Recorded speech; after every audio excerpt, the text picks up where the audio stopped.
awesome, and I recommend you guys go watch his fucking Twitch. And he's a great follow on Twitter as well. And I'm sure he didn't mean it, bro. Okay, the fucking bounty, bro. He doesn't have 100 grand to. If he's streaming on Twitch, I don't think most Twitch streamers don't make 100 grand, Ethan. Stop Hassan infiltrating mainstream media. Hassan has been welcomed by many mainstream outlets. They view him as a friendly social democrat, as someone who's just trying to spread progressive politics online to an important demographic. But You're right, Ethan. CNN is going to watch your content, Nuke, and sever all ties with Hassan Piker because your content, Nuke, you did it, Ethan. You did it. Good job. No, that's not true. He is not their friend or their ally. If you ever see Hassan rubbing shoulders with anyone from mainstream media, let them know politely, with all the civility in the world, what kind of person he is when he thinks mainstream media isn't watching. Help them understand that his name should be associated with people like Nick. Bo Bonota says, gotta represent Maryland, chatters, best state. I was born in Maryland. I was born in Baltimore, Maryland. I was born in Johns Hopkins Hospital, Bo Bonota. So I know what you're, I mean, Maryland is kind of shitty though. Isn't that what everyone says? But like, yeah. Fuentes and Alex Jones, other fringe radical political commentators. Number 2, Twitch must be held accountable. Twitch has proven that it will not change by choice, and so it is our moral imperative to enact that change through any reasonable means that we can. Samsung, Chevron, and Noor, you're getting $10, okay? Hold me to it. It's Shay Bukhari. It's me again. I'm from Detroit, not Texas. Give this to Noor. Thanks everyone for the fun stream. Well, thank you so much, Shay, for being here, for watching this with us, and for supporting us. Noor will get that super chat, I promise. Capcom. Twitch has given them a lasting association with a racial tier list with Arabs at the top and Jews at the bottom. These brands have every right to know, and they should. We all recall YouTube's adpocalypse. It happened when ads were running over it's not a ISIS racial tier list, and it caused a brand exodus. The same thing is happening now on Twitch, but instead of ISIS, it's the Houthis, Hamas, and Hezbollah. Dan Clancy's refusal to moderate extremists is the only reason for any of this. He is the sole person to blame. He had so many opportunities to stop this. Ethan wants his fans to email these brands right now and tell them about Hassan. What a fucking little bitch. And it's the same type of fucking shitty fans, Ethan fans and Destiny fans, that are trying to go after my employer and trying to get me and my fucking crew fired from our jobs. Fuck you, you fucking low-life Zionist bitch. You Zionist bitch, Ethan Klein. You're never gonna live this down, bro. You just fucking flushed your career down the fucking toilet. I hope it was worth it. I hope it was fucking worth it, baby. Ultimately, after dedicating months of my life to creating this video, I am left with one overwhelming conclusion. Fuck this dude. Well. That was it, folks. That was the content, Nuke. How long have we been streaming for? Over 2 hours. It's been 2 hours and like 10 minutes. Horrific shit. I don't even know what to tell you guys. This is horrible. I'm going to let you guys go. It's late. Let me just make sure I didn't miss any comments, any super chats. Thank you to everyone that's been on this chat. We're going to talk about this again next week, okay, on the podcast with the crew. I'm going to make them watch this. I'm going to force everyone to watch this homework, okay? I'm sorry. Noor, Elijah, Nadim, Karim, you're all going to have to read this shit, to watch this shit. Stringer Bell with $5. Ethan advocating for Epstein. This isn't going to age well. He's just released this. Bo Pinota. Jordan Milhouse, Screw Texas. I'm caught up, folks. We got 1.2K people watching. That's fucking insane. If I missed any super chats, I'm so sorry, guys. We're going to be back next week. Hopefully, I had a whole episode ready to go for today, but now that, the content Nuke is out, all those topics are going to be talked about next week. Ethan literally trying to get me fired from my job. The Captain America situation, what's happening with that? We're going to talk about it. A bunch of interesting things. The Spider-Man voice actor is kind of like a Trump supporter or something. He said that he didn't want the show to be woke. Anyways, I'm pretty tired. There's probably a bunch of things I could say. Thank you guys for tuning in. Seriously, this has been a crazy adventure. Someone who used to be such a massive H3 fan to completely have my eyes open to the situation, to the reality of Ethan Klein. Let's just check the comments on his video. I'm curious how they're doing. I'm going to refresh and let's look at some of those comments together since we're here. But it's insane. I legitimately want H3 fans to know, even H3 fans that still love Ethan and like hate me. I am literally one of you guys, folks, okay? I cannot describe at Dish, I'm one of you guys, how much money I've spent on Teddy Fresh. I've watched episode 149. I showed off my whole collection. I have a whole fucking stack. Let's check some of the comments. I'm starting to think Leftovers isn't coming back. I'm gonna wait for the Dinori streams to end, and then I'm gonna watch the H3 reacts. The 15,000 comments almost. I can't even fast forward fast enough because of Tom. How am I supposed to watch this content, Nuke, when I'm covered in slime? I can't believe Ethan made this video while there's a fire going on in my fireplace. Guys, I'm actively in the hospital right now. Can this wait? But just a bunch of H3 fans kissing ass to Papa Ethan. Anyways, this was a fucking waste of time. Fucking boring. But it was not a waste of time because I got to spend it with you guys, my amazing fucking audience. This has been a blessing. Ethan's crash out has been a blessing. I wish he mentioned us more. I'm not going to lie. I'm kind of disappointed. I thought he was going to shit on me. I think he's just too afraid because I make good points. And he doesn't want to show that, like, actual fans, like, he didn't respond to anyone that was, like, an actual real fan that can prove that they were a fan. I have a whole fucking stack of Teddy Fresh that I'm getting rid of slowly but surely. But yeah, he didn't go for anyone that could kind of talk back. He just went for the obvious targets, which kind of sucks. I wanted him to challenge me because I'm fucking down to challenge him back. Just some thoughts sent 10 pounds. You got me on payday. This is for Nude because I didn't like her feeling sad at the haters. Meow meow with $8. I'm only 40 minutes in, but what is love to DNW though? Very boring. I know. I'm sorry about this, guys. I wish I could make it more fun. I'm going to let you guys go. Just a final reminder, you guys can support us on Patreon if you'd like to. We got a bunch of tiers, $5, $8, $20, $50. Pick a tier that's right for you. This show can only exist thanks to you guys or viewers. It has been a blessing to be able to adopt some of you H3 fallen fans. I've been doing this show for 4 years. Never in my wildest dreams would I think that I'd be able to find you guys, basically, because I made the show for you. And 4 years later, you have finally found us.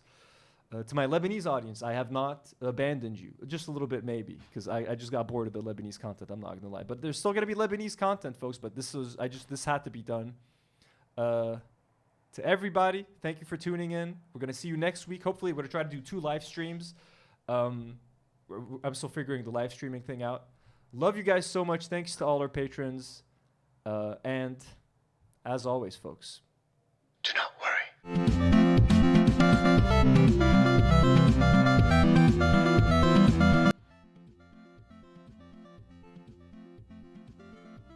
Cool.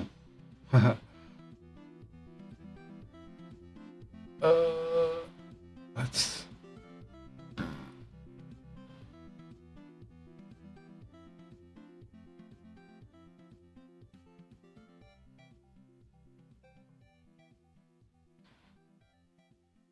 And that's the Do Not Worry podcast stream, which is cool. So now I can go to Ethan's freaking Nuke. So I wanted to do like a response to it, but I thought I'd wait and do it after I watched it with the Do Not Worry podcast, because they are actually mentioned in the Nuke, you know. Well, he doesn't really say them by name, but yeah. Now, how do I find this shit?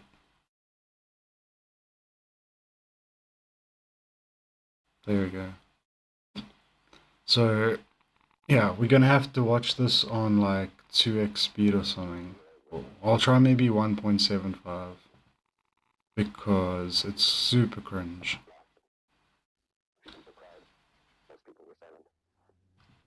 Okay, but actually before we watch it, I wanted to go to play a song, because I like starting my stream off with a song, and also I need to go get something to drink so I can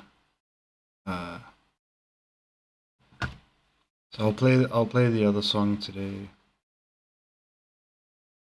Seeing as we're watching the Do Not Worry podcast, you can listen to the full song.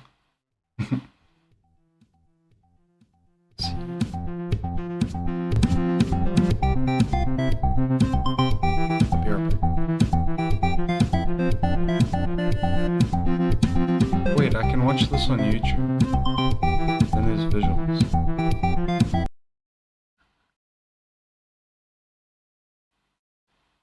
Forgot that I had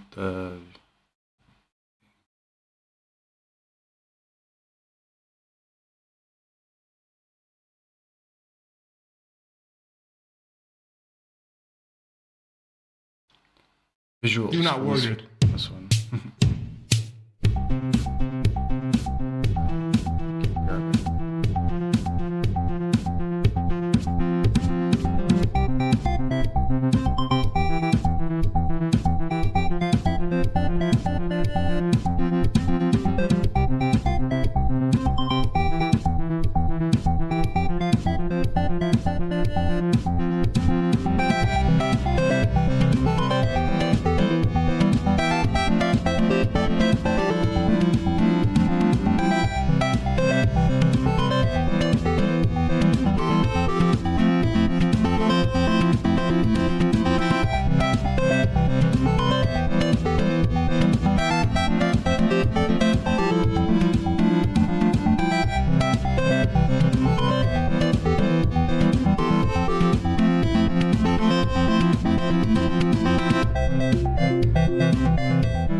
Cool. Now I guess we can get to the shit show. Line from the Hindu scripture, the Bhagavad Gita. Vishnu takes on his multi-armed form. Okay, so Now I am become death, the destroyer of worlds. We think the movie was a lot of doing what yeah, like this is such a cringe intro. He's trying to make it look so epic and it's so boring. Like, that's the most exciting part of the video, probably. Oh, hi there. It's me, your old friend, Ethan Klein. It's been a while since we've last spoken. In that time, I've had 3 kids, all boys. I've lost 100 pounds, and I've pissed off 75% of the internet. Probably a lot of you guys too. Actually talking about there at the NRA meeting that's today in Texas. Someone should. Yeah, he pissed me off, that's for sure, when he started attacking pro-Palestinian creators. Yeah, that pissed me off.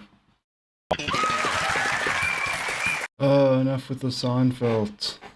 Oh yeah, and I got a tattoo. Already, also, so it's going to be a I'm lot cool of like that now. Seinfeld. Left or right, I always thought that, despite our differences, there was one thing we could all agree on. And what was that?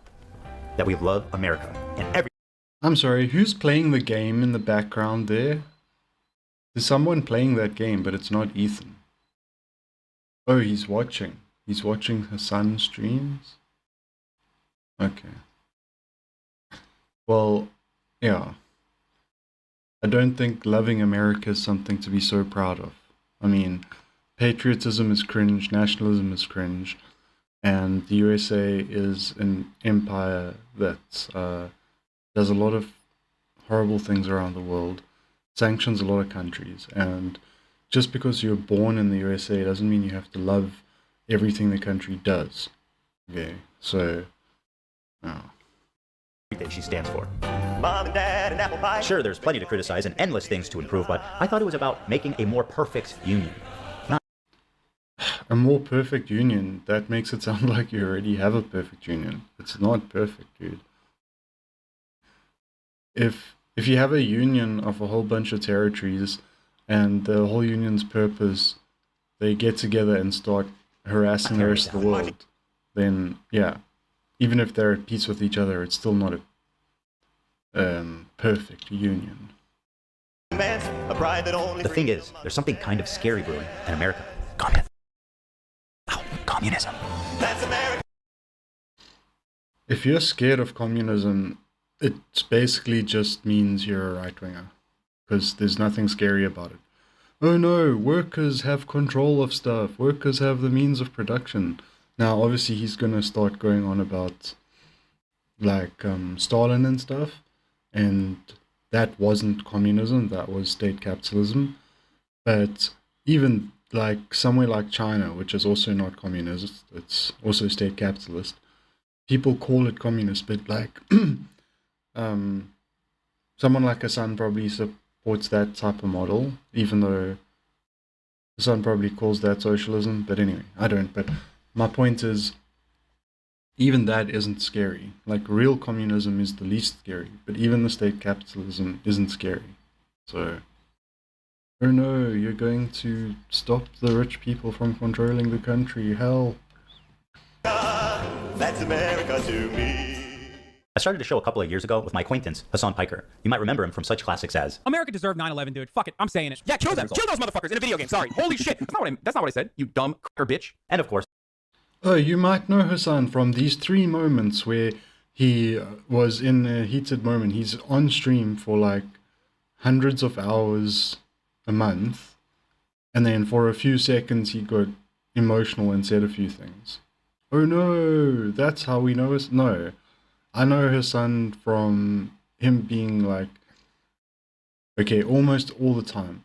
If you're not further left than him, anytime there's anyone to the right of Hassan, Hassan's takes are spot on in critiquing them and stuff like that. So, yeah, I know Hassan for being like someone who is consistently able to represent a anti-capitalist perspective. That's how I know him. And yeah, obviously Ethan's trying to make him look bad here, but it's like those things in context wouldn't look bad. They only look bad when you clip them like this. the Leftovers podcast, which was our show, which we made broadly to goof on the antics of the right. Now, to be clear, I knew about all these edgy and controversial jokes at the time we made the show together, because who am I to judge? There was Ethan Klein being a delightful human being. I was just going to say, if there's Oh, so he knew about these things and he knows that they were jokes, but we're still supposed to be scared of them, even though he wasn't scared of it. But we're meant to be scared of it because now he's supposed to be scary. He's not scary. You know all the stuff about Hassan, but you're not scared of him. But then you have a falling out with him, but now he's scary. But Hassan hasn't changed. So why did he go from not being scary to being scary? Interesting. another Holocaust, if they start rounding up the Jews again, I hope Ben gets... This freaking Seinfeld, dude, he's like trying to force himself to be funny. The laugh track, it's like you're stuck in an era. I don't know. The stuff isn't how people watch TV anymore.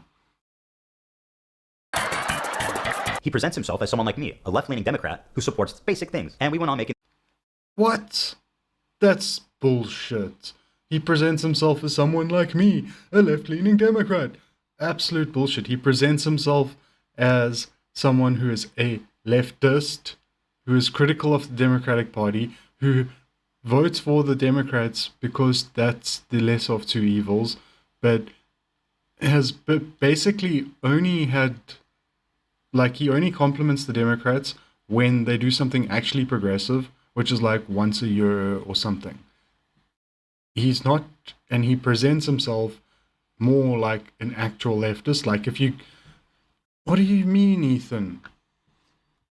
I'm sorry, but is it, is he, I wonder if he's live.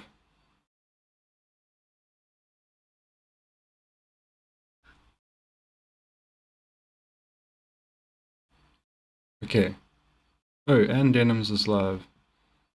Everybody's dunking on Ethan together. Woo! It's like genocide, right? There's like genocide. Yes. So, I'd be surprised if Hassan's responding to it. No, he's doing something actually meaningful with his life. But like, okay, so let's see now. Let's see if he presents himself as a Democrat. Okay.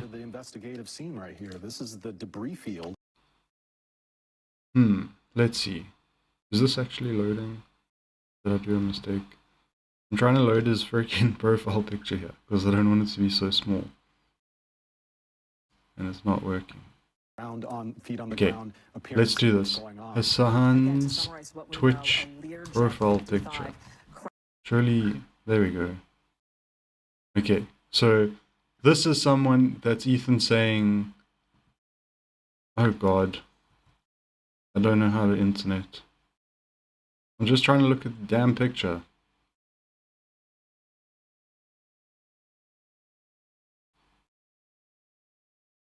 What the hell? Why is pictures not loading?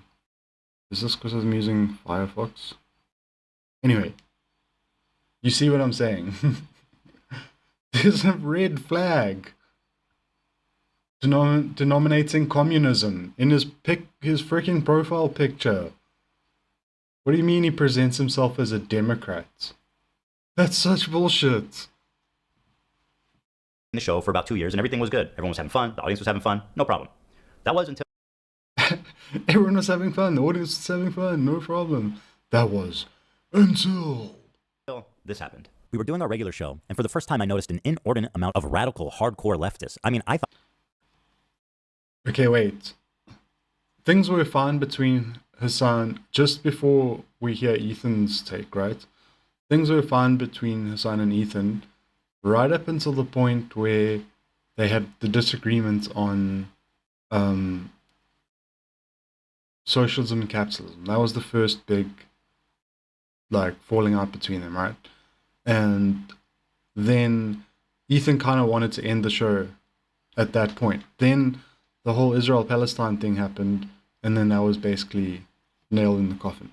But I don't know, I was getting vibes that the show was on its way out before that even happened, just from that whole, how Ethan was just so bad faith when it came to the arguments between socialism and capitalism.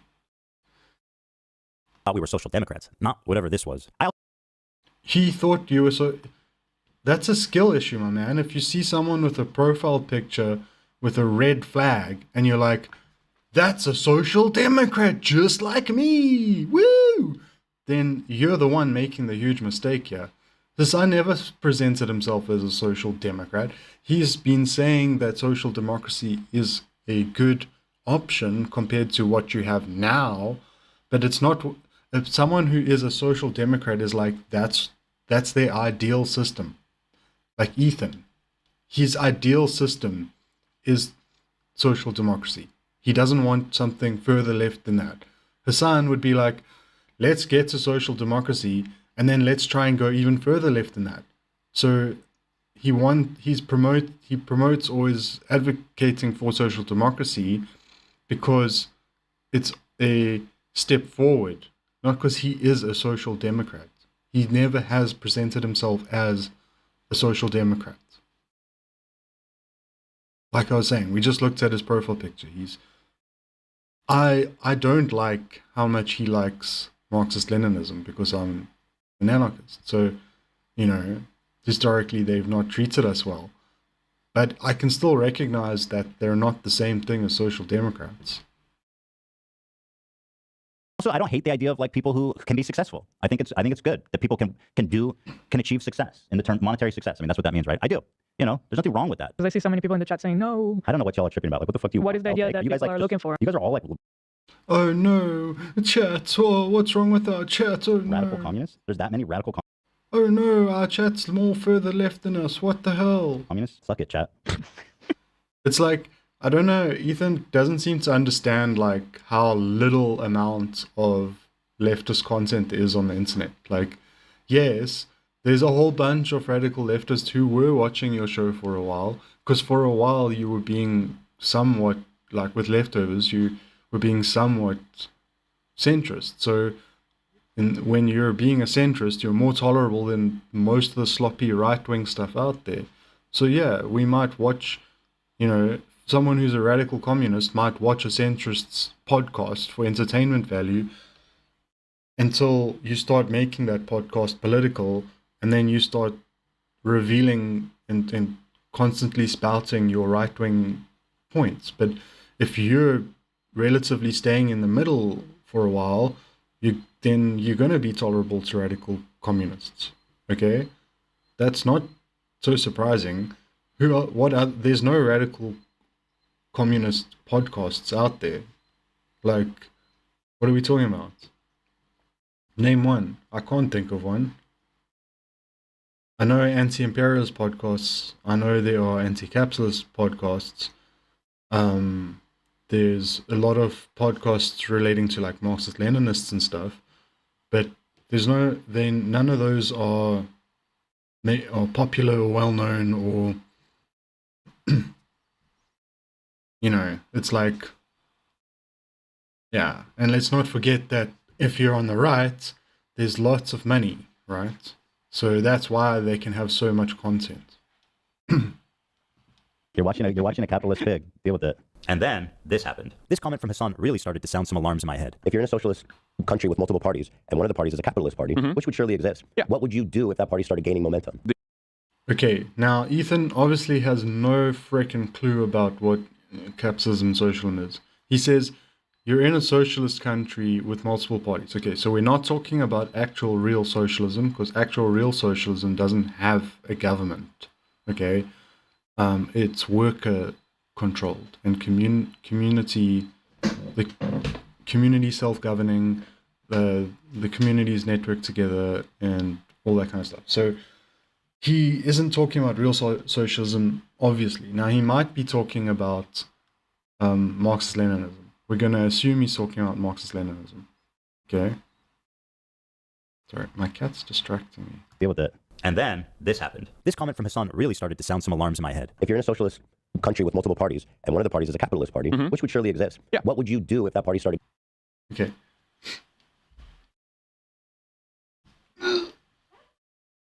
You can't step on this desk here.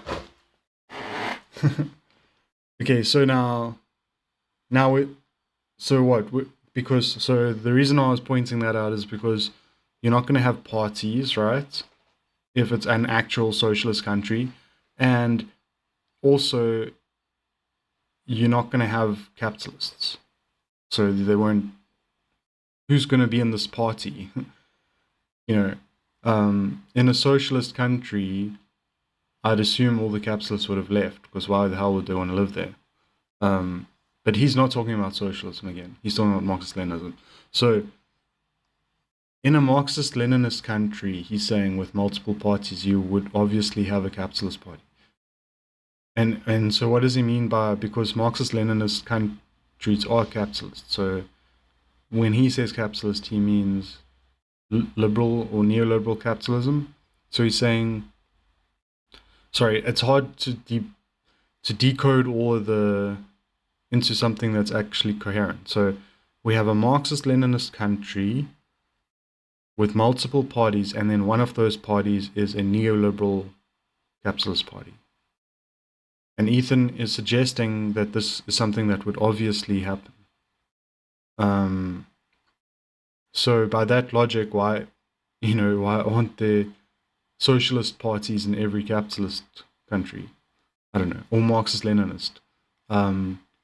It's not just a given that it would happen. People have to actually want it to start with. And so if people are actually enjoying the model of their society, they might not have a regressive party to go back to a worse way of doing things. It's like, it's not that common to have a party that's like, let's go back to the Stone Age, or let's go back to feudalism. Like, parties to go back to systems that suck and are shitty and are worse aren't a given when you are in your new system that is better. So the only way I can think you would have like a neoliberal type party in a Marxist-Leninist multi-party country is if there's some foreign interference or something, or it's the remnant of a capitalist class from before that is trying to bring back control of capitalists over the industry or something. Like, the average worker is not going to want a neoliberal capitalist party. Who's going to want austerity unless they're being tricked into it, you know? But in a socialist country, where it's so hard with the words, but in a Marxist-Leninist country, you're going to have the ability to have journalism and reporting and all that kind of stuff. You're going to be able to have free education, like university, college, that kind of stuff can be free, right? People are going to be able to have critical thinking and a good education. So it's not a given that they're going to easily be tricked into wanting to go back to a worse system. Gaining momentum. The solution to that would always be education and offering more Re-education? re-education, certainly. Yeah, there should be an enforcement. Yeah, re-education in a Marxist-Leninist country is essentially what you refer to as the punishment for people who act super antisocial, right? So let's say in the USA you have this big industry of private health insurance, and the private health insurance companies keep denying people's claims, and people are dying. Millions of people are dying. And so that person doing that, like, people are really upset with him. And so that guy has options, right? He doesn't. So let's give that guy some options. Option one, he goes to a re-education camp, or whatever you want to call it, and learns about the reasons of why what he's been doing is bad, and how he can't be allowed to be a CEO anymore because of the way that when he was a CEO, his actions were resulting in many people dying. And so he obviously doesn't understand the way, you know, the social fabric of things work, and how actions have consequences, and how exploitation hurts everybody at the end of the day. So yeah, he's going to need a little bit of education. You can't just let the guy keep going willy-nilly. If you do that, then the other option is someone will take the law into their own hands. So essentially what we're saying when we talk about that type of thing, and I'm not even a Marxist-Leninist, but I'm trying to give us on the benefit of the doubt here, is that if you have capitalists like that, and they don't want to get on board with doing things in a way that is socially responsible, then instead of killing them, instead of putting them in jail, you just freaking teach them about proper social etiquette. Like, okay, and it's not out of nowhere. These are the people who have been causing harm, right? So it's a lighter punishment than what they actually should be deserving. Mechanism, and in that enforcement mechanism, I think like rehabilitation, which would include re-education as well. If putting capitalists in re-education camps isn't disturbing enough, I started to notice that Hassan was... It's not disturbing at all, because capitalists are...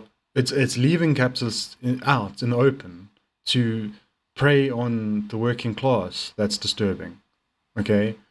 Now, I'm not as Marxist-Leninist. I don't support big government or there being a state that enforces the restrictions on capitalism. I feel like a better way is to make them obsolete by building mutual aid networks and supply chains so that we can supply each other with the stuff we need without any trade or money or anything. Just if you need it and I'm able to make it, I give it to you for free, right? So that's the kind of thing I would want. But to give Marxist-Leninism the benefit of the doubt there for a second, like, okay, let's go back. More Re-education? re-education, certainly. Yeah, there should be an enforcement mechanism, and Yeah, you're saying so it's disturbing to allow capitalists, the capitalist class, to just, prey upon the working class. And a neoliberal capitalist sees people with a lot of money as though they are more important, more valid, the myth of meritocracy. You've got billions of dollars, you must be billions of times more important than me with $1. Okay.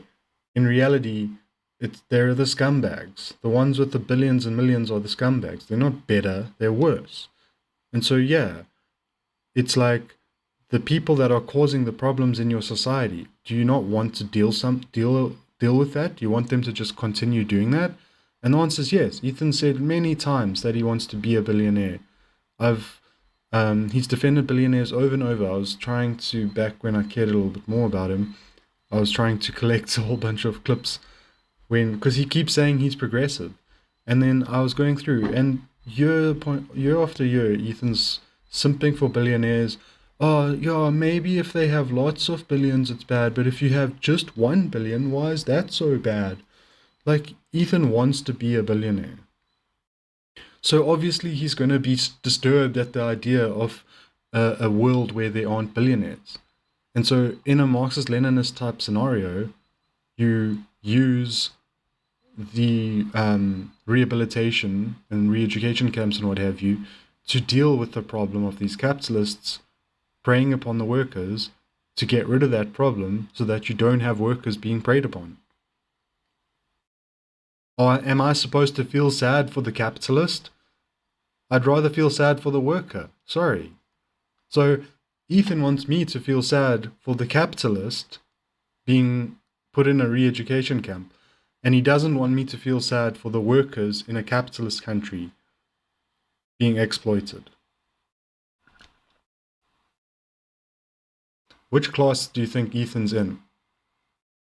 that enforcement mechanism, I think, like rehabilitation, which would include re-education as well. If putting capitalists in re-education camps isn't disturbing enough, I started to notice that Hassan was carrying a lot of water for communist states. See, Ethan is someone who would be put in such a camp.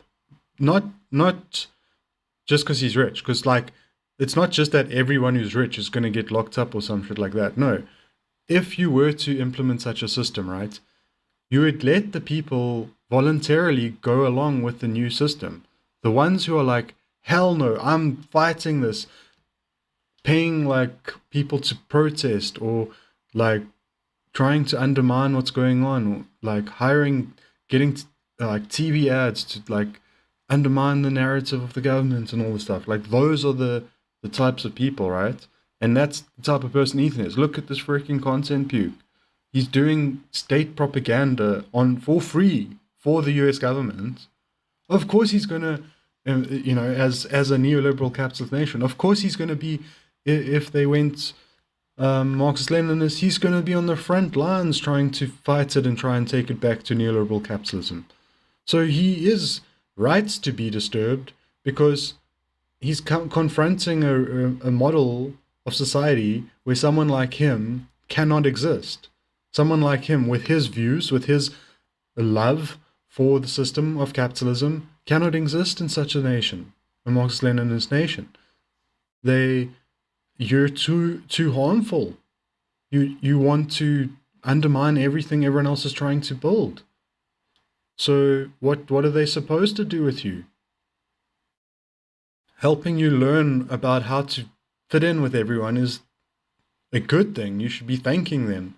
But you're scared because you want a model where capitalists can roam free and exploit workers. You want a model where you can hire your employees to be your friends, and then they have to laugh at your jokes, and because you have power over them and they have no say. If it was a democratic workplace and everyone was getting an equal cut of the profits, You would have been kicked out of this freaking show ages ago, my man. You like the fact that your money lets you stay in charge. And that wouldn't be able to happen in a Marxist-Leninist country. So it is super disturbing to you. Your lifestyle, your personal lifestyle as a capitalist wouldn't continue. But workers, the workers' lives improves so much. So who is this video for? Is this for your other capitalist friends, or is it for everybody to watch? The random people on the internet watching it are going to be workers. They're going to be the people that benefit from those capitalists getting put in those camps. The only people that don't benefit are those capitalists who don't want to get on board with a socially responsible model. And they're already a minority, and it's, who knows, could be a minority of a minority. But we're supposed to be so afraid of trying this new model because there's a minority of a minority that might have to change their lifestyle and live a little bit like everybody else. Capitalism is really broken Ethan's brain. War crimes and genocides. What do you call Crimea? I call it a part of Russian territory, bitch. That's what I call Crimea. I call it Crimea River, a Russian river. The That's a joke. I don't know if Ethan knows that, but he wasn't being serious in that moment. But also, you know, Ukraine is a contentious topic. There's parts of Ukraine that have Russian-speaking people in them, and the people want to be part of Russia. So I don't know all about it. I don't know about Crimea. I know about the Donbass, that's 100% that they want to be part of Russia, right? I don't know about Crimea, but that was part of Russia before, as far as I know, and it was the USSR. So we're not talking about Russia just like feeling like, oh, I woke up on the wrong side of the bed today. Let me just grab some land. They do have national security interests. annexation of Crimea is absolutely a justifiable annexation. Tibet was literally a fucking feudal slave mandate, like So autonomous zone. China did them a favor. That was one. I mean, in America, when I say something. Yeah, so if America invades Germany to stop a Holocaust, it's good. But if China invades Tibet to stop slave ownership, no, then that's bad. You know? It's like China badness. Like, you can't... Ethan, the reason why Ethan can't be like this is because he doesn't criticize the USA doing the exact same things. If he did, then fine, he'd be consistent. But he's only criticizing when Russia's trying to secure its national security interests, or China's trying to secure its national security interests. But when America's trying to secure their national interests, then, and they're taking over land, then who gives a shit? Because he's got the American exceptionalist thinking. Like this, people get very upset. You know, we talk about the Dalai Lama saying "suck my tongue" or whatever, but like that's not far from the norm in fucking normal Tibetan existence before the Communist Party came in and So China unilaterally took over Tibet, like swept their culture. They basically are trying to, homogenize the culture. If your culture, They're trying to swell.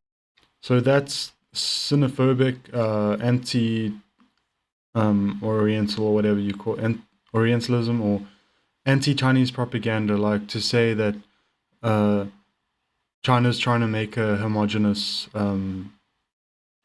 culture or whatever. Like, China has a lot of different regions and they all have their own different cultural what China's trying to do is to not have people who want neoliberal capitalists living within their country. And, I kind of relate it in South Africa to, there's a place in South Africa called Oranje. So essentially we had the whole end of apartheid thing, right? And most of the racists left the country. The ones who were rich enough to leave, I guess. And then you had some that kind of just got over it, and some that just went into the closet, right?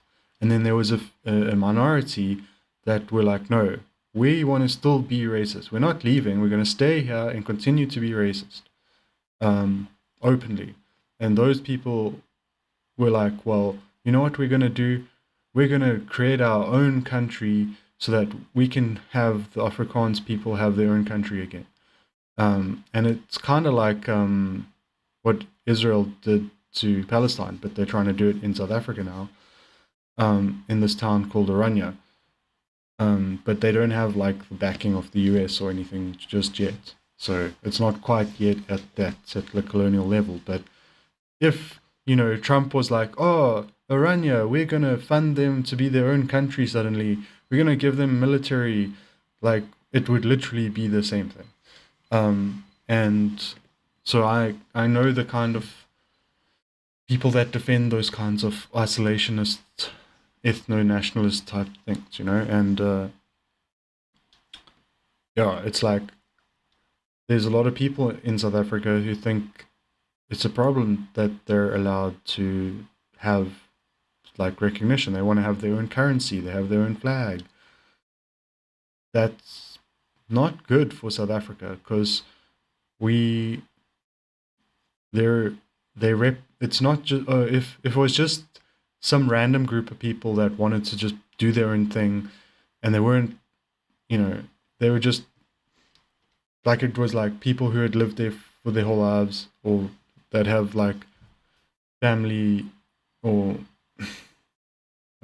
ancestry in the area, right? And they're like, no, we don't really want to be part of South Africa anymore. Like even where I live, KwaZulu-Natal, like some people say we should become our own country or whatever, like, that would be fine. Because it's people looking for self-determination and their motive is just to be in control of their own, like, have a say in what happens where they live, right? Now, with Orania, it's specifically supposed to be whites only. It's specifically supposed to be disconnected from the rest of the country, its own independent thing that they would be able to go live there and then pretend that they don't live in South Africa essentially, and never have to run into a black person, and never have to think about, all that stuff. And then they want independence. They don't even want to have any legal submission to anyone who's not white. That kind of undermines our goal at defeating the ideology of apartheid. It's like a step towards the resurgence of apartheid in practice. And so we are not putting them in re-education camps, but we could, and maybe we would benefit from doing so, I don't know. But we don't have, obviously, a Marxist-Leninist government, so they do things in a way that isn't so hands-on government-wise. They let business have a lot more freedom, basically. So yeah,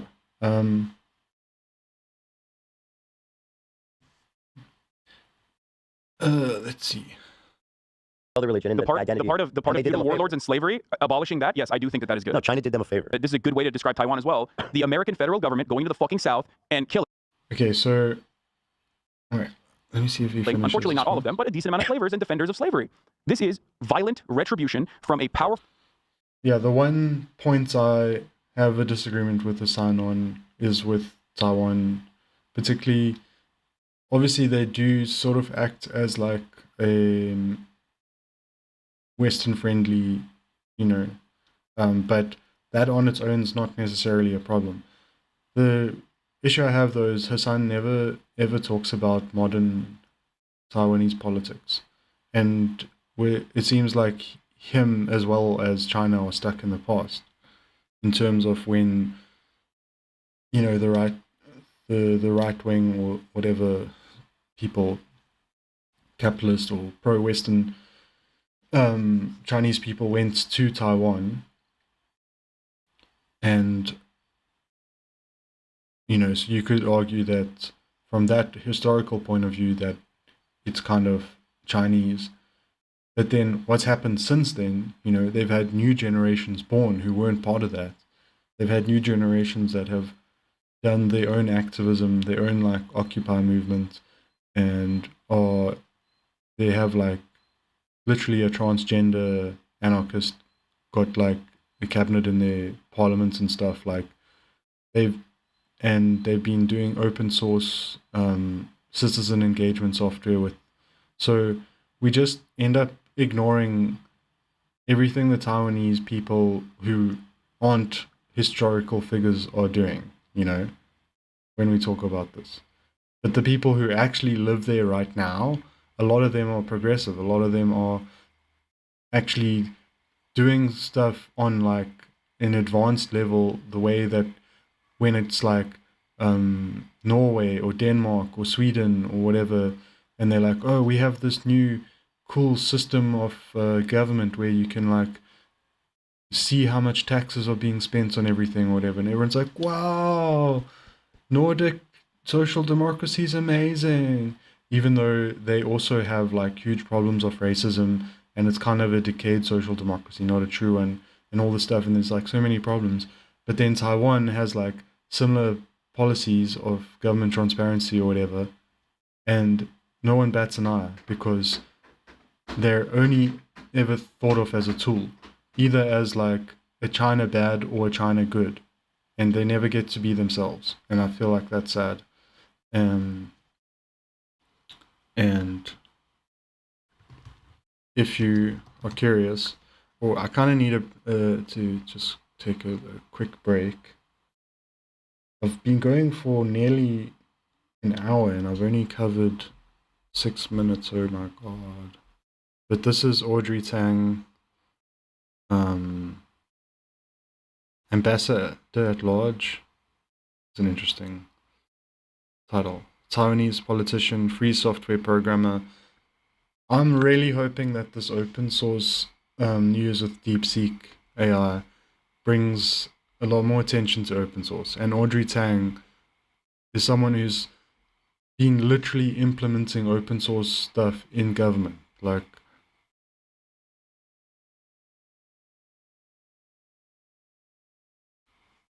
there's literally an article about them from August.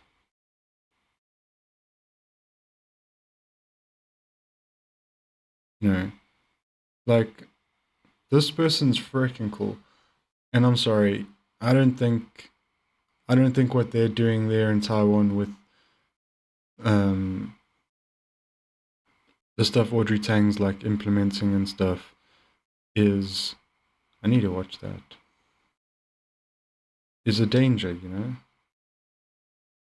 Well, I think it's good. I don't think it's worse than, it's different, but it's not necessarily worse.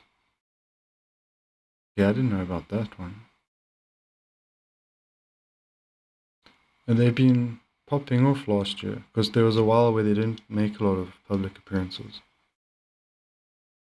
But I initially saw them way back in the day.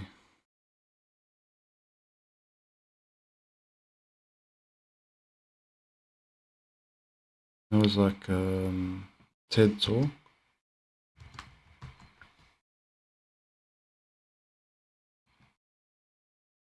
Yeah, I'm gonna maybe watch a little bit of this, but I'm gonna just go off camera.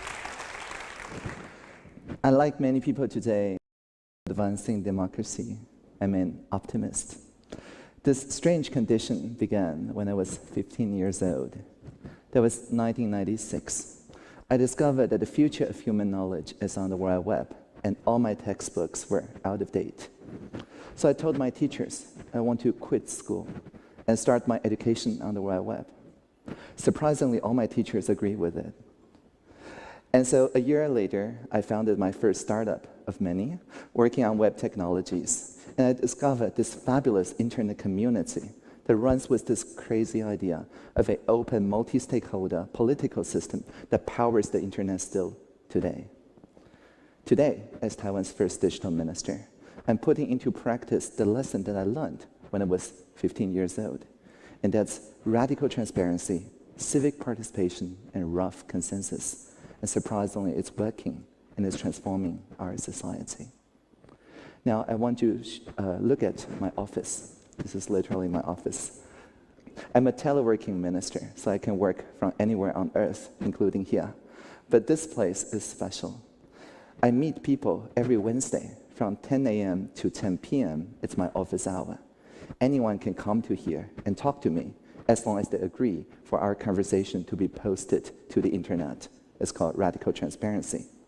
And so this space itself is a co-creation of more than 100 social innovators who come to me and say, for example, a team of designers, of artists, work with people with trisomy differences, with Down syndrome, and say, oh, they look at the world in a very different geometric lens. So how about we make their artwork real and install them as public installation of art, like the soccer field here. And so this space imbues I don't know a spirit what's of happening to the creativity browser in it. here. And It's just frozen. talk to me every Wednesday can make this space grow more interesting. Okay, I need to fix the browser.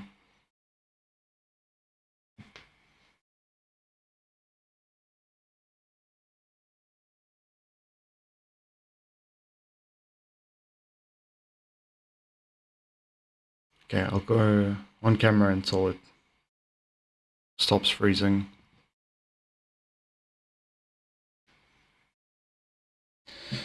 That's annoying. The browser's literally frozen, but the audio is still going. But I muted it. But like, I can still hear it in the... Okay, now the audio stopped. So maybe my computer's figuring itself out. I just wanna like... my mouse is working. All I wanna do is like fix so that we can read the subtitles. But damn browser. Should I try and restart it?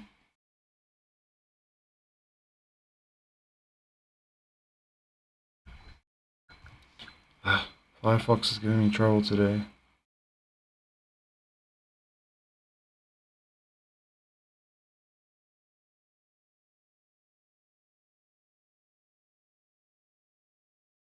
Okay. We need... There we go. Okay. Let's just watch a bit of this. I'm gonna come in and comment in a bit. But I just have to go pee.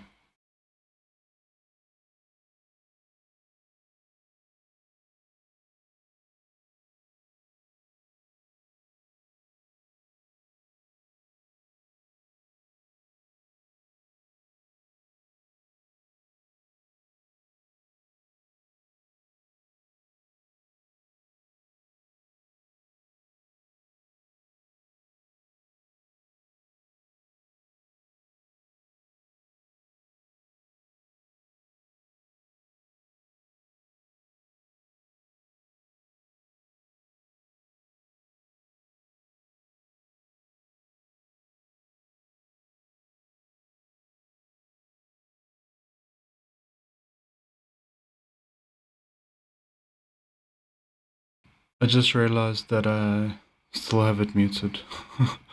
I'm so bad at streaming. Help.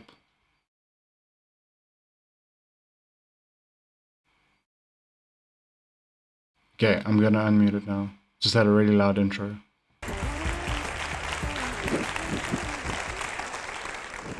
Third time lucky. Unlike many people today working on advancing democracy, I'm an optimist. This strange condition began when I was 15 years old. That was 1996. I discovered that the future of human knowledge is on the World Web, and all my textbooks were out of date. So I told my teachers I want to quit school and start my education on the World Web. Surprisingly, all my teachers agreed with it. And so a year later, I founded my first startup of many, working on web technologies. And I discovered this fabulous internet community that runs with this crazy idea of an open, multi-stakeholder political system that powers the internet still today. Today, as Taiwan's first digital minister, I'm putting into practice the lesson that I learned when I was 15 years old. And that's radical transparency, civic participation, and rough consensus. And surprisingly, it's working and it's transforming our society. Now, I want to look at my office. This is literally my office. I'm a teleworking minister, so I can work from anywhere on earth, including here. But this place is special. I meet people every Wednesday from 10 a.m. to 10 p.m. It's my office hour. Anyone can come to here and talk to me as long as they agree for our conversation to be posted to the internet. It's called radical transparency. And so this space itself is a co-creation of more than 100 social innovators who come to me and say, for example, a team of designers, of artists, who work with people with trisomy differences, with Down syndrome, and say, oh, they look at the world in a very different geometric lens. So how about we make their artwork real and install them as public installation of art, like the soccer field here. And so this space imbues a spirit of creativity in it, and just talk to me every Wednesday can make this space grow more interesting. So it's not just human visitors. We have this self-driving robotic visitors for 3 times now, each time for a month or so. So they're self-driving tricycles from the MIT Media Lab. But the great thing about these vehicles is that first, it's really slow. It doesn't harm anyone if it runs into buildings or even to people. But the second thing is that it's open source and open hardware, meaning anyone with any knowledge of computer programming or hardware can tinker them to fit what the society wants. So for example, people saw that it only had one eye, the red eye in the middle. It's like a cyclops, and it's not very friendly. So people changed it so it has 2 eyes, it can wink and blink at you, and integrates better with the society. And this is how we figure out the norm of how the AI should live with humans instead of having the technology dictating the society. We have the social innovation working with technologists. And this is in tune with what our president, Dr. Tsai Ing-wen, said 2.5 years ago at her inauguration. She said, before, democracy is seen as a clash between 2 opposing values. But from now on, democracy must become a conversation between many diverse values. And indeed, in traditional thinking, the government is like a rope in the middle, with each minister maybe a knot. And each different forces, like for economic development versus environmental eco-friendliness, is like the tension that pulls the strings that is the government itself. But now we have a new way of thinking called social innovation. In social innovation, we can develop business models that furthers the social and environmental goals. And the government's role has changed. Instead of asking what is the fair, the best arbitration, we ask 2 new questions. First, we ask, given our different positions, is there some common values after all that everyone can live with? And the second question is, given the common values, can we come up with innovations that delivers these values to everybody? And indeed, in Taiwan, we use a lot of very novel regulatory policy-making tools, like the sandbox system, that makes the social innovation possible. What is the sandbox? A sandbox is essentially an innovator come to us and say, I have this very interesting new idea. It could be about platform economy, it could be about fintech, it could be about self-driving vehicles, you name it, it could be anything. And I think the innovator says, the government's regulations is out of date. Now, instead of fighting with the innovator, we, the regulator, now say, okay, now you're given a year. And during the year, we agree to run with your new version of the regulation, what we call a forked version of regulation, and try it out for a year. So the whole society knows what this wonderful new idea really looks like. And by the end of the year, everybody looks at those hybrid models of transportation, those self-driving vehicles, can say together whether this is actually beneficial to the society. And if it works after a year, then their version of the regulation becomes our version of the regulation. And if it doesn't work, well, it's open innovation. So we thank the investors for paying the tuition for everyone. And the new innovator can begin where the previous. Okay, I just have to say, for any programmers out there, this is like such a cool idea. Okay, you literally run a fork of a regulation in a test case, and then you have the populace decide whether that gets pull requested into as a main regulation policy. Like, how cool is that?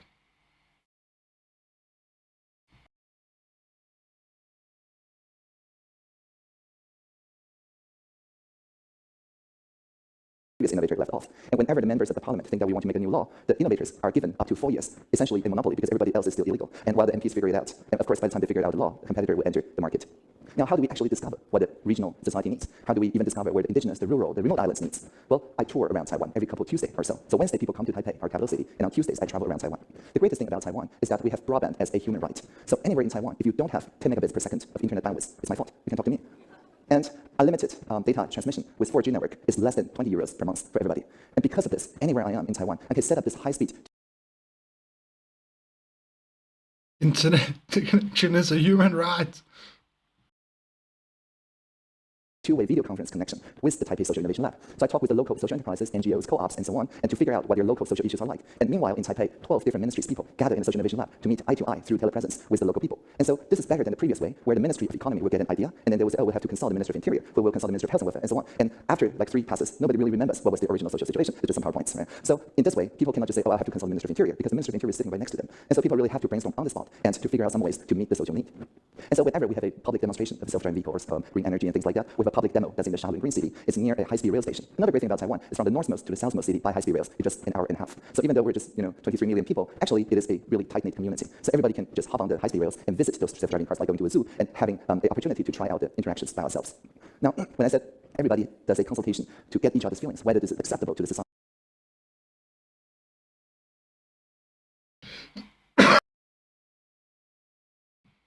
See what I mean? So, sorry. I'm dropping things. You see what I mean? Like high-speed rails, all this stuff. It doesn't only need to be done by Nordic social democracies or Marxist-Leninist countries. There's ways to do it in a democratic social democracy way too. And I'm sure someone like Ethan would be on board with these kinds of policies, but if he wasn't such a right-winger. The emerging technology after a year. What do I really mean by that? Usually, we run an AI-moderated conversation. This is called Polis. It's an open-source tool, meaning just like the self-driving vehicles, anyone can take and modify it to your liking. And this is the consultation, the map that we had when we moderated the Uber case. That is the first case that Taiwan handled in 2015. And in here, you can see that thousands of people in different maps of the opinion canvas. And you, the blue avatar, is in the middle. So you can see what your friends and family think about one particular social issue, and they're all over the place. And when we run a consultation like this, we use the focused conversation method. And this means, first, we ask everybody for data. In Taiwan, when we say open data, we don't just mean open government data. We mean open citizen data as well. Everybody can contribute with factual data for people to have a reflection on. And somewhat interestingly, we allocate 1 month for people's feelings about the same data. And so, about the same facts, you can feel happy, I can feel angry, it's all okay, right? And so after a month of checking in with each other's feelings, do we move to ideation? And by then, we can... Okay, they put the idea out, we want to do this, then they get the citizens' responses in their feelings. say the best ideas are the one that takes care of the most people's feelings. And then once we have the rough consensus, we can just get those consensus and slide them into new laws and new regulations. And so we put a lot of care into the design of the interaction. So for example, on self-driving vehicles, you can see one statement, one feeling from your fellow citizen, and you can agree or disagree with it. As you agree or disagree, your avatar will move toward the people that feel. So it's like a social media platform on like the government policies, where you can comment and like and dislike and all the stuff. The stuff that's happening, like I took a self-driving car and it went into the wrong lane, and you put it on the social media thing, and it's like then other people react to it, and then they use that data to see whether it's a good fit to implement it as a law. Like, this stuff is so cool. Feels pretty much like you. But unlike many other online forums, there is one thing missing here. There is no reply button. We discovered that if we don't have the reply button, the trolls go away. Trolls thrive on the reply button because they can attack the person, not the statement. But if you take away the reply button, if you see something that you really don't agree with, you can just click disagree, and that's the most you can do. And then, of course, you can propose something else for other people to resonate with. And so after running a consultation for a month or so, we always get a shape like this. And this is maybe the most important slide in this entire deck. If you look only at mainstream media, or indeed some social media, people often think that the society is divided, like two dogs pulling a rope, right? And they're mostly focused on just like 5 things that is the most divisive. However, using Polis, we can see clearly that most people agree with most of their neighbors on most of the things, most of the time. Just it doesn't dominate the regular discussion on social and popular media. And by giving people a reflection of the rough consensus they actually had, we can put those into regular... Literally showing people that they agree with their neighbors, even though mainstream media is trying to divide them. You literally have data to show them that they agree with their neighbors. First, because it's already a norm, while tabling or deferring the legislation of the divisive issues, we can experiment for another year so that everybody has first-hand experience before deciding. And so that is how we deliver the social innovations that is a picture of the people's consensus. And when I said forking the government or forking the regulatory system, there is one of the largest civic technology community in Taiwan, or rather it started from Taiwan and went everywhere in the world, and it's called Gov0 or G0V. It starts with a really simple idea. All the government websites in Taiwan ends with gov.tw. And this domain name is g0v.tw for each of the service of the public service that people don't like, or think that is too boring, or think that it's missing. Instead of blaming why nobody's doing this, the motto of Gov0 is admitting that we're the nobody that can do this. And so in every public service website in Taiwan, something.gov.tw, if you change a O to the 0, then you get into the shadow government website that is interactive, that is open source, that delivers a new vision of the public service. And so in 2012, the first Gov0 project is... So that's pretty cool. There's like a beta version you can access. It's called the National Budget Visualization. It used to be the national budget of Taiwan. It's 500 pages of PDF, and nobody wants to read through them. But Gov0 made it so that it became an interactive map. You can drill down to the particular budget item that you care about and have a real-time conversation. And after I became the digital minister, of course, I merged this innovation back into the government. So now in the e-participation platform of Taiwan, of which 5 million people out of 23 million is a part of, you can see thousands of different ministerial projects, all the procurement KPIs and things like that. Anyone can comment on it, and the Korea Public Service just respond to you directly without the mediation of MPs or of journalists. And this enables an overview effect of the system to what the government is doing. Another recent example of Gov0 is this airbox experiment. In Taiwan, people care about the air quality, for example, PM 2.5 and so on. And so about 2,000 people, all individually, purchased some small devices, IoT devices called Airbox. And it measures air quality for less than 100 euros. So it can be put on your schools, on your balcony, or anywhere. And it's not just measuring for you. People publish it to a distributed ledger or blockchain so that people can rest assured that people will not mutate, change each other's numbers. And the government can suddenly see much more because people can contribute their citizen-sized measurements. Of course, that is not just limited to Taiwan because the Airbox system is open source. Anywhere in the world, people can just download and run with it. And the great thing about Taiwan's democracy is that when we see this kind of legitimacy-threatening civic tech projects, instead of beating them, of course, we join them. And so we look at systemically where in the map is missing, maybe in industrial parks, maybe above the Pescador Islands. And then we set up the Airboxes where the people think think there should be, but civic tech community can't quite together. And so every year, we run a presidential hackathon based on the data of the collective intelligence, the CI system, the environmental data system. In a presidential hackathon, everybody can propose any idea. Every year, we get hundreds of ideas. And each idea is shuffled into a trilingual team of data scientists, of domain experts, and of public servants. And so each of the trilingual team delivers their pitch to the president by the end of the 3-month co-creation process. And 5 teams every year win the prize of no money. They want a trophy from the president herself, and the trophy is a projector. If you turn on the projector, it projects the image of the president herself handing you the trophy. It's very useful in interagency communication. And they get a presidential promise that whatever their proof of concept is, in the next fiscal year, the Taiwan government will implement the idea as the public service, so maximizing the impact. And so this is how Taiwan contribute not just to 1 or 2 of the United Nations Sustainable Development Goals, but rather, especially on Goal 17, that is to say, to build reliable data. Yeah, so, I mean, there's a lot you can learn from Taiwan, and I don't think they should be just the hockey puck between USA and China, you know? People can mutually trust to build partnership out of this common data and flux, and through open innovation to make sure that it delivers things to the betterment of everybody. And in the last minute, I want to read you my job description that I wrote when I first became digital minister. It goes like this. When we see Internet of Things, let's make it an Internet of Beings. When we see virtual reality, let's make it a shared reality. When we see machine learning, let's make it collaborative learning. When we see user experience, let's make it about human experience. And whenever we hear that a singularity is near, let us always remember the plurality is here. Thank you so much.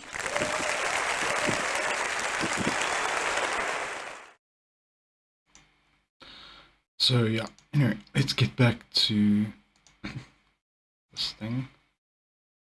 But needed a break. So cringe. And this is the second time I'm watching it, remember.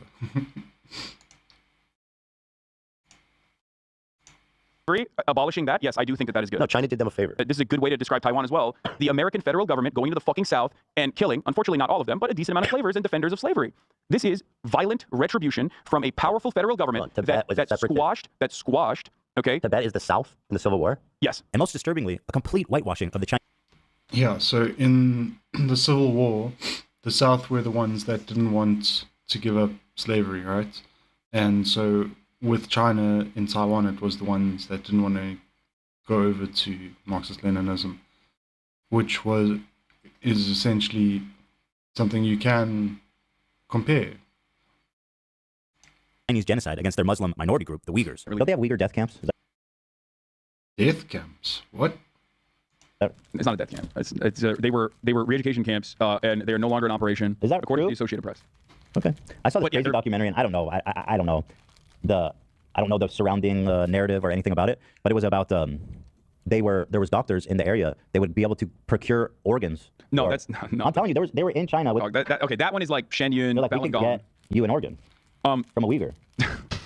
Where does Ethan get all this propaganda from? Like, why is that? Is that really that crazy? The Associated Press quietly fucking wrote an article that didn't get a lot of coverage in mainstream media about how, like, okay, well, all the concentration camps have been closed now. It's like all the re-education camps are closed now in fucking Xinjiang, and it's like very different vibes in Xinjiang, and now it's the tourism hour. Let's see what the Associated Press actually had to say about this. These are all AP articles from the last 2 years. UK independent body reports China committed genocide in Xinjiang. China sanctioned a US research firm and 2 individuals over a report about the human rights violations in Xinjiang. It's the tourism hour. To China's fury, UN accuses Beijing of Uyghur rights abuses. Tourism hour. Uyghur County in China has the highest prison rate in the world. 1 in 25 people is in a Chinese prison. It's the tourism hour. 48 Uyghurs detained in Thailand for almost 11 years on hunger strike to protest their imminent deportation to China, where they face imprisonment or execution. Not only does this AP article seem not to exist, reading the AP proved exactly the opposite. Hassan has happily eaten up the Chinese propaganda on this and has regurgitated it to his mainstream audience. Why is he defending China's genocide of their Muslim population? How does this even make sense? It only makes sense if A, he's being paid, or B, he has the political complexities of a 5-year-old. I know America bad is a meme that people laugh at online, but with Hassan, this does actually seem to be the beginning and the end of his analysis. 2 principles. Let me explain to you. Okay. If I've seen people in,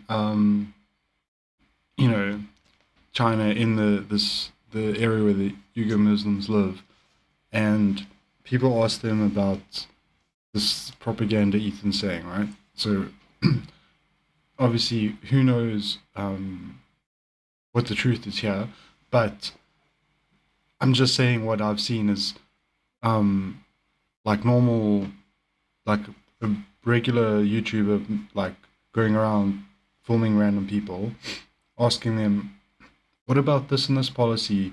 What about this and this policy? These things that Ethan's saying. And they're like, huh? I've never heard of that. What do you mean? No. So I'm not saying nothing happened, right? But I feel like there's potentially a lot of stuff being blown out of proportion to a point where like a lot of average people who live there don't seem to agree with the way it's being portrayed by Ethan. Okay. But yeah, I'm not going to try and debunk it now because there's a lot more to get into. Two principles that you should keep with you, coming from a person who's Turkish, okay? When you look at a situation in the Middle East, you look at what the local government is and who the Western forces are. Never align with the Western forces. So when I look at other countries, I look at a regional actor, whoever the regional power player is, and then I look at who is backed by the Western superpowers. That's a principle that you could take home with you. If you want to actually be moral or if you want to be smart about the way you analyze other countries, that's one basic principle that you can take home with you. All of a sudden, magically, you are above on your foreign policy analysis. You're going to be better off than 90% of people that look at the situation. After seeing all of this, I was already getting... So that's pretty much accurate. I don't even know why Ethan put that pod in. I don't know if he thinks that makes Hassan look bad or something. Like, he called this a content nuke and then he's just glazing Hassan up for good takes. Because, like, that's an objectively good take. It's like, sorry. It's like when you watch Star Wars, the US Empire Star Wars is essentially the metaphor for the US Empire going to war against Vietnam, right? And so,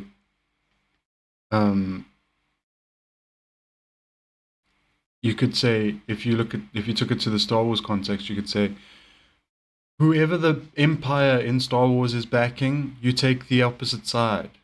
If the Empire is behind a particular group, you go with the other particular group, right? Oh, how could you say that? Oh, no. We understand when you see it as an empire, it makes sense. So Ethan is not seeing the US empire as an empire. Even though people like George Lucas saw it as an empire and made a whole movie about it, Ethan can't see it that way. He's so propagandized. Getting uncomfortable with our partnership. I started to wonder if I had any idea who this guy actually is. And then, this happened. Bullshit. Ethan knew Hassan wasn't just a social democrat. Ethan knew Hassan was a leftist. What is he talking about? Oh, I suddenly became concerned, as if he didn't know beforehand. No. Hassan didn't change or anything. Hassan had been like that all along. And Ethan knew Hassan was like that, and it was the disagreement between capitalism and socialism that Ethan couldn't win. He kept losing those debates, and he kept trying to have them. And then he'd be probably thinking about it all night, all day, of all these things he's going to say to Hassan to get him to win him over, to see that capitalism is good and socialism is bad. And then he'd have this debate, and then he'd lose it again, and he'd look like a fool, and Hassan would wipe the floor with him. And it would happen over and over, and that's why he wanted to end Leftovers, because he didn't want to let go of his pro-capitalist crusade. Hassan wasn't backing down, and every time Ethan brought it up, Ethan kept looking worse and worse and worse.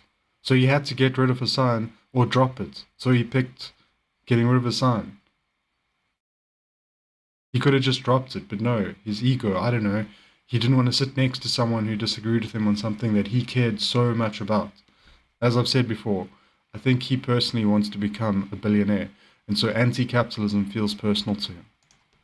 We have breaking news out of Israel this morning where Hamas has launched a surprise attack within Israel's borders overnight. After the shock of October 7th, I noticed a huge increase of anti-Semitic comments from Hassan's stream and Discord, including... He actually didn't. He noticed a bunch of anti-Zionist comments. And then he doesn't know the difference between anti-Zionism and anti-Semitism. So he sees an anti-Zionist comment and he's like, there's an anti-Semitic comment. So, yeah. From his head mod. I was disturbed that Hassan was seemingly okay with it. And, his head mod. So Frogan mentioned, wait, he's saying Frogan was being anti-Semitic, right? Yeah. That's bullshit. He goes back to Frogan later, but he just called her anti-Semitic, right? Yeah. For what she said. She didn't say anything anti-Semitic. What the hell, Ethan? Can you, do you care that your chat is calling you racist? Do you make any attempt to modify? I have not looked at my... Ethan is objectively racist. I'm not... I don't know about... I'm on Twitch right now, you know. I normally do YouTube videos, so I don't know if I can even show the stuff Ethan said, the racist stuff Ethan's done before. He is so racist. And now he's trying to call his son racist.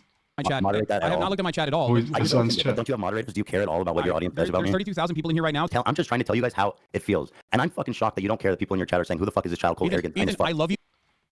Won't someone... Do you know how it feels being called racist when you are racist? It feels bad. Help! Hassan, stop them.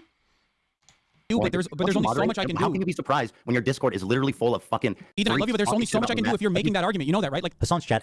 Ethan's making the racist argument. Hassan's chat and his Discord are pointing it out. And then Ethan's crying and whining and pissing and shitting. I've been calling me a Zionist, baby-killing genocider. Maybe it is unreasonable that I'm asking him to moderate his chat for a friend. He doesn't even know where I'm coming from because it's not something... It's not Hassan's job to freaking ban everyone who's upset with Ethan. What the hell? And for his friend, they're not friends. What are you talking about? Ethan was never friendly to Hassan. Look at the way he treated him. After this whole thing went down, Hassan tried to message Ethan privately and Ethan ignored him. And now suddenly we're friends. No, man. You were using Hassan and it backfired because it made you look bad. He would ever ask for. and all these other content creators actually, you know, whipping their communities when their chat is going fucking absolutely bananas over random dumb shit and bringing my name up for no fucking reason. That you were just allowing that shit to run rampant in your chat, and I thought that was fucked up. Ethan, I love you, but there's only so much I can do, especially as... Yes, Ethan does sometimes have people being pretty messed up towards Hassan in this chat too. Someone who thought we were fucking friends. I think that's a reasonable expectation for someone who you consider to be a friend. The problem wasn't that he was pro-Palestinian, because I share a lot of those views, and I've been a stalwart... I share a lot of those pro-Palestinian views. I just think they should be in an apartheid state. Bullshit my fucking ass. What pro-Palestinian views do you share? Which? Name one. You think a two-state solution is the only way. You don't think a one-state solution can work. You share 0% pro-Palestinian views with Hassan. You don't give a shit, man. You've made this entire time there's been a genocide. Instead of speaking out against it, instead of speaking out about Israel, you've whined about your own feelings. Fucking heck. supporter of the Palestinian cause for many years. The problem with Hassan's coverage and a lot... Ethan, what does Ethan think the Palestinian cause is? To be subjugated? Because he's said, when has he ever been in favor of a one state? Never. He has never been in favor of a one state solution. That's the Palestinian cause. That's what river to the sea means. What do you mean? You've never been in favor of the Palestinian cause. You want Israel to exist. You want a two-state solution. Don't gaslight us. Of people like him was their complete lack of empathy for the Jewish people who were frankly slaughtered by Hamas. He refused to show even a crumb of empathy. Okay, the people that Hamas killed were mostly like the IDF soldiers. Most of the civilian deaths were either non-Hamas people that broke through as well, or IDF soldiers doing the Hannibal Directive. So Israel army, the IDF are the occupying force, putting the people in the concentration camp, and they're the main targets, and then you want to call that a massacre. That's like saying prisoners who, killed their prison guards to break out of the prison were doing a massacre. The framing is not correct, Chad. For the Jewish victims. But listen to what this guy has to say. As you might have seen, there was some sort of rave or desert party where they were having a great time until the resistance came in electrified hang gliders and took at least several dozen hipsters. But I'm sure this is a weird wacko, people have strong feelings and they say things out of emotion. It doesn't mean that that's what everyone believes. This one person. That's not the Palestinian cause. To kill hipsters or some shit. very fine despite what the New York Post says. But nobody had seen this coming. I mean, that's insane, right? And that's a fucking lie. This guy doesn't know what the fuck he's talking about. Lots of people saw it coming. Israel knew it was coming. They literally had security reports about it. What do you mean? No, everyone knew it. Everyone who was paying attention knew that this was going to happen. It was bound to happen. Do you think people who are being oppressed aren't going to fight back? Of course it was going to happen. I don't even. Yeah. Okay. Like. Okay. I I'm don't. just criticizing people. You don't have to comment if you're not comfortable about it. I honestly felt it. Why should Hassan have to comment about it? Because it's like, okay, I'm not Hassan, but it's like, I would punch that guy, you know, like, and he doesn't represent the pro-Palestinian movement. Why does Hassan have to defend him? Why don't we look at the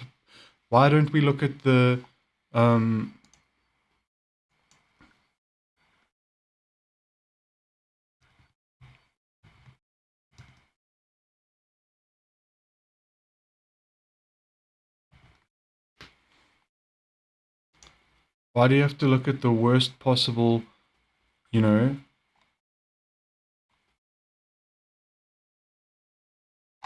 the worst possible voice for Palestine, and then try and make Hassan answer for him? I'm turning into an American. Trying to find.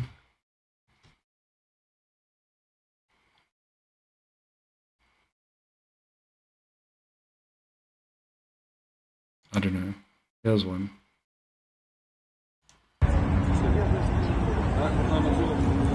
In a time when the world is suffering in Turkey and Syria with this terrible earthquake, such sorrow and pain, and there has to be added pain that they're oppressing the Palestinian people with the expansion of settlements. This is a created Nakba, a created catastrophe, and we as Jews are crying about this and telling the world that our religion, as Judaism, does not permit to occupy or to steal, to have the state of Israel is against our Jewish religion. What? To have the state of Israel is against the Jewish religion? I thought they were the same fucking thing. Who is this fucking guy? You know? Why isn't Ethan going after this guy? This he won't go after him because this guy's spitting truth and he can't mock him and make him look bad.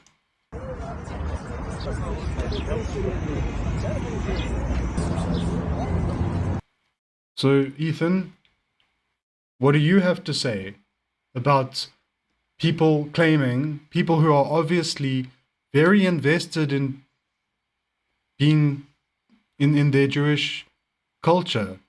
They're embraced it. They love it.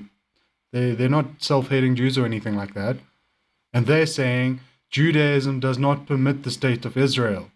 It does not permit the stealing and occupying of other people's land. So it's anti-Semitic of you to say that Judaism and Zionism are the same thing. And you keep saying that over and over. And then we look at someone who's a weirdo saying some out-of-hand stuff. And now suddenly you're the good guy? Because some freak said some weird stuff. When you say weird stuff all the time, maybe not that easily identifiable as out there, but it's pretty out there. Mr. Yoav Golant is a good guy. Times that he and his audience barely thought of Israelis as humans. But this dude just called babies militants. No, I understand. And there are baby settlers as well. Wait, there are baby settlers as well. There are babies in the settlements. Part of running defense for Hamas is downplaying. They objectively are baby settlers. The violence, specifically the sexual violence, which he's done a lot of. Doesn't matter if fucking rapes happen on October 7. Like, that doesn't change the dynamic for me even this much. So her son, you know, obviously people are gonna, he's on stream. He's talked about this so many times.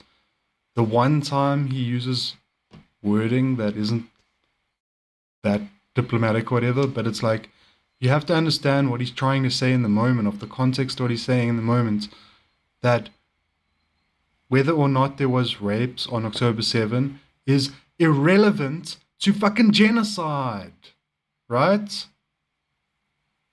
That's what he's trying to say here. He's not saying that they don't matter, obviously. He's saying in comparison to genocide, they don't matter. You have to understand that context. And also we need to once again remind ourselves that there's no documented case of Hamas committing sexual violence on October 7. There's no evidence of that. And there is a lot of evidence of the IDF committing violence against Jewish Israeli people. There's a interview with an IDF soldier, and she's saying, they were telling me to fire into a house, but I knew there were people in there, so I refused to fire. And they were like, oh, okay. And then she's like, so I fired into this other house. And it's like, there could have been people in that house too.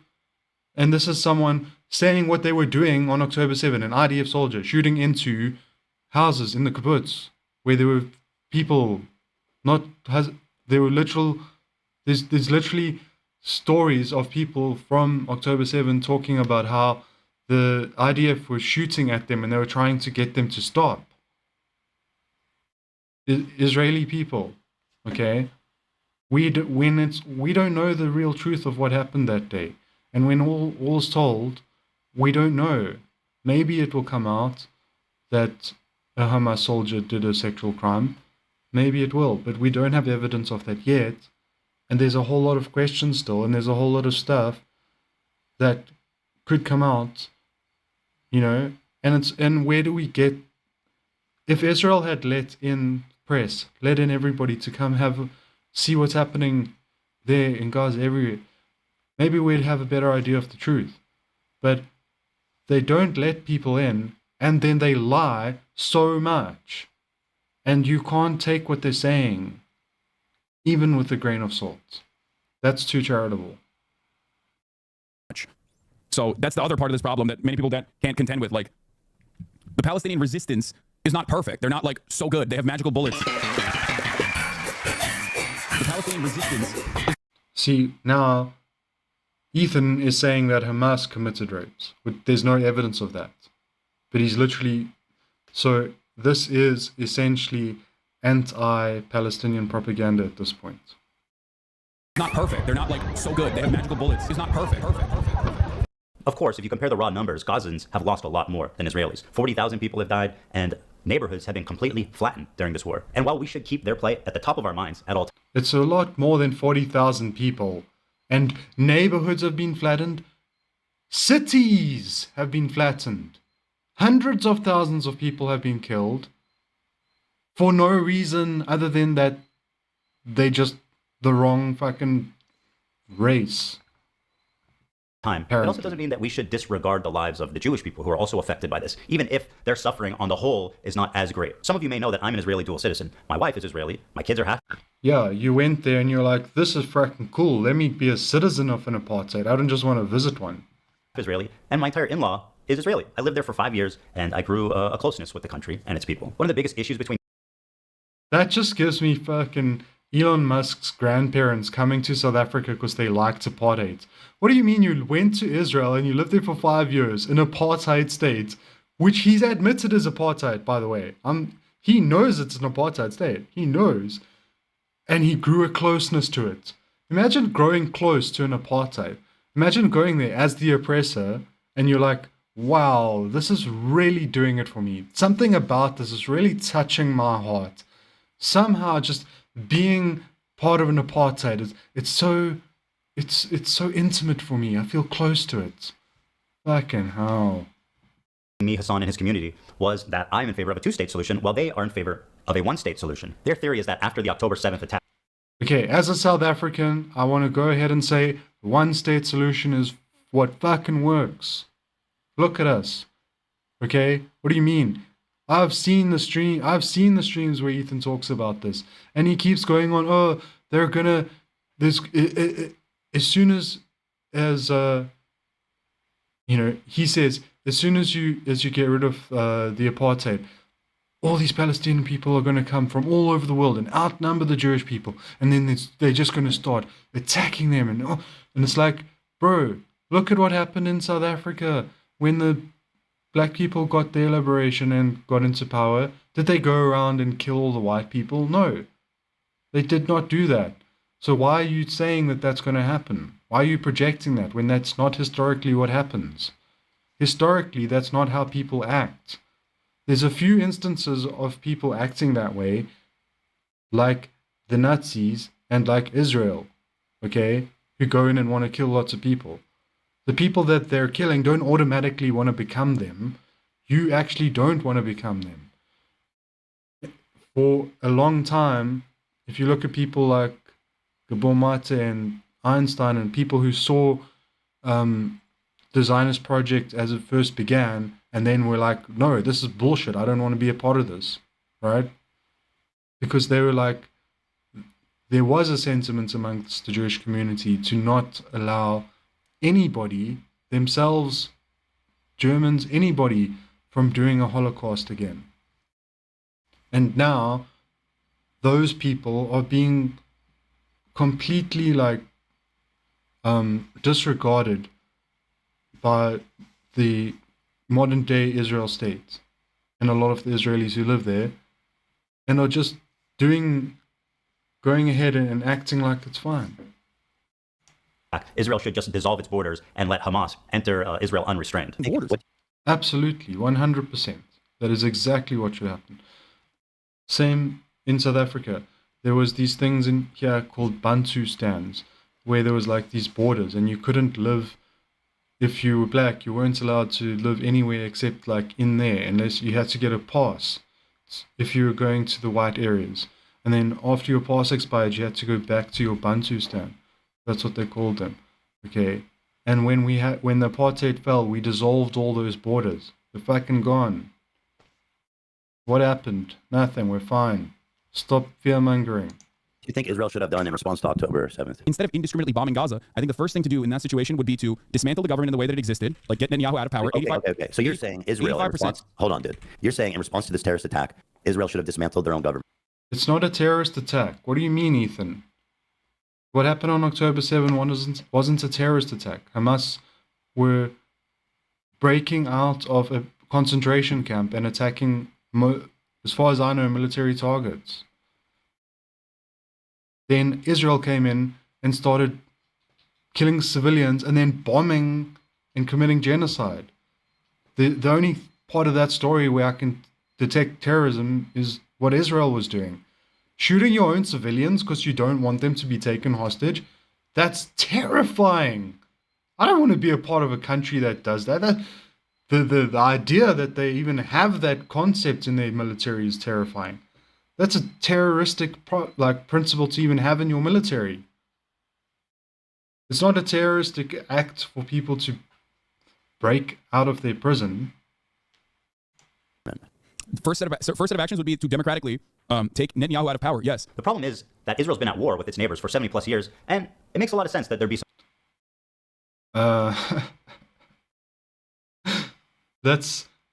Is that like the most white, like the most what do you call it?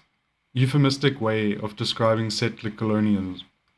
It's like, the USA, the US pioneers have been at war with the indigenous Americans for 100 years.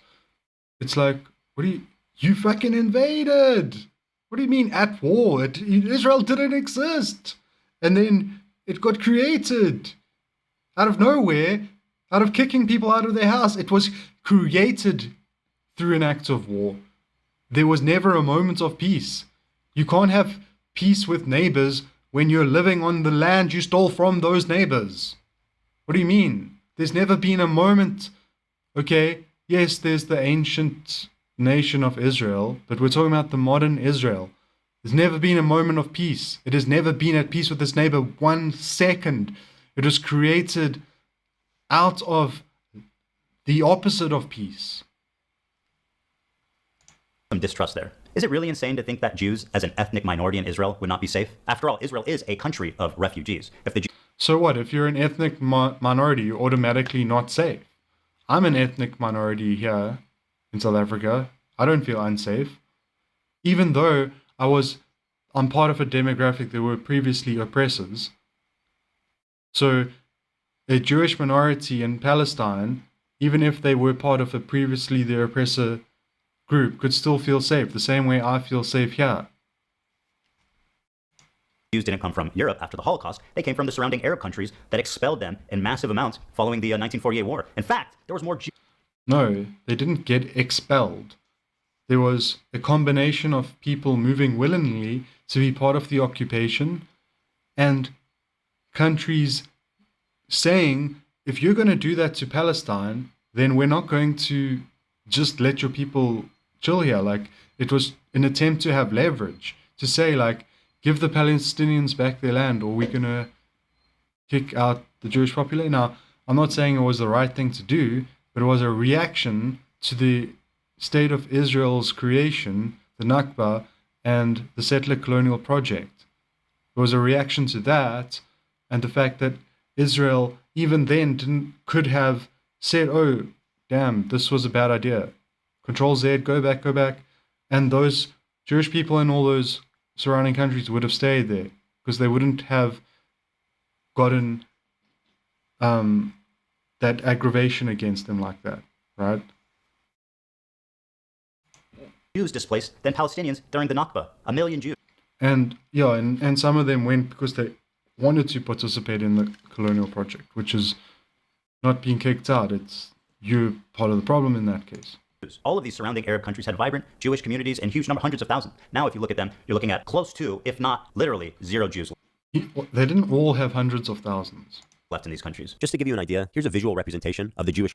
Okay, let's see. He said all of these countries had vibrant populations of hundreds of thousands. 1, 2, 3, 4, 5. And then 1, 2, 3, 4, 5, 6, 7 don't. 8 don't. So the majority of these don't. So why are you saying they all did? And yeah. Refugees after 1948. Morocco had 265,000 Jews. Now it has 2,000. Algeria had 140,000. Now it has about 50. Iraq had 150,000 Jews. Now 10. And I want to give a special shout out to my boy over in Afghanistan. One known Jew. We know him. We love him. He's the one Afghan Jew. They were forced to leave their homes, their lives, their property, and migrate to the only place in the world. Whoa, they were forced to leave their homes. Sounds interesting. Did that happen perhaps to some Palestinian people, perchance?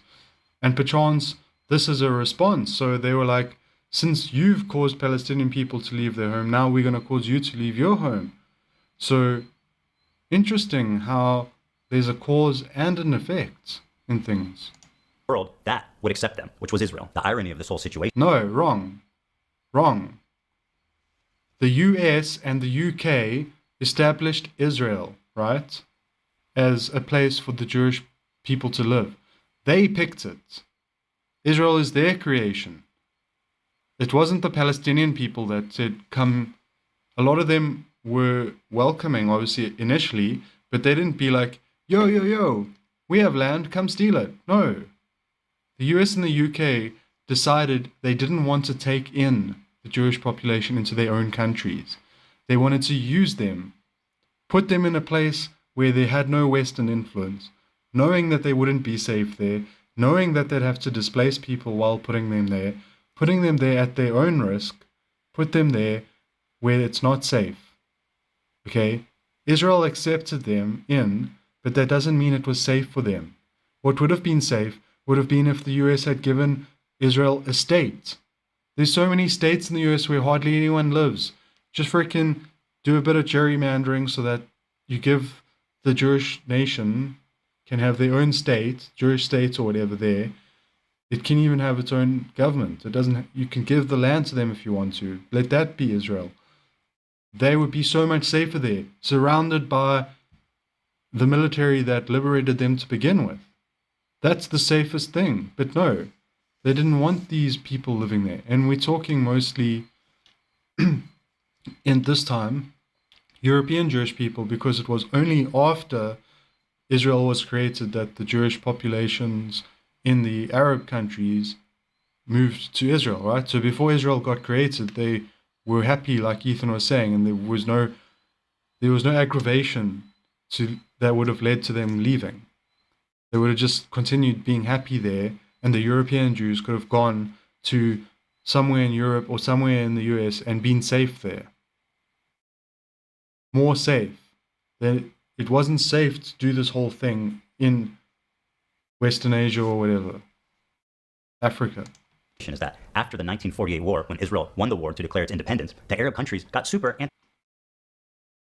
When Israel won the war to declare its... What is he talking about?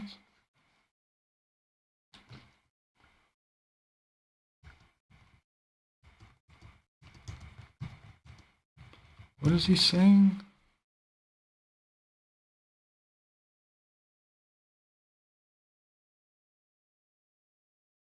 What war? Civil war phase.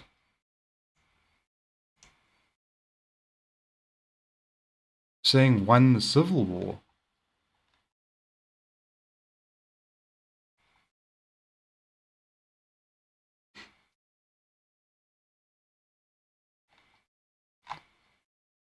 This isn't, you don't want to win this war, my bud. If it's a war to segregate people, you don't want to be winning that. That's not a good thing. Winning a civil war to implement an apartheid, it's like if America and the South, you know, had the North-South war and then the South had won and then slavery had become everywhere again. That's kind of what it would have been like. This isn't the war to win, my friend. Anti-Semitic against their It's literally like the American Civil War if it had gone the other way. That's the Civil War leading to Israel. own Jewish citizenry that had nothing to do with Israel. And as a result, they kicked them all out, 1 million plus of them, and forced them to go the one place they hated the most, Israel. And now those same people... The one place they hated the most? What the fuck is he saying? Arabic Jewish people moving to Palestine would have not been something they hated. What do you mean? What? You the one that... Ethan's the one that hates Arabic Jewish people, not other Arabic Jewish people. Are telling them they don't belong there. So if the Jews of Israel are surrounded by Islamic militant terrorist groups... So if the Jews are surrounded... Okay, these are recent... What do you... He switched from 1948 to 2000 to what? 1982 in 1.2 seconds. If they're surrounded, bro, you're the one surrounding Hamas. What do you mean? You're surrounded by Hamas? What are you talking about? You drop... Hezbollah and Hamas only exist because Israel is trying to steal land from people and they're fighting back. If you show up to someone's property and you start claiming the part of the land in it as yours, and then they come and try and stop you, you might be surrounded by neighbors who don't freaking want you to do that because you shouldn't have even been there. Oh my god. Okay, I need to take a breather. Psychic damage is intense. How do we get through this, friends? Should we see what someone else is responding to? Prepare to face DEI. That's right. Prepare to DEI. Oh my god, I didn't even get that. Maybe a little Zorro. Yeah, I mean, he's doing that thing. Look, it's not like... I think there's more people streaming the content Newt than there are people watching it. Like I said, it's just like a boomer thing. If you ever watch boomer humor, you'll be surprised, right? Old school 80s, 90s humor. You'll be surprised at how many of the jokes just boil down to because the character has a funny foreign accent. That's the joke. Is that his accent. Well, okay, we can play some of the Oren Brown video, get some plane crash updates. But you need to subscribe to Oren Brown, okay? Oh, hey. Close your eyes. Oh, hey. Oh, hey. Wait. If you're not subscribed to Oren Brown, close your eyes and block your ears. You're not allowed to watch this. Otherwise, go subscribe to him first. Hi. Hey. Guys, this is usually a fun channel, a funny joke channel, you know? This is usually a funny joke channel, but today we'll be covering kind of a serious topic, so I need to run a disclaimer. Sorry about this. Run the disclaimer. Guys, give me a break. Do I not deserve a break? Let me ask you this. Do I deserve a break? I never get breaks. All I get is what's the opposite of a break? Like a being held to things? I'm always held to things. Anyway, bye, Dragon Bell. Out of here. Bye. That thing's done? Is that thing done? Welcome back to CBS News Texas here at 5 o'clock. And we're continuing now to work to get answers, of course, after that deadly collision between the Army helicopter and the American Airlines regional jet last night. And as we all have watched the video now of the crash unfold, the collective question is, how could it have even happened? And Nicole put it best earlier, in this day and age with all the technology. Okay, sorry, no offense, I don't know Nicole. Not familiar with, not to make light, I'm just not familiar. Okay. Welcome back to America. Who the hell's Nicole? I did decide to watch this. Okay, sorry. Aviation disasters in this country are exceedingly I didn't. You're making me watch it. This one was unique. The collision midair of a commercial aircraft and a military helicopter. Blackjack 3, can you return to base? Go ahead, PB. The crash hasn't happened yet, or it's happened already? Rob. Blackjack 3, proceed directly to Glade. I'm not sure, to be honest with you. All right, that's okay, guys. Oh, man, the headlines for this, the worst U.S. air disaster since 2001. Again, this is a joke channel, but this is terrible. This is terrible, very sad. But one guy who's not taking it very seriously, let's check that guy out. Wait. Did he just make a 9/11 joke? Someone call Ethan. Remember that. Okay. Only the highest aptitude, have to be the highest intellect, and psychologically superior people were allowed to qualify for air traffic controllers. Targeted disabilities are those disabilities that the federal government, as a matter of policy, has identified for special emphasis in recruitment and hiring. The FAA's website states they include hearing, vision, missing extremities, partial paralysis, complete paralysis, epilepsy, severe intellectual disability, psychiatric disability, and dwarfism all qualify. Okay. All right. What the hell is he talking about? If I can, the cited FAA text that you read is real, but the implication that this policy is new or that it stems from efforts that began under President Biden or the Transportation Secretary Pete Buttigieg is demonstrably false. It's been on the FAA's Who said website. That, you? No, it's on the website, the FAA's website. It was there in 2013. It was there for the entirety. What I read. It was there for the entirety of your administration Nice and too. easy. So my question is, why didn't you change the policy during your first administration? I did change it. I changed the Obama policy. On DEI and the claims that you've made, are you saying this crash was somehow caused and the result of diversity hiring? And what evidence have you seen to support these claims? It just could have been. We have a high standard. We've had a much higher standard than. Okay, great. Pretty productive stuff there. That's great. In light of a tragedy, that's great. Okay, this right here was posted on the r/aviation Reddit subreddit, which is pilots or people pretending to be pilots, which is, that's something you could do on Reddit. But this was posted right after. A lot of people asking what the helicopter was doing there. United States Coast Guard helicopter pilot here who's flown that route 1,000 times. Or I'm pretending to have flown that route 1,000 times because it's Reddit, where you can do that. Okay, so what this pilot or guy pretending to be a pilot, which is fine, says in this very long and kind of boring, no offense, post, is basically what happened is this plane had to switch where it was going to land, and this military helicopter was told, hey, there's a plane there, you need to see it and stay away from it. And somehow they didn't see it, / stay away from it. They could have been looking at the wrong plane. Some people are saying, it could have been that they were wearing night vision goggles. Nobody knows. Nobody knows, but I don't think dwarfism was the... Okay, this is a hard one. John, I'll start with you with that question. How on earth could this have happened? Oh, that's Megan with a Y.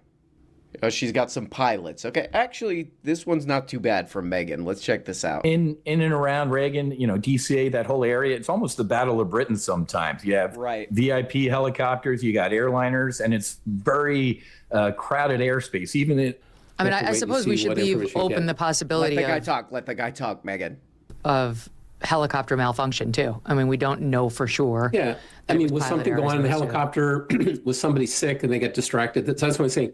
There can be distraction. There could be equipment problems. Well, this was a training mission. They could have been focused on what they were doing on the training. So we don't know. But they, up until that point, appeared to be operating normally. Okay. We continue to face uncertainty when it comes to the economy with a perfect storm. What does this have to do with anything? What does this have to do with this? I guess I'll hear her out, though. What is it, Megan? Brewing as Social Security and Medicare hit a breaking point as the largest generation is hitting retirement. A smaller workforce means a smaller tax base. You pair that with our growing national debt, get to the and the point, rising Megan. cost of living, and we could have a very big problem on our hands. So what are you doing right now to protect your family? I'm going to guess future? gold. Gold can be a very safe. Thank God she tacked this on to the end of talking to these pilots about this tragedy. Okay, so. Those victims, we have Captain Les Abend with us now. He's a retired pilot. He flew for American Airlines. Captain, thank you so much for your time this morning. I understand you. Okay, first question, Captain. Are you required to have that mustache? Okay, sorry, guys, sorry. No more jokes. Was the ability to see other aircraft. At night, yes, you've got what we call nav lights in order to be able to see the airplane, but it melts into the surrounding area. There are numerous lights. We know how congested Washington is. Okay, so we're here with Pilot Les. He has a standard issue pilot mustache. So what can you tell us about this? Oh, yeah, thanks so much for having me. Wait a second, what did you say about my mustache? No more jokes. Okay, so that's what these pilots all seem to be saying. They're like, the plane switched runways, helicopters were supposed to look. Looks like for some reason they didn't see it or something went wrong in this military helicopter. But we don't know. We might never know. But there is some other stuff that's coming out about this. Okay, from the Washington Post, also known as the Washington... Pendejo! Stop, come on. Control tower at National Airport understaffed before deadly collision. Understaffed? 2 of Reagan National Airport's air traffic controllers were doing double duty Wednesday night. It doesn't sound good. According to a report described to the Washington Post, 2 people were handling the jobs of 4, among other colleagues inside the control center. The control tower staffing levels, the report concludes, were not normal for the time of day or the amount of air traffic over D.C. Okay, this is kind of shocking right here. While federal investigators hunt for answers, chiefly how this could happen when airplanes and helicopters are often equipped with software to detect nearby aircraft, a portrait emerged of a cramped and swarming airspace, the subject of safety warnings by federal officials and lawmakers, and the site of a number of close calls in recent years, including about 24 hours before Wednesday's collision. What? The day before, another plane had to abort a landing to avoid a crash with a helicopter. Okay. But anyway, I watched a bunch of these interviews and read a bunch of interviews with these pilots. I'm back. Maybe stop doing military training right next to an airport. I don't know. Are we ready for some more of this nonsense? That have stated their goal is to annihilate Israel as a Jewish state. And considering the historical context of Jews being pogromed from Arab countries, is it really that crazy for them to not feel safe as an ethnic minority, even a little bit? And that's pretty much... I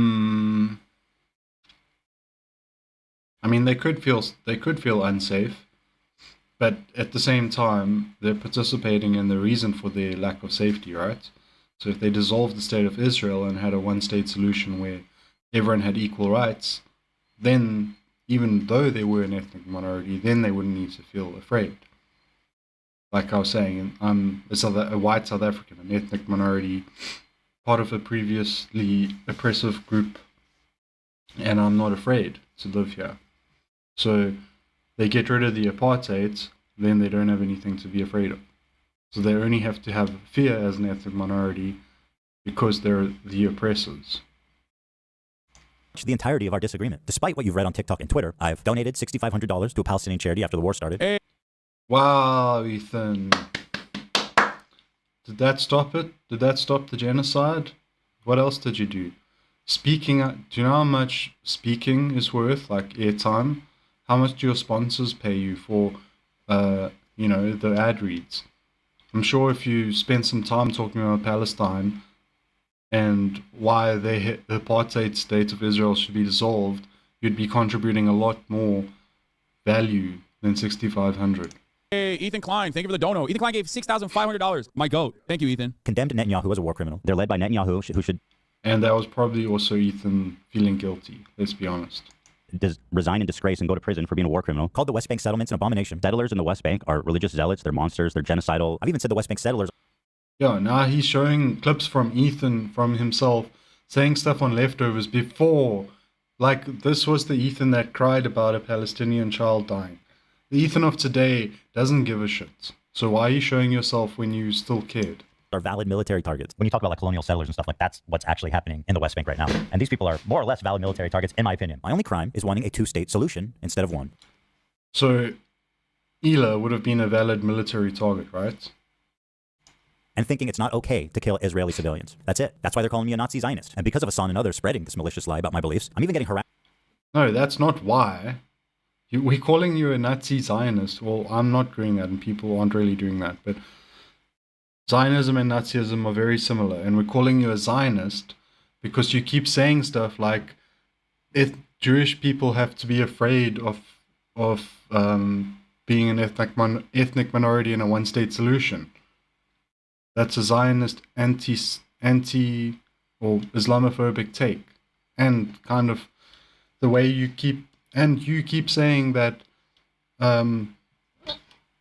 anti-Zionism and anti-Semitism are the same thing. That's why people call you a Zionist. Asked on the street. So how come you don't like Palestine? I like Palestine. No, you don't. Why do you say that? Because, well, you're... Oh, wasn't she in the IDF? Yeah. Oh, damn, that's crazy. Mandatory service. That's sad. That's terrorism, bro. She was born there. That's sad. But like, Ethan literally wanted to have an Israeli apartheid citizenship. Of course he doesn't like Palestine. I feel bad for you guys. Ethan Klein, bro, you're ugly as fuck, bro. You're ugly as shit. You look like a rapist. You look like a fucking rapist, Ethan. Feel bad for you guys. Ethan Klein, bro, you're ugly as fuck, bro. You're ugly as shit. You look like a rapist. So now we're gonna focus on some fringe weirdo again, right? Trying to act like you're so tough. Oh, I'm American. Oh, you don't even run your own country. You don't run your own. Oh my god, bro, I love you. Can I give you a hug, bro? I'm so sweaty, bro. I love you, bro. I'm so sweaty. I love you, bro. I have to interview you. You're my hero, bro. I love you, bro. You're the coolest guy in the world, bro. About me? I don't like terrorism. 3, 2, 1.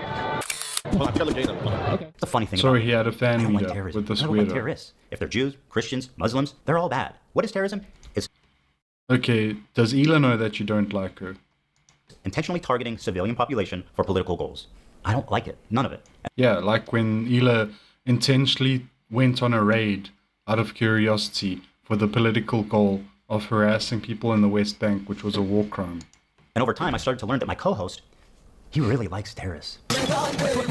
No, he doesn't. He likes people fighting against depression. They do musicals. They're very musical people.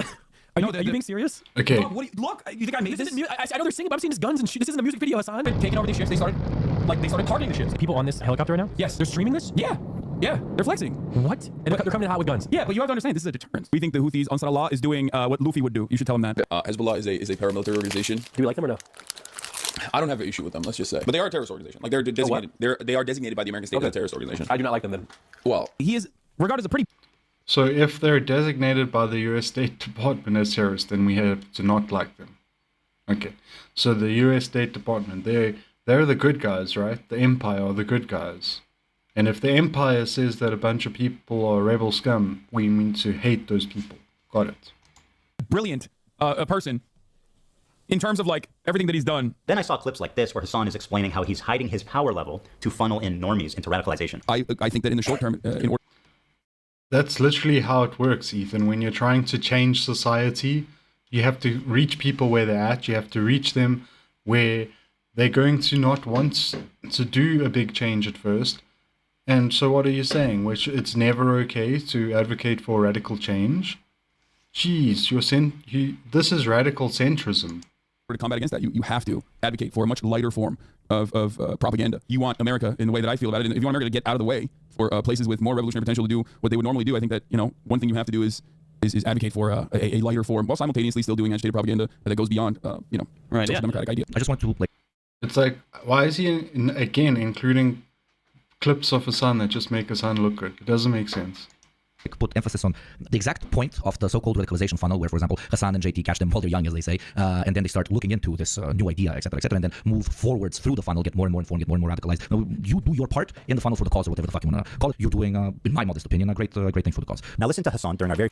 So yeah, that was the Deprogram podcast, by the way, if you want to go check them out. It's very Marxist-Leninist, so it's like, it's not my cup of tea, but it's not the worst. But when we're talking about, so this could be for anything. This could be for the abolition of slavery, right?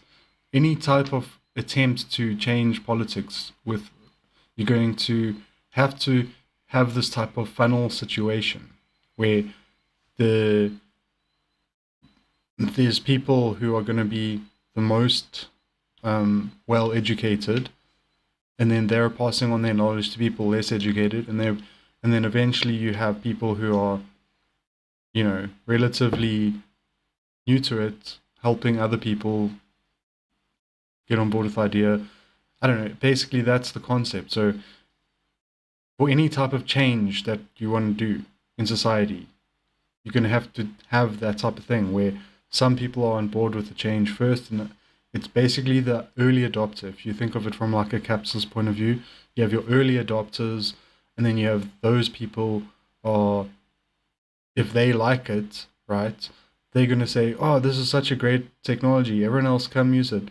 If they can get other people to see the value and join in, and then those people like it, and then you get that same funnel effect. So it's not really something to be scared of. It's essentially just like a marketing technique. Ethan should know about marketing, I think, because they have like their whole Teddy Fresh online shop thing. But yeah, with marketing, they talk about funnels all the time. So it's just about trying to get yourself known and heard, you know. First conversation, lie to me about how he's a social democrat to hide his power level. We should move towards a Sweden-style economy or a Norway-style economy, which would be a social democracy. You have to advocate for a much lighter. Yeah, this is literally normal, logical stuff. Like, if you want to go to somewhere, to a model that is further to the left, then social democracy. It doesn't mean you have to go there immediately. You can go to social democracy first. There's nothing wrong with that. Form of propaganda. With robust social safety nets. Cold radicalization funnel, catch them while they're young, as they say. And protections for workers, like higher unionization rates. A lighter form, while simultaneously still doing agitated propaganda that goes beyond social democratic ideas. Hell, he's proclaimed it loudly that he is a... Yeah, what type of agitative propaganda are we talking about there? That's things like protesting, mailing your congressperson. These are not things to be scared of, Ethan. It's normal political behavior. Self-described propagandist. I'm a propagandist. Well, no, I'm not calling you. I'm just saying. I'm saying I am. Okay, well then. I'm saying I am. A propagandist is much more than someone with a bias. It's someone who knowingly lies to further their political agenda. Knowingly lies? No. Propaganda doesn't have to be a lie. Propaganda is about getting the word out. The government can put out propaganda on why you need to wash your hands. Just because it's propaganda doesn't mean it's a lie. And then I had a terrifying vision. Had I been duped? Was Hassan presenting a Trojan horse? No, you hadn't been duped. He'd been giving you who he was the whole time. You just lost the frickin' debate on socialism versus capitalism. Stop trying to rewrite history. My community, where he was just a left-leaning Democrat like myself, and as he said in the previous video, was He's never presented himself as a left-leaning Democrat like you. Stop bullshitting us, stop gaslighting us. His profile picture has a frickin' red communist flag. He hasn't ever presented himself as just a left-leaning Democrat, you lying piece of... I hate this gaslighting. Them against me. Liberals are some of the easiest to manipulate people on the fucking planet, dude. I learned how much he hates liberals. Dude, I hate liberals, dude. How can you not hate liberals? That's like the softest take ever. Now you're just making Hassan look good again. Dude, I do. I hate them. I hate them so viciously. Did he secretly despise me this whole time? I'm sorry, dude. I hate liberals so much. Did this man sit next to me for 2? Hating liberals is not the same as hating each individual person who is a liberal. You're hating the mindset. You're hating the psychology. And yes, Hassan probably hates the fucking liberalness in Ethan's brain, but that doesn't mean he can't like other parts of him. Do you think if Hassan has a friend that he's playing basketball with, and then he goes and has a drink with, and they're having friends, and they being friends, they're having fun and chatting, but that Hassan has to now agree with every single thing that person believes in order to be friends with him and have that friendship? Or can he disagree with parts of what the person thinks and still want to just get along with him and be friends with him anyway? He never, years and pretend to be my friend? Liberals are... He's not pretending to be your friend. He just doesn't agree with you on everything. He can want different things than you and still have been friendly to you. It's not a lie. He's not lying. He never lied about it. Burden on this planet, dude. Liberals are the most, scummy, vile fucking idiots. Liberals are incredibly stupid. I hate these petulant liberals, dumb fucking liberals. What else is someone this sociopathic capable of? Liberals are some of the easiest... Why are you calling him sociopathic? You haven't established that he's a sociopath. Now you're saying, how can someone so sociopathic? First, you have to establish him doing a single thing that's sociopathic to say someone's so sociopathic. What are you talking about? Of course he's going to hate liberals. Why the hell? Look at what's happened with Trump. All the liberals are lining up to follow him and not fight. That's why you hate liberals, because they don't have a backbone. They don't have a strong moral principles. That's something to not like. That's not an admirable quality. To manipulate people on the fucking planet. Was I being manipulated this whole time? That was my fear anyway, regardless of his truth. So you're being paranoid. Because when Hassan's saying liberals are the most easy to manipulate, he's talking about how the right wing, conservatives and all those, manipulate liberals. He's not saying that leftists are able to manipulate liberals into being progressive liberals. That's not what he's saying. He's saying liberalism defaults to the right, not the left. When they're gullible, but only to right-wing talking points. They're not gullible to left-wing talking points. He's not going to be tricking you to become a leftist because you're a liberal. No, you're not going to become a leftist because you're a liberal, because you're going to get tricked by all the right-wing talking points that are going to pull you away from Hassan. That's what it means to be a liberal. Not that you can just be manipulated by a leftist into being a leftist. No, you are right now showing us how you become yourself manipulated into being a right-winger, to taking the right-wing talking points, to going against the pro-Palestinian voice, to portraying people who are fighting against genocide as if they're just terrorists. You're showing us right now how liberalism defaults to the right. That's what the point Hassan's bringing up. It's not to say, oh, they're so gullible and easy to manipulate. I can manipulate them into being leftist. That's not what he's fucking saying. You're fucking paranoid, dude. Beliefs. That broke my trust in him, and I pretty much ended the show immediately. And I felt guilty. That broke your trust in him. He didn't do anything. Your own paranoia broke your trust in him. Wow, dude. This is issues with his brain problem, like his logic or this crash out thing start way back then. For my participation in mainstreaming Hassan. And for that, I apologize. Mainstreaming Hassan? Hassan mainstreamed you. Hassan's way more... Hassan was on TYT. No one cares about you. When you did Leftovers, it was the most relevant you've ever been. If anyone's being mainstreamed, Hassan's mainstreaming you. Hassan's been on freaking news shows. I think he freaking shows us Piers Morgan. Where's your Piers Morgan interview, Ethan? You're not mainstreaming Hassan. You can't mainstream someone more popular and more successful than you. What are you talking about? Should have looked more deeply into who I was getting in bed with before they gave me chlamydia. Sorry, Hila. Over the past year since the show ended, I continue to... Why are you dunking on your wife and implying you cheated on her as a joke? Bro, this is so misogynistic. Watch Hassan platform, promote, and propagandize terrorist organizations. And every time it happened on Twitch, I would say, man, this time surely he went too far and someone's got to do something. But as the time went on, nothing happened, and his views got more and more radical and more disturbing. I feel it's my obligation after... That is a bold-faced lie. Hassan's views have not gotten more and more radical. You fucking liar. That's such a lie. Show us. Where's the facts? Where's the receipts? You have to show. You can't just... Someone who's such a sociopath, who's become more and more radical. Where's the proof? He hasn't done anything sociopathic. You're the one fucking tweeting and imagining Hassan wants you to die in a fire while he's out there talking to firefighters. Who's the sociopath? It's his projection. Mainstreaming someone like Hassan to take this on. And so it was war. Nuclear war. Okay, so his own paranoia and his own loss... let's be honest, he lost the socialism versus capitalism debate, right? That's why he turned on Hassan. So it became war, but in our revisionist history, it's actually that Hassan got way more radical all of a sudden and tricked me and was trying to manipulate me into becoming a leftist because he hates liberals and he thinks he can trick them. Bro, this is like the type of shit. I'm watching Breaking Bad and then Jesse's friends are like on way too much of the blue stuff and they're going on about some conspiracy theory. Like that's how much this is connected to reality. stand before you following the footsteps of intellectual giants as nothing but a simple man. Now, a simple man who understands right from wrong. Yeah. Influential voice for lots of people. There we go. Piers Morgan.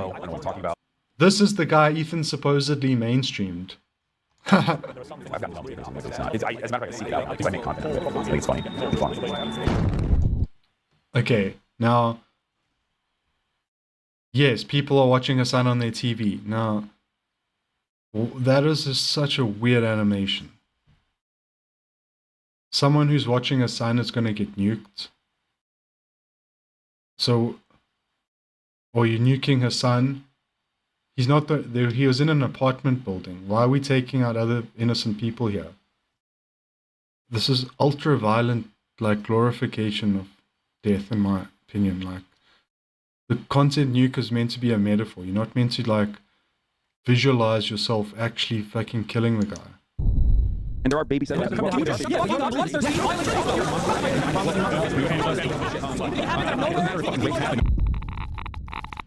It's like, and you know, I was watching this earlier. I said this is the second time I'm watching it because I watched with the Do Not Worry podcast, and Anthony was saying how like that animation there is like, you know, he's got PTSD from like Israel blowing up the port there, and you know, now there's this nuke, and then it's like Ethan defending Israel, nuking her son, and it's like there's such sketch undertones there. Like, I don't know if that was on purpose, but it just feels like he's like trying to flex on like, yeah, I might be a defender of Israel and I might be causing mass damage to Palestinian or pro-Palestinian people. So what? Like, I don't know. It just feels so off. And then that fucking radiation sound is sickening. Because it's like, we know that Israel uses like white phosphorus and stuff, and like they try to like make the land like that nothing grows in it and stuff. Like, they're the ones doing like making the ground radioactive, unlivable like that. So it's like, as someone who's vociferously defended Israel for over a year and said Yoav Golan's a good guy, this is so distasteful. This video, ExpressVPN. Also, like, now we know why this thing came out so late, right? Everyone was like, who's he checking with? Lawyers? Nothing he said is like, it's not funny, so he wasn't pushing the envelope with humor, so he wasn't checking for YouTube TOS, right? He wasn't checking with a lawyer because he said all the stuff he's saying in here before. So if he was worried about defamation, it would be too late. No, he was checking with his fucking sponsor. He kept having to go back to his sponsor and say, is this okay? Can we still be monetized? If we have... He wants to make money off this nuke. He's hoping so it'll go viral and everyone's going to watch it. And he's going to be this glorious hero and he'll make a whole bunch of money off of it. He kept checking with the sponsor. I'm telling you now, that's 100%, I'd bet. That's the person. That's why it was late. Fucking, what is this? ExpressVPN. We had to wait for ExpressVPN's permission to watch this fucking thing. Let's see what you can do with this power. We could sign up for Netflix from a different country, but why would you want to do that? It's $14. It's now $3.66. Okay, but it even gets better than that. Netflix and all the streaming apps have been strategizing on a new advertising vertical. My friends. Okay. And now, back to our program. Meanwhile. And also, I think I just want to quickly add, just as quick, those VPNs that sell like a cheap rate, but you only get the cheap rate if you sign up for a long amount of time. Like, oh, it's only $3 a month if you sign up for a year. And then if you want to do monthly, then it's like $10 a month. I do not trust those. I would not. That's the people who you don't want your data. Never mind China or whatever. Like, those are the people you don't want to give your data to. I don't know what the hell they're doing. But to me, that is so sketch. There's a VPN called Mulvlad, and that's the only one I've used because you pay month to month. There's no option to go for, you get a reduced rate if you pay for a year type stuff. And if you want to go month to month, They're like month to month without having to sign up. They're the cheapest, right? So it's like everyone else is more expensive unless you sign up for a long time. And yeah, Ethan has a history of having sponsors that are a little sketch. So I wouldn't be surprised why ExpressVPN thinks that this is okay to put their name on, honestly. They're a freaking VPN, not the good kind, in my opinion. At Twitch HQ, the marketing team is strategizing on a new advertising vertical. My friends at Twitch headquarters, the executives, the influencers, Hassan, nice to see you, Frogan, front row. I am here to present to you an extraordinarily exciting opportunity. We have not tapped this market yet. Now, don't panic, okay? Because you're gonna wanna panic when I tell you, but listen and learn. Who's billions of dollars, eager to spend it? And what, people are too cowardly to reach out and take the money? Not us. Terrorism. Terrorism. Twitch is perfect. It's not terrorism, Ethan. I think, that's where Hassan's watching the song that's from like Ansar Allah, and it's like a resistance song. The people that the US government can't decide whether they're terrorists or not. They keep going on and off. And when Hassan was watching it at the time, I'm pretty sure they weren't on the list.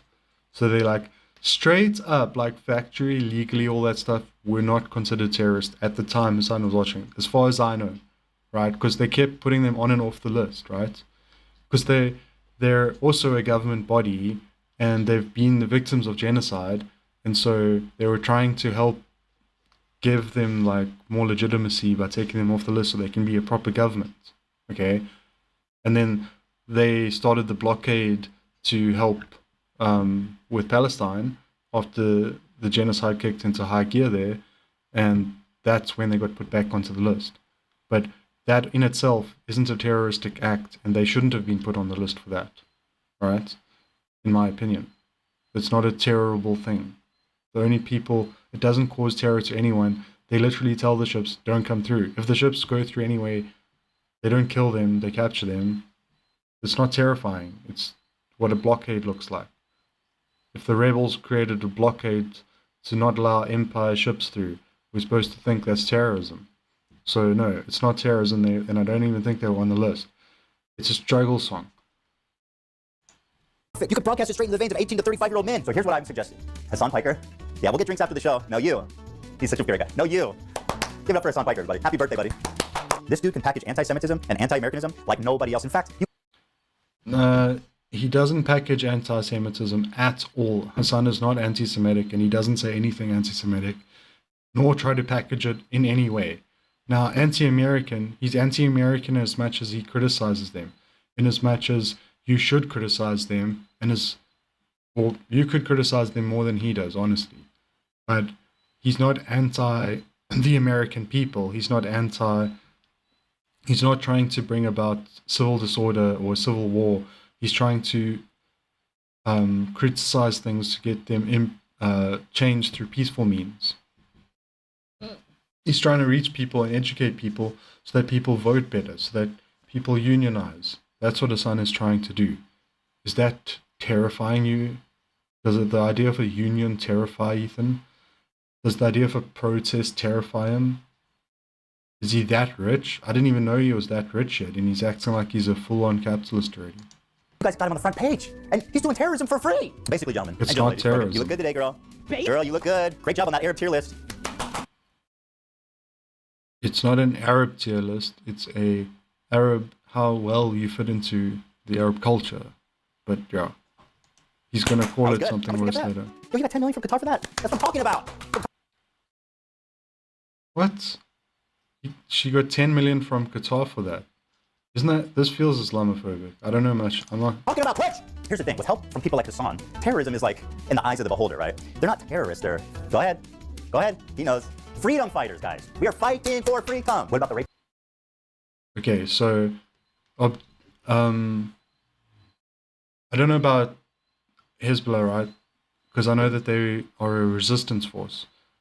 I don't, but one could definitely say Hamas are freedom fighters. That's just objectively true. They're fucking living in an apartheid-occupied land, and they're fighting. That's literally the definition. Just because you don't like them doesn't mean you can't admit what they are. The murders? Don't mention that. So, it's not, this isn't a dichotomy. I don't want to get back into it, but they didn't. I haven't seen evidence that they committed sexual violence on October 7th. But the point is, even if a freedom fighting force did commit a crime, that doesn't disqualify them from being freedom fighters. That just means they're fighting in a bad way, right? These are not mutually exclusive. What's wrong with you? And another one. The resistance isn't perfect. Right? Gotta crack some eggs, man. Hassan, you know socialism didn't buy you that car. Assuming Hassan is getting money for promoting resistance, what? And then there's like this Russian, so what? Hassan is being paid by Russia. Hassan, the people being paid by Russia, we know who they are. They're on the right, dude. Russia's not paying leftists. What the hell? Ethan's inventing new forms of Islamophobia. If I knew that this is what communism would be in 2024, I would not have bothered with this shit. Really. Of course, is the symbol of the capitalist excess. What the fuck is he thinking?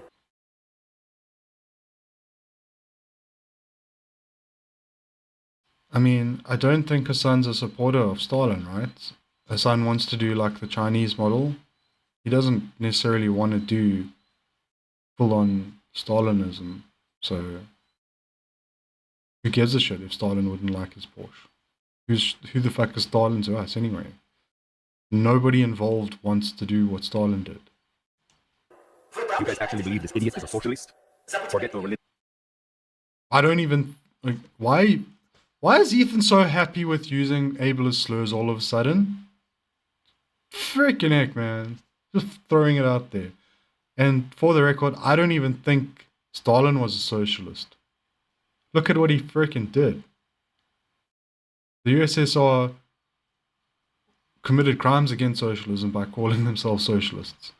Lenin admitted that it was state capitalist. Like, I'd say China is closer to socialism than the USSR because they're closer to social democracy, which is closer to socialism, because socialism is not authoritarian. Hassan is the opiate of the masses, straight to the gulag for anyone sought to this idiot. So he dropped the ableist slur twice, but then in the text there was a different ableist slur. Because, right, let's go back. So he's using the I word, but I'm pretty sure I just saw the M word. Straight to the gulag. There. If you look at the text, that's a different ableist slur, not the one that he actually says out loud. For anyone sought to this idiot. See. Or that designer dog? So we're doubling up on our ableist slurs. Audio-visual experience. It's like stereo. You get ableism through your eyes and ears. Very cute, by the way, but those are expensive. The point is, we have the biggest political streamer on our platform that is influencing media and influencing young kids everywhere. If we can normalize terrorism, if we could... If we can... Isn't this... Yeah, that's Ansar Allah. They're not terrorists, right? Well, they keep getting put on and off the list. So... Now, let's look at the USA, or let's think about the USA for a split second. Most of the terrorist acts in the USA are by right-wing and often racist people, right? Cool. So it's the far right doing all that shit, right? So now, Ethan is claiming that if we normalized Ansar Allah's actions, we'd be normalizing terrorism. But if we normalized their actions, wouldn't that mean that it would normalize like fighting back against all oppression and stuff, like against all genocidal oppressive forces? And so that would be more like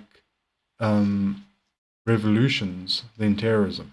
It would normalize revolutionary act more than, because there's nothing, I already went through that part. Rebrand it. Then fuck the US Navy. You know how much those guys don't pay shit. Yeah, fuck the US Navy. What the fuck? You see the Army ads on Twitch? The Army is fucking broke, dude. I'll tell you who loves America more than the Army. The Army's not broke, you asshole. What are you saying? They've got all the money in the world. Qatar. Well, I don't know if love's the right word, though. They're paying more. Good CPMs coming out of Qatar. But you kids love anime. Why does he keep bringing up Qatar and CPMs from Qatar? Is there something I don't know about, or is this a new form of Islamophobia? Right? Can't get enough of it. Hey, look at what we've already done with Hassan. You're the fucking man, dude. Happy birthday again, man. Now, we got a big party. Also, why is he trying to imply Twitch is banking money off Hassan? Like, they've got other streamers that are bigger, as far as I know. this whole leftist or pro, like, I don't need to quote, fine. This whole leftist and pro-Palestinian like amounts of creators on Twitch is not a huge amount of their revenue. But all of these people, Hassan doesn't have ads, and he puts that freaking, the contracts up, so there's no pre-rolled ads, and he puts that thing that everyone puts, that your content has got sensitive stuff, and then the ads don't run. So they're not making money off Hassan. So this entire bit makes no sense. For you after. No, don't do it. Let's wait, because we got a big party and a cake and everything for you after in the back. The prostitutes too. Don't tell anyone. That's part of the past. Look what we've done already. This Houthi pirate. I mean, we kidding? This guy's a fucking terrorist. He literally tweeting out. He's a terrorist now. It's one thing to say that he's a Houthi pirate, which is unconfirmed, but that doesn't make him a terrorist. The Houthis are not terrorists. We've gone through this again and again. Like, is either ExpressVPN or the CIA or the State Department. Like, well, this is indistinguishable from the press secretary for Trump or their opinion on the situation. He wants to kill Jews and put their heads on pikes. And somehow. No! Zionists. Not Jews. You're the fucking one conflating them, Ethan. Not somehow, because of his genius. We have rebranded the Houthi fucking pirates, the Houthi terrorist organization. Yeah, the Islamic fundamentalists. They didn't get rebranded. Their actions against the state of Israel is what's gotten them clout. Not this fucking interview. What are you talking about? To America, curse upon the Jews. That's right. That's the Jolly Roger of this man here. None other than Monkey D. Luffy. So let's get out there, guys. And let's make 2025 our biggest year, guys. Come on, guys. The resistance is imperfect. Does Ethan think Luffy is like this, like, pure angel who never does anything wrong? Like, comparing the guy to Luffy isn't saying, like, he's, like, everyone should be like him. It's just a comparison to the fact that the Yemeni people are standing up against those way stronger than them in naval battle. Like, that's the relation, Ethan. Did you not get that? The resistance is imperfect. Yeah, let's get him! If you want to know where on the political spectrum Hassan sits, take a look at a recent media analysis by Ad Fonte, which rated Hassan as the most extreme left-wing, untrustworthy media source on the internet. Wait, why did they say untrustworthy? I don't trust this thing. Why is there no one in the top left? I don't know. I'm way further left than Hassan. And to give you an idea, he is opposite of InfoWars. Now, I'm not going to sit here and tell you that Hassan loves all terrorists, but what I will say... What is this freaking horseshoe theory charts of political voices you're showing us? ...say is that there isn't many he don't like. Let's start with our good friend Luffy here and his organization, the Houthis. And yes, this is what it looks like. They are hiling Hitler. The Houthis are an Islamic military group. They're known for their cruel measures, forcibly recruiting child soldiers, shelling civilian areas, and blocking food from... Wait, are they? ...entering already famine-ruined parts of Yemen. They've also set up landmines in agricultural spots, making the fields virtually worthless. Women have virtually no... Does Ethan know that they're at war, that they've been at war with Saudi Arabia and been victims of genocide? ...no rights, and homosexuality, of course, is punishable by death. That lines up with leftist values. Now, just how little right... No one's saying they're leftists. What are you talking about? You can support people's rights to, like, you know, what's the word? Political autonomy or whatever without agreeing with or them being leftists or anything. You can be against the actions of Israel and the US without that making you a leftist. No one's saying they're leftist. Jesus, no. ...do women in the Houthis Yemen have? Well, according to this, there's been 1,181 violations committed by Houthi rebels against women, including torture... Okay, that pales in comparison to the violations by Israel and IDF. ...rape, and murder. So, not great. The Houthis have a very wholesome flag, as you can see here. It says, translated, Allah Akbar, death to America, death to Israel, and a curse upon... I have questions about this translation, and I'm not 100% sure. I feel like this might be a bit of manipulation or deceit here, because I think they updated something, or I don't know if it's best translation, but like, anyway, you need to understand that, like, when people are being genocided, they don't necessarily police their language. Okay. So when one group of people is doing a genocide, you're trying to police the language of the people fighting against that genocide. So let's just keep things in perspective. And that's all of them, not just the ones in Israel. And of course, victory to Islam. I get amused when these terrorists are like, we hate Jews, we want to kill Jews. And then people like Hassan are like, you're fucking racist for saying that they just want to kill Jews and that they're terrorists, man. What you meant to say is Hezbollah is... Okay, now is a good time, I think, to go over to... and I also need a break, but we can watch this other video from... Was it? So, because this is something that really bothers me with Ethan and his inability to understand what a struggle song is. Grates my gears.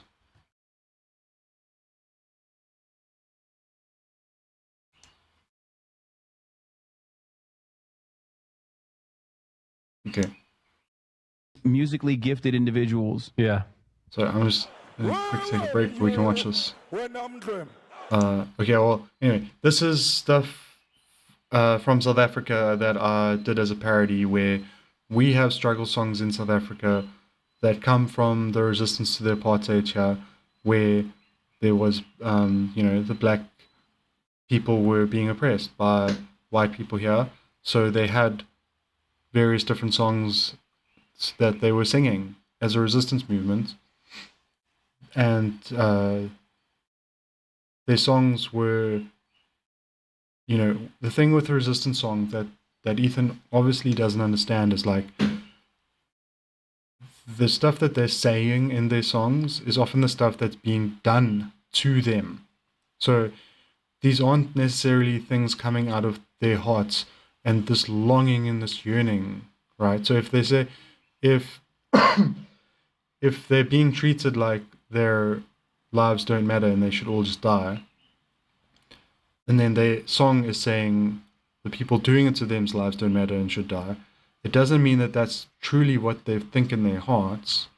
It's a way to like fight fire with fire in a way, or to like give yourself the strength of, if I have to become like you to survive, I will, type thing, And then once you get your liberation, you don't do those things that you were singing about, because it was never something you were trying to do, and it was never something you were doing before you got colonized, right? So it's important to understand that the language being used could be more aggressive than what's actually in those people's hearts, right? Because they are trying to build themselves the morale and the strength not to give up in the face of those things being done to them. So that's important context, I think.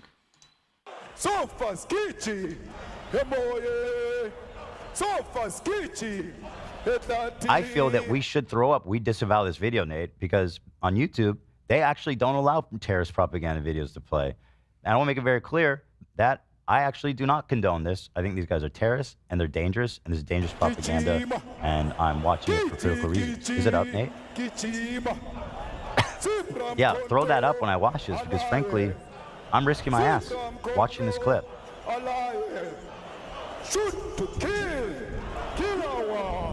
So he introduces it as a fun beat musical. Musically gifted.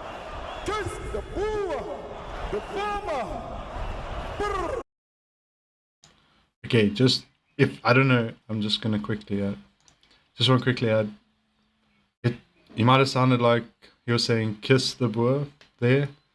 That's because the original song is "kill," but people have been trying to take him to court over and over about it. So he's just trying to avoid drama. But when he did go through the courts and our Supreme Courts and whatever ruled that it's not hate speech to sing a struggle song.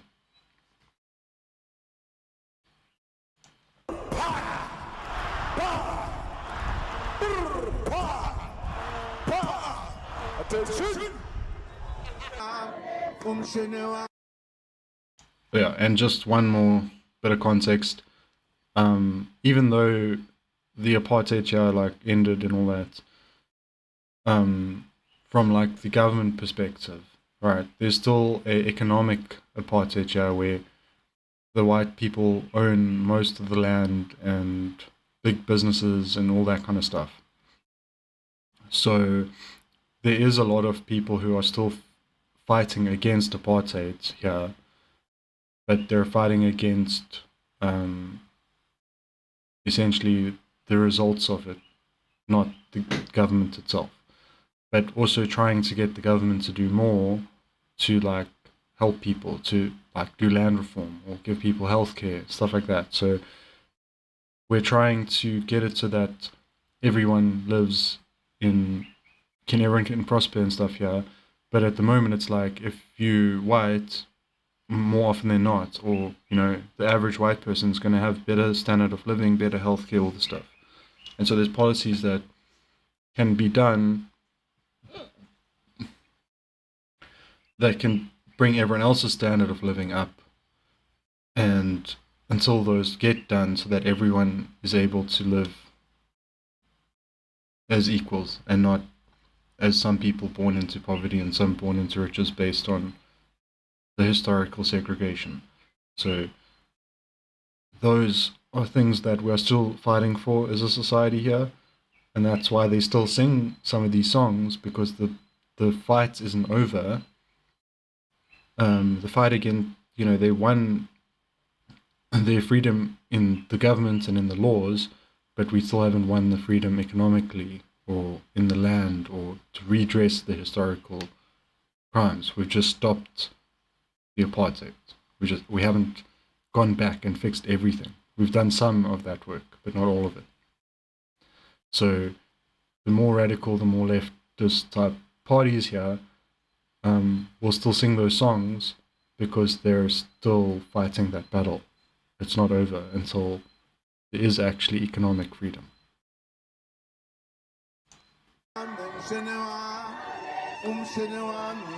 Their heart longs for master rifles and assault rifles. Very good, very cool. He gets up and leaves his poor friend there in the trenches, taking Houthi terrorism propaganda to the dome. And I've seen this clip, man. This poor guy has no idea what's going on. He's obviously not very savvy with politics. And this man just left him fucking like George Bush when he heard 9/11 happen. You know what I mean?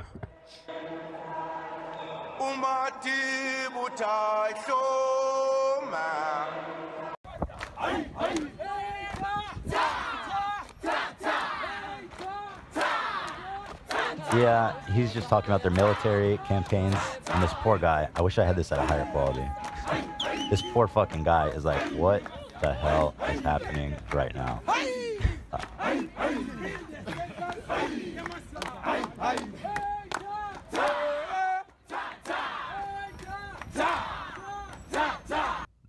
Notice the age of these kids dancing with guns and rifles and the how old would you say these kids are here? To me, they look 15.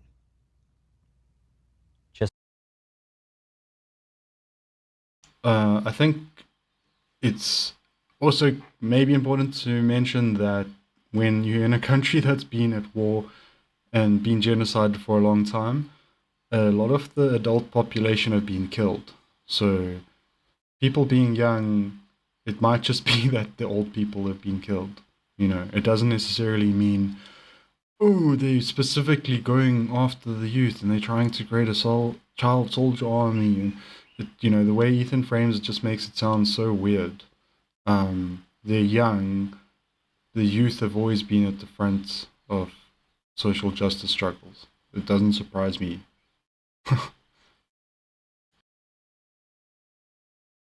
saying.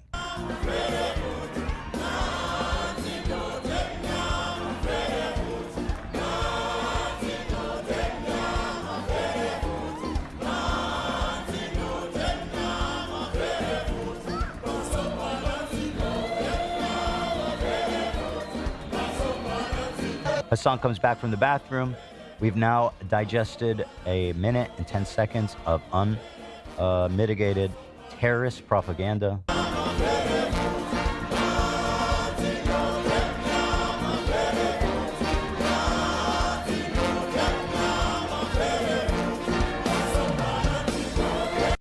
minute video of. What do you mean a music video? When you said music video, I'm expecting like bad example, Chris Brown dancing. You know? No. They do they do musicals. They're very musical people. Are you being serious? Dog, what do you look? You think I made this? This isn't music. I know they're singing, but I'm seeing just guns and shit. This isn't a music video, Hassan. No, it is. They do musicals about like their fucking like their actions all the time. Yeah, that's called terrorist propaganda. They do it to package it in a nice way to yeah, so obviously this parody video I made has the full clip, the one that Ethan's covering a lot. This is this video where Hassan showed this Ansarallah resistance song is one of the things that Ethan can't get past. But you know, it's like a normie might who isn't politically aware might be shocked at it, like without context. And the way you see with our songs, the way in my parody, is a celebratory jubilation to it, right? Because we've won to some degree, right? We have a degree of victory, and people are happy about that. So that's why the imagery isn't all militant and stuff, because we're not still in the battle. So we don't need to still be in that headspace of, like, we got to go and get this done. Now it's more like there's been a bit of a victory, so that's why. But these same songs would have been sung in more militant ways before, right? It's just that's the nature of war, right?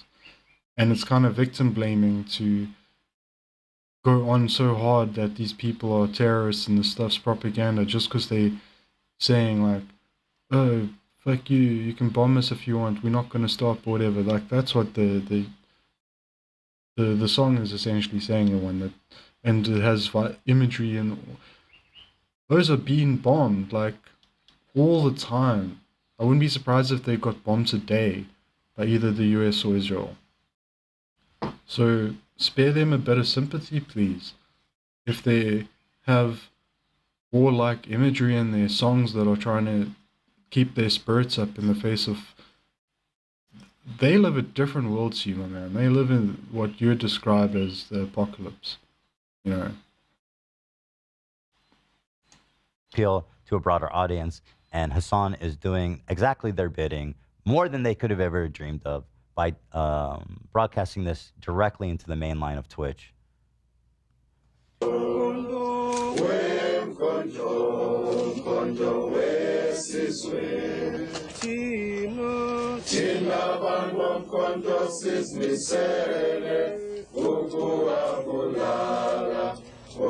Again, they're just talking about their military exploits at this point.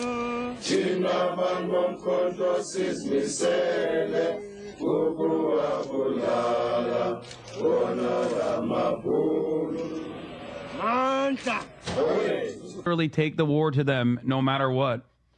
Yeah, no, they're awesome. And once again, yeah. So, yeah, that's the context, right? And so the ANC have songs with the controversies where wing of the ANC were saying, like, we're gonna kill all the whites. That's what they were saying in their songs. Are we supposed to think now they're the bad guys? I think Nelson Mandela was only taken off the terrorist list in like 2009 or 2010 or some shit. Like, he'd been president for a while when they took... It's like people being on the terrorist list when they are people who have fought against apartheid or genocide, or they often... The West often doesn't want to recognize them straight away. They want to keep them on the terrorist list just in case they misbehave, and then we have a right to go in and do something. Okay? So, yeah. This isn't the big controversy Ethan thinks it is. Muslim. You're not thinking deep enough about this topic. My criticism of the Houthis' slogan do not factor into what they are doing. Of course, it is anti-Semitic, but contextualizing matters. Yeah, it's really interesting because like that is such Western-focused propaganda. Like for a Palestinian to arrive at anti-Semitic opinions, okay, they don't need to read Mein Kampf. Hassan was saying for a Palestinian, they don't and then Ethan is showing the Ansar Allah. These are not, they're not Palestinians, Ethan. They have a different context and a different relationship to it. Oh, I almost forgot the most fun one. They brought back slavery. You think the Houthis, Ansar Allah, is doing what Luffy would do? That lines up with... Yeah, he's definitely talking about Ansar Allah. But he had a clip of Hassan talking about Palestinians thrown in there. What? Leftist values. All right, so these guys are clearly the bad guys. So my question is, how does Hassan... Wait, these guys are clearly the bad... No, they're not clearly the bad guys. What are you talking... These rebel scum! Look at these rebels! This one rebel alliance did something bad. The Empire is clearly the good guys now. ...cover such a genocidal, violent, misogynistic, homophobic, terroristic organization? Oh, you want to see... I mean, they're violent. They could be misogynistic and homophobic, sure. Oftentimes, those types of social struggles are hard for a population to reach at when they're being bombed to shit. Are they terroristic? Not necessarily. No, not really. They've been, like I was saying, flip-flopped on and off the terror list. What have they really done that's so terrorism? They've, tried to stop a genocide. That's so terrifying. Houthi musical? Sure. These were the people that the Saudis were killing, by the way. Just so you know, these fucking musically gifted individuals. Yeah. Yeah, Saudis are killing them.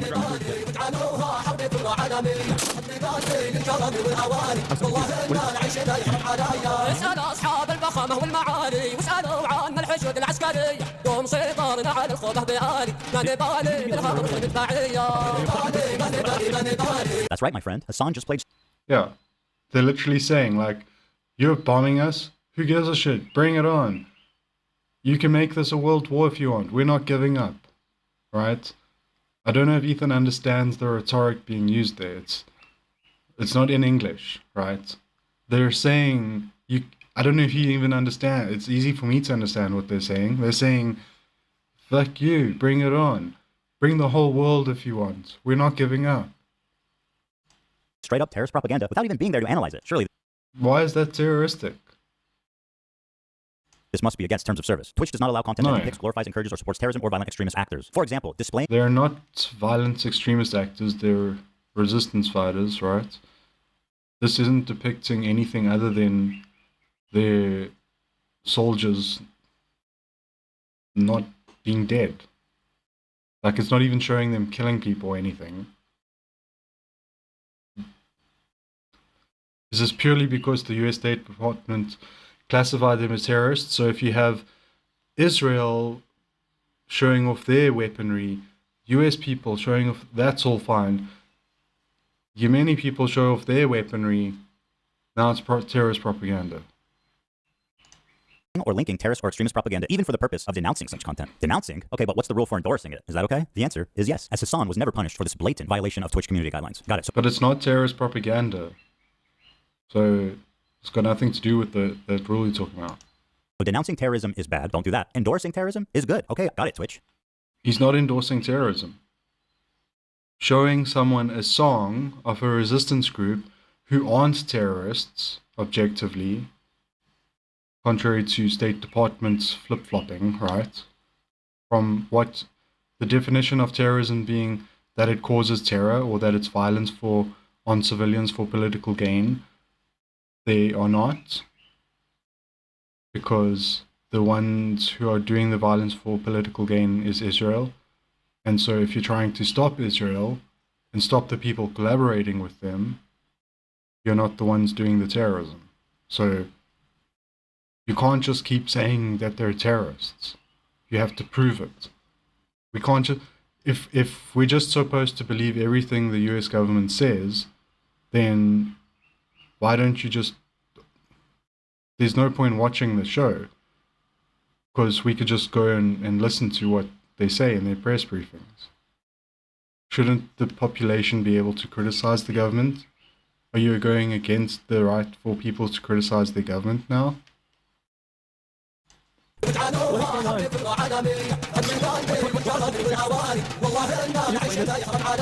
is a 3-minute video of. What do you mean music video? When you said music video, I'm expecting like bad example, Chris Brown dancing. You know? No. They do musicals. They're very musical people. Are you being serious? It's like also like it's so silly to me that there's like this framing and it's like this is so bad. Doesn't Ethan understand like you're going to show your friend like the most controversial thing you have just to see how they react, like for fun, because you finally have a normie on stream or something.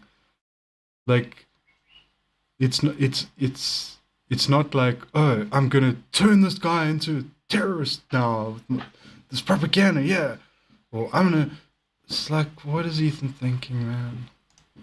Dog, what do you, look, you think I made this? I know they're singing, but I've seen his guns and shit. This isn't a music video, Hassan. No, they do musicals about like their fucking like their actions. Like he isn't used to seeing that type of thing. He's used to seeing Americans with guns.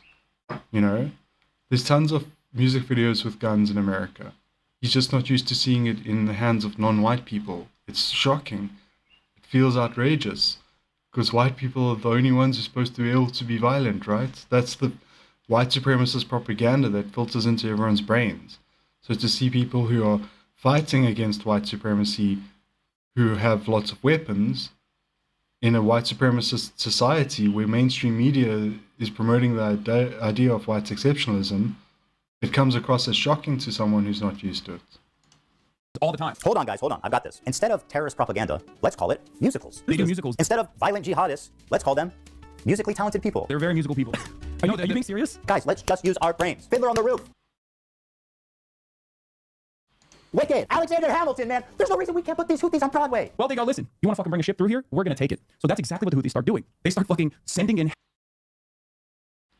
It's just, Ethan's just clutching his pearls there. helicopters onto fucking ships. Bro, they fucking, look at this. They got the Palestinian flag that they paint on the helicopter, the Yemen flag. They fucking they start overtaking the ships. And they're like, guess what, dog? No more. Wait, they have a Palestinian flag? So you know why the fuck you're getting boarded. You know. Your ship's still going. You haven't dropped anchor to do what they've told you to. Now you're finding out, right? And it's the Palestinian flag. It's exactly, they're doing anti-Palestinian stuff. This ship has participated in pro-genocide behavior. That's why it's being boarded. Because that's not terrorism. Terrorism is letting it get through and then get used against civilians.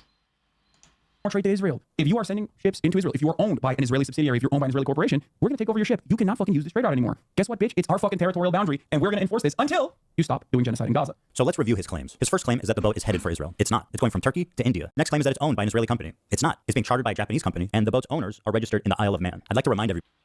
Okay, so the boat's owners are registered in the Isle of Man. So Ethan's gone through this whole, he's lying, it's not actually, blah, blah, blah, blah. And we end up with it's owned by a company in the Isle of Man, which is, you know, it's essentially the UK adjacent. It's like the UK is like tax haven, you know. It's the UK. That UK companies will you know, own things through the Isle of Man, or Western companies will own things through the Isle of Man. It's like a tax haven. That's where a lot of gambling stuff is situated, because they have more like less regulations and stuff there.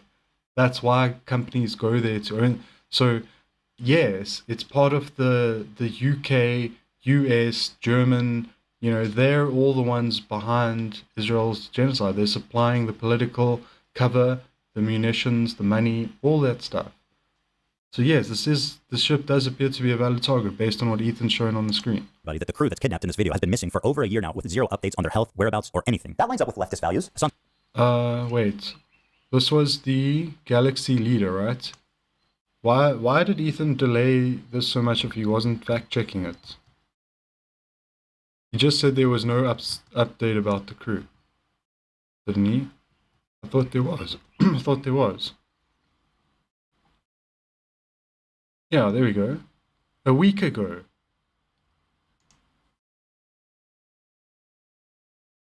Okay. Yeah, it looks like the same ship, right?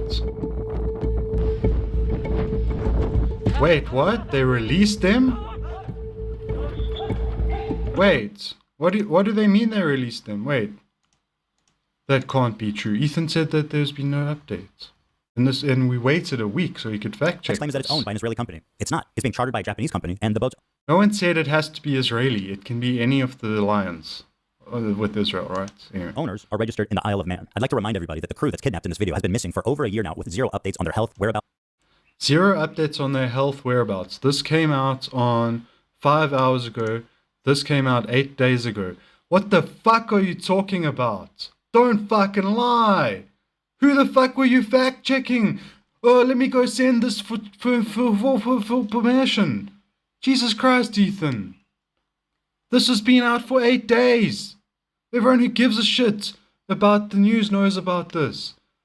Don't come and insert yourself into the topic if you don't even know the basics of what's happening, and then you come and you sprout lies that's saying that there's been no updates. Oh, we don't know about their health. Scary! Look, they fucking released them, buddy. Look.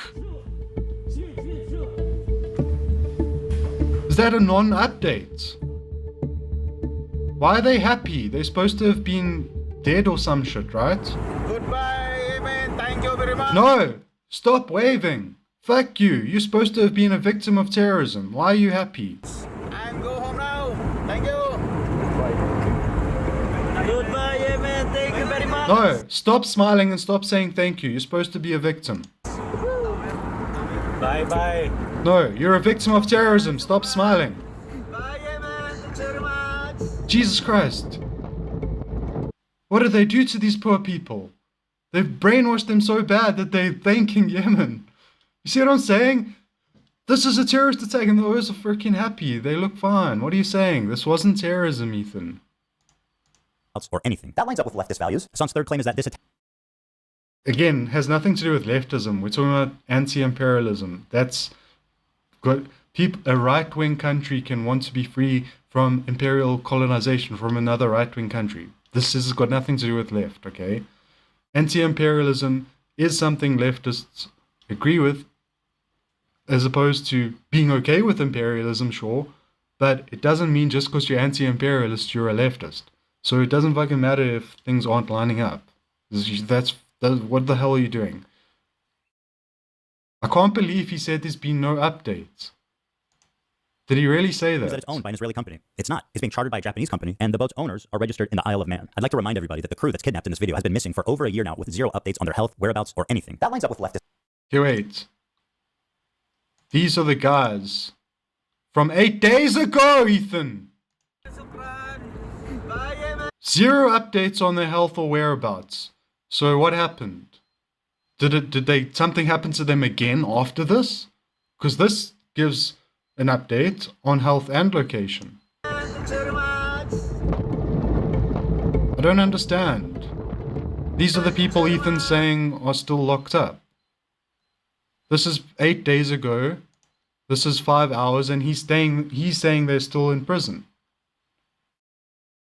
What the hell are you doing, Ethan? Where is your fact-checking? Values. Hassan's third claim is that this attack happened in their territorial waters, which is also a lie. It happened in international waters. Hassan is lying for the... It doesn't fucking matter where it happened.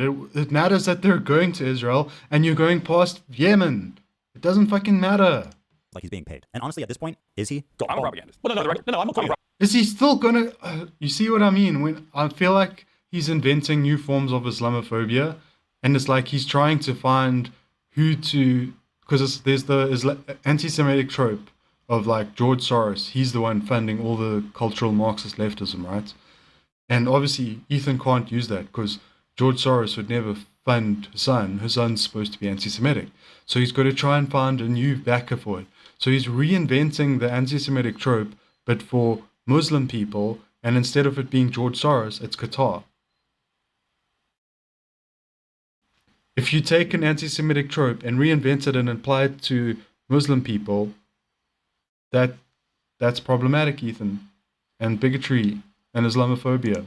This is like a hostile. They're streaming this? Yeah, they're flexing. What? And they're coming out with guns. Yeah, but you have to understand, this is a deterrence. Israeli society is going to start getting upset. They're going to be like, I can't get my treats. I can't get my Amazon Prime deliveries. What the fuck is going on? I hate this. Israel sucks. I'm leaving Israel. That's the goal. I find it disturbing that Hassan thinks that a slowdown of imports is going to cause Jews to flee Israel. 80% again, Ethan doesn't understand anything, right? Because Hassan's talking about the settlers, the people who came from places like America, predominantly came from America. They're going to want to go back to America when Israel isn't working the way America works anymore. That's who Hassan's talking about. Israelis were born there and do not have citizenship anywhere else. So where do you want them to go, Hassan? Back to Poland or back to the Arab countries they were forced out of? Israel sucks. I'm leaving. No, he's talking about the settlers, Ethan. Why are you intentionally misunderstanding him or just bad at comprehension? Israel, that's the goal. By telling the Jews of Israel to go back where they came from, Hassan attempts to deny Jewish heritage in the Middle East. He's not saying the Jews of Israel go back where you come from. He's saying when Israel doesn't have its streets, it's going to lose a lot of its settlers. The people who moved there to do shenanigans are going to go home. That's what Hassan's saying, Ethan. He's not... Why are you trying to make this into something that sounds like it's anti-Semitic? Hassan's not saying that the people who are Jewish who are born in Palestine need to go back anywhere. He's saying the ones who went there, who want their treats, like he was saying, Amazon Prime, blah, blah, blah. Clearly, he's referencing American culture, right? Is Amazon Prime is that something Israeli that I'm supposed to know? Is that, that I don't know is actually Israeli? I feel like, no, this is clearly a reference to American culture and saying the Americans are going to want to go back, the ones who do have citizenship. The ones who don't aren't going to have to go anywhere because he's not talking about them. Characterizes them not as indigenous, but as white colonizers. This is despite the fact that 60% of Jews in Israel are actually native to the Middle East. This is wild. So these guys did all of this, right? They did all of this. Is that their helicopter? Yeah, that looks like a legit helicopter. It is a legit helicopter. Yeah, they're a government. They take it over. They take it over. And they tell the people in the ship. They've been able to disable multiple US aircraft carriers. The helicopter's the least impressive thing about these guys. Like mostly Filipino people, Filipino crews. And they're like, all right, we got no problems with you, but you're coming with us. We're taking over the ship. What an incredible way to characterize having a gun in your face. Hassan is asking us not to believe our own eyes as we watch terrorists hostily kidnap the crew. We got no problems with you. Okay, wait. Hassan is asking us not to believe our own eyes. Where was that thing I just watched? There.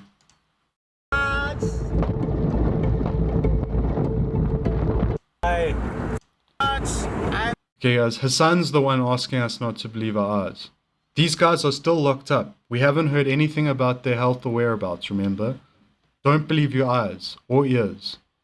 It might say that they've been released. Don't believe it. No, Ethan's the one who doesn't want us to believe our eyes and ears. But you're coming with us. We're taking over the ship. And once again, the crew is still MIA for over a year. He's lying! Ethan! You just lied again. You repeated the lie. Jesus Christ, Ethan. What does MIA mean? Majorly, I'm alright. Bye. Surprise. Okay, wait. What does he mean MIA? Because these people have been released, right? So they're not missing in action, which is the normal MIA. Making it again. I don't know. Who's the one trying to make us not believe our eyes and ears here? Ethan just said again, 8 days after delaying this thing to supposedly check its veracity multiple times, we're now being told these people are still MIA. Jesus Christ. Prisoners to a terrorist organization. But don't worry, guys. Hassan says they have no problem with them. They're like, all right, we got no problems with you, but you're coming with us. I mean, they don't seem to... Let's not ask Hassan. The fucking people themselves don't seem to have a problem, Ethan. Why don't we just fucking believe our own eyes for once? Enough with the Seinfelds. This is a 3-minute video. What do you mean music video? When you use music video, I'm expecting are you being serious? I've seen guns and shit. This is a music video, Hassan. Is this a joke? Is this Ethan's comedy that we've all been waiting for? A close zoom? I bet Hassan's friend really appreciated being fed terrorist propaganda on camera. Let's see what he had to say. Because hell, even a couple days ago, I was hanging out with my buddy Hassan, and this guy unironically put a terrorist propaganda music video on and then left the room. Left the room? Yeah, and I was just like, and the thing is, like, in hindsight, it's hilarious, But at the same time, I'm like, what is going on here? This is wild to me. So he's just calling it a terrorist propaganda video. That doesn't mean it is one, Ethan. That might be how he perceived it. But like, I like he was like, "Yo, they're such great dancers." Oh my god! I was like, okay. Wait, is that how it works? If you watch like a politics TikTok, you get recommended Hassan right after. Is that how it works? Bro, he's all over this page. What? That's crazy. Click it, dude. Hassan be saying some wild stuff, man. So I don't know if we can. Here's another incident of Hassan enjoying some. Hassan be saying some wild stuff, so I don't know if we can. Yeah, he doesn't want his stream to become like super political, and then his chat goes out of hand and it's chaos. It's got nothing to do with the music video. Houthi propaganda.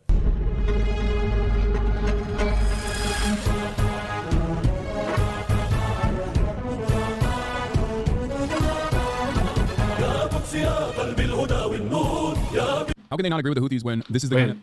I need to, I know Ethan's trying to dunk on this, but to me, I don't understand why they've been classified as terrorists. I don't think my country classified them that way. So that's I just crazy. want to enjoy the song for what it is. Click it. Here's another incident Seems of like Hassan it might be a enjoying banger. some Houthi propaganda.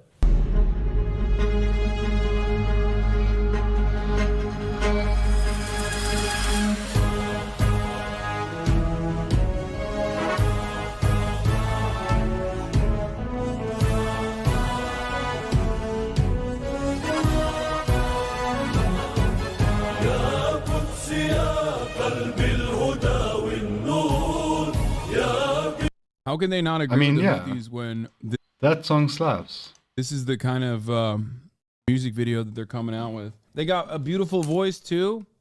Yeah, Israel been real. Are we not supposed to like, if any country ever has a military parade, it's fine. But now we're not supposed to like it when the Yemeni people do it. What the hell? This feels racist, Ethan. Quiet since this dropped, dude. The fucking mixtape. Oh, Hassan, my sweet, naive friend. You say that Jews don't sing and dance like that? Then what the fuck do you call this?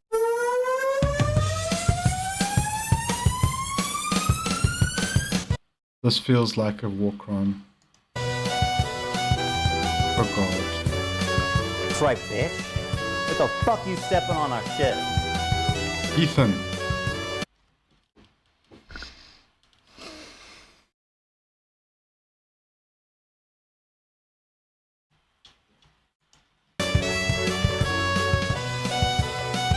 This is not good music, Ethan.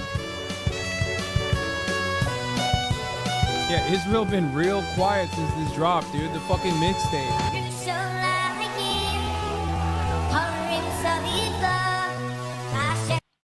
What's the implication? That this weird, like, kids bop fucking default setting on your piano techno is gonna make Palestine be quiet? Dude. Israel shouldn't exist just based on this song. You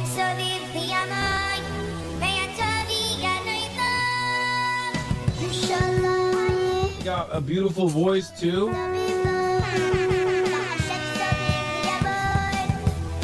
Israel been real quiet since this dropped, dude. Is this supposed to be an example of a good song? Israel been real quiet since this dropped, dude. Ladies and gentlemen, we got it.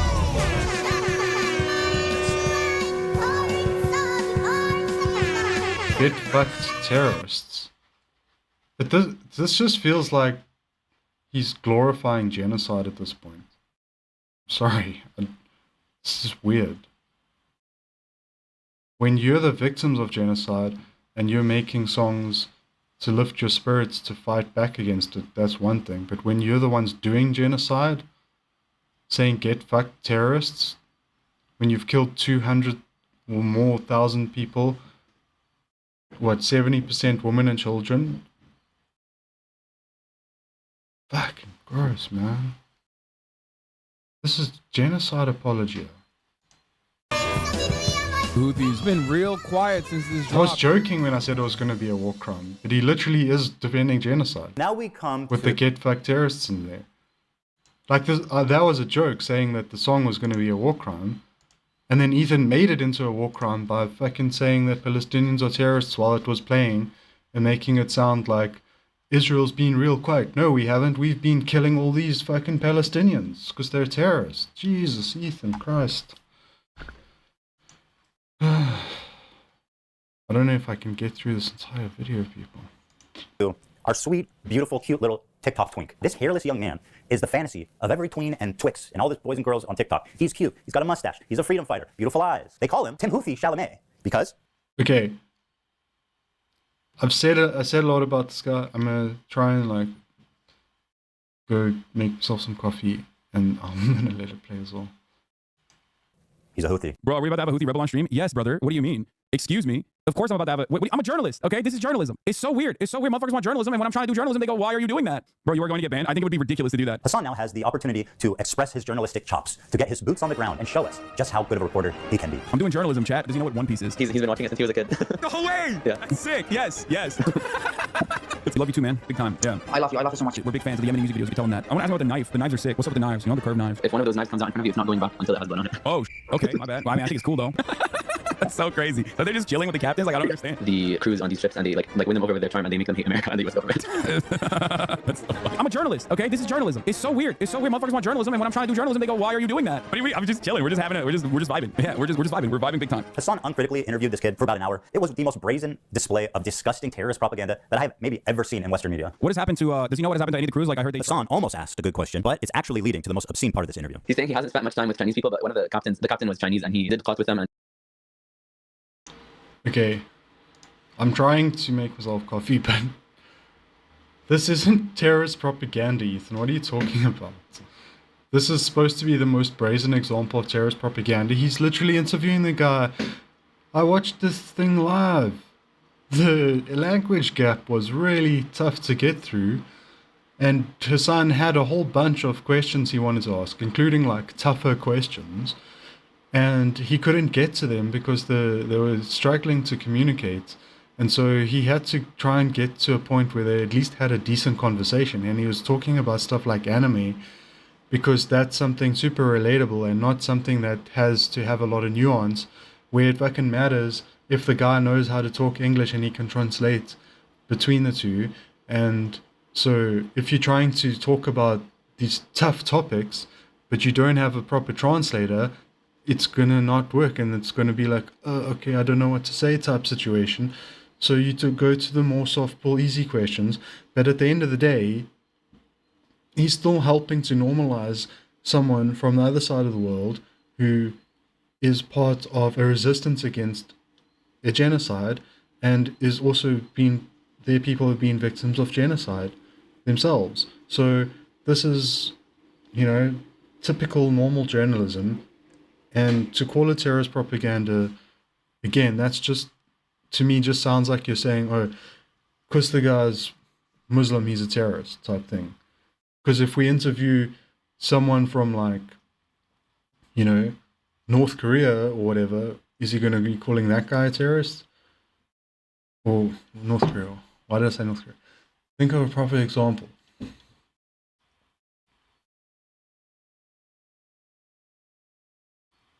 Like Nelson Mandela, victim of terror.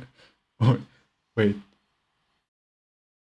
I don't know. I need to make myself coffee. It's like 5:50 a.m. here, because I only started streaming at 2:30, because Ethan dropped the freaking Nuke thing at like 2, and then I watched it once. So then I only started at 2:30. So it's nearly 6 a.m. That's why I need the coffee. Hopefully he doesn't say something so objectionable they have to come interrupt him again. He danced to music with them, and he was vibing, so he likes him, yeah. So, I mean, what? That's so crazy. So they're just chilling with the captains? Like, I don't understand. Ask yourself, why is he able to hang out with the captain and the crew of this pirated ship? Why would he even have access to that? Hassan knows why. Of course, he is a Houthi terrorist. Instead of challenging him and demanding more details about these kidnapped and missing people, he just runs defense for this guy, acting like he doesn't know why that would even happen. He's saying that they win over the crews on these ships, and they like win them over with their charm, and they make them hate America. That's so funny. I'm pretty sure that they were giving boat tours. That's why he had access. Stop trying to make it sound sinister. It is super funny, the idea of kidnapped crew members who are being forced, probably at gunpoint, to do some death to Americas and maybe some curse upon the Jews. And frankly, the callous disregard for the well-being of the literal hostages is shocking, even for somebody that loves terrorists. That's so funny. Is there a KFC there? They're everywhere. Why does Ethan have to imagine that the crew are being made to say death to Jews and shit like that? Like, they're probably being they're being helped to understand why the action's being taken, understand why there's a problem with Israel, but that's fucking bullshit. They're not getting the crew to say death to all Jews. This is Ethan just fanfic imagining the Yemeni people to be worse than they really are. He's characterizing and stereotyping them as these, you know, type of evil type people, and it is kind of the Islamophobic stereotype type of situation, you know, as well. I don't think there's a KFC in Yemen, dog. He says they have to. Oh, they do have KFC in Yemen? That's crazy. Okay, that's sick. Is there a KFC in Yemen? No way, dude! Holy fuck! There's a KFC in Yemen! He's just like us! Does he know what One Piece is? I would assume. He's been watching it since he was a kid. No way! Yeah. That's sick. Yes, yes. That's fire. That's so fire. Oh my god. We think the Houthis, Ansar Allah, is doing what Luffy would do. You should tell him that. You guys all remember Luffy's flag, right? Now I'm only halfway through that show, so maybe I just haven't come to it yet. But I do not remember Luffy's flag looking like this. Predictably, there was some blowback after this interview, and Hassan went immediately into damage control to rewrite history. He said that he was just simply a Yemeni person and not a Houthi. Yeah, I mean, we don't even know if he's a Houthi or not. He's a teenager. The amount of bad faith is out of control. So Ethan compares flags, but Hassan was comparing actions. He said would do. He didn't say would be, right? He said the Houthis are doing the types of things that Luffy would do. He didn't say would be like them. So the flags are an identity of who you are. Hassan was talking about what you would do. So it's bad faith, Ethan. Yemen. The dude is neither a Houthi, nor a terrorist, nor a pirate, is not a Houthi rebel. They didn't fucking call him a Houthi either. You wanna know why? Because he's not one. And he's not a Houthi himself. He's not a pirate, but, you know, I don't think he's not a pirate. He has reiterated the position that he is not a Houthi. Trust me, bro, I'm not Houthi. Be for real. You suck him off the entire stream. Not even a Houthi militant or anything like that. When I interviewed the dude, who they still to this day call a Houthi terrorist, Tim Houthi's not even a fucking Houthi. I thought he wasn't a Houthi because he's not. No, he was just some fucking Yemeni TikToker. Random fucking Yemeni teenager. Didn't you brand it as him being a Houthi interview though? Bro, are we about to have a Houthi rebel on stream? Yes, brother. What do you mean? All right, let's just take Hassan's word for it and assume, okay, this kid is not a Houthi rebel. He's just some ordinary Yemen teenager. Let's go ahead and take a look at his social media and see if that lines up. All right, let's see here. Tel Aviv will burn in the coming hours. Ready for sacrifice and eager for martyrdom. Maybe he's talking about football. Here he is singing a song with the words, do you threaten us with what we are waiting for, son of a Jew? Meaning of Houthi is a title, and it's not something to fear, but for the Jews. They are very afraid of this title. The execution we will carry out on all Zionists, with the lovely depiction of a man impaled through his asshole and out of his mouth with a pike, or how Hassan likes to say it, a pike for a cup. Okay, why would he retweet this article called Houthis use social media to boost global prominence and support? Israel falls. Wait for the new operation in Tel Aviv. The Jaffa drone, which no Israeli defense can stop. The ships we bombed and sank. I know the red arrow is supposed to be a cool military Hamas thing. This is a butt plug. Just saying. To every Zionist, I will put this into your stomach. And let me state the obvious. Jew and Zionist is clearly interchangeable to this guy. Okay, but hating Jews doesn't make you a Houthi. Are you a soldier? Yes. That seems pretty definitive. You know what makes you a Houthi? Being a Houthi. At least one of the two of them is being honest about it. No way! Yeah. That's sick. Yes, yes. That's fire. And that's so fire. Oh my god. We think the Houthis is doing what Luffy would do. They're tweeting image of a Jewish person on a pike. I don't understand why this problem can't be approached with nuance. Because he is a teenager in Yemen, dude. Talk about the bigotry of low expectations. He's a kid in Yemen, dude. What do you expect? Of course he's going to want to put a pike through a Jew's asshole and through his mouth. That's just what kids in Yemen are like, man. And also, what do you mean? It's just a person on a pike. There's no Jewish person on a pike on that photo, unless I saw something different. Hassan claims this isn't even a Jewish person on the pike. How exactly is a naked piked person supposed to look like a Jew for you, Hassan? You know. Oh my god. It's supposed to be a Zionist, not a Jew, Ethan. Fuck off. If they're saying they're going to put a peg through a Zionist, they're not saying it's through a Jew. So if you're trying to make it into a Jew, you're trying to force it to be anti-Semitic, and you're being anti-Semitic to try and force it to be anti-Semitic when it wasn't.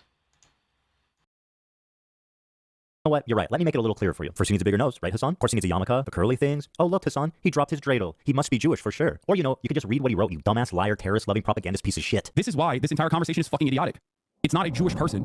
He said, this is, I think, why am I held accountable for some random fucking 19-year-old in Yemen's tweets? What is happening? How many steps removed are we from this situation? Zero. I mean, you platformed him. Do you not remember? Did the check not clear or something? When faced with fair criticism for his coverage of the Houthi Luffy, he has a total meltdown. I fucking despise all of you, dude. I do. I really do. I hate all of you. You successfully got me to talk about this, and my patience is running thin on this matter. The endless selfishness, the untapped well of American selfishness and American... Okay. I'm back. But I need to go back because the amount of lies, it's like, there's so many. I fucking despise all of you, dude. I do. I really do. I something a little clearer for you. First, he needs a bigger nose, right, Hassan? Of course, he needs a yarmulke, the curly things. Oh, look, Hassan, he dropped his dreidel. He must be Jewish for sure. Or, you know, you could just read what he wrote, you dumbass, liar, terrorist-loving, propaganda. Okay, wait.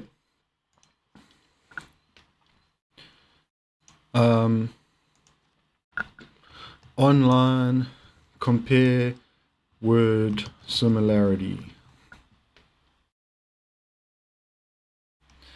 Free online text comparison tool. Cool. Jew, Zionist, find differences. Holy shit, they're different? What the fuck? Wait, I thought Ethan said that. Hang on a second.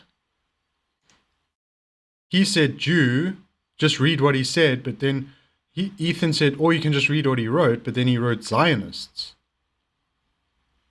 That's a Jew, that's a Zionist. Right? We just looked there. Should we try a different one?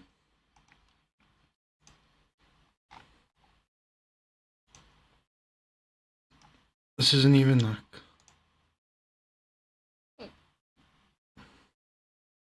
Because he said, read what he wrote.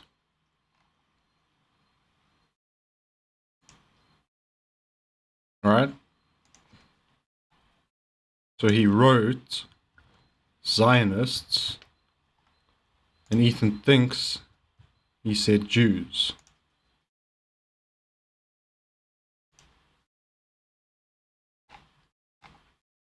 Did it compare then? It's taking several minutes. This is really difficult, guys. We're supposed to see what he wrote. And he's supposed to have written Jewish. But when I read it, it said Zionist. I don't understand this thing.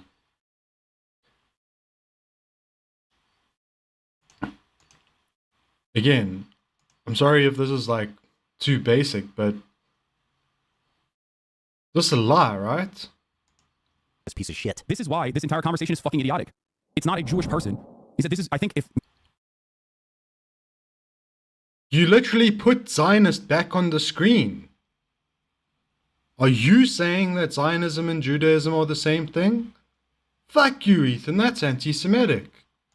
Why am I held accountable for some random fucking 19-year-old in Yemen's tweets? What is happening? How many steps removed are we from this situation? Zero. You platformed him. Do you not remember? Did the check not clear something? When faced with fair criticism for his... Oh, yeah. Okay, cool. So if you interview someone once, ever, you have to defend them forever. Got it. Cool.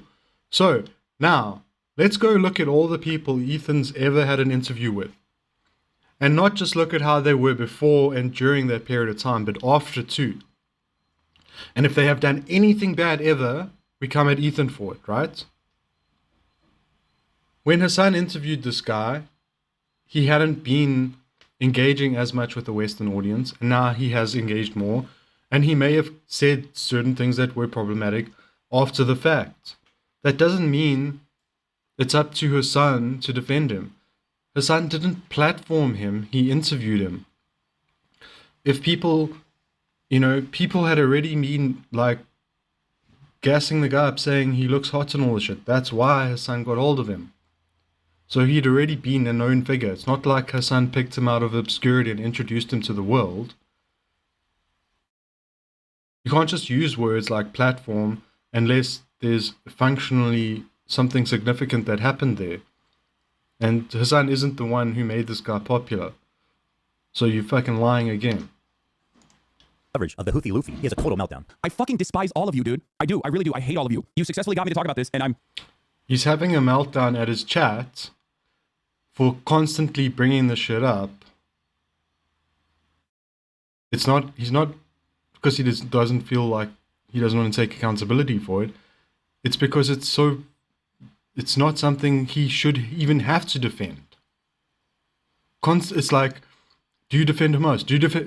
What's it condemn? Do you condemn Hamas? Do you condemn Hamas? Do you condemn Hamas? Do you condemn Hamas? Do you condemn Hamas? Do you condemn Hamas? You're gonna get sick of it at a point that every single time, and it's like, why should I even need to?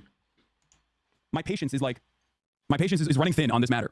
The endless selfishness The untapped well of American selfishness and American individualism is in full display. How is this a conversation that you want to have right now? One of the most cynical methods Hassan deploys to sidestep any criticism is to deflect to the ongoing genocide in Gaza. I've seen him do this so many times. He frames it like you are selfish for trying to criticize him, no matter what the reason is, because there's a genocide happening, man. How can you... No, it's not when you try to criticize him. It's when you obsess over a thing over and over and over and over and over and over. If Ethan had just made a short bit of criticism about Hassan in one of his streams and then moved the fuck on, it would have been fine.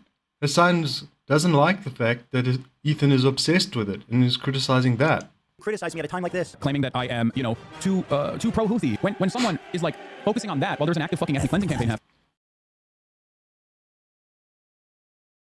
Why is Ethan making this into a joke? Nothing about this is funny, but when he tries to make a joke and then him doing like ASMR whispering ethnic cleansing, like this isn't something to joke about.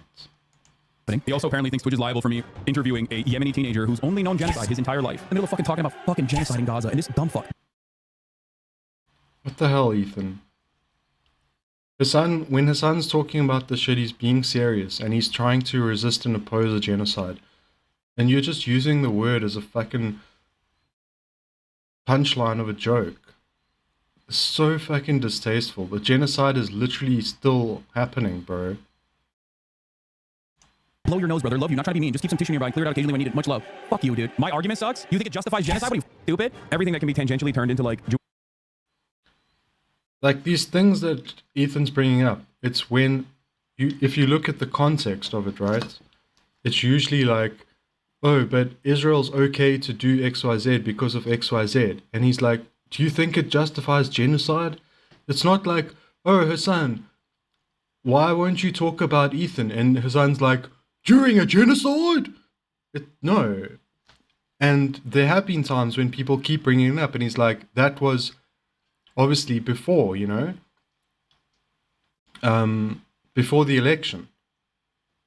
After the election, Hassan started talking about Ethan a bit more. But it was during the election period where he didn't even want to talk about Ethan at all. That had nothing to do with accountability or anything like that. That was Hassan giving a shit and trying to provide election coverage and not wanting to derail his input into the election by getting derailed by Ethan crash outs. Once the election was over, Hassan did address it, and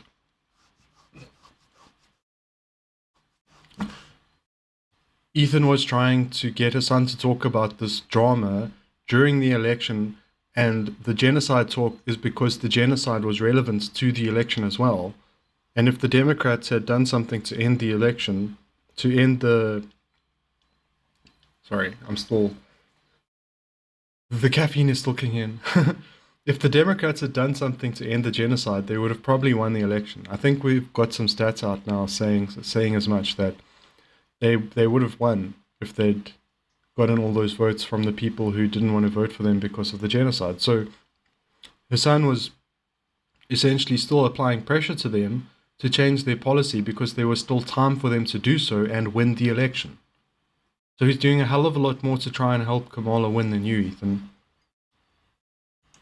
Jewish people are under attack is a decent way to just like drive discourse away from open genocide in Gaza. If your sole focus, when Israel is doing a complete genocide in Gaza, if your sole focus revolves around that people are saying you're a Zionist, yeah, go fucking yell at streamers for not covering sufficiently the ongoing active genocide in Gaza instead of coming in here and fucking chirping at me. It's quite a charge to just say, I'm a... Once again, these were during election coverage. That's why he didn't want to talk about it, because he was trying to make the genocide the main conversation because it had political relevance, that the Democrats were doing it while claiming to be the good guys and had a chance to win an election if they actually lived up to being the good guys for once and ending it. So he didn't want to get derailed by that. Stenographer of the Israeli government or on a propagandist. I don't think there's any evidence on either of those things. I'm curious who you think I'm... While we're having this conversation, 3,000... Piers, while we're having this back and forth, 3,840 Palestinians have been ruthlessly slaughtered in the last... It's like I feel sick to my stomach. Those are real lives, Ethan. Not a number on a screen for you to use as a fucking joke.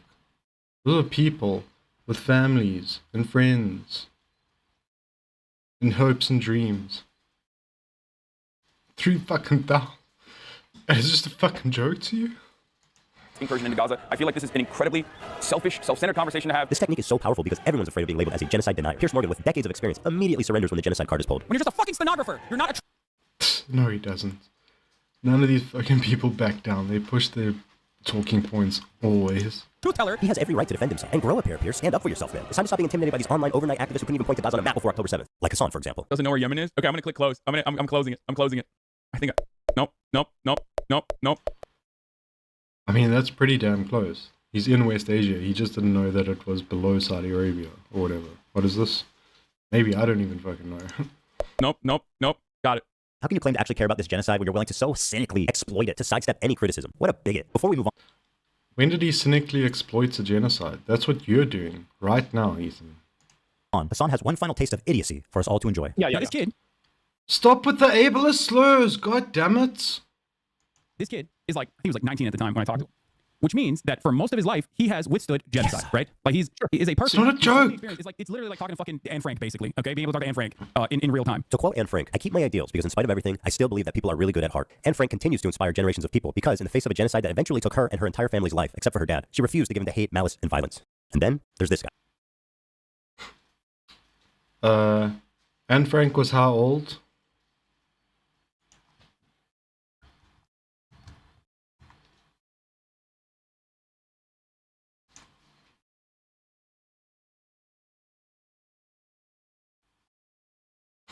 Aged 15, right. How old is Ethan? Because I don't know if he can remember being a teenager. Going from fucking puppies and unicorns to wanting to pick up a gun between 15 and 19 or even 17 or 18, like, this is a normal teenage experience. I think she died, right?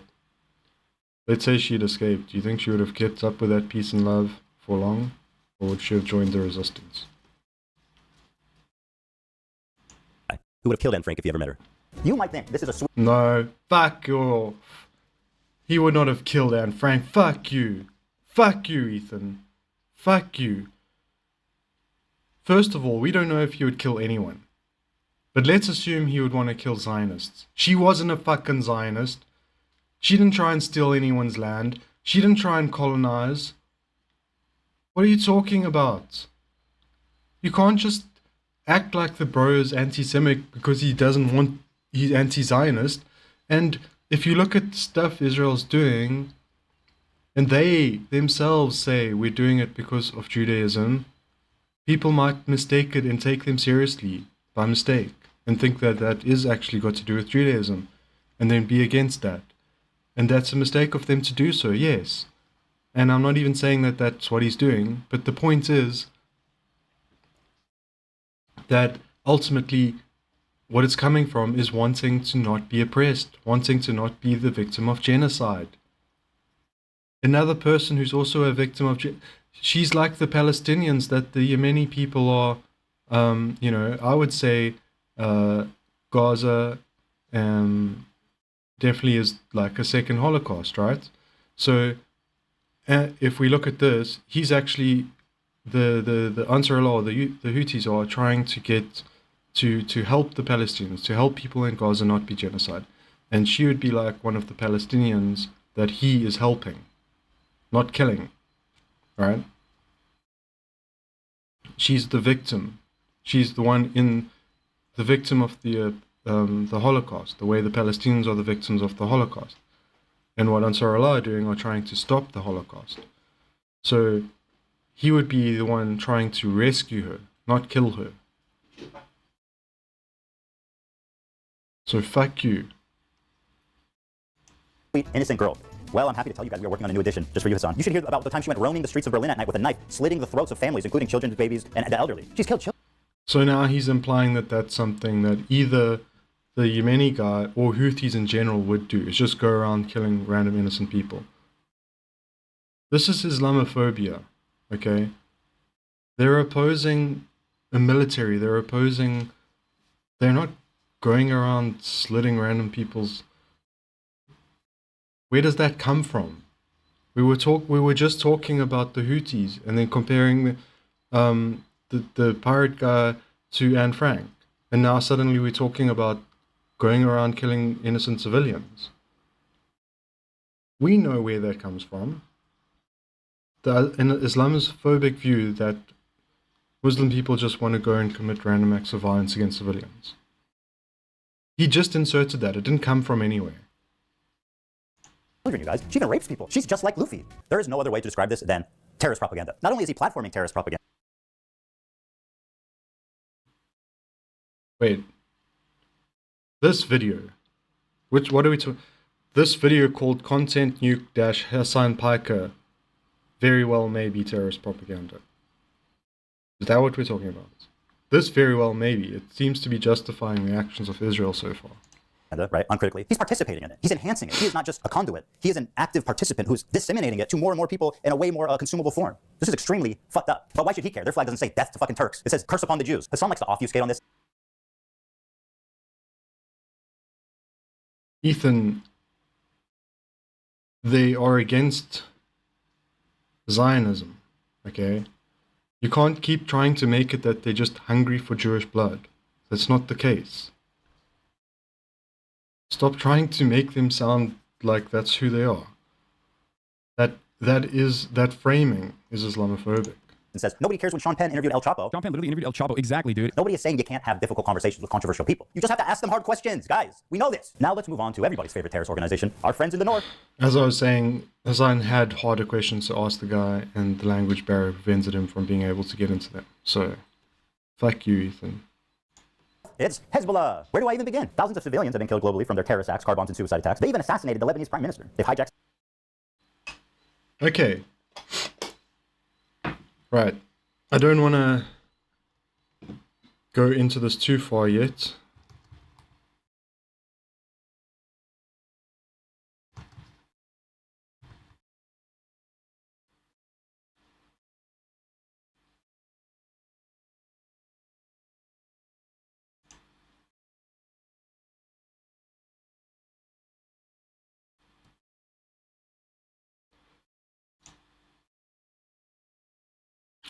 Okay. So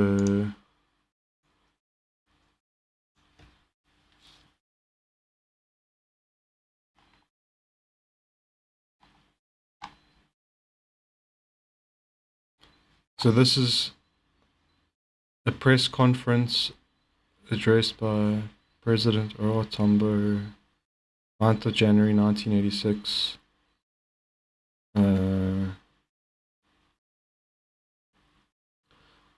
There is a war. Yeah, I think I haven't. Well, let's just read some of it. All right. I think I've in the past made the statement that we will not attack supermarkets. This would be going for civilian targets. But having said that, I want to remind your excellencies, ladies and gentlemen, that the South African situation is one of violence.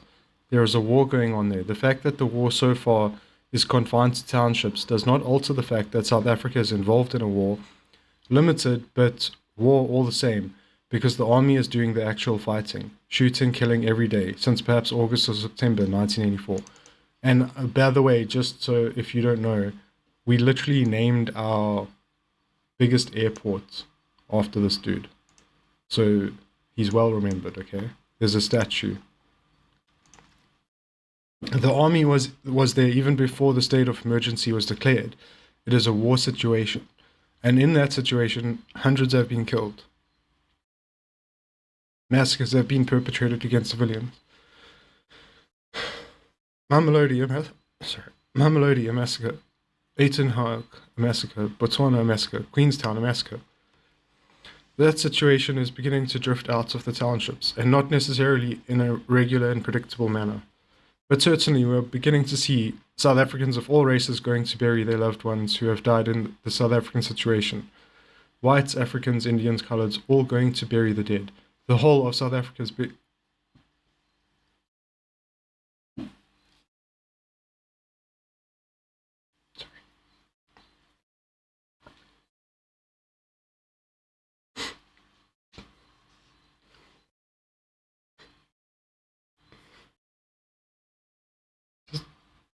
Don't like it when people die.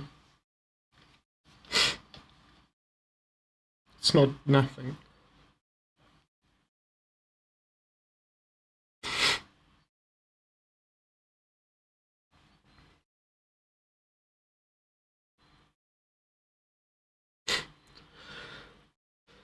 Okay. If I'd been approached by an ANC unit and asked whether they should go and plant a bomb at a supermarket, I would have said, of course not.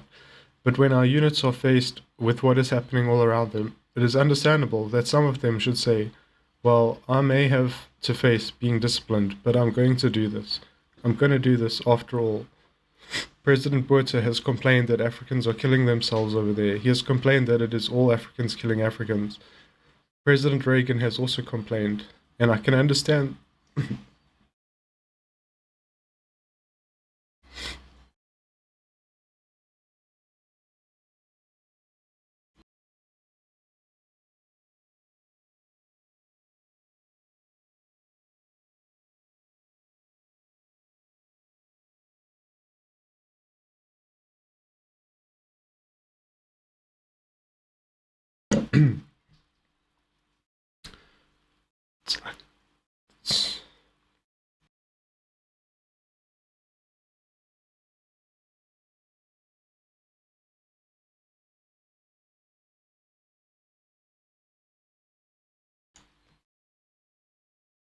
Just that these conversations shouldn't have had to happen.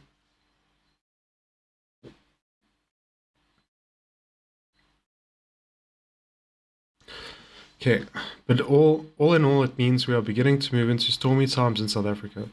Times which will involve us all, and it will be all because there is the fundamental problem of the apartheid system in South Africa. At some point, I hope all South Africans will turn against the system and simply decide to abolish it so that there would be no more bloodshed in our country.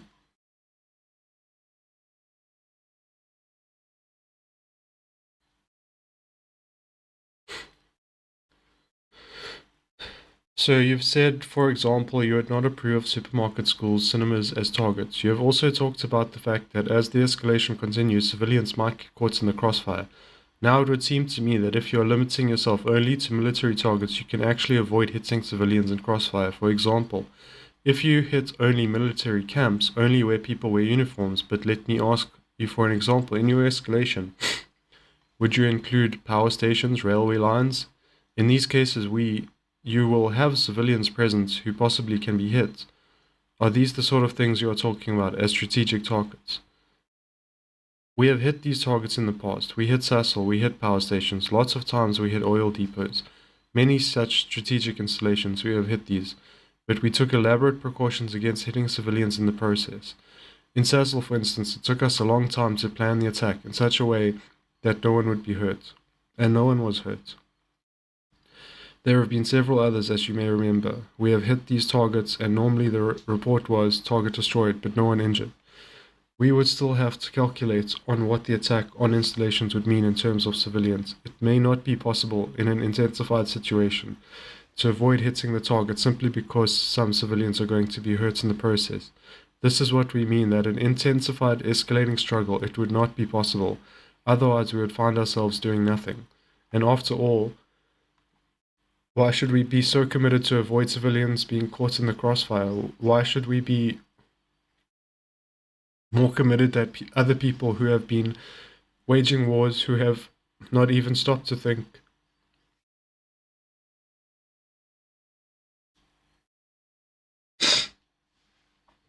How many children will be there?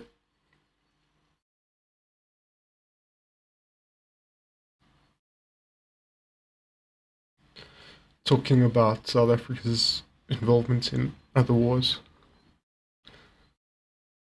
And also the South African states was being friends and allies to Israel. Yet this has been part of the morality of the ANC for 25 years now. It helps to remember that we have borne this in mind, and when there was going to be a departure, we were fair enough to say, now we are moving away from the level of precaution. Okay. Obviously, I'm too emotional to go through this, but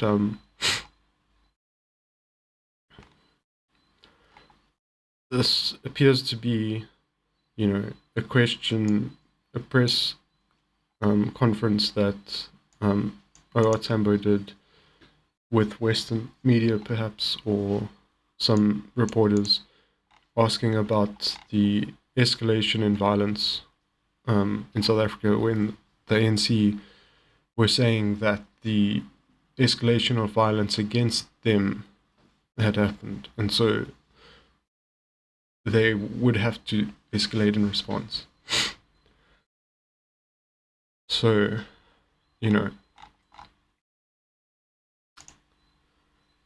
I wanted to bring that up because I think it's important that we realize that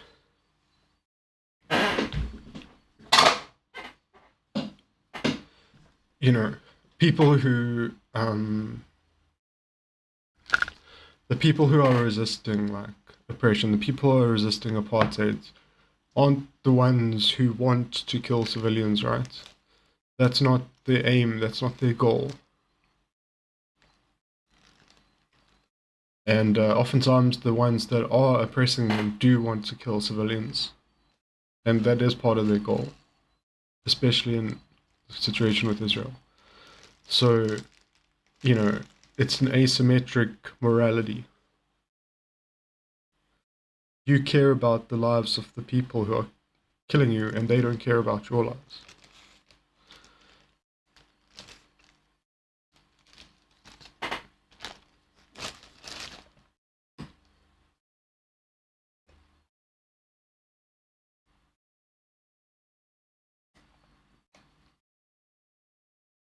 So, when we talk about, okay, fine, I need a break. And I need to recollect myself. Should we see? Sure, there's give me a few minutes. So yeah, oh, they're just starting. I mean, Okay, I'll just let it play so you can get a sense. Irene has to say for a bit. To improve, but I thought it was about making And a I'm more just gonna recover perfect myself. union. A greater union, making America greater. Not tearing it down. Marching bands, a pride that only The thing is, there's something kind of scary brewing in America. Communist. Okay, so we got what I wanted to show, which is that he's kind of serious about that. So I had to look into this, like where this clip came from.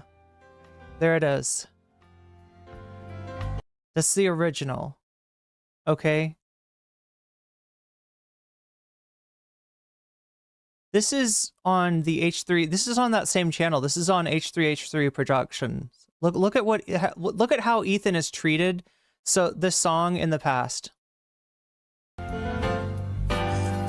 and dad and apple pie, baseball games and picnics in July. Fireworks and marching bands, a pride that only freedom understands. That's America. Come on, that's America. That's America to me.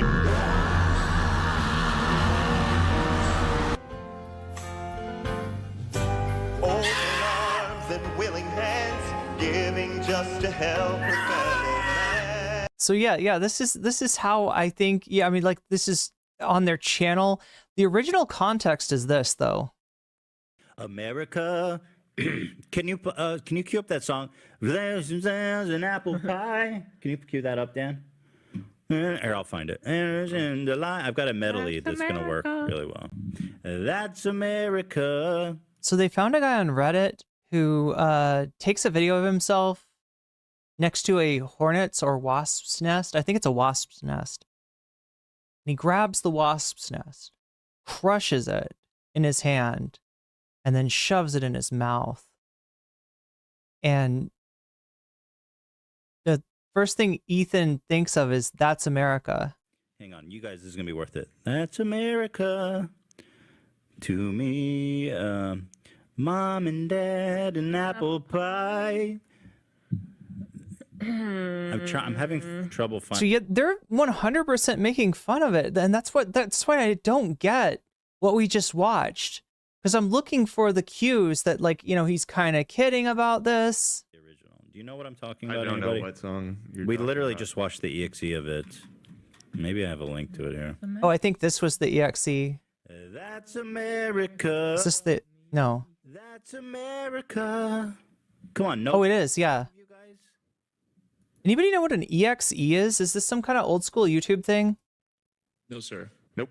What? I don't know what you're talking We literally didn't we just? Yeah, we did with the America EXE. Yeah. that we on watched. this show. ND says, "What is next? Ethan's gonna join Dr. Phil on the immigration raids." No, but Asmongold will. Technically, I do know what an EXE is. It's a short video that's edited to have quick cuts, and you know it's kind of glitchy, or but it's sort of like you like think of like difficulties screen. Think of like Neil deGrasse Tyson, where he's like in space and there's like lights going, and he's like, "Whoa," and it's like that quick cut with flashes, and it's like kind of like type of, I don't know. That's what I feel like an EXE is. I don't know how else to describe it.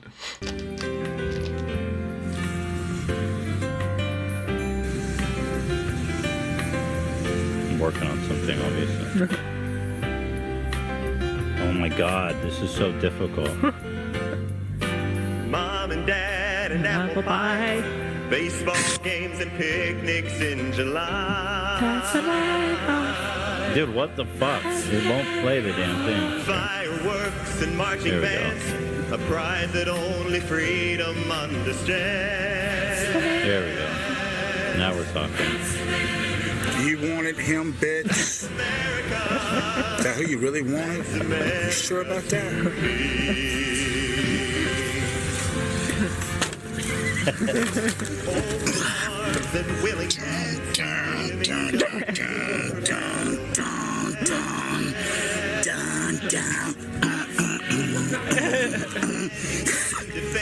What the fuck?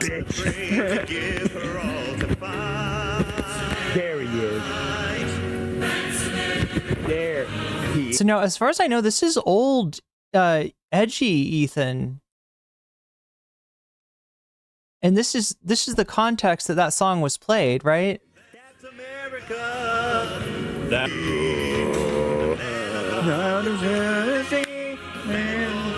Anyway, you got the idea, right? That's where this comes from. Communism. A pride that only The thing is, there's something kind of scary brewing in America. Communism. That's the scary thing that's brewing in America.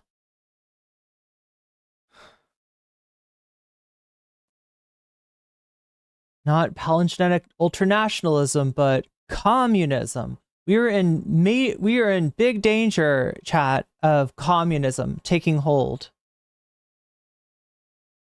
That's America. That's America to me. I started a show a couple of years ago with my acquaintance, Hassan Piker. You might remember him from such classics as America deserved 9/11, dude. Fuck it, I'm saying it. Yeah, kill them. You know, that's so funny. He's looking at Crenshaw. What's his name? The guy from the Texas Senator Crenshaw, Dan Crenshaw. He's looking at Dan Crenshaw, who is the guy that he debated and said, you know, suggested that a brave mujahideen had intercoursed his eye out. Kill those motherfuckers in a video game. Sorry. Holy shit. That's not what Okay, wait, what? I don't know that. John. What I mean is, you almost got two edgy Hassan quotes in one. and of course, the Leftovers podcast, which was our show, which we made broadly to goof on the antics of the right. Now, to be clear, I knew about all these edgy and controversial jokes at the time we made the show together, because who am I to judge? There is Ethan Klein being a delightful human being. So wait, as long as nobody calls me out for being yikes, I'm okay with Hassan saying that shit. But when people start saying disagree, bro, to my Israel takes, my Gaza takes, then that's when I draw the line and I say, all right, no more forgiveness. I was just gonna say, if there's another Holocaust, if they start rounding up the Jews again, I hope Ben gets canceled. That's what he was gonna say, right? He presents himself as someone like me, a left-leaning No, I mean, you know what he said, and you know why he paused it there, right? Because that kind of shit might not be okay to say on YouTube. Apparently, a few things in this video got his video age restricted, I think, and so he's had to blur them. Democrat who supports basic things, and we went on making the show for about. Wait, I'm sorry. You thought Hassan was a Democrat? Did I hear that right? Oh, also, is that too much Seinfeld? He presents himself as someone like me, a left-leaning Democrat who supports basic. He presents himself as a left-leaning Democrat? You think Hassan presents himself as a left-leaning Democrat? He and Ethan joked about the eye-effing on leftovers. And we went on making the show for about 2 years, and everything was good. Everyone was having fun. The audience was having fun. No problem. That was until this happened. We were doing our regular show, and for the first time I noticed an inordinate amount of radical, hardcore leftists. I mean, I thought we were social democrats, not whatever this was. Now I can imagine him going over his video from today saying, and all of a sudden, my chat was filled with gender ideologists. I don't hate the idea of like people who can be successful. I think it's good that people can achieve success in the term monetary success. I mean, that's what that means, right? I do.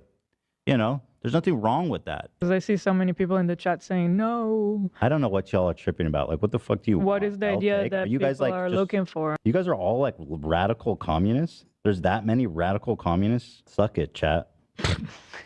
You're watching a capitalist pig. Deal with it. Like, it's so nice when you say successful. You know, we all want to be successful. But when that success means like controlling so much money that you have to invent all kinds of financial mechanisms in order to just use it to try to get more money, that kind of affects the rest of us. That affects the rest of us a lot. And when you're eyeing like our wages, trying to figure out ways that you can cut those wages, whether by firing some of us and forcing the rest to do the same amount of work, or whether by paying us less, eliminating regulations. Yeah, that's the problem. The perverse incentive. Their success comes at the expense of our ability to live even a basic life. And then this happened. And that's what always happens under capitalism, because it's accumulation. People think of capitalism as just like a system, and this is just kind of how this is going to be now. They're going to have this percentage of rich people, this percentage of upper middle class, like, right, that this is just a static thing, and it's not. It accumulates, it concentrates, it aggregates.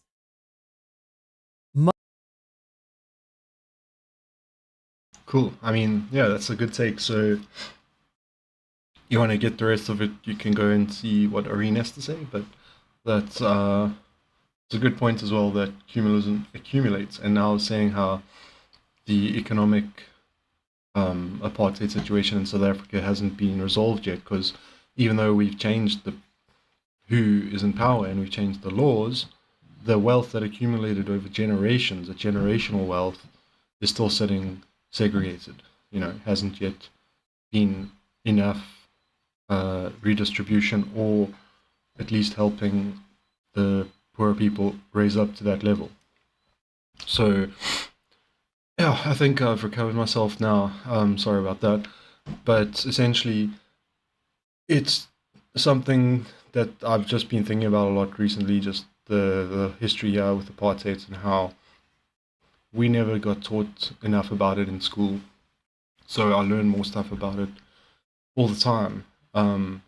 But I feel like also as someone who's lived in a sort of post-apartheid country, that is the one thing that gives me a perspective that's unique, I guess, compared to other places in the world on the topic, especially the, Israel-Palestine situation, because, we also have a lot in common with their struggle there. It's considered a shared struggle against colonialism by the anti-apartheid movement, and there's a lot of parallels, and it's not the same necessarily exactly the same scenario, but essentially there's a lot of parallels. So somewhat a group like Hezbollah as well. Now, there's obviously Ethan wants to talk about all the civilian deaths and all that kind of stuff, right? But the point I was trying to make with covering that thing with ANC is like the people who are the victims, right? There's a colonial or settler colonial apartheid state that's trying to expand its territory or shut even more people down or escalate their violence against the other population, right? In those times, those people have to come up with strategies to resist and fight back. And oftentimes, in order to actually effectively do damage to your oppressors, the targets are civilian or have civilians. And oftentimes, it's like he was saying, like the one guy might think, I'm going to go and, I know it's not part of our policy, but I'm going to go and do it anyway and face discipline because of what Botha had said, but that was the South African president at the time. So essentially you can equate that to something like Netanyahu said. So it's like even if Hamas told its fighters don't attack civilians or don't do this or that, you might have one person out there saying, well, Netanyahu called us this or that, so I'm going to go and do it anyway, even if I get disciplined for it. And those types of things only are happening because of the fact that they're being oppressed, right? And so sometimes that's the case for these civilian casualty events as well, is that it wasn't necessarily endorsed by the policy, and that other times there's this strategic reason for it. And the point isn't simply to cause terror and cause people to be afraid. The point is to try and stop, the Zionist apartheid state. So the people fighting against it might make the wrong decisions as well. But at the end of the day, are we to blame the people for fighting back poorly, or to blame the ones who are putting them in that position, who also do more violence as well, also against civilians more? So, yeah. Civilian airplanes. They've shot 15,000 rockets into civilian centers. And if you can imagine, that's not even the worst things they've done. They participated in the slaughter. They also know, we can't, Ethan doesn't mention it, but it can sound a little bit more intense than reality when you don't put the context in, because Israel has something called the Iron Dome, right, where they are able to like try and intercept rockets and shoot them down out of the sky and stuff. So if Hezbollah wants to hit, say, a military target, even because some of the military targets are in even in cities in Israel and stuff, let's say they wanted to hit that, they might have to fire like 100 or 200 rockets just so that one can get through because of that Iron Dome. There's other missiles that are like able to get through better, but those aren't typically the ones Hezbollah is using. Those are typically the ones that like Iran or Yemen has. So in terms of these huge amounts of 15,000, it's like they fired 15,000 rockets. It's like that they knew out of that only like 20 of them would actually hit something. And also, what did they hit, and also compared to what Israel bombed in Lebanon, there's explosions in them and that the mushroom clouds look like it's a nuclear warhead, it's so big. And people were even wondering if they had used a nuke because there was like literally like seismic earthquake activity and stuff. And then I think it was in Cyprus, some politician in Cyprus made a mistake about radiation levels, and they interpreted a small blip that was in normal bounds to be a big spike. And they were like, oh no, there's a spike. And then everyone was like, whoa, where did it come from? And they were like, is it that explosion that Israel set off in Lebanon? But it turns out that blip was not a huge spike. So it seems like it wasn't actually a nuclear weapon in hindsight, but it was so powerful that people were asking the question, right? They bombed entire apartment buildings in Beirut, or I think it was Beirut, I'm not 100% sure, but when they were trying to take out the guy that Ethan's just talking about now, there was like 12 buildings that they took out in one go all at once. And they weren't empty buildings, right? There could have been 1,500 people killed in that one strike. Who knows? But like, so you have to put things into perspective again and again and again with Ethan. Hezbollah only exists because Israel invaded Lebanon. That's what caused Hezbollah to come into existence, to try and stop them. And there's like a lot of things to do between like Syria and Hezbollah as well, with that when he talks about civilian deaths and stuff and helping Assad and stuff. And it's like, he makes it sound like they were like the ones who were solely like if someone that they were like in an alliance with did something bad, then it's them doing it type of situation, right? And then also let's not forget that when ISIS was a big problem for people in the area, it was Hezbollah that stopped them. All the other military forces in the area, except maybe, I think the Kurds also kind of were able to stop them, but the Hezbollah were really able to like fully, properly defeat ISIS. And if they hadn't done that, ISIS could have continued on taking over more and more places. So, you know, that's what I'm saying, is that there's a lot of more context to the situation there. It's not as simple as Ethan's making it sound.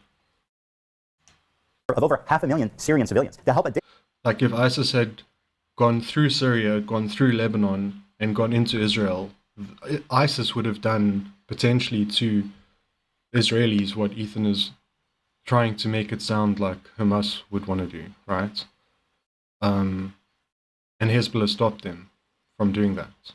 So they protected the Israelis from ISIS by not allowing them to keep advancing down.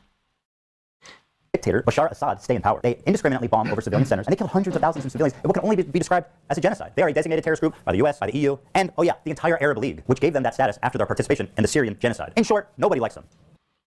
Okay, so I don't know much about the participation in the Syrian genocide type thing, but what I do know is that, you know, nobody here is fully endorsing them anyway. So nobody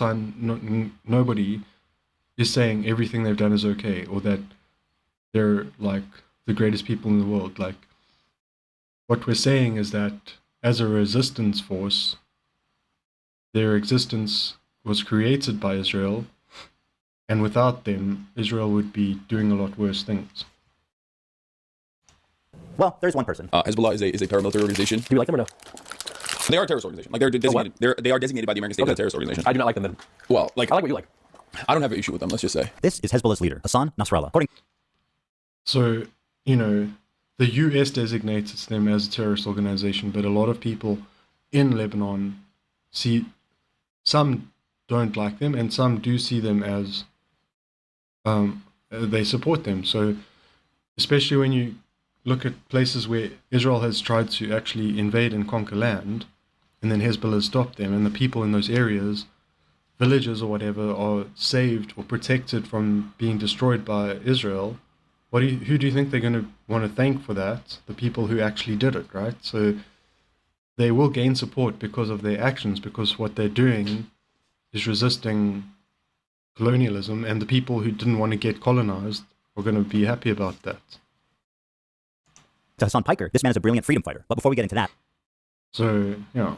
Let's see how he feels about Jewish people. Here are some choice quotes from Hezbollah's leader, Hassan Nasrallah. According to Shaul Shai, Hassan Nasrallah said in a speech delivered in Beirut, what do the Jews want? They want security and money. Throughout history, the Jews have been Allah's most cowardly and avaricious creatures. If you look all over the world, you will find no one more miserly or greedy than they are. I don't have an issue with them. If we search the entire world for a person... Like, Hassan was saying he doesn't have an issue with him. What he's saying, when he says that, what he means is he's not condemning them, right? I don't think what he's saying is that they're perfect and that they haven't done anything wrong, and that he supports everything they've said and every policy they've done forever. You know, that isn't a good faith interpretation of what Hassan's saying right there. What Hassan's saying is, should we as people be like, fuck them? Or should we be like, oh, they're awesome? Or should we be like, eh? And he didn't, you know, so he gave the kind of middle ground position. He didn't say, they're the fucking best, and he didn't say, fuck them. He said, I don't have an issue. That's the middle ground position there, which is what that's the position you take when you have criticisms of them, but not enough criticisms of them to fully condemn them, right? And so, yes, criticisms of them, and I'm sure Hassan himself would say as much, would be against these types of statements that Hassan Nasrallah made. That doesn't mean that he didn't also do good things for country, and he didn't act according to these words.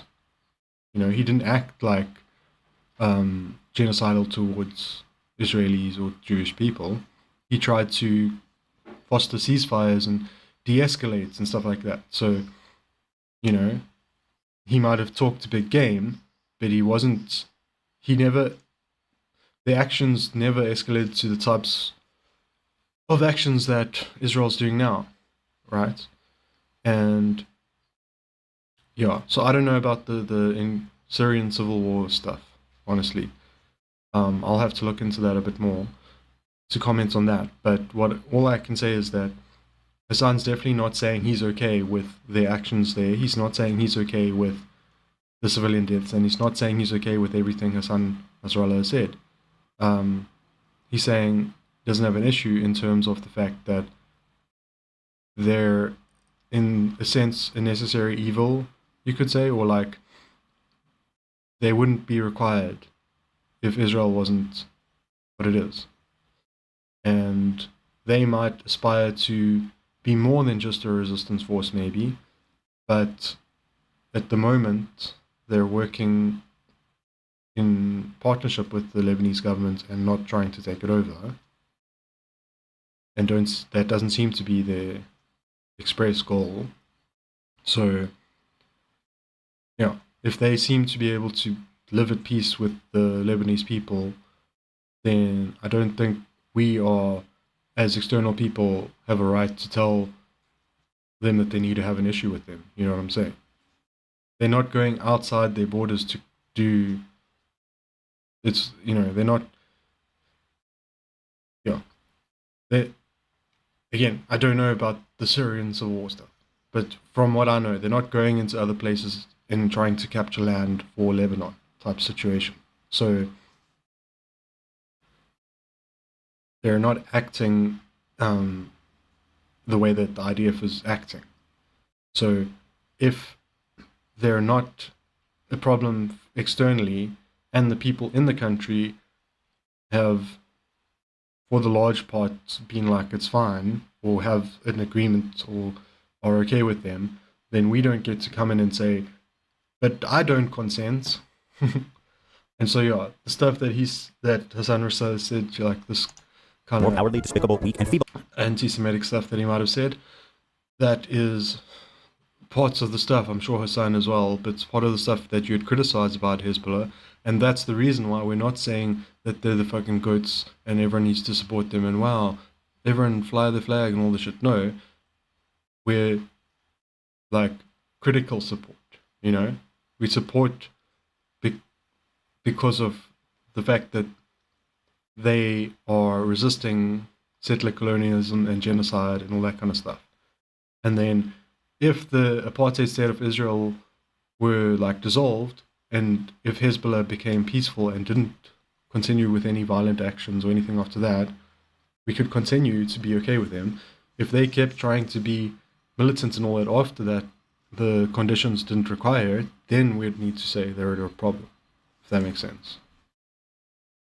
In psyche, mind, ideology, and religion, we would not find anyone like the Jew. Notice, I do not say Israeli. I don't have an issue with them. If Jews all gathered in Israel, it will save us the trouble of going after them worldwide. The history of Jews has proven that, regardless of the Zionist proposal, they are people who are evil in their ideas. The state of the grandsons of apes and pigs, the Zionist Jew, the murderers of the prophet. The Jews invented the legend of the Nazi atrocities. I don't have an issue with them. I can't believe I'm calling Nasrallah based. I mean, listen.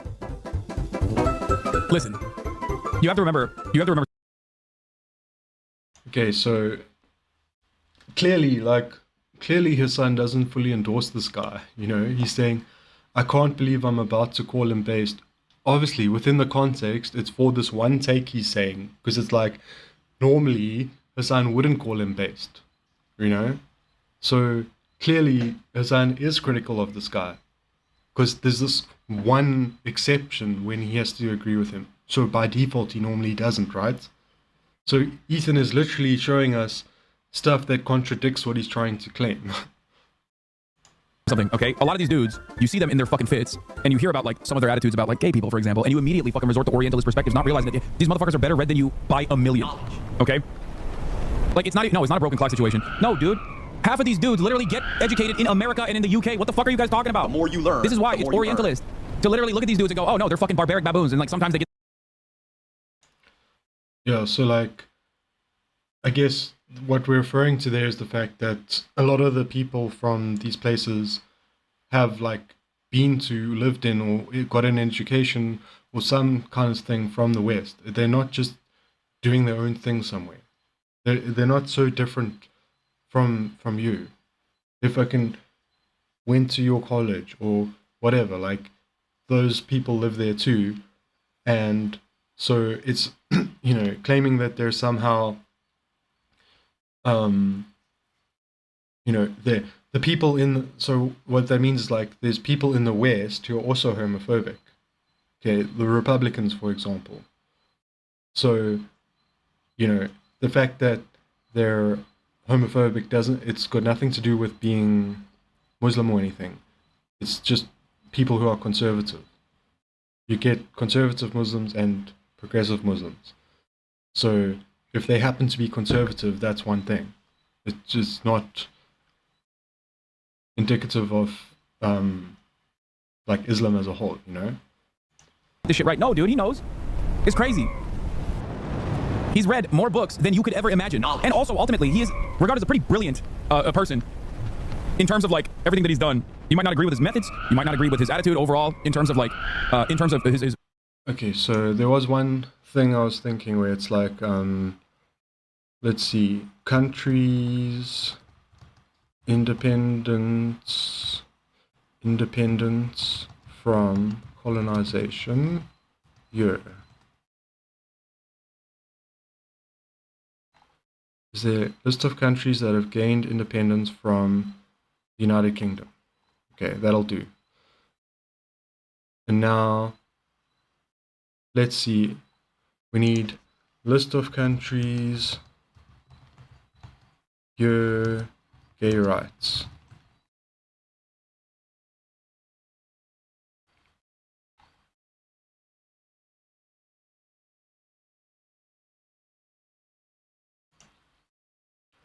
I don't know, I'm specifically trying to find a timeline. Maybe it is this one.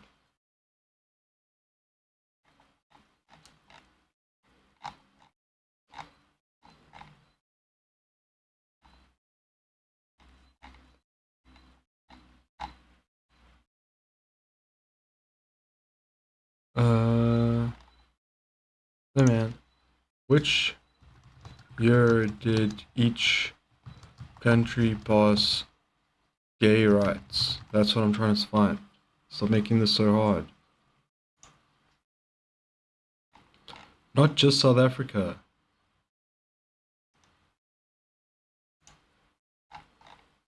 Okay, there we go. Now, if we can find any country that passed gay rights before they were free from colonization, we have to take this point Ethan's making seriously, right? If they all only got around to doing gay rights after freedom from colonization, then we have to assume the same will be true going forward. And so Israel as a settler colonial force needs to stop existing before you can really expect any way around there to move on from we need to be free from colonization to we need to be free from homophobia. Because it's hard to get people to care about your sexuality when they're being bombed. So, the Bahamas, they gained independence in 1973. Where's Bahamas? What's this? 2015. Okay, no, they freed themselves from colonization first. Where's another place? Brazil. 26. Was it Brazil? Okay. Where's the early? Let's look for the earliest one.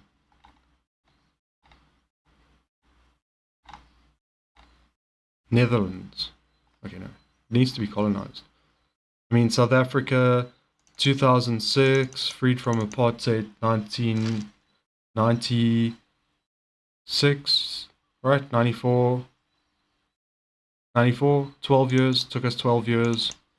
So, let's say Palestine becomes one nation, equal rights for everyone. If Hamas and Hezbollah and all them haven't got on board with gay rights within 12 years, we start asking questions. Right.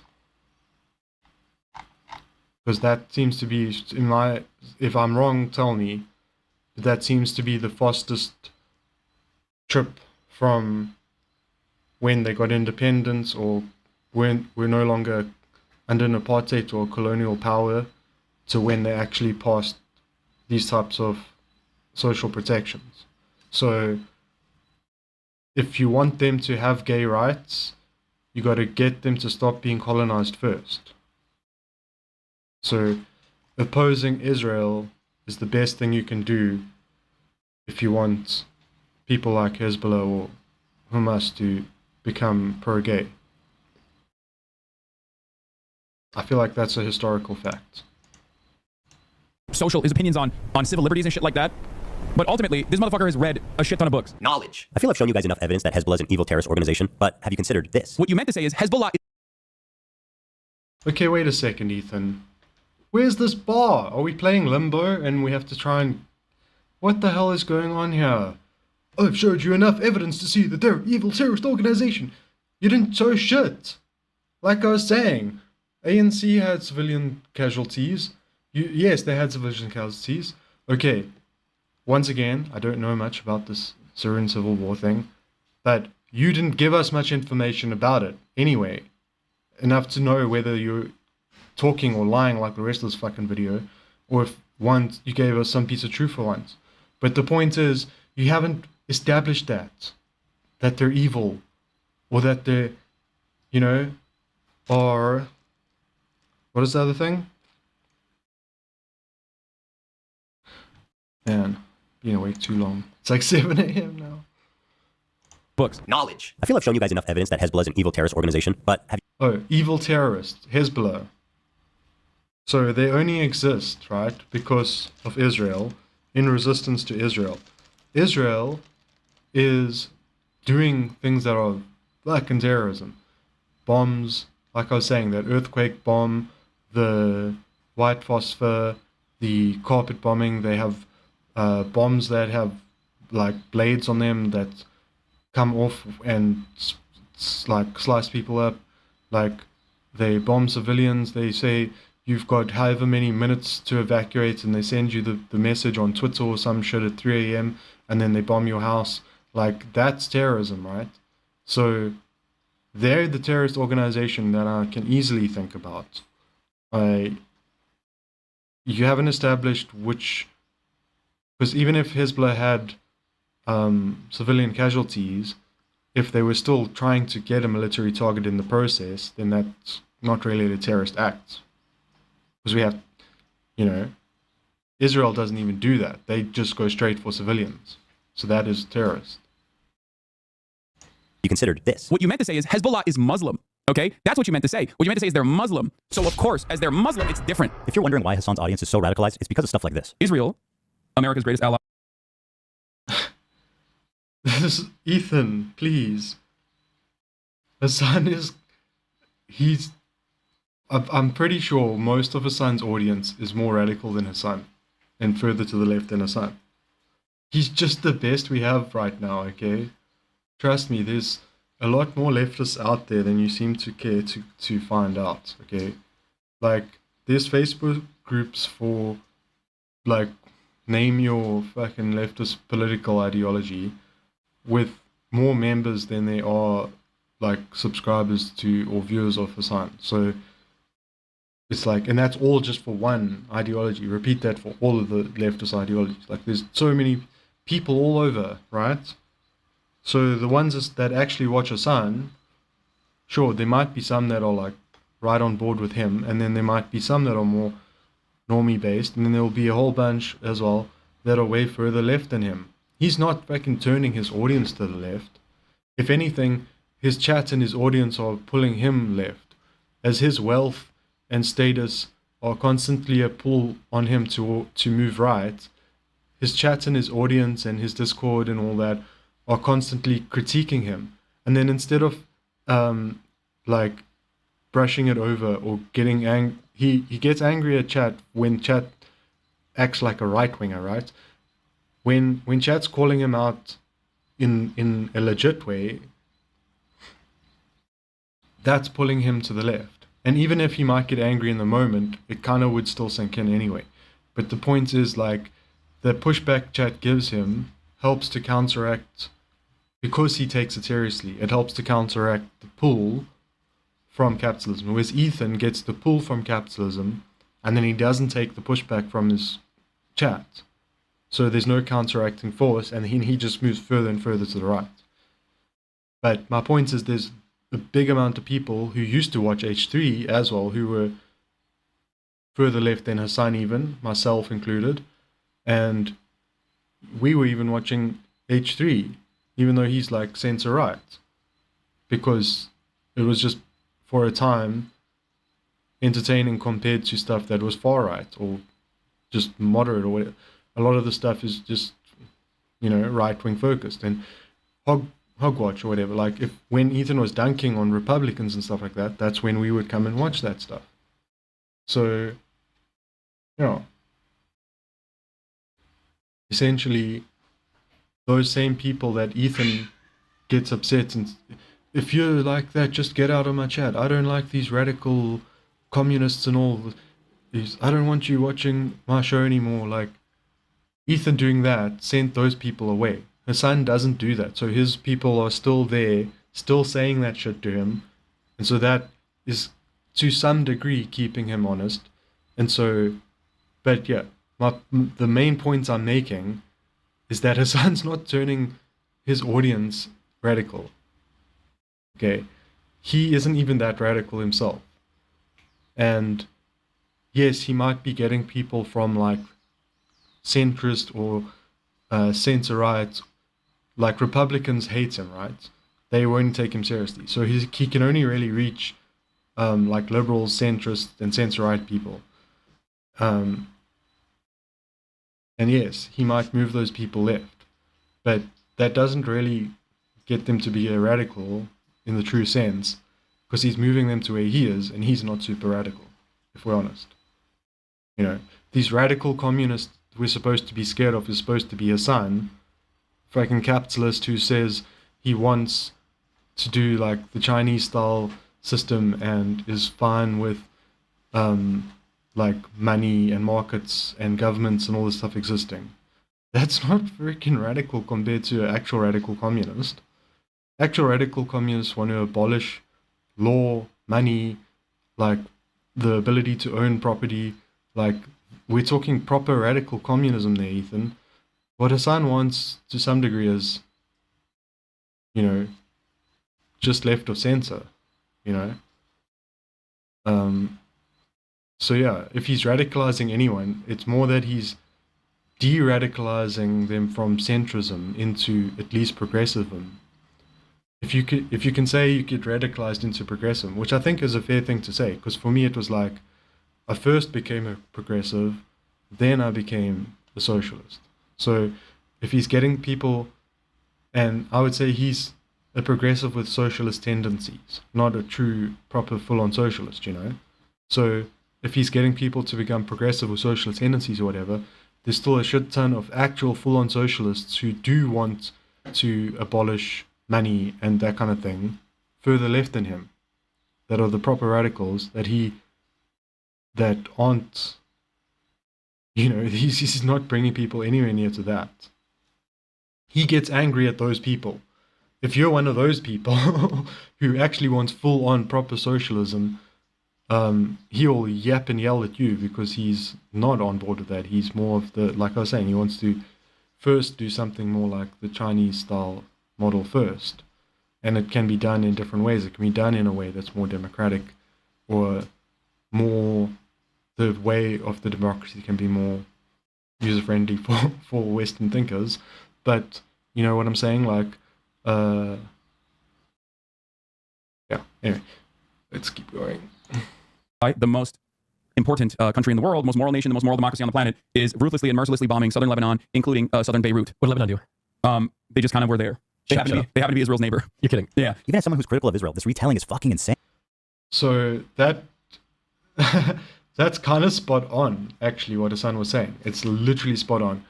I think, I might be wrong here, but didn't Netanyahu take like a map to the UN of the Greater Israel? Anyway, the map of the Greater Israel has literally I think, I don't know if there's multiple versions, because some maps have like the whole of Lebanon, some have just southern Lebanon, but Israel definitely wants that fucking land, dude. They want that land bad. It's part of the Greater Israel Project, and technically that is what Zionism is about. Ethan might not understand and fully understand what it is, but there's people who do, and that are literally like in power in Israel and stuff like that, who understand the full scope of Zionism, even if Ethan doesn't. And it is an expansionist. It is the whole Judea and Samaria language they talk about.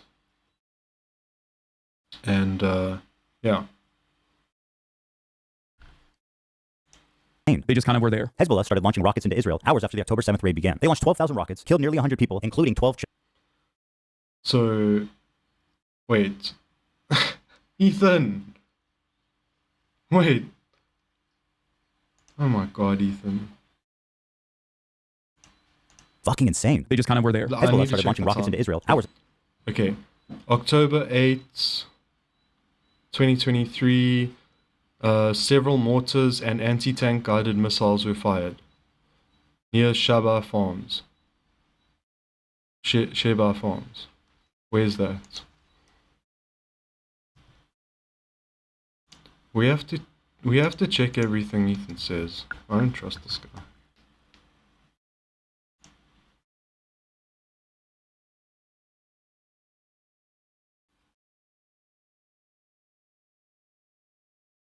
Okay, so Israel, Shaba Farms, up here. It seems like, is this the Golan Heights?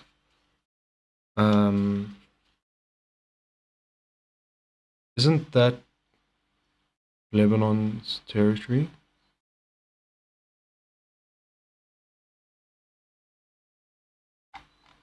Right. The next. Yeah. Oh, it's Syrian. Yeah, dude. That's not fracking Israel. I don't know what's up with this Yeah, this wiki page is weird. It's not an Israel-Hamas war. Dude, Israel is committing a genocide and Hamas are resisting them. Now, this must sound like a freaking two different countries fighting each other. This says...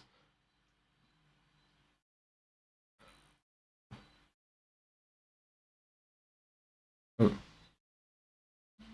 Sorry, I'm getting a phone call. Just take it quick.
Okay, sorry.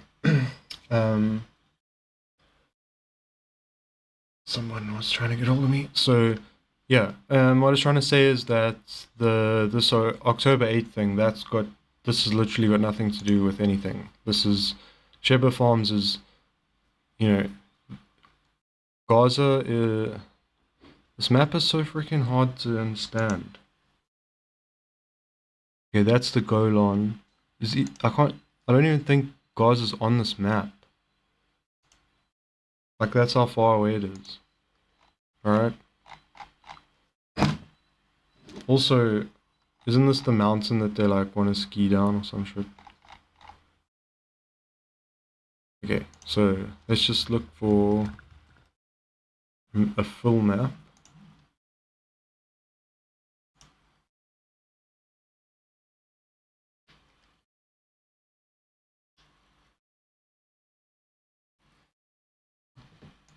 Okay. So, here's Gaza, and this is where the operation where they broke out of Gaza was happening. Okay. Here's all the way up here. In Sheba Farms, all the way up here, they fired a few mortars. Okay. They probably do that anyway. It's fucking Israel. Why is Israel there? It's not Israel. Okay, next day. I don't know why this is part of this thing. Next day, again amid the... 2 mortars were fired toward Israel from Lebanon. And one landed short in Lebanon, while another struck an open area in Israel. In response to this and simultaneous infiltration by gunmen that left 3 IDF personnel dead, the IDF conducted counter battery fire and struck Hezbollah observation posts in the area. Which area? Which area? Are we still talking about Sheba Farms? That's not fucking Israel. So if Hezbollah came in and killed 3 IDF soldiers in occupied territory, that's fucking resistance, right? And it was 2 mortars. So that's got this again. This seems like it has nothing to do with Gaza. Okay. Now October 10, and this is what Ethan's showing on the screen.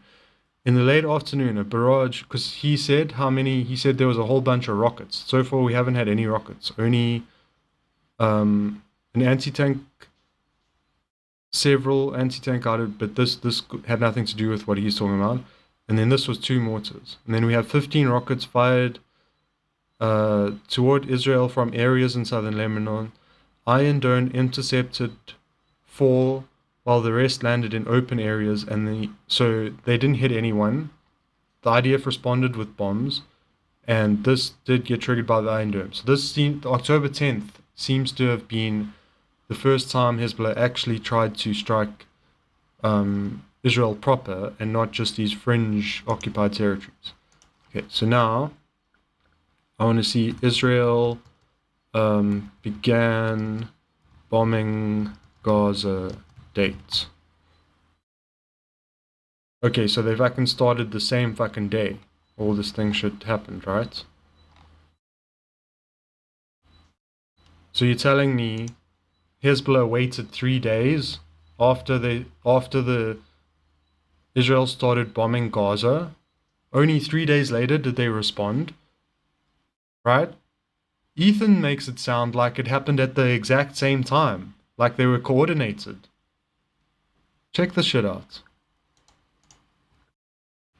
You're kidding. Yeah. Even as someone who's critical of Israel, this retelling is fucking insane. They just kind of were there. Hezbollah started launching rockets into Israel hours after the October 7th raid began. They launched 12,000 rockets. Hours after the October 7th raid began. And then he shows clips of the 15 rocket barrage, right? That's the heavy barrage of rockets. Technically 3 days is also hours later. But when you say hours like that, you're making people think it's less than a day or less than days. This is a 3 days later thing that happened. The thing that was hours later was in Sheba Farms. That has nothing fucking to do with Gaza at all. What the fuck are you talking about? Is he intentionally lying, or is he just so bad at understanding what's happened? It's killed nearly 100 people, including 12 children, and Wait. Killed nearly 100 people. Wait. You showed this shit. The Iron Dome hit 4 down, and the rest were in open areas. Hezbollah started launching rockets into Israel hours after the October 7th raid began. They launched 12,000 rockets, killed nearly 100 people, including 12,000. No, it was 15 rockets. Oh my god. Okay. Oh my god. This has to be bad faith, right?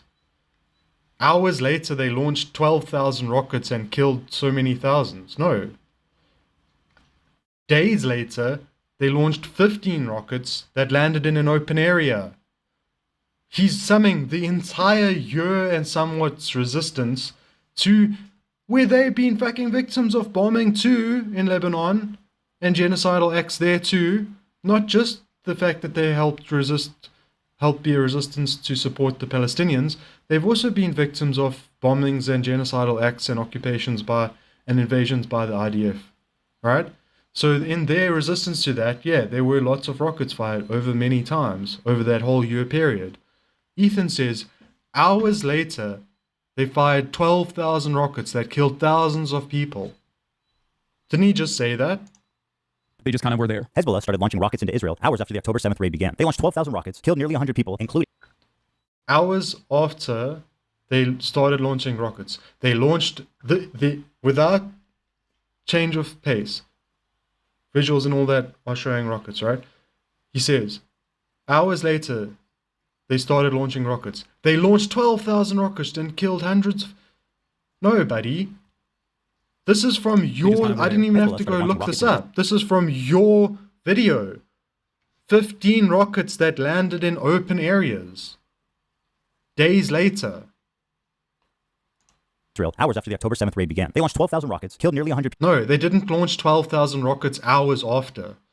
They launched 15 rockets days later. From your video's screenshot, buddy. Why are you lying? People, including 12 children, and displaced 250,000 Israelis from northern Israel. That's what caused them to... The Israelis that were not meant to be there, the settlers that, you know, in Palestinian land. Israel as a state has no right to exist. So they got them to go away from the land they'd stolen. That's a good thing, right? He's making it sound bad because they got displaced. If someone comes and robs you of your house, moves into your house and doesn't want to let you in, and then you finally kick them out, have they been displaced? Right? Stop trying to make it sound so bad. Respond. 1,000 rockets killed nearly 100 people, including 12 children, and displaced 250,000 Israelis. Wait. Man, this one 5-second clip, you can unpack an entire Hasbro's book on it. Hours after the October 7th raid began, they launched 12,000 rockets, killed nearly 100 people, including 12 children. Okay, so they killed nearly 100 people, including 12 children. What is that visual on the screen? Hezbollah started launching rockets into Israel hours after the October 7th raid began. They launched 12,000 rockets, killed nearly 100 people, including 12 children. Okay, so it doesn't have the amount of people here. So nearly 100. Should we be generous? Let's be generous and say 99. Okay, and then 12 of them were children. So 99 people killed. Divided by 100 times 12. 11.8% of the victims were children. Cool. What percentage of Palestinian victims are children? Nearly 70%. Holy shit. I didn't think it would be that high. Oh, wait. Women and children, 70. 44% of victims are children. Okay, that's 4 times more.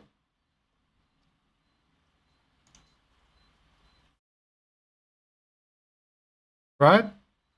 So you're trying to make Hezbollah seem to be these evil terrorists because they killed nearly 100 people and 12 of those were children, when Israel is killing children at a rate 4 times higher. Jesus, dude. This is victim blaming.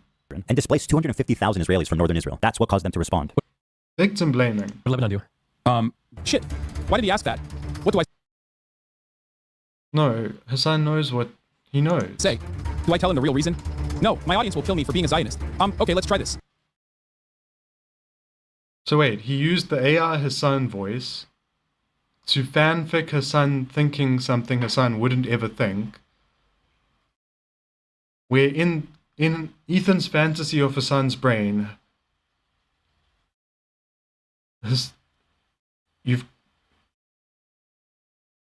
wait. What do I say? Do I tell him the real reason? No, my audience will kill me for being a Zionist. My audience will kill me for being a Zionist if I tell them the real reason that Hezbollah exists. So if you tell people that Israel invaded Lebanon, then your audience will kill you for being a Zionist. What the fuck? Somebody make this make sense. I cannot have this many hoops to jump through to try and find Ethan's logic. What are we doing? ExpressVPN, why did you permit this? This is out of hand. Somebody tell ExpressVPN about this immediately. This is out of hand. Not just the fucking using AI Hassan voice because you can't find anything Hassan said bad enough or incriminating enough, so you have to make something incriminating to say using AI. No. What did Lebanon do? Nothing. Why does Hezbollah exist? Because Israel tried to invade Lebanon. You're not going to be killed for being a Zionist for saying that. He's trying to think, how do I reduce this super complex political... Yeah, that's the one word. If anyone says West Asia or Middle East to you, there's only one word you can bet your life will come up. Complex. Complicated. It's complicated. It's a complex situation. It's a lot simpler than people think, but is to some degree complex. And so her son's trying to think, how do I simplify this very complicated concept down to something that this normie guy can understand? And he's like trying to think of a way to say it, and eventually she's like, you know what? They just existed. That is actually the only thing they did wrong from Israel's perspective. They're just in the wrong place. They're in place that Israel wants to have. They want that land. Lebanon has land Israel wants. And at the end of the day, that's the conclusion he came to. And I don't think he was thinking to himself, how do I explain this in a way that I don't seem like a Zionist? I think you can't, because there's no part of Lebanon or Hezbollah makes you become a Zionist or makes you sound like a Zionist. I'd say the closest to a Lebanese Zionist are the ones that want to prematurely surrender to Israel and like split the country in half. But they aren't even Zionists themselves. It's just that's the closest you can get. Okay, let's try this.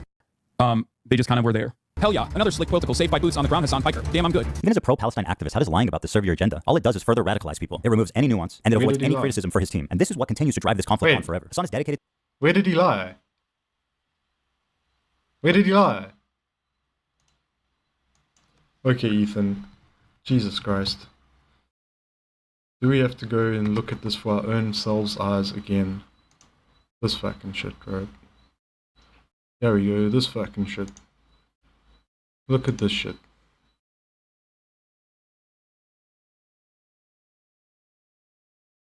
Look at this shit. Where's Lebanon? Oh shit, it's inside it! This red thing is where they want to have their whole Israel, eventually. So they want parts of Egypt, they want Jordan, they want Syria, they want Lebanon, parts of Iraq, part of Saudi Arabia. You know, this is the Greater Israel Project. There's fucking Lebanon. Alright? Yeah, is this the one he showed? I don't know if it's the same one. There we go. Let's have a look. The new Middle East. What does this mean? No, that's bullshit. That isn't the one. There's like different variations of this as far as I know.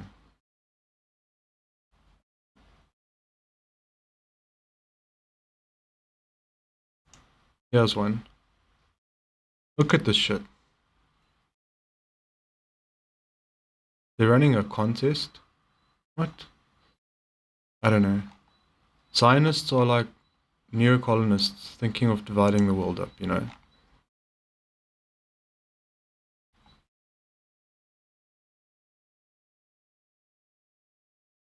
Here's a different version, but again, Lebanon's all the way in there, in the middle.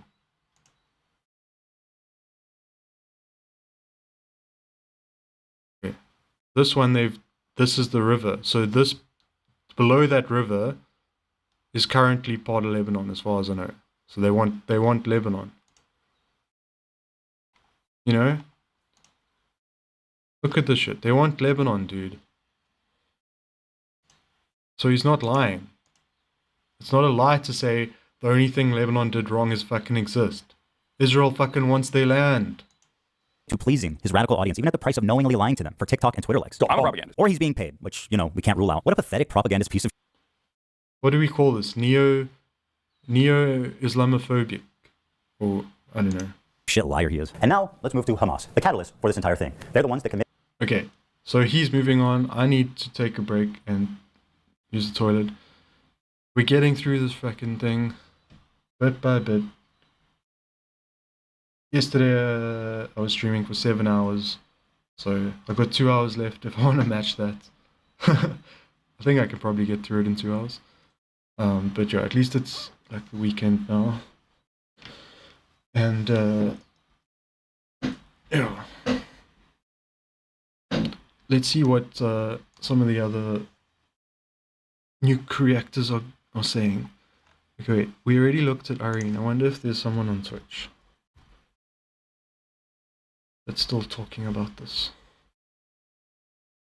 I don't know how late this is now. Maybe we've all moved on and it's just me. Me and Irene. What time it is in America? Maybe it's like really late there now. Who's Iron Mouse? Sorry, I kinda need the toilet. Okay, screw it. We'll go back to Irene. Here, back. Of InfoWars. Now, I'm not going to sit here and tell you that Hassan loves all terrorists, but what I will say is that there isn't many he don't like. Let's start with our good friend Luffy here and his organization, the Houthis. And yes, this is what it looks like. They are hiling Hitler. The Houthis are an Islamic military group.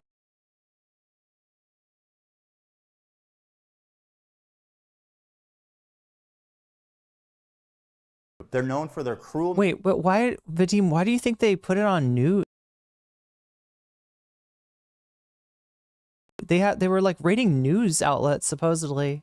Forcibly recruiting child soldiers, shelling civilian areas, and blocking food from entering already famine-ruined parts of Yemen. They've also set up landmines in agricultural spots, making the fields virtually worthless. Women have virtually no rights, and homosexuality, of course, is punishable by death. That lines up with leftist values. Now, just how little... They put Barstool on the left? They put Hartman, the Hartman report, and a low spot, too? The Houthis Yemen have. Well, according to this, there's been 1,181 violations committed by Houthi rebels against women, including torture, rape, and murder. So, not great. The Houthis have a very... You know what else is not great? The prisons and warehousing facilities that that Palestinians are kept in, often without charge.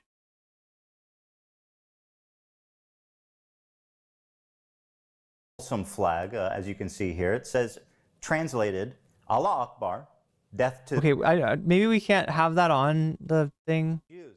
We want to kill Jews. And then people like Hassan are like, you're fucking racist. Somebody was telling me earlier that Ethan found ways to do new kinds of anti-Semitism in this video, or like he reproduced anti-Semitism, and I was like, I wonder what they're talking about, but yeah, there we go. For saying that they just want to kill Jews and that they're terrorists, man. What you meant to say is Hezbollah is Muslim. You're How did this thing stay monetized? Thinking deep enough about this topic. My criticisms of the Houthis' slogan do not factor in to what they are doing. Of course, it is anti-Semitic, but contextualizing it matters. Yeah, it's really interesting because like that is such Western-focused propaganda. Like for a Palestinian to arrive at anti-Semitic opinions, okay? They Wait, now I think if I remember correctly, this next clip that they're gonna show, Twitch does not like to have it played.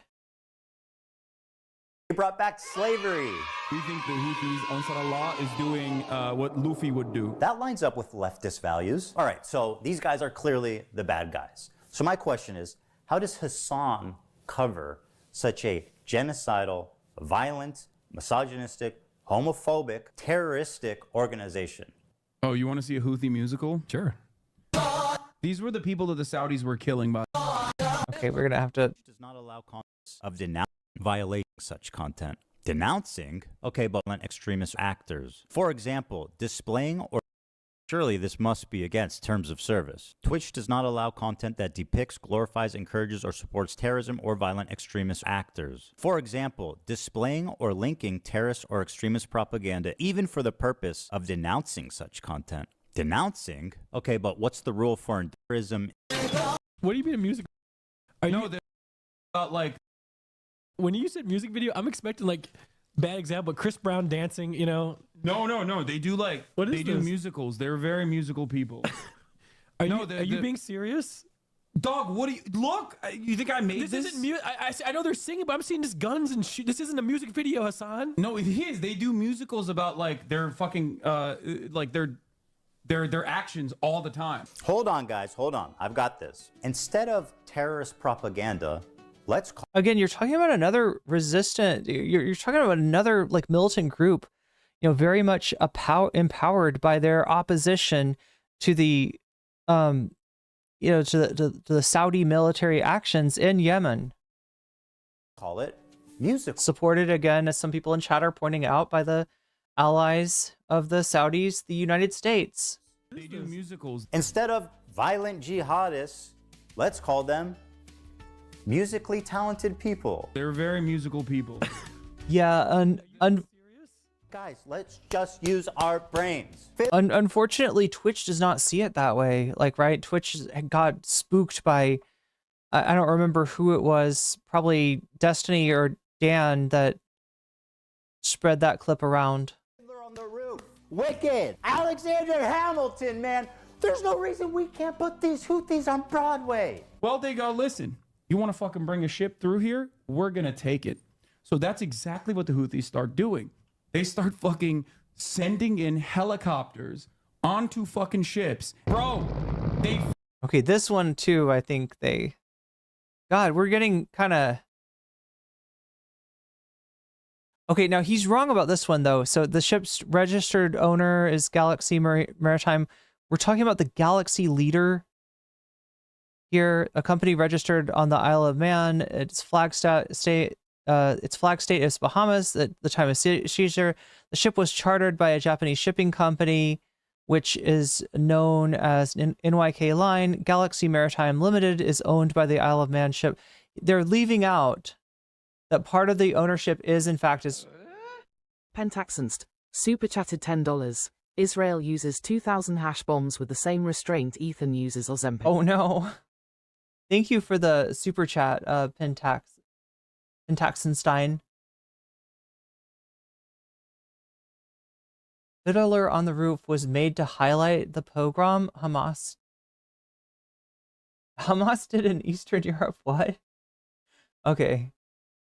It's not against TOS, stuff like that. Yeah, on YouTube. We're also on Twitch. So here's the deal.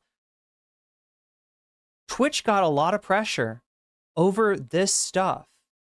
And because of that, at least the video, the Yemeni musical video, right, is something that they have clarified that they do not want people watching. So specifically because, and I don't remember if the Galaxy Maritime boarding, I mean, you've seen this video, right? A helicopter lands on the Galaxy Leader. People get out with guns. They go to the captain and the deck, I guess, whatever it's called, and they take those Ethan trying to get people prisoner, banned? and they seize the ship. Right, so that's what's here. But what Ethan is missing is that this ship actually does have a connection to Israel, and he's going to dispute the fact that Hassan's, saying that the Yemeni were doing this to block cargo from getting to Israel, and pointing out that that particular ship was going from Turkey to India.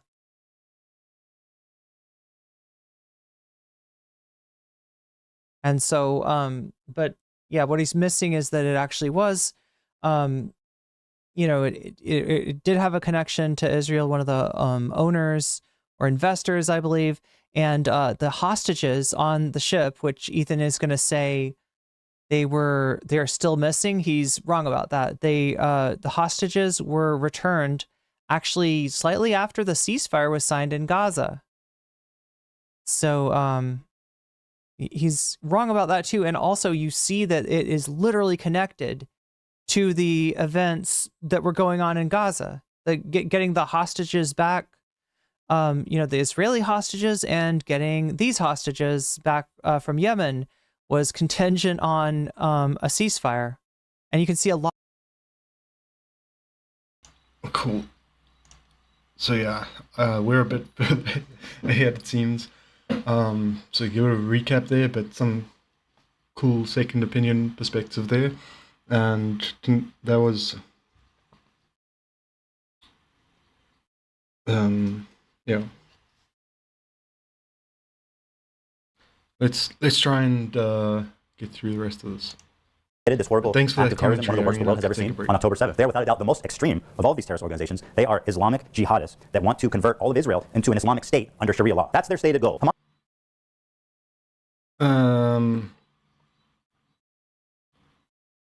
So this is a super simplification again. So now, obviously, a lot of the leadership of are we talking about?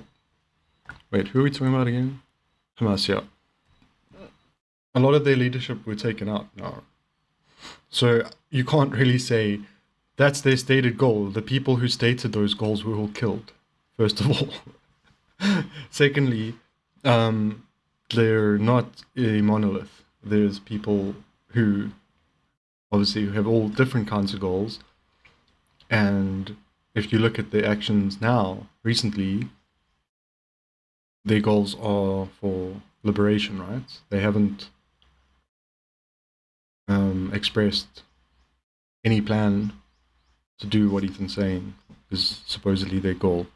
And the thing is, oftentimes with like a radical movement or whatever, yeah, that might be what you want, but let's say that the nation or the state of Israel gets dissolved and you have a one-state Palestine, it's very likely it will actually be a secular state, right? Because just Hamas is only from like Gaza, right? So they might still want to maintain some kind of political governance there, but everybody else from everywhere else is going to want to maintain their own governance there too. So you have states, you'd split into states or something, then each state can vote for their state the party to run their state. So you could have, maybe you'd have the state of Gaza or whatever in this new one-state solution. And maybe Hamas would be voted in power there, but they wouldn't just be able to do Sharia law everywhere. They'd have to win the election for that. And if that's what people vote for, then why are we to complain about it anyway, you know? But the insinuation is that they're going to do it undemocratically. And I don't think that's actually even like what anyone's imagining, other than maybe Ethan. Hamas has been on the designated terrorist group pretty much as long as there's been a group. These guys have been suicide bombing civilians before ISIS leaders were even born. They fired 50,000 rockets into civilian population. Okay, are we forgetting where they come from for a second, Shah? They live in a concentration camp, dude. So that's why, again, when I went back to the description of some of the stuff that the ANC had to deal with, right? And they were like, initially like, we're not going to target supermarkets. And then it was like, you know, they are escalating. We can't guarantee it's not going to escalate to supermarkets. So it's like, that's the nature. And you could say the Israel apartheid went further beyond what the South African apartheid did. Even people who have been freedom fighters or whatever for the ANC went to Gaza and came back and saying the apartheid, or went to Israel and came back saying the apartheid there has gotten worse than it was in South Africa. So as the apartheid and the occupation and the violence on the Palestinians has become more and more worse, the violence of the resistance also escalates, just the same way as with the ANC. They had to escalate their violence to try and overcome the oppressors when the oppressors escalate their violence. It's the same thing. And, you know, so also again with the rockets, and we know about the Iron Dome. So they have to fire 100 rockets just to try and get one through, trying to make it sound scary. When Israel fires 100 rockets, they all have like hundreds of pounds of bombs and destroy families and children. When Hamas fires a rocket, it normally doesn't do anything, generally speaking. And performed over 100 suicide bombings, killing thousands of civilians. Women are restricted from participating in the workplace and public life. So they've killed thousands of civilians, but Israel is killing thousands like a week, you know, and they've only killed thousands over however many years. Let's keep things in perspective again. Homosexuality is outlawed, and in some cases, of course, punishable by death. They steal foreign aid. I mean, like I was saying, you first have to be free from your apartheid. No country does it the other way around. I'm sorry, that people just don't want to deal with sexuality liberation before they stop getting bombed. Maybe we're bad, maybe humanity is wrong for that, Ethan. maybe stop bombing them, and then we start putting pressure on them to stop being homophobic. From the people of Gaza and repurpose it for military use, or they just sell it back to them. For example, why are all the Hamas leaders billionaires? And let's be real, these guys clearly are not skipping any meals. While the people of Gaza languish in poverty, these fine gentlemen are living in multi-million-dollar penthouses in Qatar. That lines up with leftist values, or, well, they were billionaires. Oh, that's where we link to Qatar. Ah, okay. Now it's all coming around. So Hassan and Farogan are being paid by Qatar because the Hamas leaders are all living in Qatar and they're all rich. Ah, okay, interesting. Now, I don't know about the whole fucking whether they have money or not. Like, if they've got money, let them have money. I don't know. What is it? That's got nothing to do with the fucking genocide happening. So some of the people who are part of the resistance against genocide have money. Does that justify the genocide? Oh, you've got money, now we need to kill you harder. I don't know. What are you saying? This is freaking getting dark. They're all dead. They killed them all. They're all dead. Hamas is a bunch of psychopathic terrorists of the worst order. And nobody... Hamas are a bunch of psychopathic terrorists of the worst order. What are the worst order of psychopathic terrorists that you can think of? Aren't they people that go and kill civilians? They're not people who, you know, they're like people who shoot up mosques and pride clubs and synagogues, right? And churches. But that's people who take sniper rifles to public events. That's the type of shit Israel does. Sniping random kids. That, I can think of many ways Israel acts more like a psychopathic terrorist than anything Hamas does. And Hamas is doing whatever they do in resistance to those psychopathic terrorists. They would be crazy enough to defend that. Again, in relation to Israel, hopefully everybody on earth. Jesus Christ. Are we just going to bold out chest say genocide's okay? Or are we going to let people fucking fight against it? No, is this Hassan again? Hassan defended Hamas? Seriously? Okay. Is that his attempt to do the Hamasabi? So Islamophobic. Just because Hassan is Muslim, he's now a terrorist. Okay. I had to make last-minute changes to this part to prevent it from being age-restricted on YouTube. I cut out the footage from Hamas, and I will attempt to narrate it for you as best I can. In this scene, an older woman is walking hand in hand with a girl who looks about 12, and as they're getting in the back of the van, one of the terrorists gives them a wave goodbye and says goodbye to them in English. Goodbye. And the two of them smiling wave back. That's crazy, dog. Dude. Okay, that's crazy. That's crazy. That actually, okay, that's too much. That's more than I expect. Bro, every time they're releasing hostages, the next way they're gonna be like, actually, I'm good. Like, I'm staying. These hostages are being released at gunpoint by the people who likely murdered their family in front of... Ethan, pay attention. You had to make edits for ExpressVPN, but you obviously didn't make edits for how the Israeli prisoners are being released now, all super happy, literally speaking Arabic, thanking Hamas in Arabic, dude. Saying that they were kept together, never separated, that they were treated well. Stop trying to make these people seem fucking barbaric, Ethan. It's Islamophobic. Them before kidnapping them. Hassan peddling this narrative that they're sad to leave their captors is beyond disgusting. The next way they're gonna be like, actually, I'm good.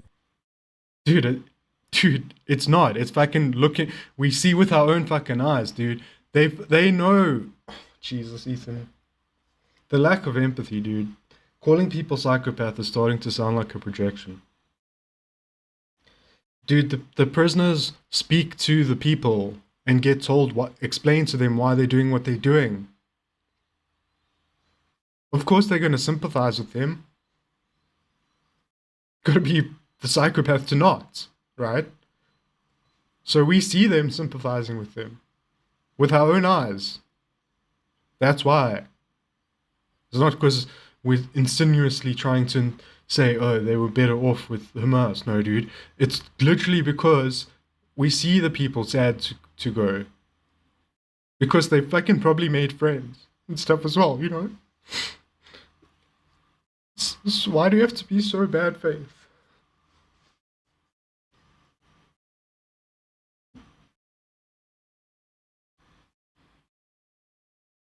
don't trust anyone who ever gets captured by anyone who's pro-Palestine that the captors treated them well.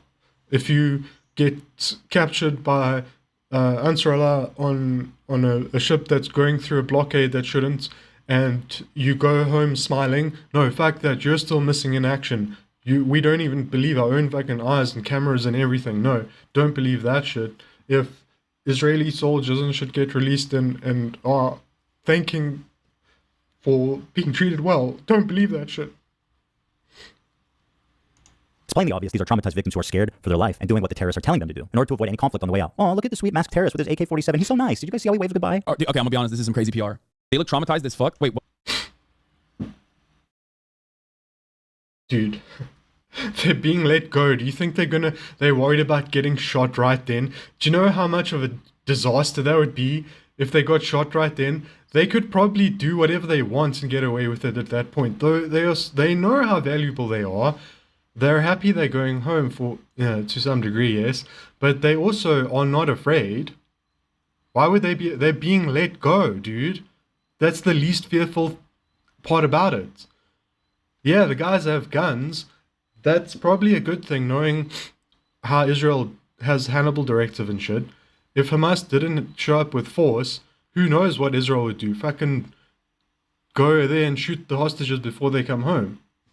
That's literally like their Hannibal Directive shit. They literally don't want the hostages coming home and telling people how the Palestinians treated them well. They don't want that. They literally made like fucking laws and shit that you're not allowed to celebrate the hostages coming home in Israel and shit like that. Ethan, please. Stop talking about this shit if you're not going to pay attention to what is actually happening, okay? And then you want to engage with the subject matter only to the point where you can use it to suit your narrative, not to the point of getting to the real facts of the stuff you're covering. What? Bro, they look like they're chilling. This girl who had her foot blasted off on October 7th and then operated on without anesthesia or painkillers is so sorry to say goodbye to her captors. She's going to miss their hospitality. Like being... And who blasted her foot off? Was that Hannibal Directive? Raped and being watched showering and changing. The next way they're like, actually, I'm good. Like I'm saying. It's so obvious the terrorists are telling them what to do. Ethan, how can you say that? They look so happy. Keep waving. These morons forgot to cut out this part. Yes, that's a terrorist giving them... Yeah, if you're making propaganda videos, if you're trying to film a video, you're going to be directing and being like, wave here, wave there. That doesn't mean, oh, if you stop waving, I'm going to shoot you. It's like the dude's like obviously directing a video. The camera's on all the time, right? And they're trying, so, I don't know, dude. It's like, he's saying they were probably already waving organically and he just wanted to get more of that shot. It's like, we have to always look for the worst possible interpretation. In order to keep waving. And she does. See how fast she reacts? Totally not a fearful victim of terroristic kidnapping. Anyone peddling... Yeah, because maybe she's like, damn, I actually want to help them out a bit. Let me actually participate. Keep waving. Hell yeah, I want to participate. I want to be a good performer for this video. You don't know that shit. Go talk to her and see. Let's ask her before we just insinuate the worst. That's the thing. Maybe you're right. But why are we jumping to the worst possible version? This nonsense should be embarrassed and ashamed. How pathetic can you get? The next way they're gonna be like, actually, I'm good. Bro, they look like they're chilling. All right, the Houthis is one thing, but he's not going to turn on Hamas propaganda videos and watch it on stream. There's no way. Okay, it's getting hard to defend him. Well, okay. What is a Hamas propaganda video? Right? So let's think about that. It would be something that would want you to join Hamas, right? So it would be directed at other Palestinians because you can't really get in there easily, and those are the people resisting. So if it's a Hamas propaganda video, so it's either to get people to join or it's to, what, show themselves off to the West, like I was saying with the hostages. That was a Hamas propaganda video, the one he just blacked out, right? So now, why are we only now going to be watching one? I don't know. freedom fighters, musical shit. Here's a video that came out of how Hamas produces their own motherfucking sniper rifles. He can hardly contain his admiration for them. Produces their own motherfucking sniper rifles. Okay, wait a second. I need to blow my nose.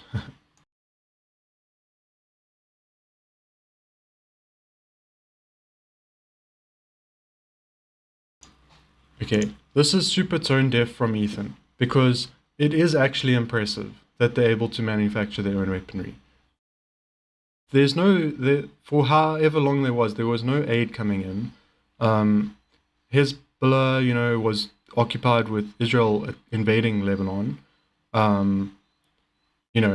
The US was patrolling the Navy and all the shit.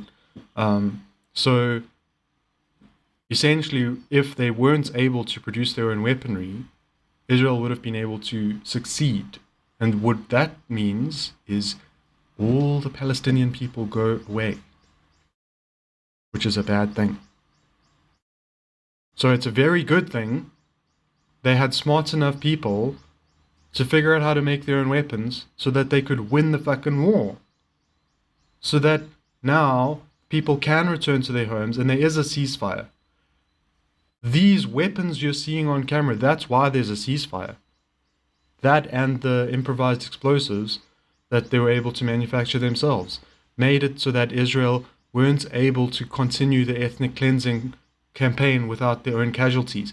And eventually, after months and months of getting casualties and their soldiers having to go back into the same territory they'd been in before, thought they'd cleaned it out and cleared it out, move on to another place, come back, oh no, there's people here again, we have to clear it out again. Every time going back, getting casualties, the morale dropping, people having less support for the war as their family and friends are getting casualtied. For what? For gaining no ground, for doing the same jobs over and over.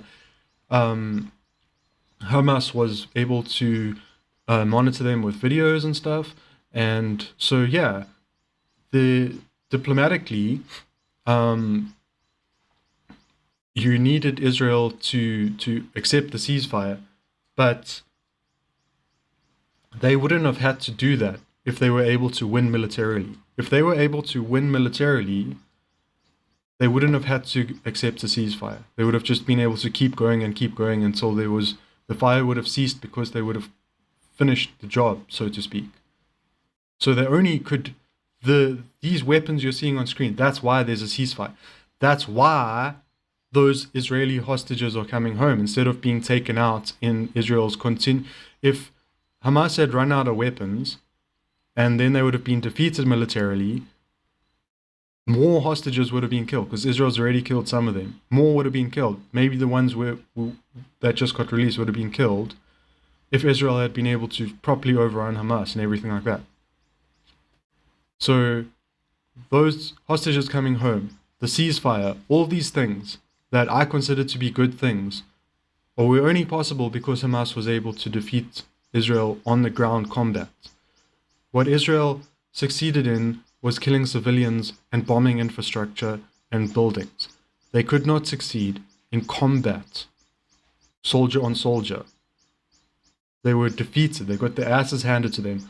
All they knew how to do was walk into an ambush. Okay? And starting to get paranoid because they don't even know where it's coming from half the time. And them not and the rates of desertion, of people of fleeing or disobeying orders or committing suicide. The Israeli army well and truly got their asses handed to them and defeated by Hamas. And it's because of these weapons, and that's why we have a ceasefire, and that's why the genocide is slowed down a bit and might even end someday. So it's impressive they could do it on the one hand, and on the other hand, this was crucial to saving potentially millions of lives. Let's see how long he can go without offering any commentary or analysis on this Hamas hype video. Yo, his son has to eat, Ethan. Is that cod?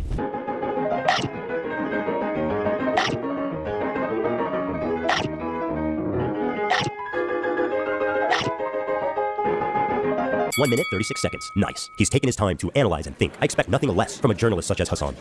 Quiet, everybody. He's about to speak. He's going to talk. That's crazy. He's done it again. Love you. Showing people the video was the journalism. Because it's not an easy video to find and get hold of. It's not being shown on CNN.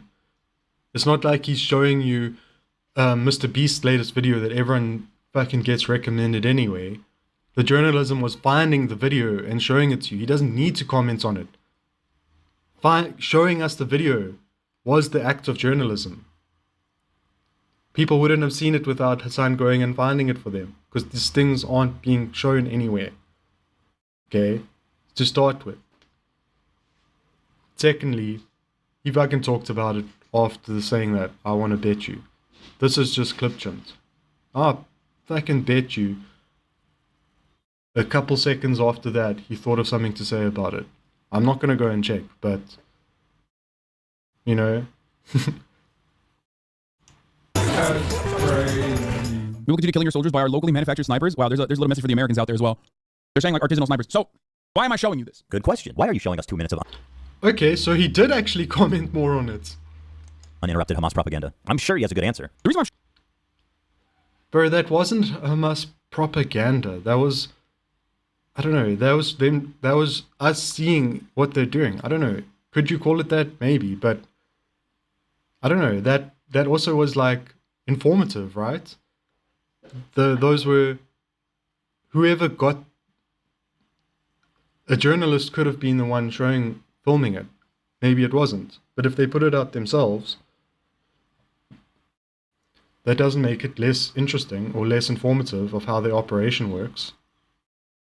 And to show, and in a way, if you think about it, it's to show Israel and the world that they should probably just give up, because they might be under the illusions that Hamas are on their last legs and just about to fall over and be defeated. They have their entire armory operation going and stuff like that. You're going to be, oh no, maybe we should. So again, in terms of propaganda, it's only serving the purpose to try and end the war, end genocide. It's not serving a purpose of like, look how cool Hamas is, go and kill people on their behalf or anything like that. It's not that kind. It's not like ISIS type style, trying to create people to copycat them or anything. No, this is to show you, look how resilient we are. Look how we have been able to maintain our own weapons manufacturing without any access to any supplies from anywhere under constant bombing. If we can do that, you're never going to get rid of us. And so, yeah, fuck that. Let that video get seen so that they do think twice about the whole genocide operation and do think about doing a ceasefire. Good. Showing you this because one thing that the Israeli maintenance of the apartheid has shown us is that there are no half measures on genocide. You either got to hit the full gen, okay? You can't do half genocide, a little bit of displacement, and then continue maintaining.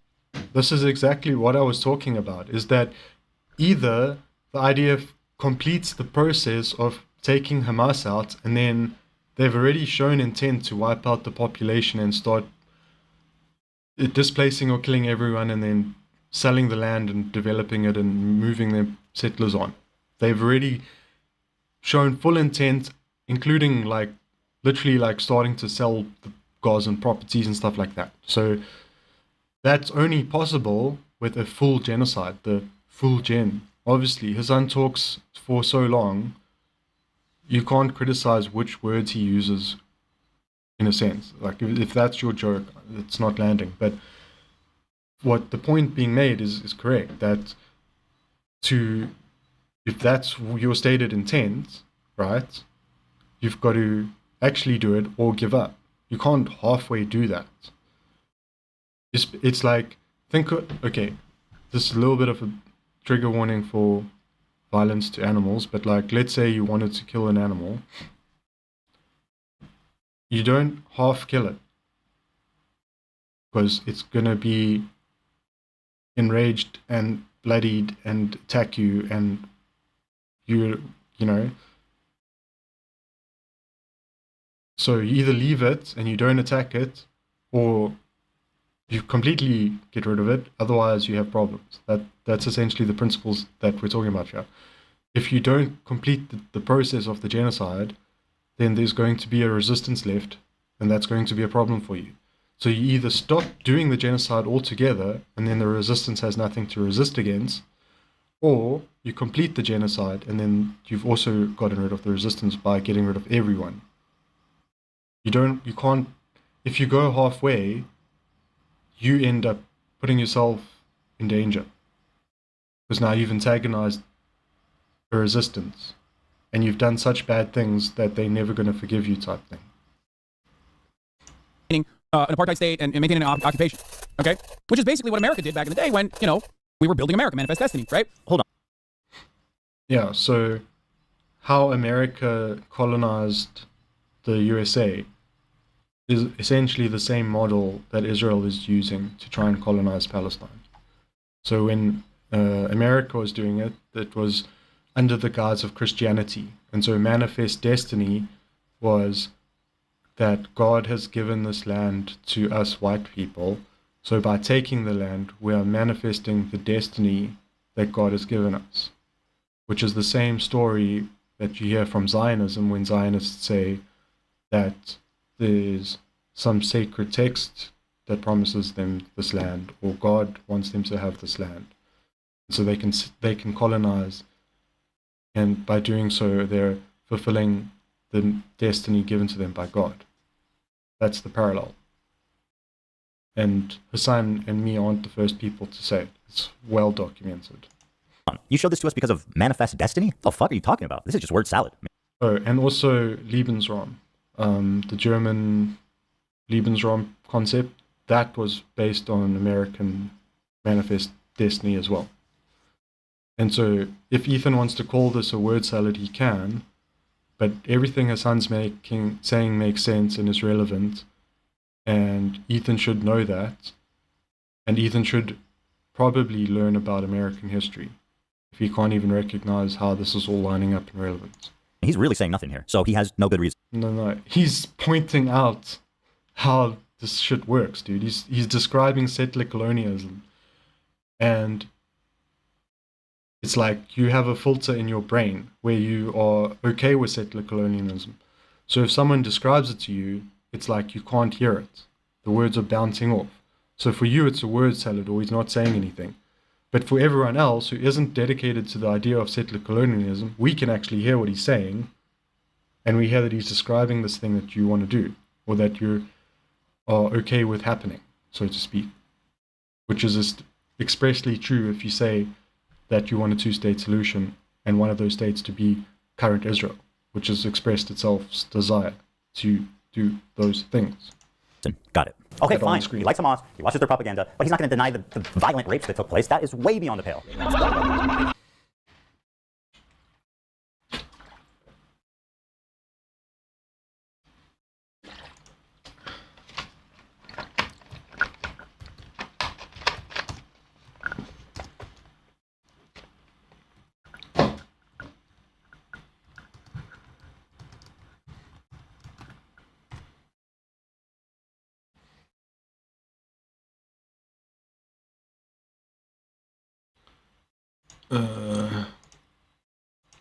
Wasn't there something recent?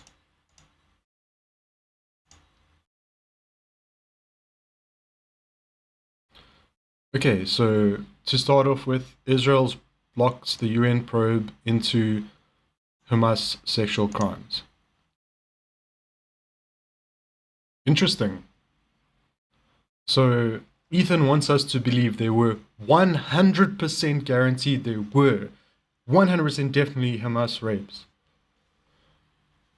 But Israel doesn't want the UN to find out about it for some reason. Interesting.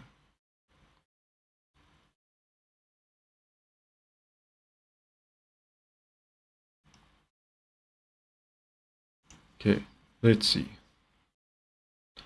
The electronic intifada. Israel still can't find any 7 October rape victims, prosecutor admits.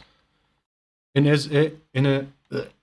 Israeli prosecutor argued that Palestinians detained after 7 October 2023 should be executed executed for alleged acts such as stealing avocados. This image leaked to CNN shows Palestinians detained at Israel's secretive Diamond torture camp.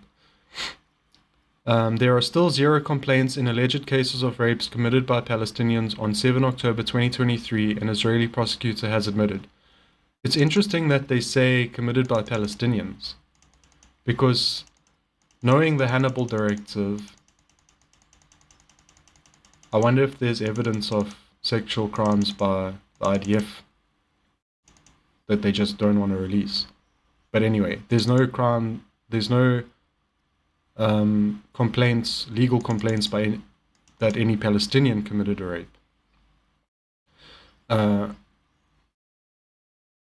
But Moran Jez, who handled cases against Palestinians swept up after the Al-Aqsa flood operation, is still calling for mass executions, even without any substantial evidence against them. Anyone who entered Israel from Gaza on 7 October to kill or to loot, it doesn't matter, should be included in the indictment, and as far as I'm concerned, receive the death penalty, Geth said. So when Hamas broke through the wall in that, right, they breached the wall and went after military targets, there was a hole in the fucking wall, so other Palestinian people could get out as well. So it wasn't only Hamas that was out there, right? So what they're talking about with the looting and stuff, they're talking about like ordinary civilians who were like, holy shit, I can finally get out this prison I'm in, and went in and got some food or something, fucking death penalty, according to this person. She said she made this case to colleagues involved in planning prosecutions related to the 7 October events. Why? Because of those who didn't murder but looted, burned, stole, picked avocados, as some claim. Because of this mess, the Israeli army forces were unable to arrive in time. Gears added, you came to the door with a drill and opened it to loot. Then a terrorist came in and murdered civilians there. So that's absolute bullshit, because Israel literally knew about the attack like a week in advance. So you can't tell me that it's the looters. And also, if the fucking door unscrewed is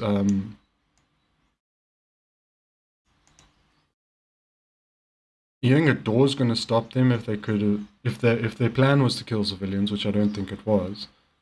But if they can break through a wall, I don't think a door's gonna stop them. And why are you still there after the place got looted? This thing just doesn't make sense.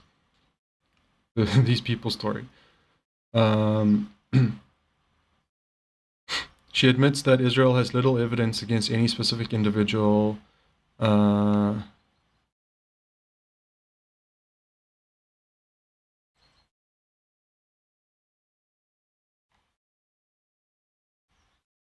So 15 months after the events, Israel still has not identified a single victim in which a prosecution can be brought against an alleged perpetrator of a sexual attack.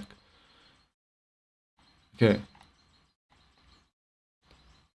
And also, for people who might have seen some of the propaganda that was of like people captured that made it seem like they had been victims of violence because they were bleeding and stuff, I just want to remind you that there's other reasons that people can bleed. Doesn't have to mean that they got hurt. There is one instance in captivity that we have actually gotten verifiable evidence on. Beyond that, the systematized mass rapes that Hamas killed on October 7th, not a single bit of that has been verified. And people still run with it over and over and over again. Many young people who were simply attending a music festival. Women were horribly raped. As I said then, I say today, Israel had... So, as we just read, there's zero evidence that's being come across of any Palestinians, so that would be both Hamas and any non-Hamas people who came through the wall, of them committing it. So, if Kamala Harris is telling the truth here, then that would be IDF soldiers who did the rapes. Just putting it out there. Has a right to defend itself. What rapes does Hezbollah do? Bro, what rapes did Hamas do? What are you talking about? The stop anti-Semitism? Exactly. What rapes did Hamas do? If they were on October 7, it was by IDF, I think. Because if it was by Hamas, why wouldn't Israel be going after them legally? Or at least fucking lodge a case, have a suspect, who knows, do something, have some evidence. account that considered me to be anti-Semite of the week has also been hallucinating rapes once again, doing rape fantasies once again because they're fucking mentally ill. Hamas has committed horrific acts of sexual violence and took women and girls, men and boys slaughtered after enduring sexual violence. The deadliest. Jesus Christ, what did the IDF do? Fuck hell, man, what did they do on October 7th? Because, like, there's no evidence that Hamas did any of that stuff. So what the fuck was the IDF doing if that stuff happened? Jesus, IDF, slow your roll. Stay for the Jewish people. It doesn't matter if fucking rapes happen on October 7th. Like, that doesn't change the dynamic for me even this much. So that's the other part of this problem that many people can't contend with. Like, I can't believe. Again, this is out of context. He's saying in relation to, like, a genocide, right? No amount of sexual violence justifies a genocide. How quickly leftists go from believe all women to Pixar didn't happen. The vast majority of people. Leftists don't say believe all women. Leftists say believe victims. And when a woman is accusing a man of a sexual crime, we believe her in that sense because she's the victim in that sense, right? And so in the context of the woman, Me Too and women speaking out, a slogan some people said was believe women, not believe all women, but it was believe women because women were not being believed, so it was a counter to that. Nobody on the left ever said believe all women as if that's a principle to fucking hold by. Jesus, Ethan. You can tell Ethan isn't a leftist, right? He has no idea what leftist values even are. Well, if not all who were raped, were murdered on the spot, obviously. Dam Goldstein Almog was kidnapped from her home on October 7th by Hamas terrorists and was held captive for 51 days. Though only 17 years old, she witnessed the murder of her father and sister on that day and is now speaking out about what she witnessed in Gaza as well in a new documentary by Sheryl Sandberg, Screams Before Silence. In new footage, Agam reveals that sexual assault and rape was a regular component of the life as a hostage in Gaza. It doesn't matter if fucking rapes happen on October 7th. Hassan, maybe you would like to call her a liar, please. So, wait. Who is this? Because that other article said in a new documentary by Sheryl Sandberg, Screams Before Silence. In new footage, Agam reveals that sexual assault and rape was a regular component of the life as a hostage in Gaza. It doesn't matter if fucking rapes happen on October 7th. Goldstein. Hassan, maybe you would like to call her a liar. Goldstein Elmog. I mean, I want to. It's possible, like I was saying, like we went through with the ANC. Somebody may think to themselves, "Fuck it, I'll just do this." We're not supposed to, but I'm just going to do it. So, I'm not saying categorically that nothing bad happened. My question is this actually the truth?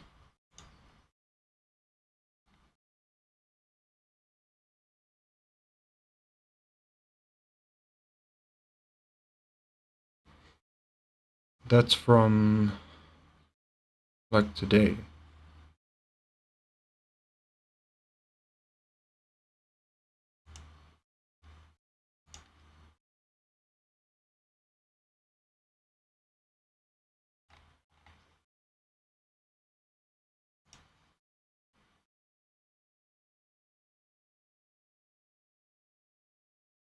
Okay. Is this the person Ethan was talking about? I think so. Yeah.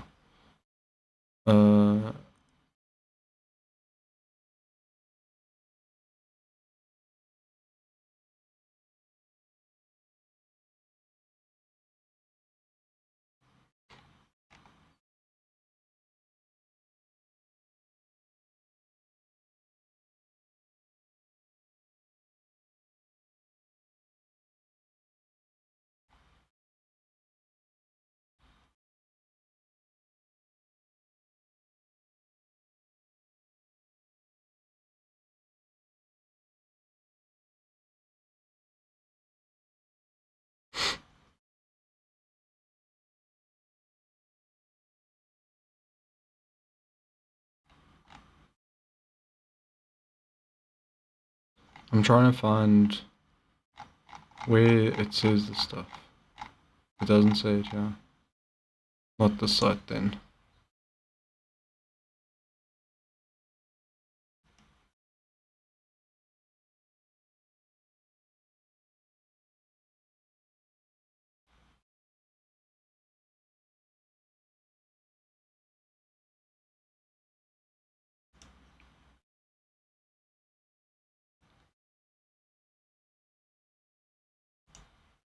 I don't know. I'm just interested in what in the story, you know, because it could be that there was one particular group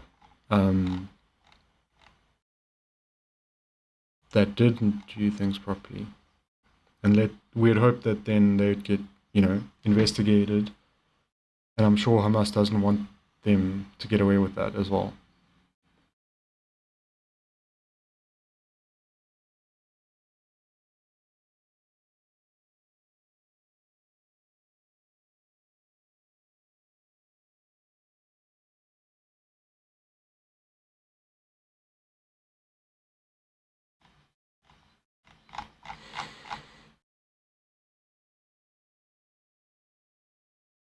I don't understand what they're saying.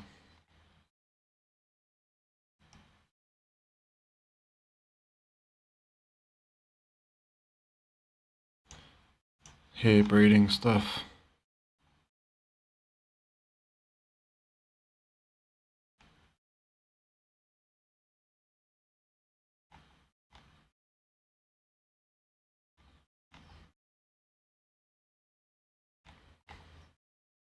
I mean, so far, it doesn't seem to be, I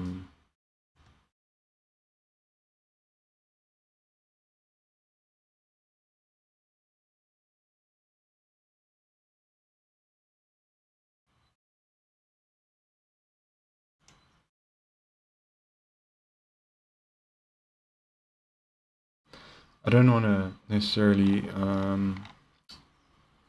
stay on this topic too long.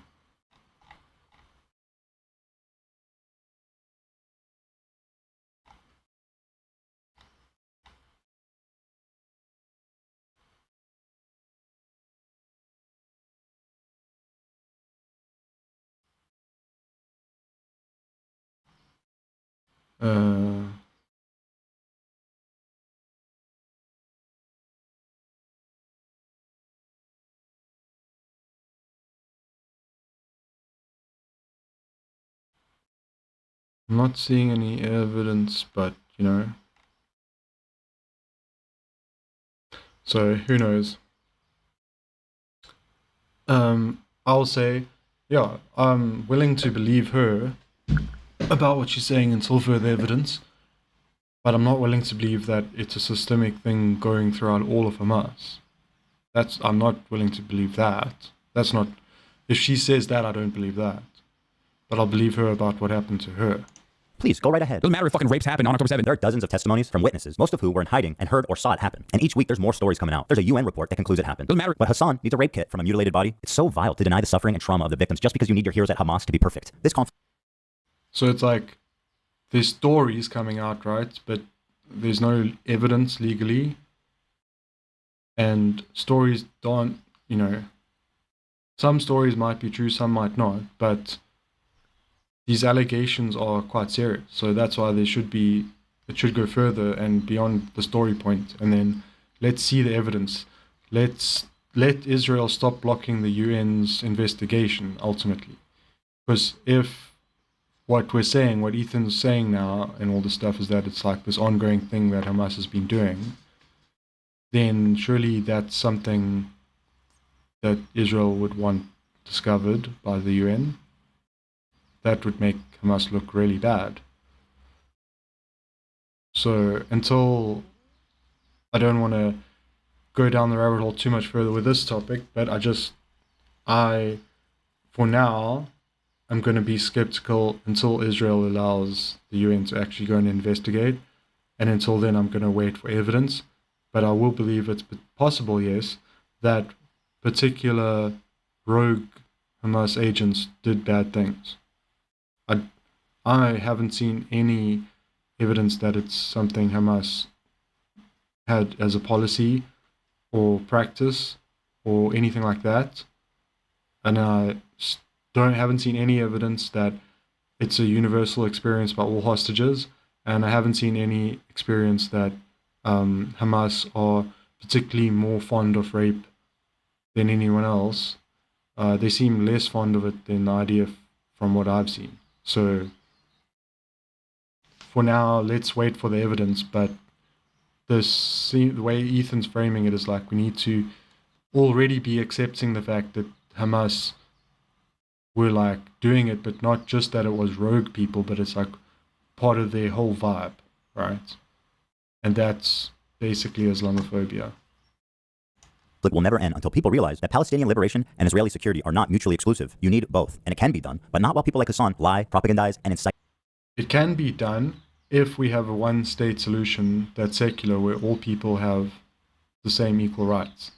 And Hassan is also trying to achieve that, and he's not lying.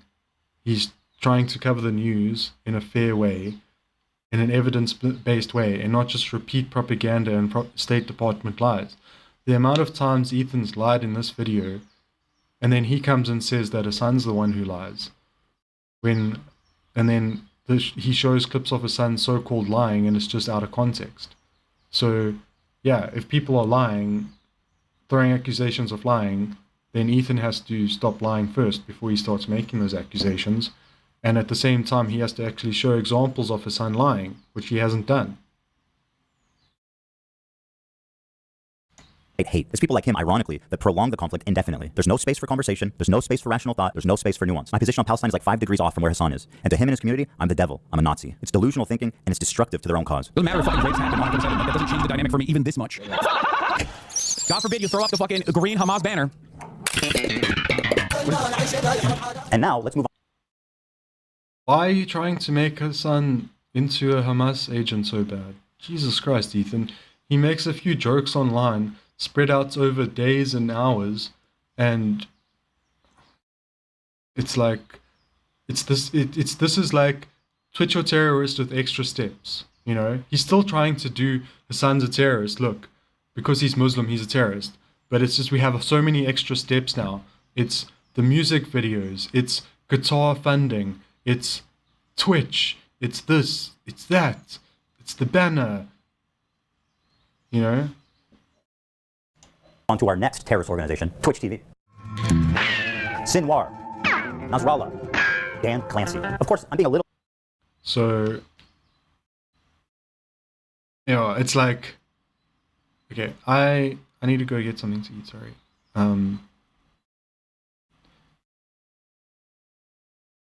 This is taking so long. We're nearly there. Should we see how Irene's doing? I am not going to be able to respond nicely when my stomach starts grumbling like this. Her home on October 7th by Hamas terrorists and was held captive for 51 days. Though only 17 years. Yeah, Zaka is the organization that goes out there first, right? And that's where some of these reports are coming from. And it's very... old, she witnessed the murder of her father and sister on that day and is now speaking out about what she witnessed in Gaza as well in a new documentary by Sheryl Sandberg, Screams Before Silence. In new footage, Agam reveals that sexual assault and rape was a regular component of the life as a hostage in Gaza. Doesn't matter if fucking rapes happen on October 7th. Hassan, maybe you would like to call her a lie. Again, we're really taking him out of context, right? As if he's saying it doesn't matter. It does not matter. I don't care. Also, just to add, like, she's saying of a hostage, and then Ethan is trying to make it sound like it's the experience of all hostages. So, right? That's not what he's saying. He's saying it doesn't fucking justify collective punishment of a people. Please, go right ahead. Doesn't matter if fucking rapes happen. Yeah, although Ethan has not learned that lesson of history. On October 7th. There are dozens of testimonies from witnesses, most of who were in hiding and heard or saw it happen. And each week there's more stories coming out. There's a UN report that concludes it happened. Doesn't matter. But Hassan needs a rape kit from a mutilated body. It's so vile to deny the suffering and trauma of the victims just because you need your heroes at Hamas to be perfect. This conflict will never end until people realize that Palestinian liberation and Israeli security are not mutually exclusive. You need both, and it can be done, but not while people like Hassan... But he's acting like the inflection point is to allow Israel to go as hard as it wants on Hamas, meaning the Palestinian people, and that is the way to a solution. And what that does, and the United States has admitted this, the actions in Gaza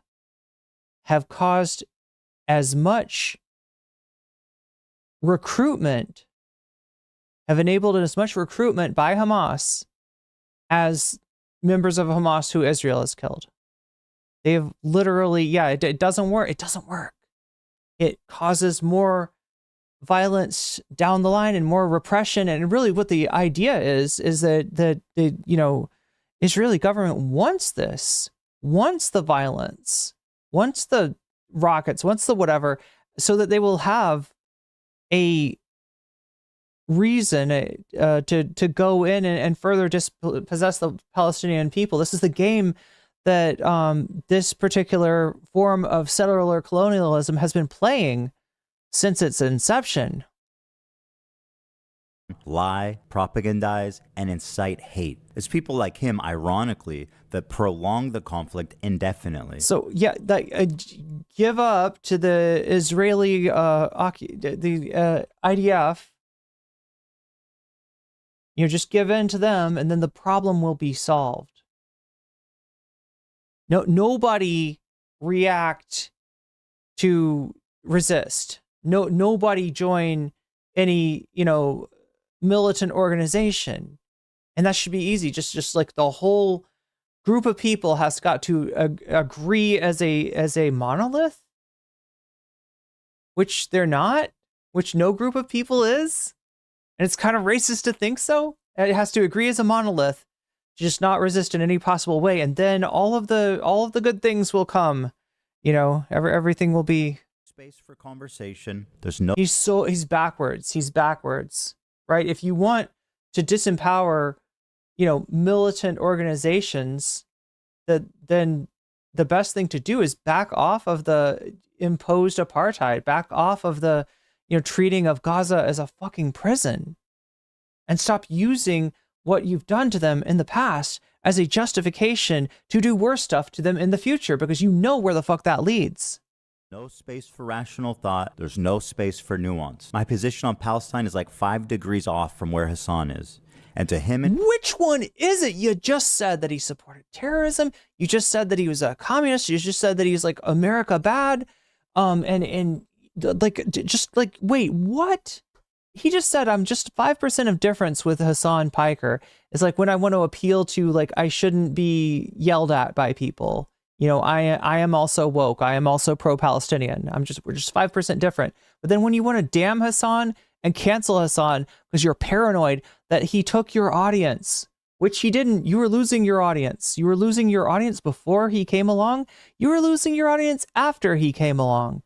Did some people maybe go from being Fupa Troopas, from being Ethan Klein fans to being Hasanabi heads?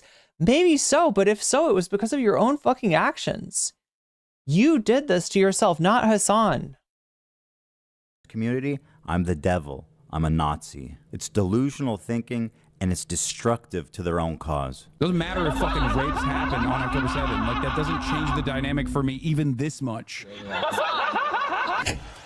Yeah, it doesn't. He's letting us see a little bit more of it. I think it's a change the dynamic even this much. I think that what he's saying is that, like, it doesn't justify genocide. That's all he's saying. That should be an easy thing for somebody that is in any way liberal or cares about, the Palestinian people. That should be an easy thing to accept. That no amount of, this shit happened, this shit happened, this shit happened should justify collective punishment. God forbid you throw up the fucking green Hamas banner. What is this? And now, let's move on to our next terrorist organization, Twitch TV. How the hell is she catching up to me when I'm on 2xp? Nasrallah. Dan Clancy. Of course. What a cheap edit. He really couldn't have done better than that? Or is this just old school YouTube style? I'm being a little silly when I call Twitch a terrorist organization. It's only a megaphone for terrorist propaganda. Dan Clancy. Okay, I don't want to watch what's that I haven't watched yet.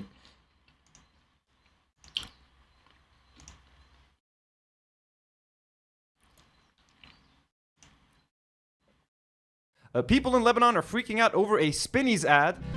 Do not worry, the podcast. Should we watch a Do Not Worry video while I Go ahead and take a break. Palate cleanser. Or maybe not a palate cleanser. Let's watch this one. Israelis Just to put talking this into about perspective. Palestinians. Just so you know, we want to highlight the insanity of Israeli people.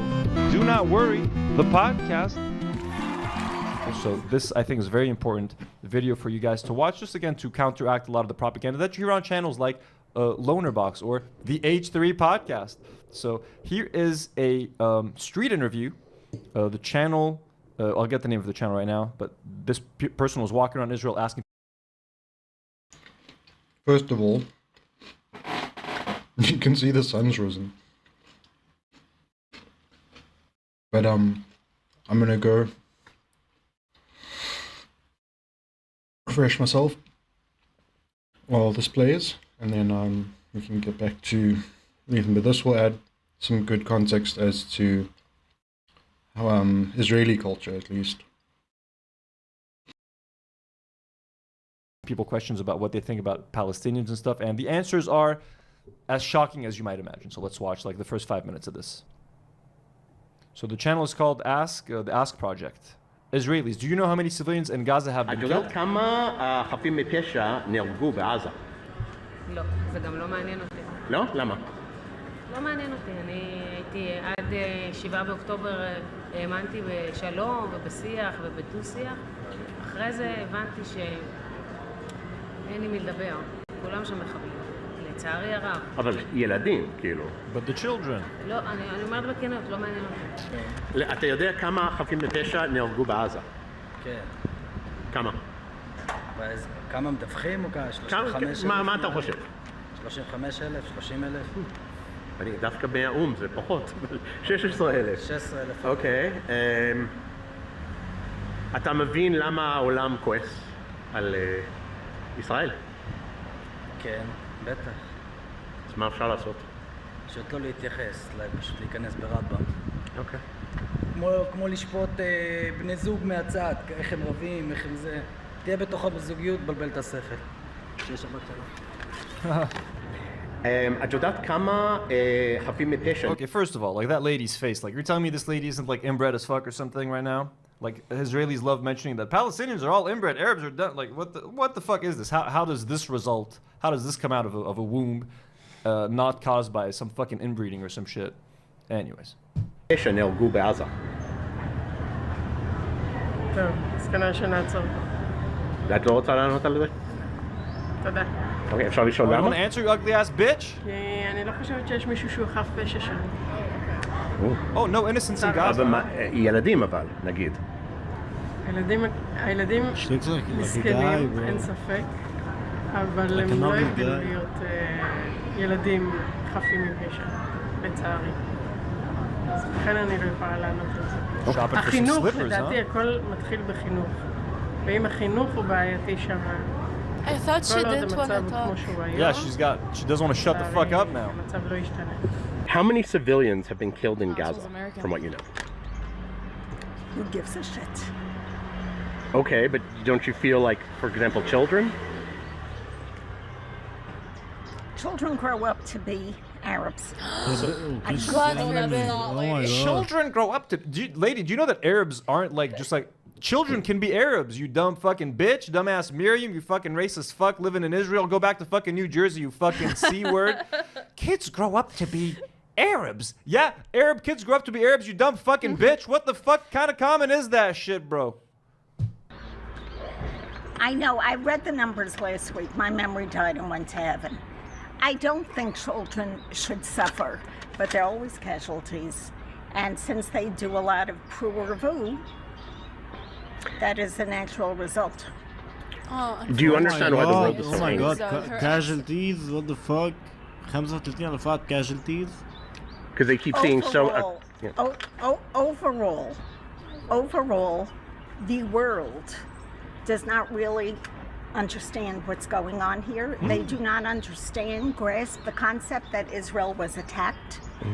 And Palestinians, there is no such thing as Palestinians. They're Arabs who have many countries to flee to and nobody wants them to. But if we do call them Palestinians, their parents use them as human shields to gain sympathy. Human shield. The natural instinct of a Jewish mother is to protect her child. Yeah, only Jewish mothers. Palestinian No one else. women Palestinians do not have that. How do you know this? From years of living here. Can you give an example of something you've seen? Yes, these Palestinian mothers hate their children. As I said, my memory died and went to heaven, but I read newspapers. Maybe you should fucking, D-word and go to heaven with your memory, you fucking piece of shit. Genocidal fucking bitch. Fuck. Bitch. Let's continue. And I've read many different stories where the woman took her child and put her in front. Oh, you Oh, did? sure? You did? Sure, that's lovely.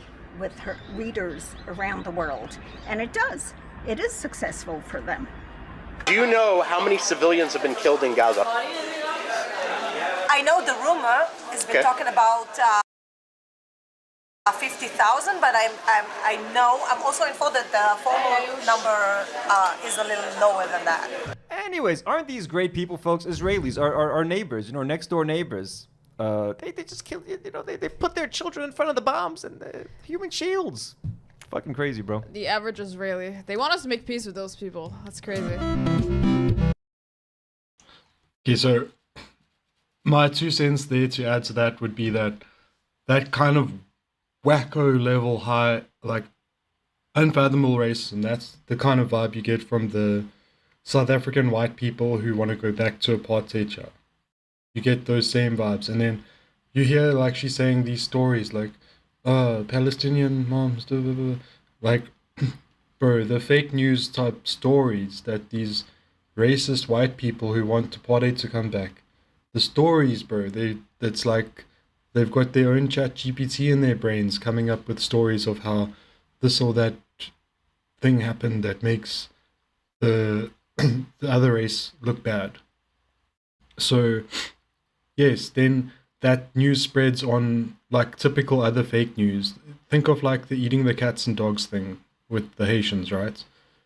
That type of shit is being cooked up and served all the time in these hyper racist communities or societies, right? And the people are spreading it around and taking, if not all of it, a lot of it at face value, and then that's forming their understanding of what these things are. So when she says, oh, I understand what Palestinian moms are like, they're like this and that, that's because her entire life has been one story after another, and I'm pretty sure 100% of the stories were fake as well. But they come up with these stories because it's almost like a way where they're doing such horrible things to the Palestinians that they have to come up with stories like these fake news stories that they spread and tell each other and then take for fact. They have to come up with them to make themselves feel better about what they're doing. So it's okay that we're doing it to them. Look how bad they are. And so the fact that they're the ones committing these crimes, they're also then producing these weird fake stories of how horrible these people are so that they don't feel so bad about those crimes. But yeah, I'm not 100% done getting myself refreshed.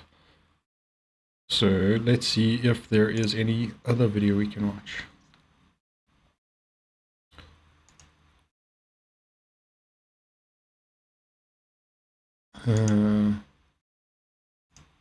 This video popped off in the algorithm. 550 views. And I think it's because she wasn't actually British. But I'm just saying what Anthony said. This stuff, dude, jeez. And this is our main topic for the week, folks. Okay, we'll watch it Beast first. Bestie. Here's their Instagram account. They have 15.8 thousand followers. I shared this, so they made this video that went viral, and let's just watch it quickly together. And I'll read the caption and everything, so let's just watch. My husband recently got back from Lebanon, and he was raving about the olives there. Now, we don't have an olive tree in our front yard anymore, but these Lebanese-style marinated olives taste great made with olives from a can. You want to go for a good quality olive oil, lots of fresh parsley and garlic, chili pepper flakes, dried oregano, and red wine vinegar for all the flavor. So easy, so tame. Where's her husband from? For all the flavor. How'd he come here? For all the flavor. So, her husband is an IDF soldier. So as you guys know, so she said, my husband recently came back from Lebanon. So as if he was on a fucking tourism trip. He came to Lebanon to fucking visit and brought back a recipe. But no, he's an IDF soldier who was here literally bombing fucking kids. And then he brought back this delicious olive recipe that we made at home. So let's read the caption that they have on Instagram. So she said, my husband recently returned from Lebanon and had a lot to say about the olives there. I'm sure he did. We created some of our own and they do make the perfect snack. We use fresh parsley and garlic, pepper flakes, oregano, and finish with a great quality olive oil. Comment if you want this recipe for Lebanese style marinated olives. At least she called them Lebanese style. Yeah. Let's give him respect. Most Israelis would be like, these are Israeli style olives. They were like, hey, my husband came back from murdering a bunch of Lebanese kids and he loved these Lebanese style olives. Where did he get to try olives? They ransack people's homes. Like a village. They find a jar of olives. They open it up. Taste is like, oh, what a good recipe. I will take for my wife for the Instagrams. So that's awful. The fucking devils. I tweeted about this and it actually got like 4.6 million views, 70,000 likes, 9.7K. I tweeted this and I said that this Israeli influencer is talking about how her husband, an IDF terrorist, came back from Lebanon after bombing kids and loved their olives so much that they recreated the recipe for a cute Instagram video. You can't make this stuff up. Beyond Evil, go back to New Jersey. This went extremely viral. 9.7 thousand retweets. People were quote tweeting this. Like, people are fucking hating on these motherfuckers, and I'm very happy to have contributed to the hate that they're getting. And I got a lot of fucked up comments. Like, a lot of the comments were like, Twitter's is a fucking piece of shit. But like, this person was like, Muslims and Arabs living in Western countries complaining about an American-born living in the Levant is the thing I love most about Twitter. I was like, I live in Lebanon, dipshit. Then he responds by saying, check if you have any messages on your pager. I got a lot of those. The pager joke is like a go-to Israeli insult. Like, check if you have messages on your pager. Really funny. And someone else posted a picture of like, here are the kids that they killed, and they had like the Hezbollah leadership list that they killed. Relatively funny, that reply. I'll give him that one. But a lot of children were murdered, thousands of them, so if you guys would like to know. But anyways, there's more of their videos. So this is basically an IDF wife who's making fun cooking recipes. And she's clearly like, the way she talks, like she's from fucking LA or some shit, bro, living on our fucking land. Like, you know what I mean? Anyways, let's watch a few more of their videos. You know how you can tell, like, crazy just by looking at someone's face? Look at her husband, bro. Look at this motherfucking maniac that they sent over here to kill fucking kids and shit. Bro, look at her. Bro, look at him. I'm sorry, he's the one carrying the gun. He has the crazy eyes. Look at those eyes, bro. Insane. But they look uncanny as fuck. I know it smells crazy in there. So fucking evil, bro. Disgusting. Here he is reenacting a war scenario with his kids at home, I guess. Look at this fun stuff. Turn on Star Wars music. Sure. What do you want to turn on? Star Wars music. Shuffling the Star Wars. Don't you just love it when Zionists love Star Wars? Turn on yet. On Amazon. Oh my god, Goofy. Look at our Goofy life at home. IDF husband. Oh, he's so goofy and quirky. Oh, he's got a fucking pistol in his pocket, bro. Look at the Glock sticking out of his pants, bro. While he's chilling with the kids. Oh my god, bro. Always ready for a battle. When you're Israeli, you know what I mean? You never know when a fucking Palestinian might come in. You gotta fucking shoot him. Pop him in the head. No, the gun's crazy. That's fucked. Oh my god. Here's his wife making some bread. I just love, like, just the way she talks, bro. Like, again, these are...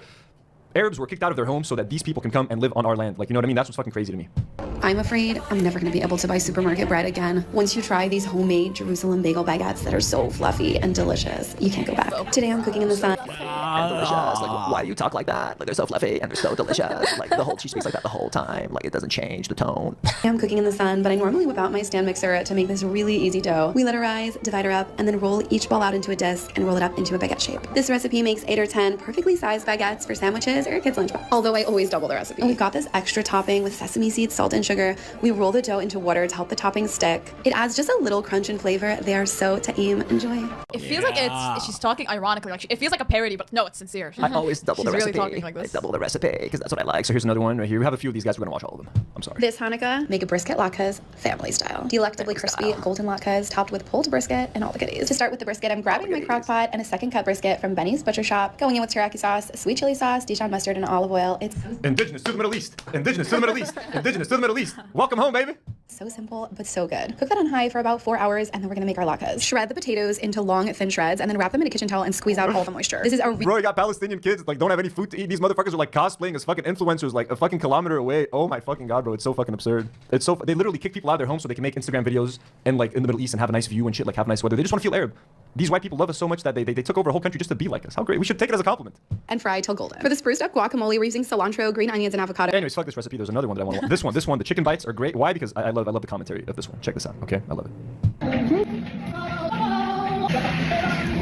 This morning, I decided to make my husband lunch. He woke up so early to get the kids ready for school and then went straight to the shooting range and spent the day doing field exercises with the IDF. So I figured the least... He went to the shooting range to practice learning brown kids. He had to practice to shoot little Arabs in the face when he goes to Lebanon to steal the olive recipes. So, and he had to do some IDF training exercises.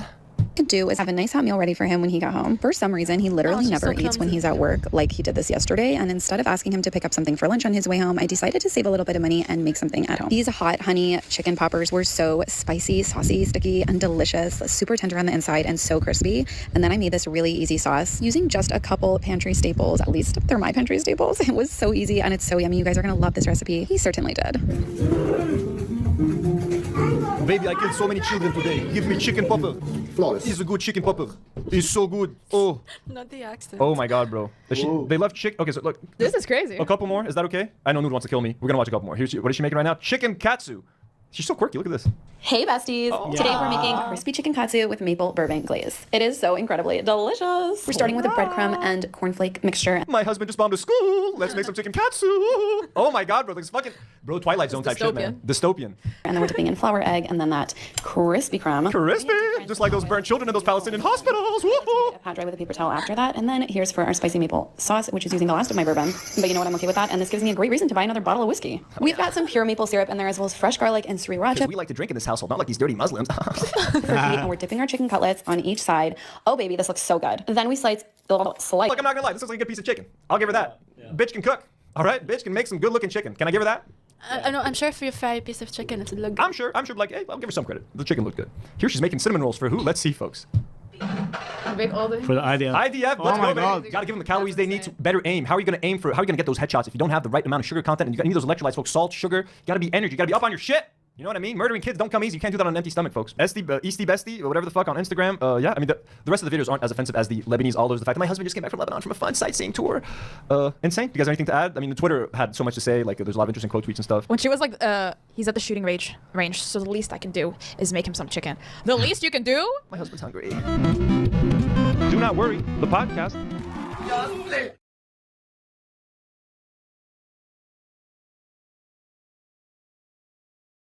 Okay. I'm almost done.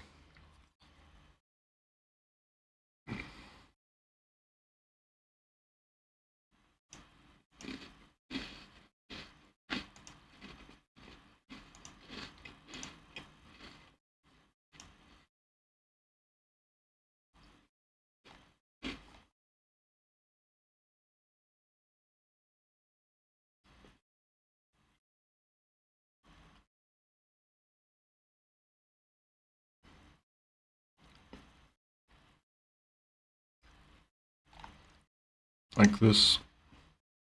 There's a new Hollywood movie about the Iraq War, directed by Alex Garland, released by A24. And we got some more to talk about, so hope you join us on this end of the year final episode. Do not worry, the podcast. We're going to move on to the Warfare trailer, so we're going to react to it. So we're not going to be able to watch the reaction during the episode because of copyright. So Karina and I are going to do that, and that's going to be a Patreon and membership, YouTube members exclusive clip. And then we're going to talk about it for all of you guys. So this is just going to disappear for a second. This is a brand new war film by Americans talking about us Arabs, and let's see how it goes. We are going to react to it, and we shall be right back. Well, okay, now, so we're back. We saw the trailer. If you guys want to watch the trailer with us, you can check out Patreon. So, Getting, what did you think of Warfare? The Iraq war film. Iraq, obviously, directed by Alex Garland. I absolutely will not be watching. Looks terrible. Looks worse than American Sniper.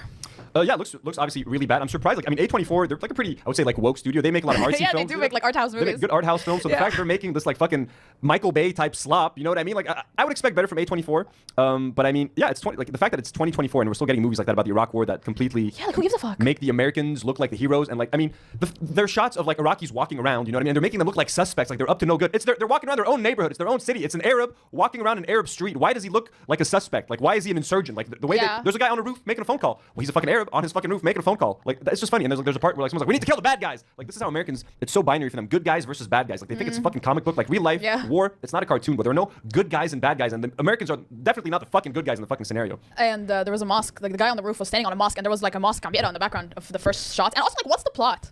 Well, the plot is just the guy's life, like his experience in Iraq. I think the plot is like they're in this apartment and then they're getting attacked, and then it's gonna be like a minute by minute sort of like they need to be extracted from the house and they need to escape. And like, yeah, American soldiers with fucking the most advanced fucking military equipment. I'm expected to believe that like they're the underdogs in the story. Like they're the ones invading Iraq. They're the ones who they're not supposed to be there, and the Iraqis are simply fucking defending themselves. Yeah, they're the fucking villains. Again, like this literally feels like something that would come out in the mid fucking 2000s. Yeah. But what's weird about tonight? Like, I'm gonna get honest with you guys. Like a few years ago, like when I was a kid, like have you ever seen Jarhead, directed by Sam Mendes, like with Jake Gyllenhaal and like Jamie Foxx? No. It was also like an Iraq war film. I haven't seen any of those. Bro, when I was young, I was pretty fucking brainwashed. Like, you know what I mean? I wouldn't say I was a self-hating Arab, but like I related a lot to like my American side, and I was like going to college to the States. There was a point in my life where I related more to the American soldiers in that trailer than I did to like the Arabs that they were fucking killing. Like, had I watched this trailer as a 14 or 15-year-old, I probably would have been like, fuck yeah, bro, like get him, get these fucking terrorists. Like I was fucking brainwashed, folks, and I'm ashamed to say, but I also like it's great to see how far someone can come and just like getting rid of that fucking programming that's in your head.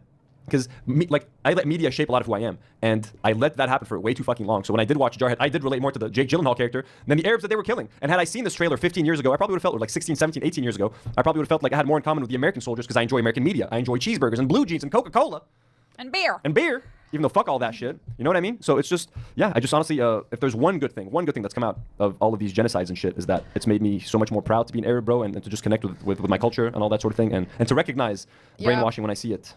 Few thoughts. It's interesting they hired a bunch of, they cast a bunch of actors who are like really popular nowadays. Like I think that was Henry Golding, Will Porter, Joe Quinn, who was in Stranger Things, and Kit Connor. These are all men that are considered attractive and like very like influential for Gen Z, and they hired them for their war propaganda A24 movie. So that was incredibly on purpose, but also releasing this like during a fucking genocide and like the shit that's been happening in the Middle East for over a year now. Like, do you think we give a fuck about your war propaganda movie? Fuck right off. No one cares, and no one's gonna watch this garbage. And Civil War sucked. And again, the fact that they expect us to feel bad for American soldiers with PTSD. Yes. I mean, we've touched on this when the Frogan video went viral. But like, again, I'm sorry. When you're in a country that you're not supposed to be in, killing the locals and invading these countries, I'm sorry. If you go home and you're a little bit upset because you saw your friend die or step on a mine, it's not my fucking problem, bro. You shouldn't have been there in the fucking first place. So I don't give a shit what PTSD American soldiers are going through. And it's like, seriously, like, and Frogan got in so much trouble for this for no fucking reason, bro. You're literally in a country where you're not supposed to be in. You're not fighting for anyone's fucking freedom. You're fighting for fucking oil and greed and money and the military-industrial complex. So excuse me, forgive me for not feeling sympathy for you guys or not wanting to watch an A24 movie about your experience in fucking Iraq based on memory. So, yeah.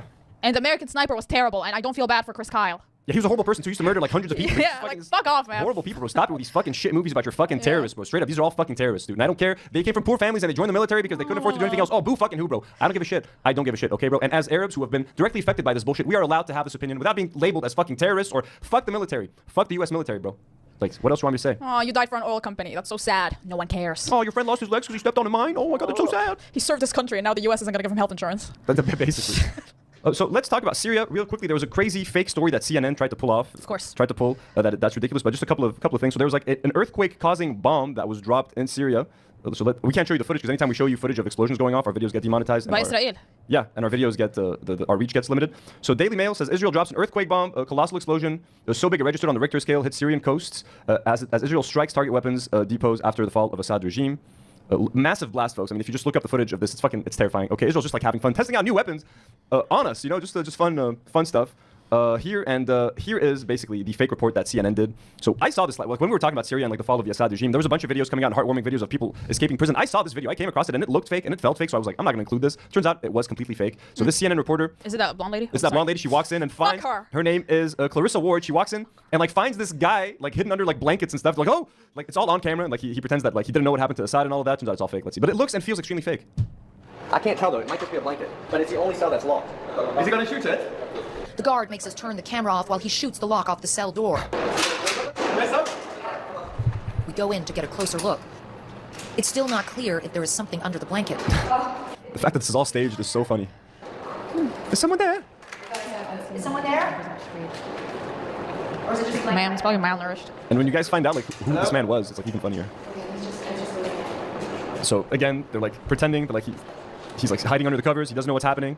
He's supposedly been in here for 3 months. I'm a civilian, he says. I'm a civilian. I'm a civilian. Why would he be scared of a random white lady? The acting is horrible, bro. It looks fake, yeah. He's from the city of Homs and has been in the cell for 3 months. Okay. So this man neither looks malnourished. You're okay. He clutches my arm tightly with both hands. Clarissa Ward, you're jacking off to this. These white people desperate for dramatic coverage, you know, sensationalizing all of this. Oh, she's giving his first drink of water in months. This tortured prisoner. She's the one who pretended that she was hiding from the bombs of Israel last year, right? Oh, she did that too? She did that bit where she like knelt on the ground and she was like, oh, I'm hiding from the Hamas rockets. Dude, that was her. I remember her very well. So here's a quick update. So from Al Jazeera, CNN faces backlash over staged Syrian prisoner rescue report. Criticism mounts as U.S. news channel backtracks on identity of Syrian prisoner who provided a false name and worked as an intelligence officer in the Assad regime. This man used to torture people in the name of Bashar al-Assad. And like he was literally thrown in jail like a month ago apparently because he used to like shake down people and was trying to like extort money out of citizens. But, like this dude used to be a piece of shit, worked for Bashar al-Assad, used to torture people, and he was like able to pretend to be an innocent victim on CNN, and CNN was just happy to go for it because just to get that exclusive sensational footage of a man being freed by a white lady. Were the actual prisoners being freed not enough footage for you? Like what was the point of this? Because this was an exclusive, I guess. You know what I mean? Yeah. Sticking to Syria for a quick second. So Israeli TV says that they prefer Al-Qaeda in Syria. It's true they're extremists in Al-Qaeda, but they are better because Assad was arming Hezbollah. We have occupied Lebanon, Syria, and soon Iraq. Let's watch the clip. This is what's going on in Israel right now. You know what I mean? They're trying to take South Lebanon. They're capturing new territory in Syria, and Iraq might be next. Who knows?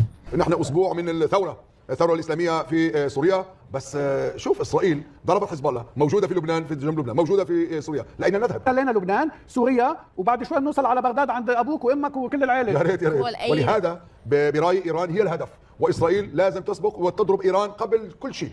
طيب الجولاني عنده 11 وزير كلهم بيشبهوك مع اللحيه يعني. طيب يلا يمكن ياخذوني انا مع اللحيه. انا بقول لك انه انا مع السنيين، وانا مع المحور السني، وصحيح انهم متطرفين والقاعده، بس افضل الي انه مش موجود في دمشق بشار اسد، انه كان يريد طاقه نوويه وكان يعطي سلاح لحزب الله.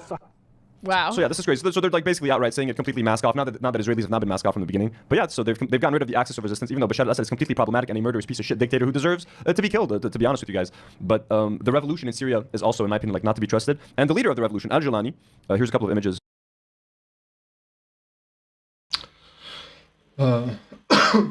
Sorry. We can get back to it, but yeah, there was just some coverage there that was interesting of like the that bomb I was talking about earlier, and also just how the Western propaganda likes to portray everyone who's Muslim or Arab as a terrorist by default, or suspicious. Silly when I call Twitch a terrorist organization. It's only a megaphone for terrorist propaganda. So yeah, with Ethan, so those wanted posters, it's like these are the people who were like, as Anthony was saying, like the axis of resistance, right? These are the people that were the strongest opponents to the state of Israel. So in essence, by Ethan putting like the wanted poster type situation up like that, he is taking the side of Israel here, and then he's saying that in order for Israel to really pop off and be what it needs to be, we need to get rid of Dan Clancy as well. And although I don't think he meant it that way, it could be subconscious, but it's kind of like, hey, Israel, you've done 2 assassinations already, why don't you try a 3rd one? It's almost like he's encouraging Mossad to try and assassinate Dan Clancy or something. Like, I don't know if I don't want to go there in my head to think that's really what Ethan's doing, but that's kind of where these types of smear campaigns can go, and he needs to be a little bit more careful with his words, I think. Dan Clancy has been the CEO for a few years, and under his leadership, there's been a few notable instances, one being reducing the premium subscription split from 70-30 to 50-50, which he reversed after Backlash. He also attempted to ban the size of sponsored logos on stream to 3% of the size of the screen, was also reversed after Backlash. So he's essentially achieved... So yeah, he was trying to do some stuff. Okay. Nothing. Oh, well, there's one thing. Why are we highlighting the 2 things that got backlash, and then cut? Also, there was a moment in time where everyone in all tech companies in the USA were laying people off, and 500 is actually relatively low to the amounts other companies were cutting. And I got retrenched by a company that had US business at the same time as these layoffs were happening. I got laid off. So, it was like an entire industry-wide thing. It was pressure from shareholders, blah, blah, blah. I don't think that was a decision he necessarily wanted to make. But in a way, that's what CEOs get hired to do, right? To make those decisions. So if he didn't make it, the shareholders would have fired him. Actually laid off 900 employees. That one he did not take back. But why does Ethan say 900, but it said 500 on the screen?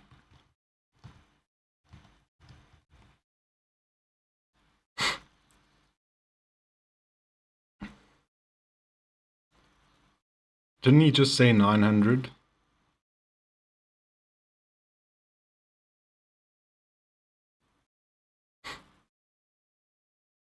This one says 900. But the rest of them are all saying 500.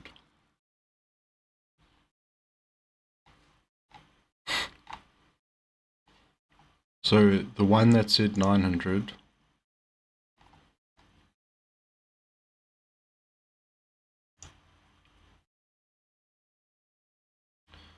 okay, so the 900 is counting 3 sets of layoffs.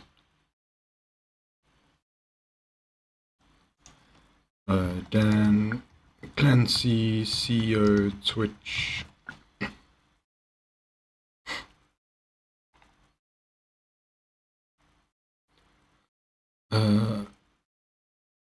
Let's see.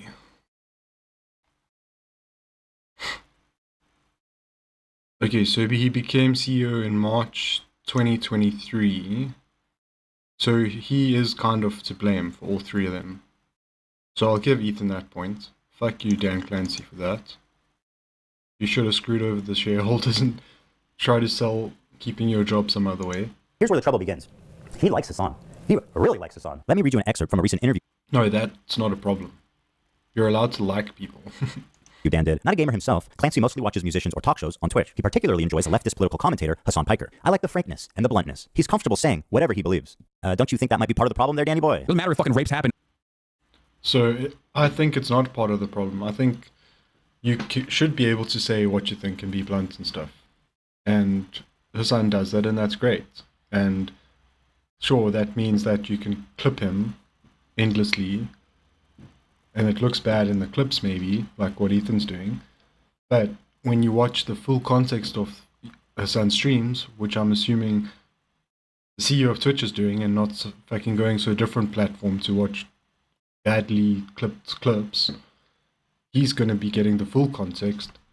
And he didn't even say he likes Hassan because he agrees with him. He just said he likes the bluntness. He could be hate watching Hassan. He could be a capitalist right-winger, and he just likes the fact that Hassan keeps him on his toes to not, like, assume that everybody agrees with him, you know?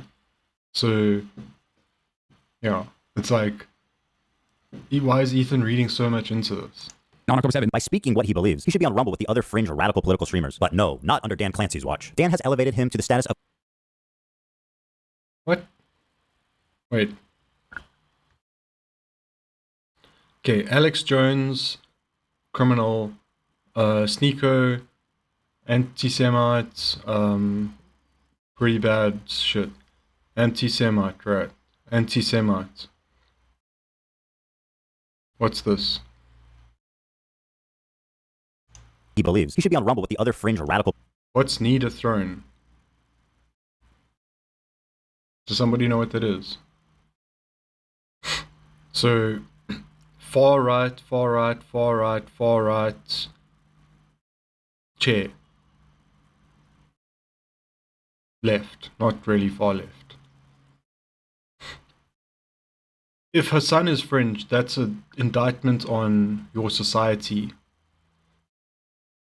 The fact that these people are fringe would be a good thing. You do want far right to be fringe, right? You don't want regular leftists to be fringe. So if Ethan is correct that Hassan is fringe, that means America's fucked. Because that means a normal leftist is fringe. Because you can become a far leftist. You can go way further left than Hassan. So then you might be considered a fringe person. Hassan's not on the fringes, my bud. But he's well integrated into the mainstream discourse, political activism, labor movement, charity.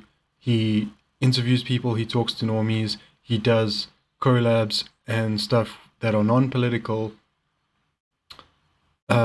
These are not the actions of a fringe actor, and even his opinion and his beliefs are not fringe. There's movements like the Democratic Socialists of America, very similar policy and positions to Hassan, thousands and thousands of members. Like, it's not fringe, and it shouldn't be fringe. It should be popular. Hassan's positions and policies and whatever, in almost all considerations, because I don't agree with him on everything, but they should be mainstream. So if you think they're fringe, well, if they're fringe to you, that means you're too far to the right to even realize what a regular leftist looked like. Like, Hassan has not really advocated for much real activism at all. He doesn't really see that as his role, right? You get people who do.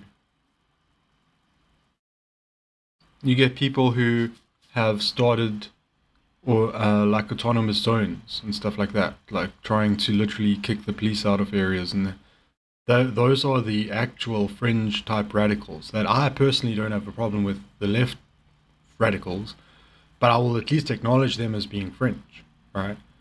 But Hassan is definitely not fringe, and so if you think he's fringe, or if you see him as fringe, or if you think he should be considered fringe, you're saying you want your society to consider him fringe, or already does, then you want your society to be so far to the right that it doesn't consider anything to the left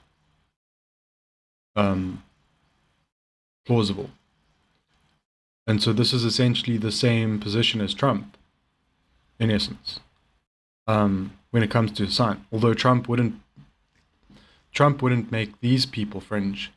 He'd make these ones mainstream and Hassan fringe. Whereas right now, Hassan's mainstream and they're all fringe. So Trump would flip it and he'd make Hassan fringe and the rest mainstream. So does that mean Ethan a centrist, where he wants both the far left and the normal left, the far right, sorry, and the normal left? It's like the horseshoe theory, I don't know. Political streamers. But no, not under Dan Clancy's watch. Dan has elevated him to the status of Twitch Golden Boy. And if you still have doubts, let this settle the matter. Dan hasn't elevated Hassan to any kinds of statuses at all. Hassan has done this himself. You fucking asshole, Ethan. When did Hassan start streaming on Twitch?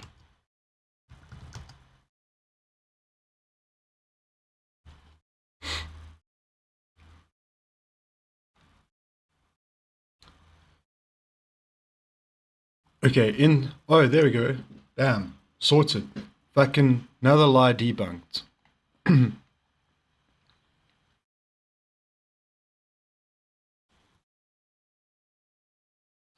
There we go. So, we previously saw that Dan Clancy only became CEO in 2023. But in 2022, Hassan was already the 5th most fucking watched streamer. So what the fuck do you mean that Dan Clancy's the one that fucking made him rise to fame? You asshole. He did this because people want to watch him. They like his opinions. He's funny, he's entertaining. He's charismatic, he's hot. Whatever. They like him. He's popular. He says things that people agree with, unlike you. That's why he rose to fame. Not because someone went back in time and made him, Dan Clancy somehow. Wait, he would have had to go forward in time. How does this work? How does he make Hassan rise to fame when he only becomes CEO in 23?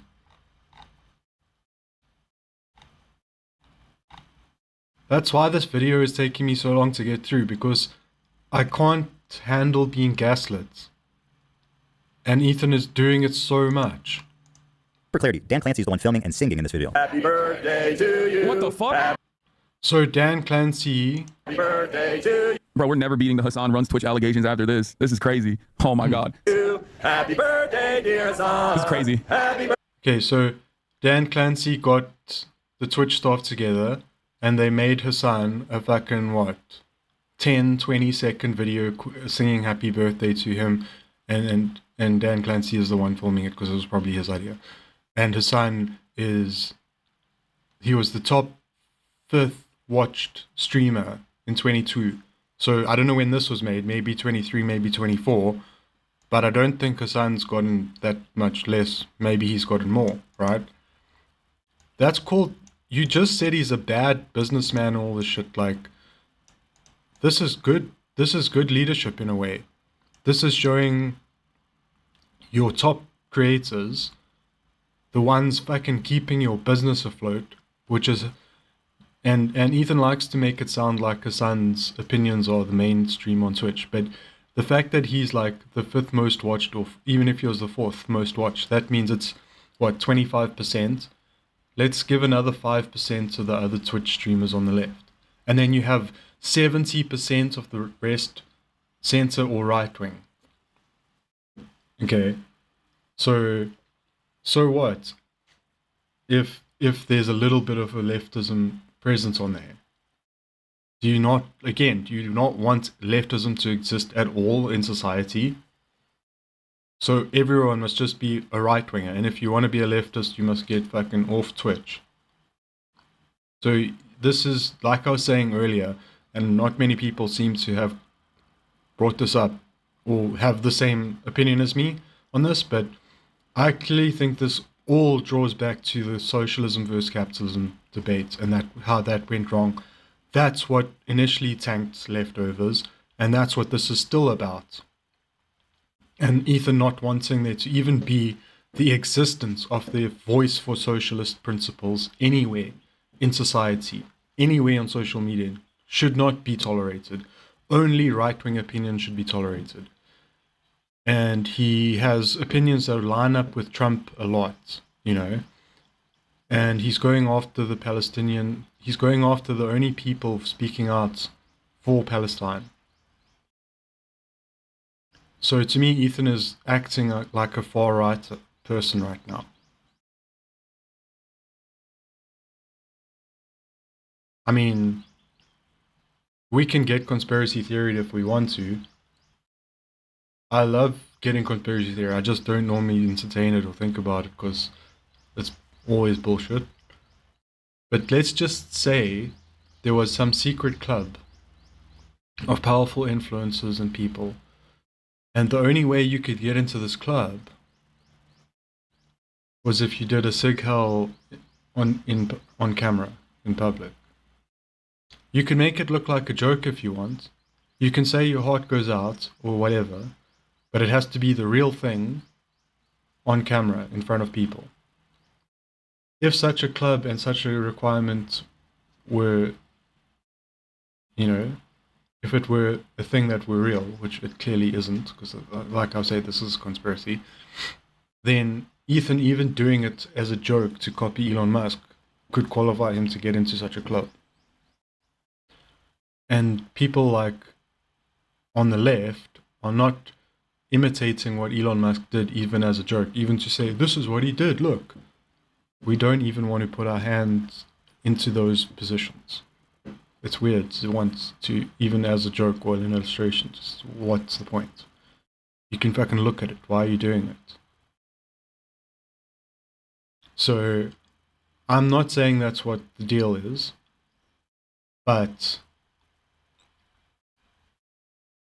you know, what I know is that in a sort of stochastic way, whistling, not dog whistling at this point, because we're whistling now, but whistling yourself in tune with the song of the day helps you avoid being the target of clampdowns and shit.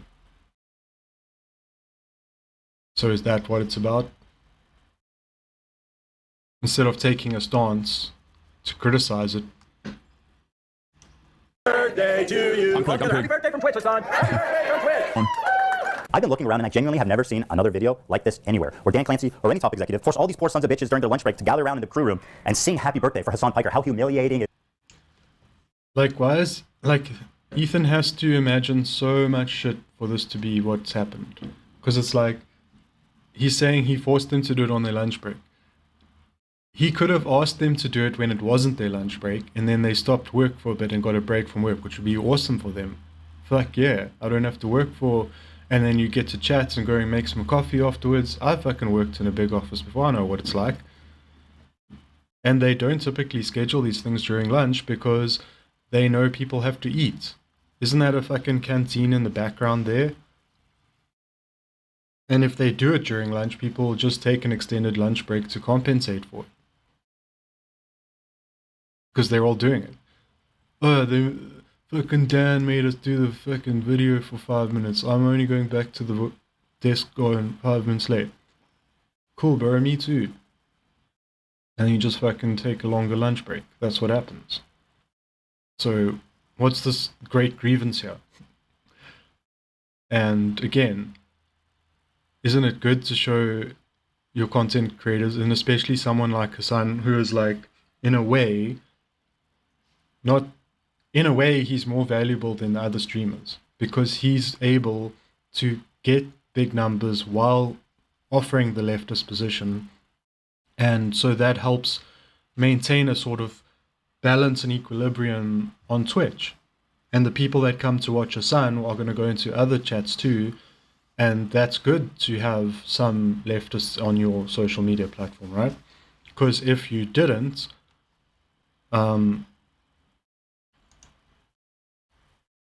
if you get rid of that and you get rid of all the leftist content creators leave, then you just fucking turn into the fucking kicks and shit, like Rumble, whatever, or look at X or whatever, Twitter. You drive the leftists away, it becomes a hellhole, and then that's also bad for advertisers. So in a way, it's a smart business decision to keep some woke people around so that your social platform doesn't become a safe haven for the right, which will then end up driving advertisers away when they realize that everyone around them is also a right-winger. So they can get away with being complete assholes and racists and bigots in chat. Now you need more moderation, all this shit. So, no, I think, from multiple perspectives, that this is a great thing to do. If Hassan leaves Twitch, maybe someone else takes his place, but not as high numbers as him. And so you run the risk of Twitch turning into a cesspool like X, and then advertisers fleeing.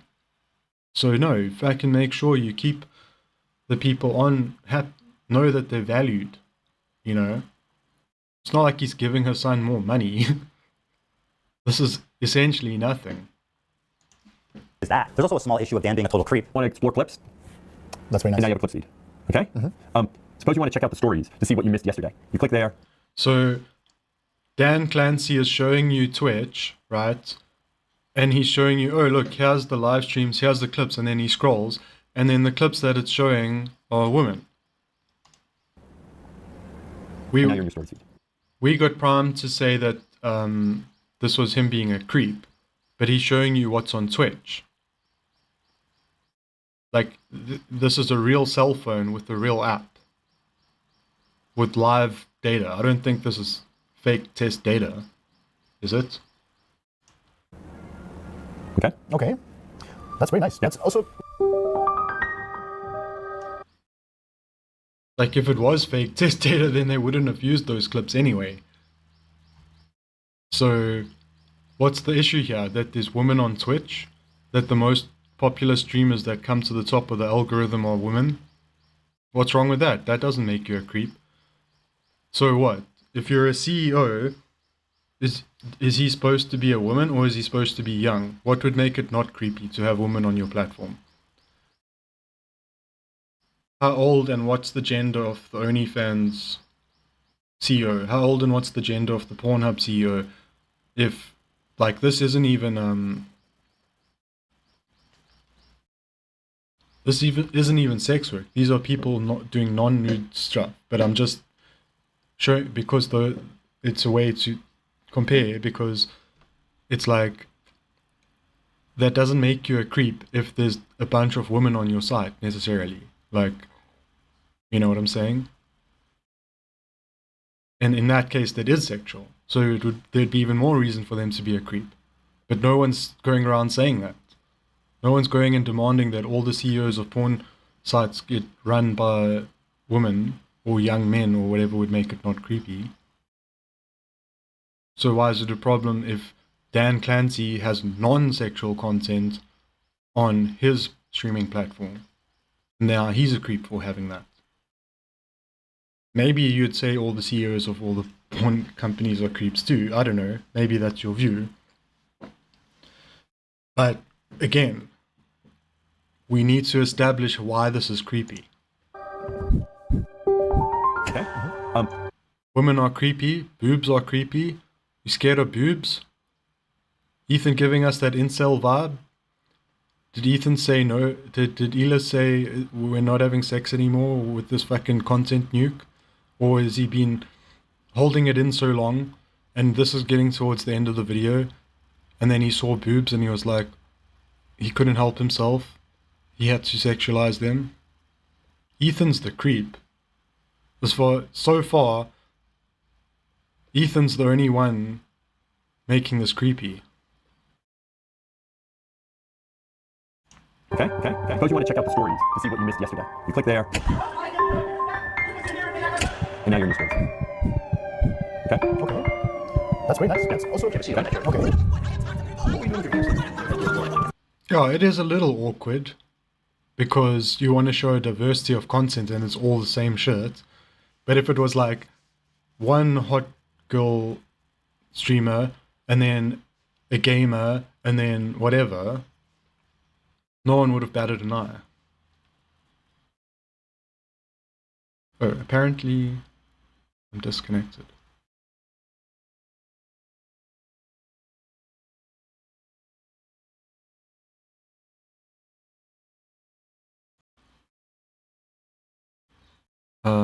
Just wanted to check.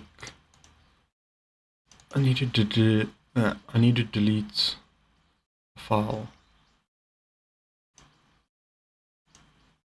The VOD from yesterday's stream is like 11 gigs. So today's VOD is still recording. I don't want to run out of space. You know, Dan, I would have let this creep narrative go. If it didn't happen twice, roll it. You want to see clips? Swipe this way. Okay, wait. So he would have let the creep narrative go. The one that, he invented. So he thought of a creep narrative when he saw it the first time. I would have let this creep narrative go. If it didn't happen twice, roll it. You want to see clips? Okay. Swipe this way, and now you're seeing clips. That looks like... First of all, it's gross enough you're a creep. Yeah, it's just awkward to show thoughts when you like look at Twitch, but if that's live content and that's what the algorithm's pushing to the top, so what? It doesn't fucking matter, dude.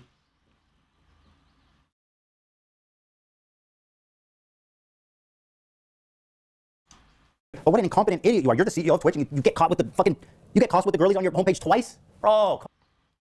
Yeah, because they're the most popular. So what if they're on the fucking homepage of Twitch? That doesn't make him a creep. Is it a creep to have girls on Twitch now? Come on, dude. You got wife, man. Got daughters. We don't need to know about this. Don't want that in my head, bro. It's also a little bit disturbing considering, he's these people's bosses. Okay. All right, so he's incompetent. He's a creep. So wait. Who can do it? Can a woman be the CEO? Is it okay for men streamers if it's a woman CEO? Or is it only a problem if there's a man CEO with women streamers on their platform? Who's the fucking CEO of YouTube?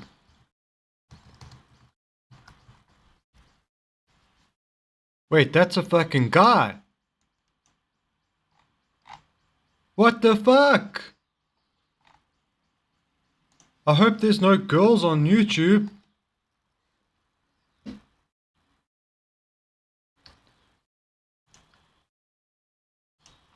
Be a real shame if there was a girl on YouTube. They have a male CEO. Now it's not loading. Something must be going wrong with my internet.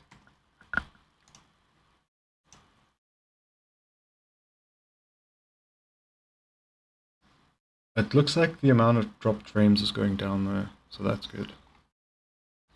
Whatever that means. Okay, wait, what was I doing? Oh yeah, I was going to YouTube, just the regular YouTube. Or we can go do that.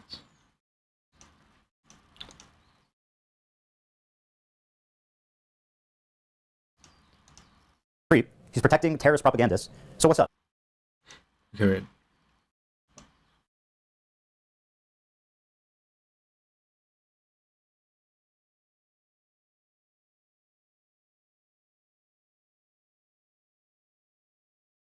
Ugh.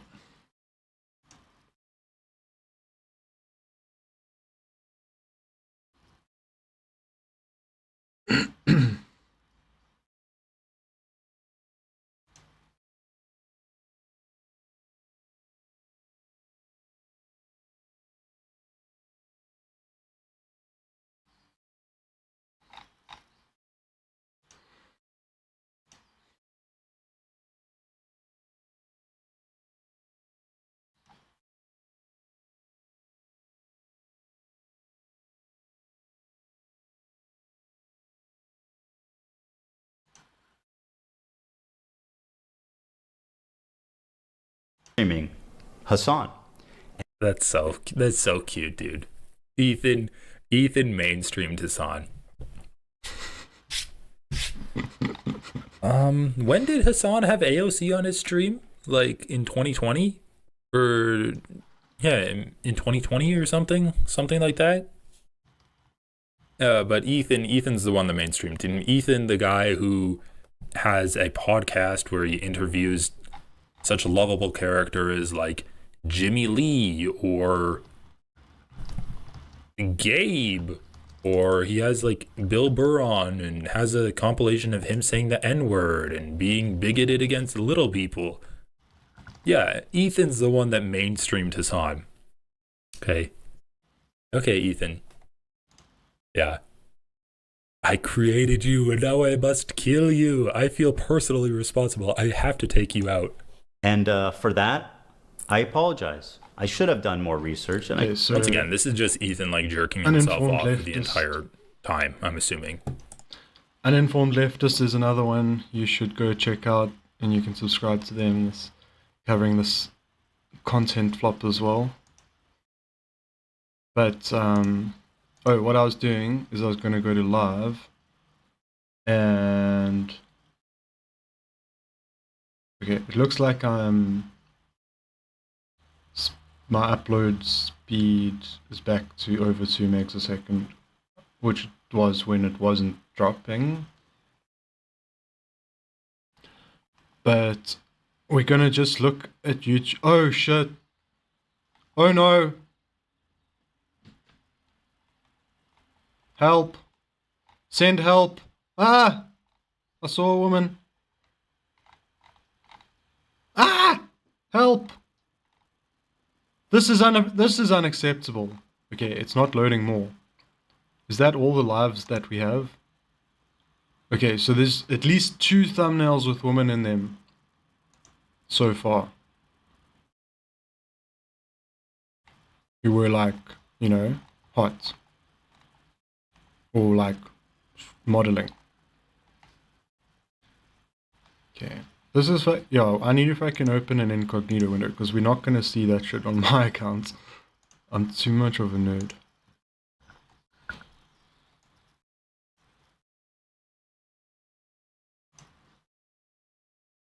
This is super important, right?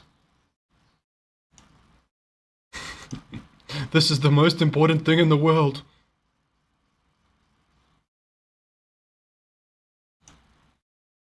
Okay, come on. Where's this private window thing I was doing? YouTube. It's not showing the private window in the chat. I need to add it.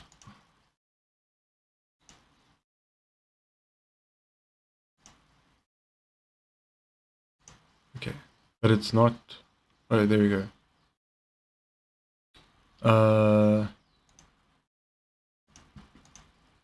I don't know.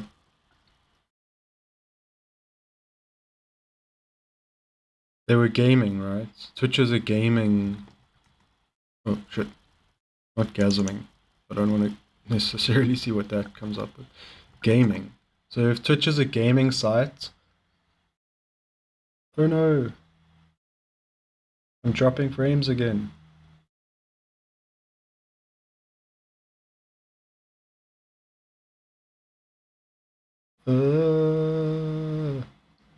Are we back? Yeah, look how slow YouTube is loading. Okay, so we went gaming. Gaming live. Now, this is where we need to make sure there's no woman. Because there's a male CEO, remember? So far, so good. Damn, he's doing a good job. Maybe Ethan's onto something. Women shouldn't be on social media.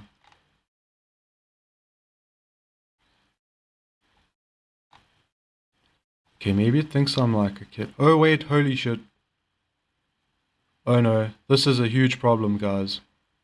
Oh no! She's pretty, fuck!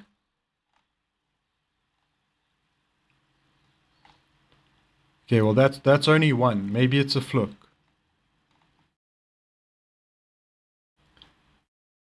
What's FG Cutty?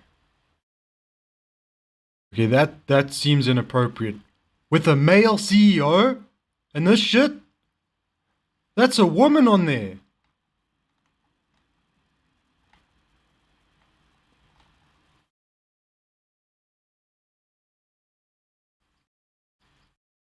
Okay, well, they're a VTuber, so should we give them a pass?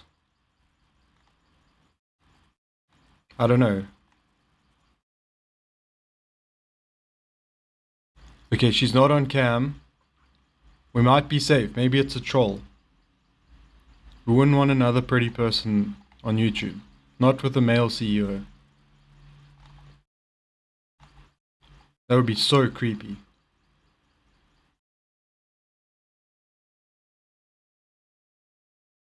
Come on, I need to see the preview, guys. This is important investigation.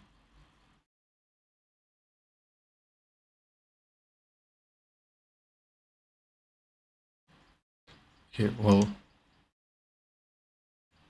maybe this is it. Oh no, there we go. That's nice and modest. Only fingers. So Twitch needs to make it that if you're a woman streamer, only your fingers are allowed to be shown on the screen. Because it's a male CEO. Alright. Okay, that's fine. So yeah, Dan Clancy's definitely looking less creepy now that we know how many women are on YouTube too.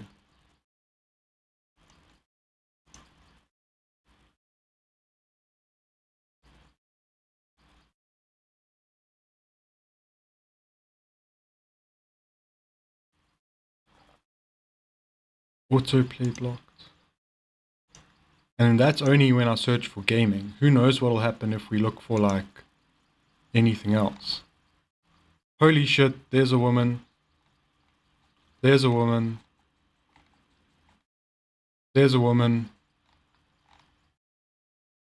It's over for us, guys. There's a woman. There's a woman.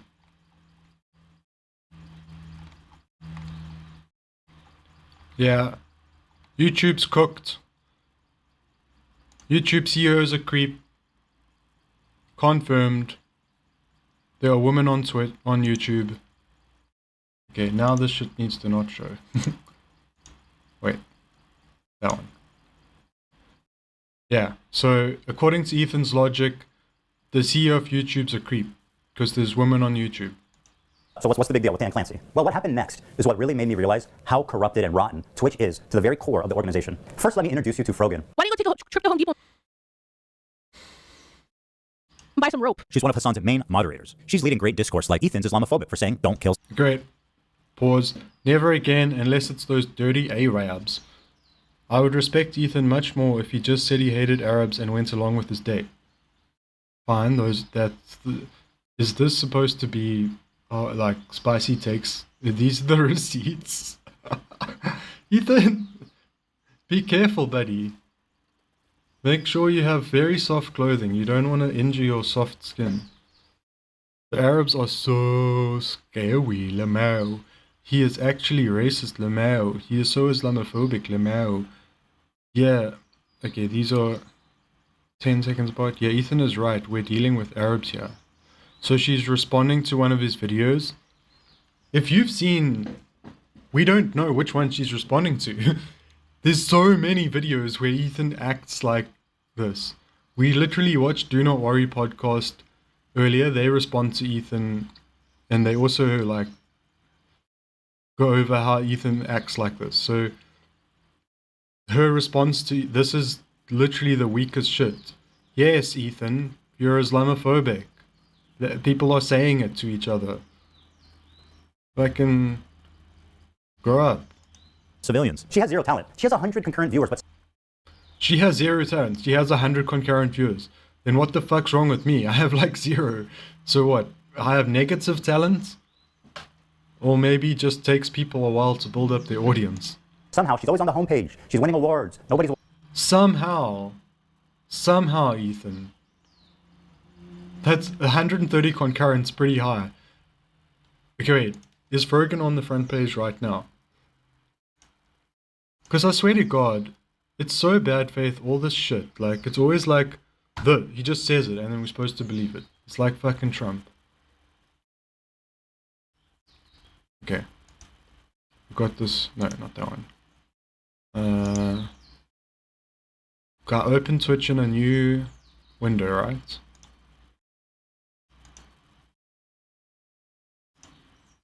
Just open this. Oh, shit.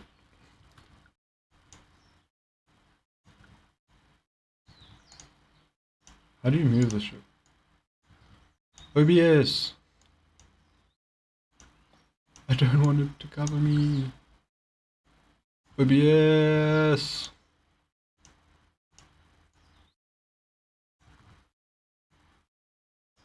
Okay, I'm gonna fucking just have to fucking... Jesus fuck. There we go.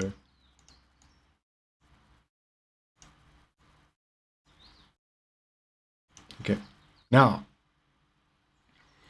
Apparently Fergan's always on the home page, right? That's Kaisenat, that's Big Remedy, Kaidrel, Shroud, PlayX, Henricom, Nice Wig, ESLCS, Sinatra, and EveTechZA. Okay. Looking for Fergan.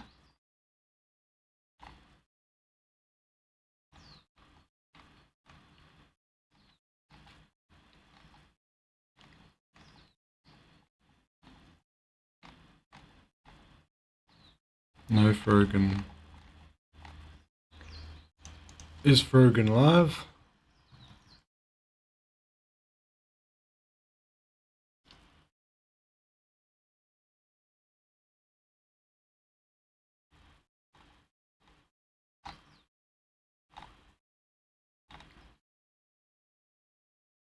No. Oh well, then I guess you can't really tell if they're not live, right? So, can't test that one now. Watching her, nobody cares. Why is she relevant? We don't know. It's important for me to show you guys what an actual... Correction. You don't know. She's relevant because she has an opinion that matters. She is a Muslim woman who's on Twitch. That's not that fucking common, right? She's got a leftist perspective. That's not that fucking common. She's funny. She's entertaining. We don't just want to fucking watch male right-wingers or right-wingers all the time, Ethan. People want to watch other stuff. This is like fucking Ethan's like, don't current day us. Only white men, please. Why is Fergan popular? She's not a white male. Help. Jesus, Ethan. Fucking you're not the most important thing in the world, dude. Yeah, fucking people don't want to hear about white men all the time.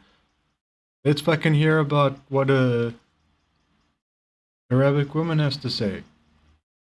That's way more interesting, honestly. I've been told what white men think my entire fucking life. I'm sick of their opinions. So yeah, maybe people want to hear something else for once. People can be good and attract an audience. It's not always a fucking conspiracy. Horrible person Frogan is, so that you can see who Twitch is elevating. So let's start with this clip. Ludwig, a large streamer on Twitch, donated $10,000 to the Palestinian Children's Relief Fund. That's a wonderful thing to do, right? No, not good enough for Frogan. I find ultimately, like, if I were to do a charity thing where the charity thing relies on your donations, it should be something where... Oh god, now we're going after Ludwig.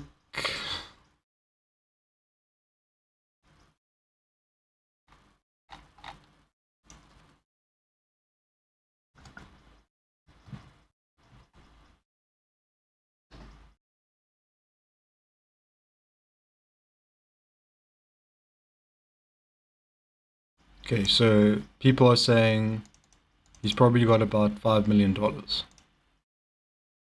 Like 90% of people feel good and are down for it. And like ultimately, regardless of what you think, that is not the situation here. So I personally donated 10K.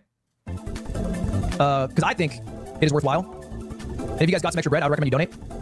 But I won't throw it on you, you know what I mean? No thanks. And some people are gonna say that, you know what I mean? That's why it's the difference. This is a cracker take. Between like, hey, I can put my money where my mouth is, but I don't need to put your money there. I don't need to enter a fucking debate about Cracker whether that's ass worthwhile. take. I know Arabs are dying, but you know, I'm not gonna tell you to donate. Is elevating. So let's start with this clip. Ludwig, a large streamer on Twitch, donated. Okay, so Ethan, for fuck's sake, she's not talking about the fucking donation, dude. The cracker take is him saying to his audience, I'm not going to tell you to donate. That's the cracker take. Okay? He could have been like, I donated, everyone, go donate if you have the money, let's go. No. He didn't say, oh, you know, only if you can afford it, but let's go and support them. No, he didn't do that. He said, I did it. He's justifying what he did. He didn't tell his audience that they should go do it. So that's why it's a cracker take, Ethan. It's got nothing to do with the money, right? Now, let's see. I need my calculator back.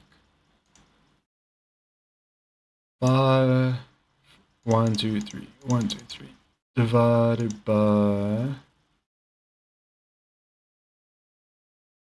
Wait, it's so hard to do percentages sometimes. What is it again? Okay, so 5, 1, 2, 3, 1, 2, 3 divided by 100 times 1. No, that was wrong. Okay, 10, 1, 2, 3 divided by 5. Okay, so it's 0.02% of his money is what he donated.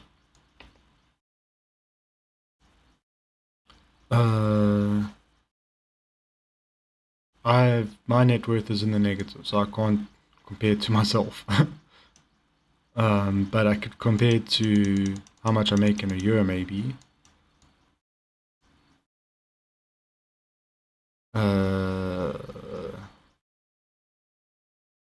Which would be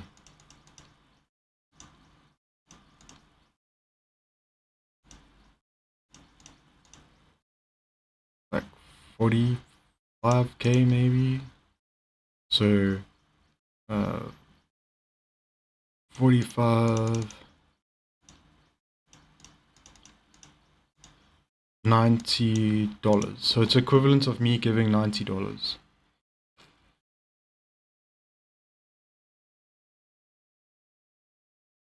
Oh wait, I need to figure out how much that is in my money.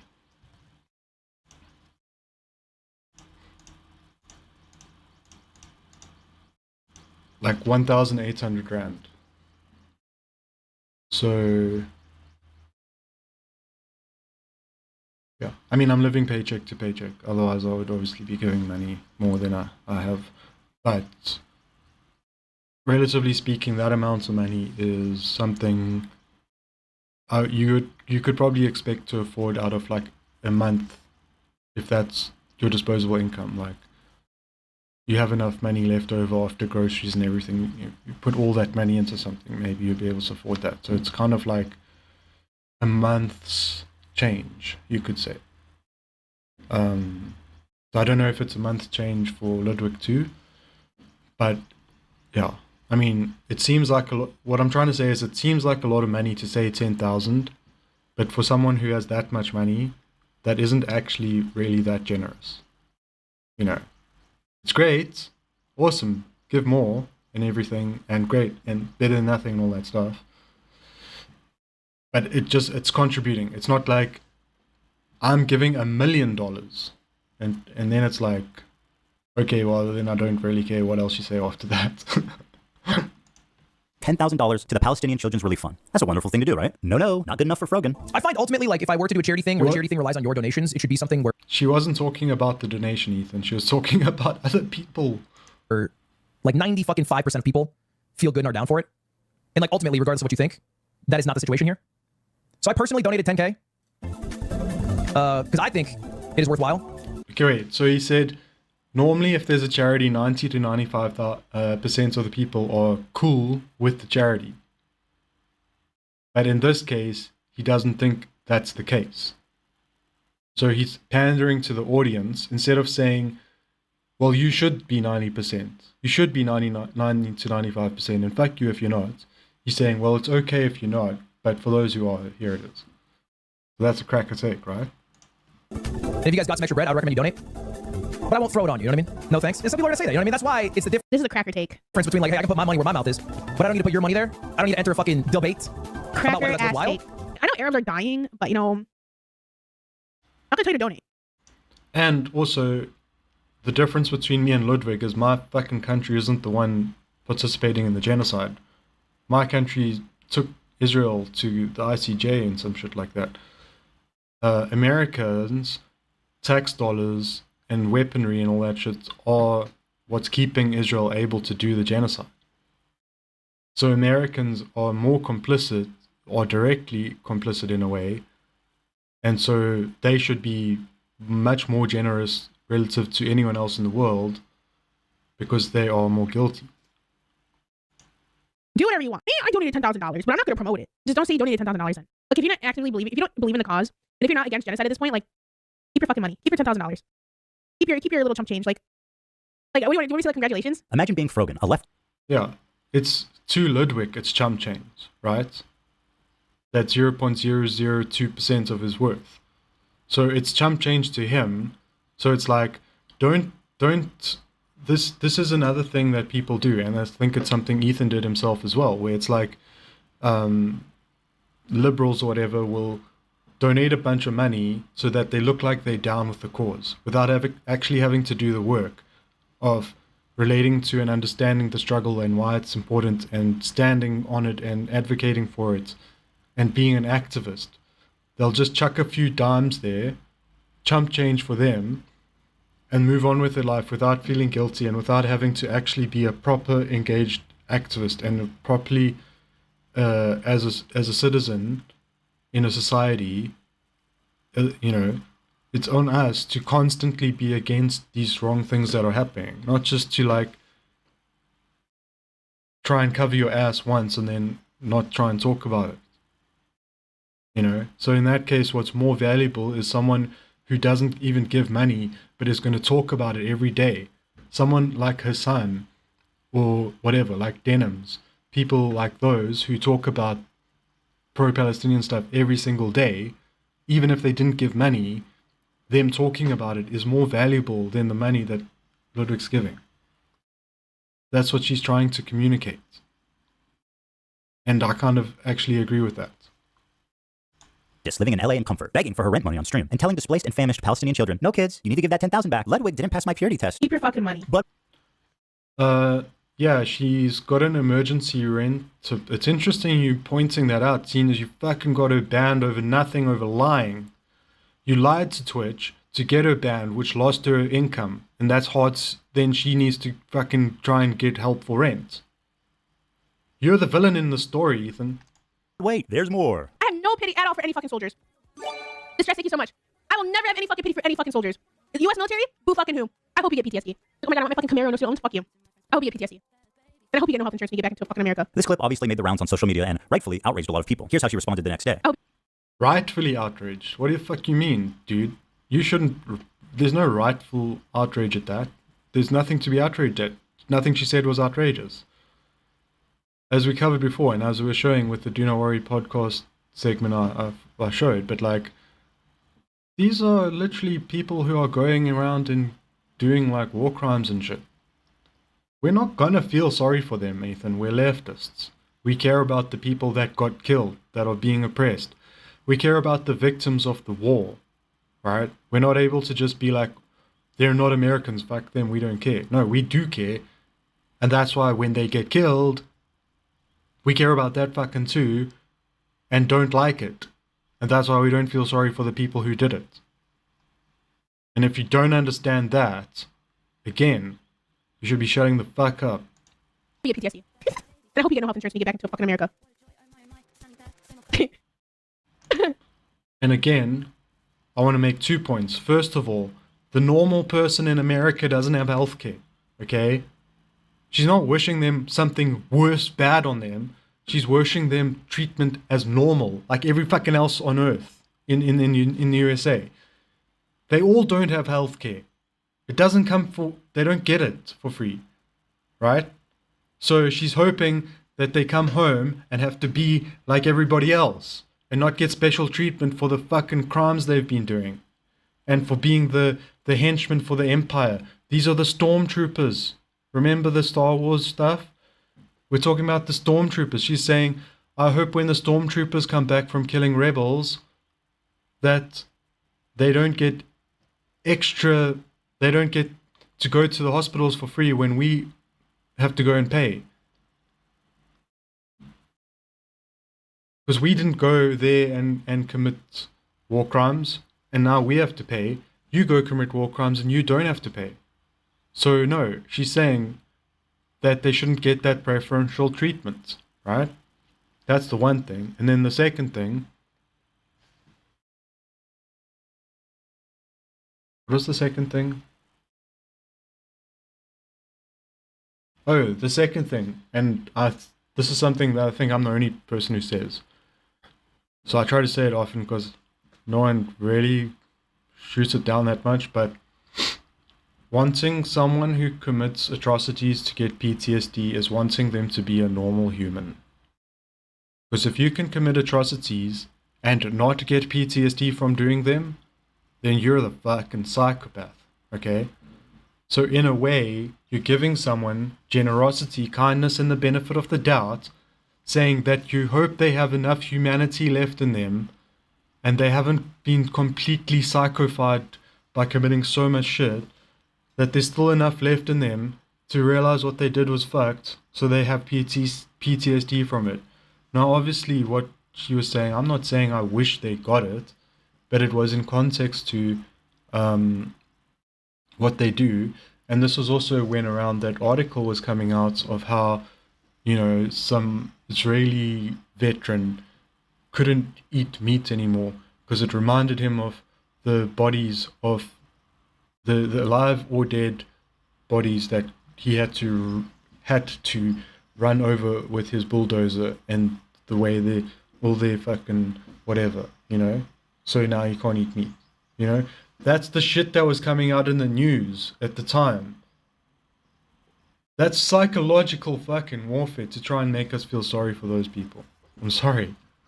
Jesus, the amount of you gotta fucking do some really nasty stuff to your brain to be okay with that shit. And they posted it in my head, I'm like, based? Based? Like, am I supposed to be like, I'm not walking back on it. I still fucking agree with it. Based? The smug defiance Rogan is showing is only because she knows that Twitch will do nothing to moderate her, despite veterans being... But there's no reason why they should do anything. She's not saying all veterans. She's saying the ones who commit atrocities and then want to come back and not have to pay for college, not have to pay for healthcare. They should have some consequences for what they did. A veteran status would be saying all veterans are this, all veterans are like that, or fuck all veterans, right? That would be violating a veteran status. Saying a specific subset of veterans who did a specific thing and then felt a specific way about it and then failed to do a specific thing about that feeling about it, or did do that thing about it. We're many layers deep into specifying things that make it not a veteran status. So you're saying, like, you could say like a black person who was also a male, who was also this, who was also that, who was also that, who was also that,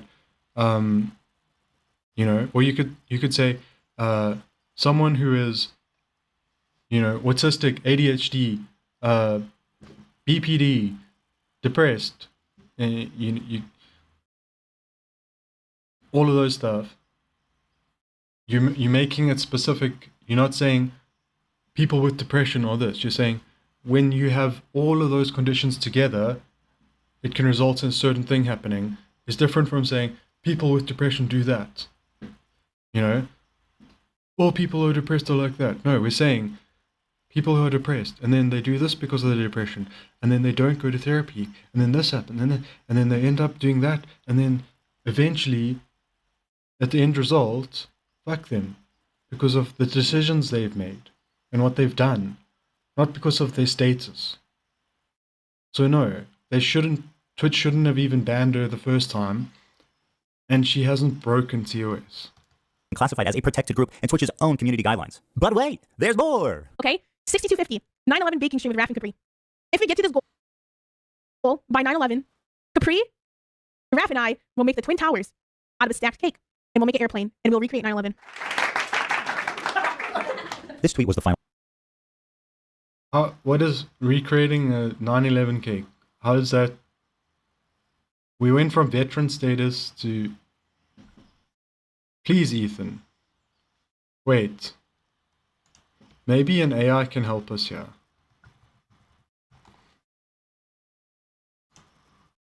I'm trying to get to the bottom of this, you know? I'm not logged in on this browser.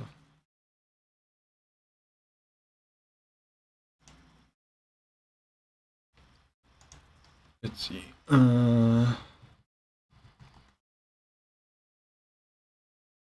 Basically, all I want to do is get an outside opinion. So I'm going to be like, would baking a cake that looks like the Twin Towers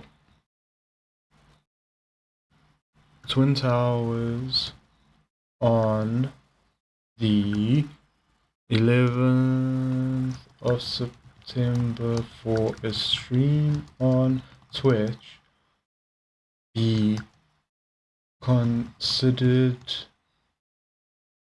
terroristic, or is it something more like an edgy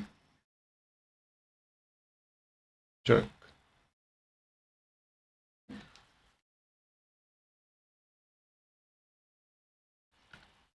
Because if she is doing something bad, I'm not just going to defend it, right?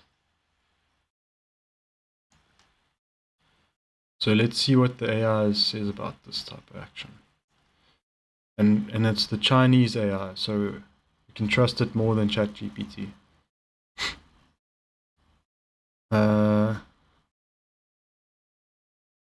Okay, so intent and context. If the intent is to make an edgy joke or provoke a reaction, it could be perceived as deeply insensitive, trivializing the suffering of victims and their families. On a platform like Twitch, where content is broadcast to a wide audience, the reaction could be overwhelmingly negative.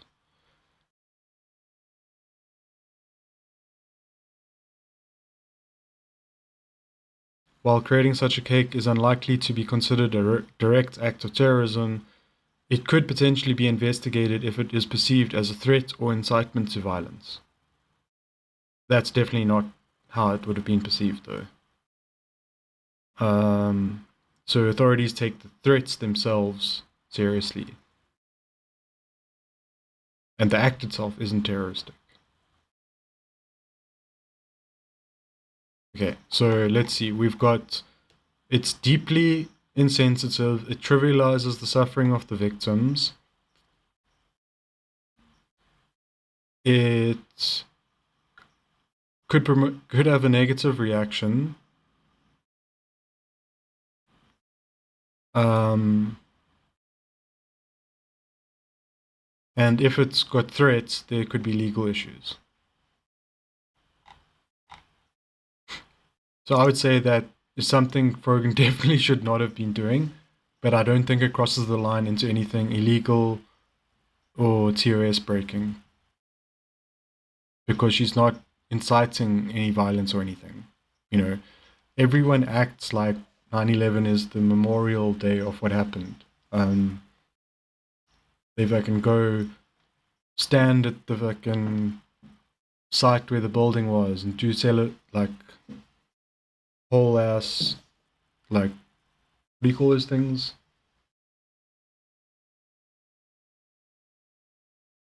Ceremony. Yeah. They do like whole ass ceremonies and stuff there. So, you know, it comes down to the framing. Are you framing it as like, this is in honor of them, we remember them, or is it to trivialize it in a way to make fun of it, of like, haha, we don't care that you died? Or is it more like, you know, this is just what we do now, we remember it. It's our national holiday to remember it, and that's the symbol. Like having a green clover cake on St. Patrick's Day, you know. Like Columbus Day isn't Columbus Day or Indigenous Peoples Day, like, that's fucking celebrating a genocide, not just a terrorist act. Don't people make Columbus Day cakes? Or whatever.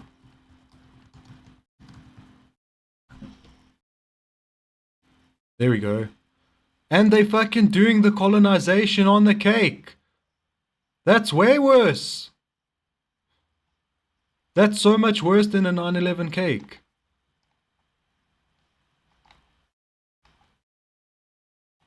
So yeah, it's super insensitive, but people are doing way worse things out there. They're fucking making colonization cakes. Straw for me. You'll notice the date is October 7th, 2023, the morning of the massacre, at 5:30 a.m. Pacific. Ooh, the morning. At 5:30 a.m. Interesting. Fucking first thing you woke up. Moments of least information. Interesting. At this moment, Hamas militants had infiltrated a music festival and several kibbutzim, where they began their wanton... Did she know that? No. In fact, we don't even necessarily know that. Because, as far as what I read, Hamas went after military targets, and then as far as some of the people in those military installations were fleeing to the surrounding kibbutz, and so they were chasing them there. And I think that's how they ended up there. So, as far as I know, they were going after military targets, basically, and then, you know, some of those people ran into the surrounding areas. And then obviously there were some people who weren't Hamas, and who knows what they did. But they wouldn't have been, like, armed and stuff. But, so, the moment of least information, she just woke up, and also we don't even fucking know the stuff she's supposed to have known at that moment. Interesting. Slaying of civilians. Here's what she tweeted. Leftists preach and foam at the mouth at the thought of a revolution happening in America. But as soon as it happens in the Middle East, what they're doing is wrong. It's not what she said. It's when she said it. While she's on Twitter...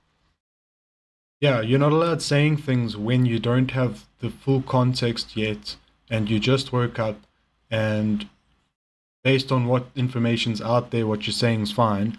You need to go into the future, find out even more information, go to the future, find out from the journalists who investigated what the truth is, then come back to the past, and then you'll be able to not make like a wrong assumption. Just do that before every tweet. Celebrating, I was listening to the local news in Israel. Families were calling into news stations begging for help. Let me show you what I mean. Yeah, do you think that's what she was fucking doing? Frogan's in America, bro. She's not listening to Israeli news stations, and she doesn't know people are calling in for help. She lives in America. All she knows is that Hamas have broken out of Gaza detention and done an attack on military targets. That's all she knows. She doesn't know people are calling in on Israeli radio stations. I'm frankly surprised you knew that. It just shows how well connected you are to your Israeli family still. You know? Or do you just listen to Israeli news yourself? Or did you not know it either at the time, and you're just pretending you were listening to Israel news stations live as it was happening? or you heard about it and then you tuned straight into the Israeli radio stations to hear from them what was happening, and then you heard it, which is not something anyone except an Israeli would do. Why would you just fucking tune in? That's probably also being in Hebrew. It's not going to fucking even understand what they're saying. But she should have done that. She heard Hamas broke through. She should have immediately switched on all the Hebrew Israeli radio stations and listened to hear if there were civilian victims before she tweeted. It's ridiculous, Ethan.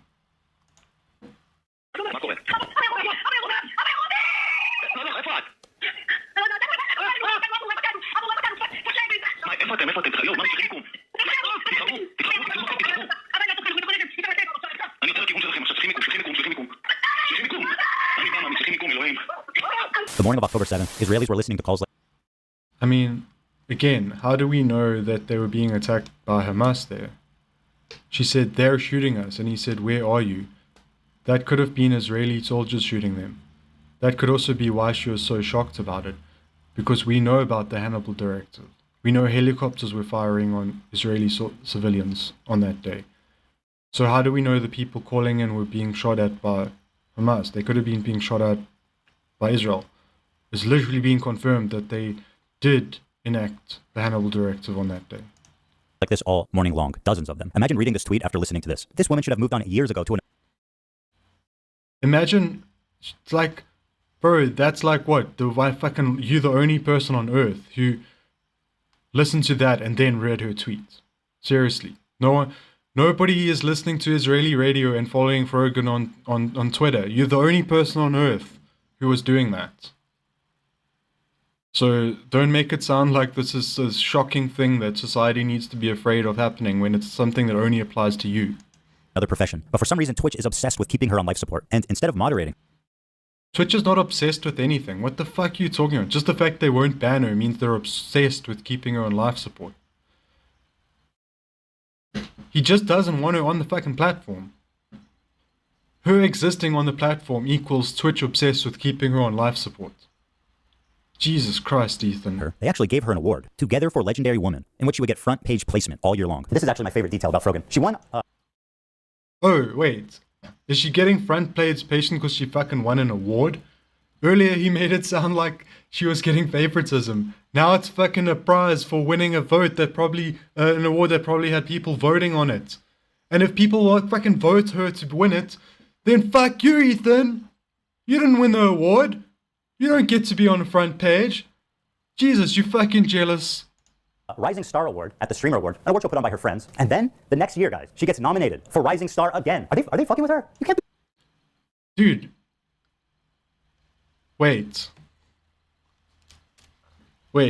Is there a law that says a Rising Star Award can only ever be awarded to someone once?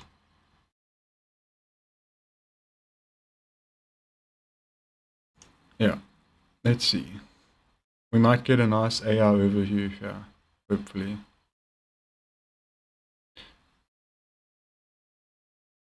So this is the TransUnion, that's a South African shit.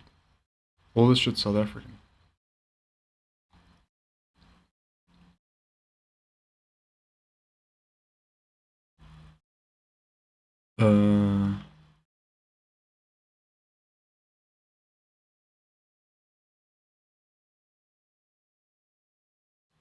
Okay, one time, so this is a random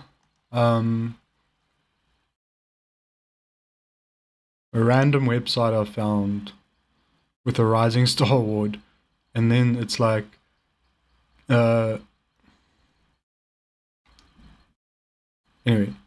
it was saying that you can apply for the award once per year and 3 times in your career.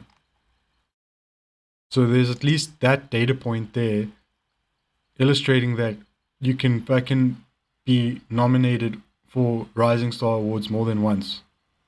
And in your career, you know. Rising Star twice. It's up or it's down, man. In fact, you were never up. That was the problem. They tried to pretend like you were up, but you were always down. Rising Star twice. Was this fucking Mario Kart? You hit a boost up there or some shit? This... That animation is actually accurate. It's that fucking simple, Ethan. Literally. You can be really small. You can be getting better. Look at this shit. Rising star. That's amazing. Look, they're rising, but they're still not big yet. Okay. Oh, look, they're getting even bigger. Oh, look, they're getting even bigger. Wow, now they're kind of big. They're still a rising star. Their star kept on rising. And now it's risen to a higher level. You jealous motherfucker. Jesus, Ethan. Because Frogan is the 2-time Rising Star champ, and because of her massive You're the viewership of 100 Falling viewers, it Star only makes sense champion. that Twitch would give her one of the main stages at TwitchCon to do a 45-minute long segment. Her idea that was Twitch approved, an Arab to Jew racial tier list. Liar. It's a who can say Habibi tier list. It's not ethnic. It's not racial. It's cultural. It's got people who were Jewish in the bottom. It's got people who were Arab in the bottom. It's got people who weren't Arab in the top. Okay. It's like the cook-off. Like people having who's invited to the cook-off. You know? It's like trans people who can say the word queer, right? Or the F word. You know? It's like that. Why are you trying to make it racial? Creepy. So the premise is who can say Habibi, an Arabic word of affection like baby or sweetheart. And this tier list determines. So he seems to understand the premise. Let's see how he continues to convince himself to stop understanding it. Who can say it? Top and most desirable tier is Arab. And at the bottom, the word. Okay, no, wait. Hang on a second. It's a who can say Habibi. This isn't necessarily a ranking of who's better or worse. What are you talking about? They're not saying that the less Arab you are, the worse you are. You're just further away from Arab. They're an Arab fucking podcast. Do you want them to put themselves at the bottom of the tier list? The list? It's not even really a tier list. It's a grade, you know, it's a ranking. And it's not a ranking from best to worst. It's a ranking from being within the culture to without. It's almost like projection. Like Ethan sees certain cultures as better than others. And so when other people are saying how much they enjoy their culture, his brain interprets that as them thinking their culture's better. When all they're doing is celebrating their own culture, not thinking it's superior, he reads into it that they think it's superior because of something going wrong in his brain. First one is, quote, loves Sabra. Now, why does love Sabra equate to Jews? Sabra's a well-known Israeli company that... It doesn't. Nobody knew that. I don't even know if you knew that. makes hummus. They've been on the divestment list for many. Why does Love Sabra equate to Jews? Sabra's a well-known Israeli company that makes hummus. They've been on the divestment list for many years, so the activists are well aware of their status. Oh yeah, and Sabra literally means a Jew that was born. That. We didn't fucking know that. The only people who know this are Israelis. It's not something that the rest of the world knew until this is fucking the first time I'd ever heard it, when Ethan started talking about it. Also, it's not their fault that they named their fucking hummus ripoff after it. So blame them for doing that. Don't blame the people for misunderstanding it. Israel. It also plays up an anti-Semitic trope that denies Jewish identity in the Middle East. There's this idea that Israel... Wrong. Doesn't deny Jewish identity. It denies Israeli identity. Saying something is an Israeli dish denies the Arabic Jewish identity of the person making it. If the dish is Arabic Jewish, and then you say it's Israeli, you've erased both the Jewish and Arabic heritage of the dish. That's cultural appropriation. Israelis are all white colonizers who are stealing the culture and identity of Arabs to make it seem like they belong there. Watch Frogan and her co-host accuse Israelis of culturally appropriating Arab culture. Well, the one thing that's like funny is that there's two types of like genocide, right? There's like... We don't have to make accusations, Ethan. It's a well-known phenomenon. Genocide of real people, then there's like cultural genocide, right? Like this is fucking funny. Like, those motherfuckers trying to take hummus and say it's Israeli is the most insane thing to me. Dude, the fact that they have the audacity to create Sabra and make that like their staple. Why does he do that on when she says they? Those motherfuckers trying to take hummus and say it's Israeli is the most insane thing to me. Dude, the fact that they Dude, wait. He said cultural those. genocide, right? Like this is fucking funny. Like, those motherfuckers trying to take hummus and say it's Israeli is the most insane thing to me. Dude, the fact that they He said those and he didn't get sparks coming out his mouth. She says they and she does. It's the same shit, dude. They're both using the same word, just a different form of the word. Why does she get sparks for her saying it?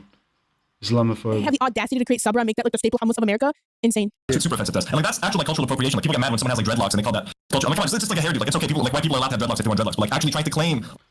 Yeah, I love Anthony, but I'm not going to agree with him on this. I don't think white people should have dreadlocks.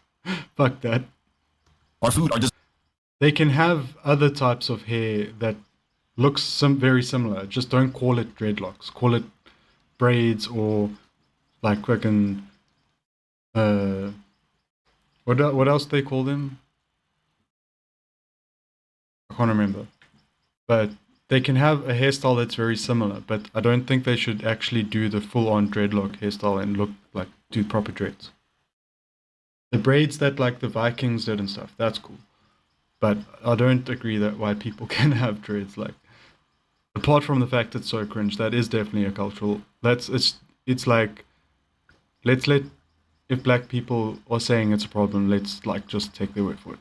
Desserts. Just one question for you guys. Who the fuck do you think is making the hummus in Israel? Martha Stewart? No, it's the same fucking Arabic-speaking Jews that you kicked out in the 1950s. Yes, they also. Okay, wait, no, it is Arabic Jews, but they weren't just all kicked out. Many of them left voluntarily, and they were only kicked out because of what Israel did to Palestinians. Like hummus, and they like all the same shit you do because they are you. They're from your country. You kicked them all out, and now you're accusing them of stealing your culture. This is the weirdest talking point from Ethan, right? So, the people that got kicked out, the Arabic Jews, let's say that they got kicked out, the ones that didn't leave voluntarily, right? That went to Israel, they're still fucking Arabic. They didn't turn into non-Arab. So nothing changed. They're not culturally appropriating shit. They're still making their Arabic dishes. It's the European Jewish people saying that it's a Jewish or Israeli dish without acknowledging the Arabic part that are doing the cultural appropriation. You want to talk about cultural genocide? Well, here it is. You racist piece of shit. Those motherfuckers trying to take hummus and say it's Israeli is the most insane thing to me. Hey, scumbag, here's a hummus place we used to eat at. The chef is from Yemen. Here's another dude from Syria. Does this dude look like a white Why don't I colonizer? have like 2 windows open?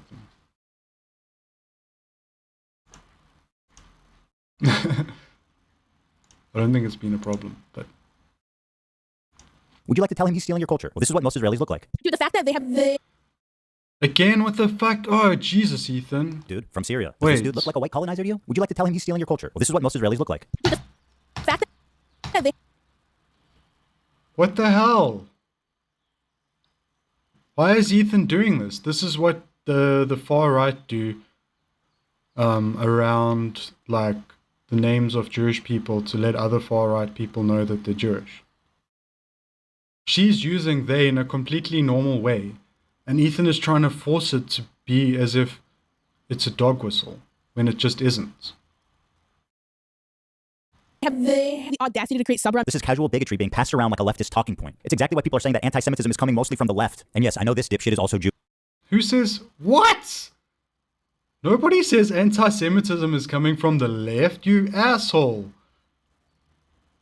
Anti-Semitism has always come from the right. The Nazis were far right. The Christian fucking white supremacists are far right. There's no leftists are anti-Semitic. Leftism is against anti-Semitism. Is he talking about the Democrats? Because the Democrats are anti-Semitic, but they're not fucking left. Jewish. Incredible. He picked up so many tokens, he actually became one. And by the way, hey, everybody on this panel is looking pretty fucking white themselves. So bearing all this in mind, it's really not a stretch to say that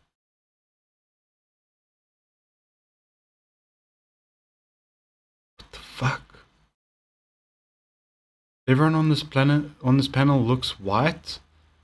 Bro, does denims look white to you? What the fuck? Wait. No, wait. Wait, what the fuck?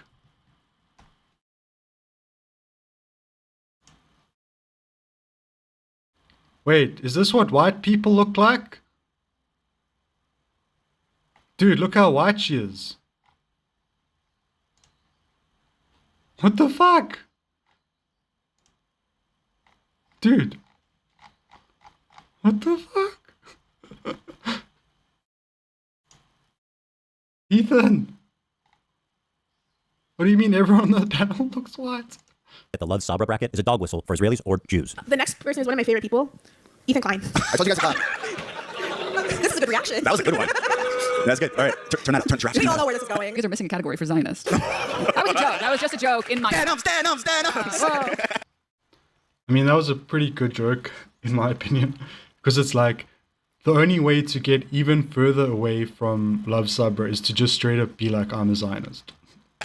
Well, obviously it's Love Sabra, right? Yeah. Because it's like, Love Sabra is kind of like the liberal Zionist position, right? And then just being an open Zionist would be the one further.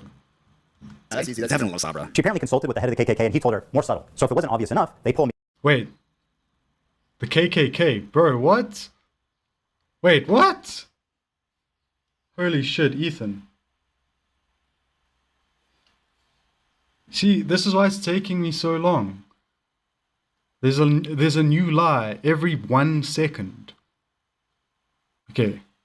So he's implying that there's a far right agenda here. What the fuck?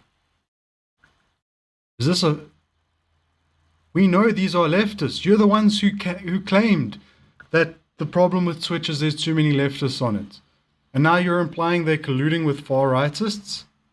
Bro, they're mortal enemies, the far left and the far right. One of the best known Jewish creators, and immediately put me in Sabra. Hassan, by the way, who's Turkish, not Arab, is Arab. That's the good. Yo, why the fuck wouldn't they put you in Love Sabra, bro?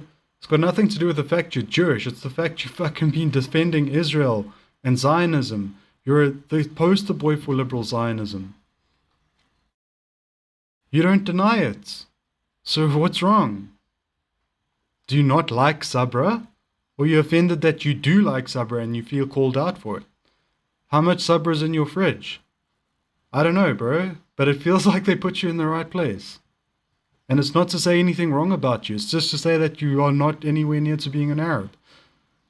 I don't know if you want to be an Arab, because if you do, maybe then that's a shitty thing to hear. But I don't know what to say, bro. Why do you want to be an Arab? Just be yourself. That's the good one. The Arab ethnicity is S tier. Then Dems jokes that we don't... No, it's not about better or worse, dude. It's just who they are. You're going to put yourself first. It doesn't mean you think you're better than others just for fucking talking about yourself first. I have a category low enough for Zionists. Once again, calling out my Jewish identity. Where's the...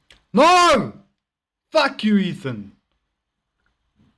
Fucking hell, man. Zionism is not Jewish identity. That's so anti-Semitic. How dare you? We need to go and watch that guy again. The psychic damage. I feel like I'm in hell right now. Is hell just responding to Ethan's content nukes forever? Or watching them? Yeah, this guy. Alright. Wait. I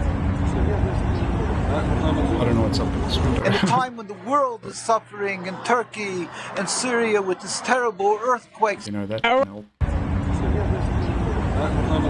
How do I get it to show the whole thing? It's because it's a YouTube short. In Turkey Anyway. and Syria with this terrible earthquake, such sorrow and pain, and there has to be added pain that they're oppressing the Palestinian people with the expansion of settlements. This is a created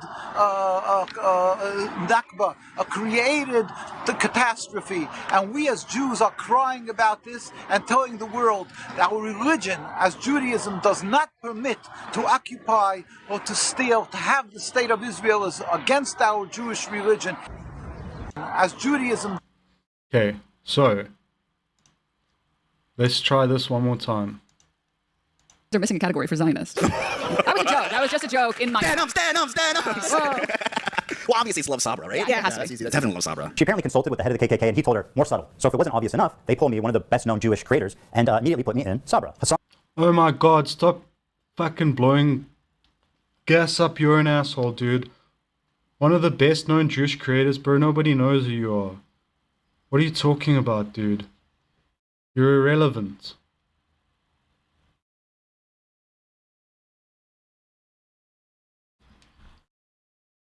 You were a mild amusement at best.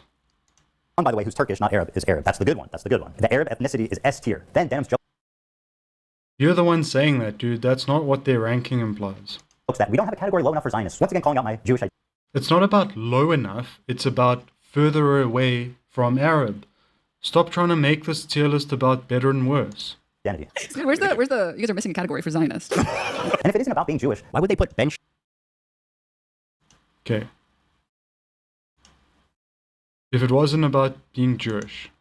Our religion, as Judaism, does not permit to occupy or to steal, to have the state of Israel is against our Jewish religion. Okay, so, Ethan, in case you weren't aware, a Jew and a Zionist are not the same thing. In fact, according to a fucking rabbi, Judaism actually does not permit the state of Israel. Why would a Jewish rabbi can simultaneously be a Zionist and say that Judaism does not permit Zionism? You see what I'm saying? This is why you can't conflate them, Ethan. There's people that, like the person we just watched, you need to get rid of his voice, because his voice is showing you to be a liar. Shapiro in the thumbnail, one of the other most prominent Jews on YouTube, in the category next to me, when he's not even... Bro, shut the hell up, man.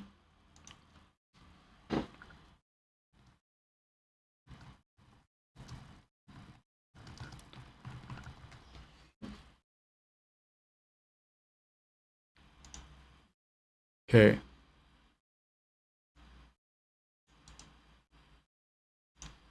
This guy is in a fucking weird bubble, man.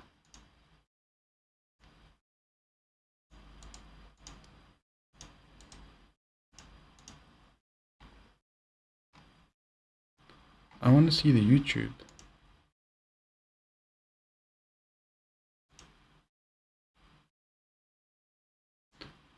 Wait.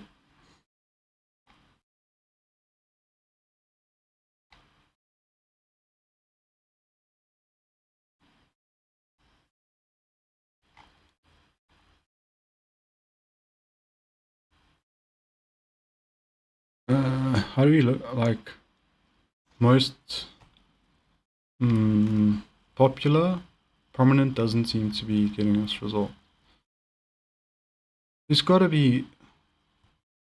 Please tell me Ethan Klein and Ben Shapiro aren't the best examples. No offense, but like, that would be sad.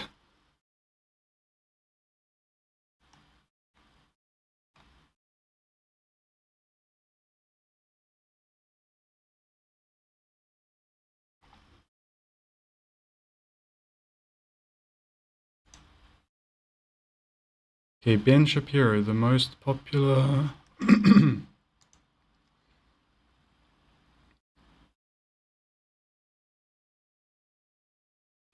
Orthodox Jew in the world. That's quite a claim. Okay, so Ben Shapiro, 7 million. Okay.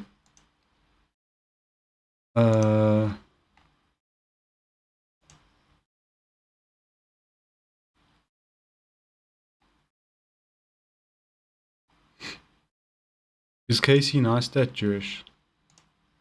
I think he is.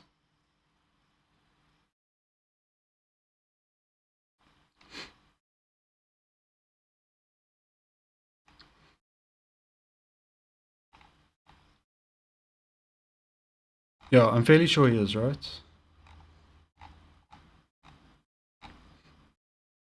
Great. I don't want to read all that. Is Casey Neistat Jewish?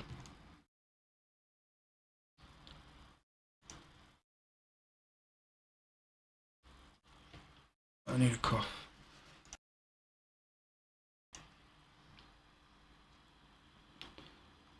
Oh yeah, he had like Jewish stuff at his wedding, and he got married in South Africa.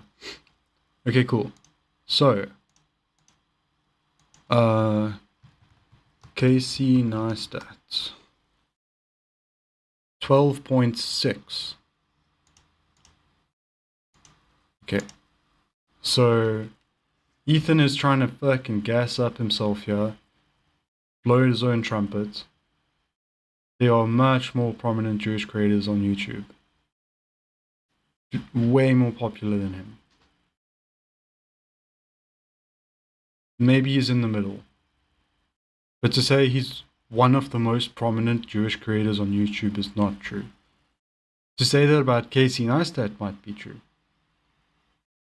But you only involve yourself in internet drama, Ethan. You don't do anything significant. Casey Neistat made movies and pioneered the vlogging format that became popular.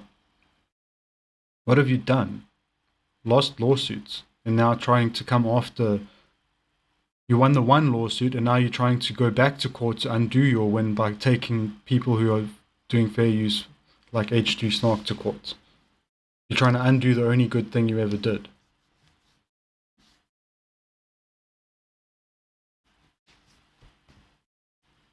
Bro.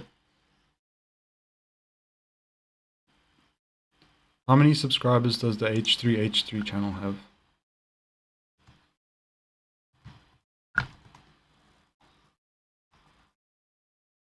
$5.8. Dude, if anything was going to be prominent, it would have been that. And that's still not even half what Casey Neistat has. So you're not prominent, Ethan. Featured in the game. Who's next down there? And He wants to be an A-list celebrity, and he's like C tier, C or D tier. Frank, Einstein, Seth Rogen, Okay, so Anne Frank should probably be in the one. She wouldn't probably be in the love subra tier because she would have probably just had the original subra. Or sorry, the original hummus. If she had lived long enough to go to Israel, or go to Palestine, sorry. Jeez, I'm getting tired. Maybe I need to take a quick break. But yeah, there's only 15 minutes left.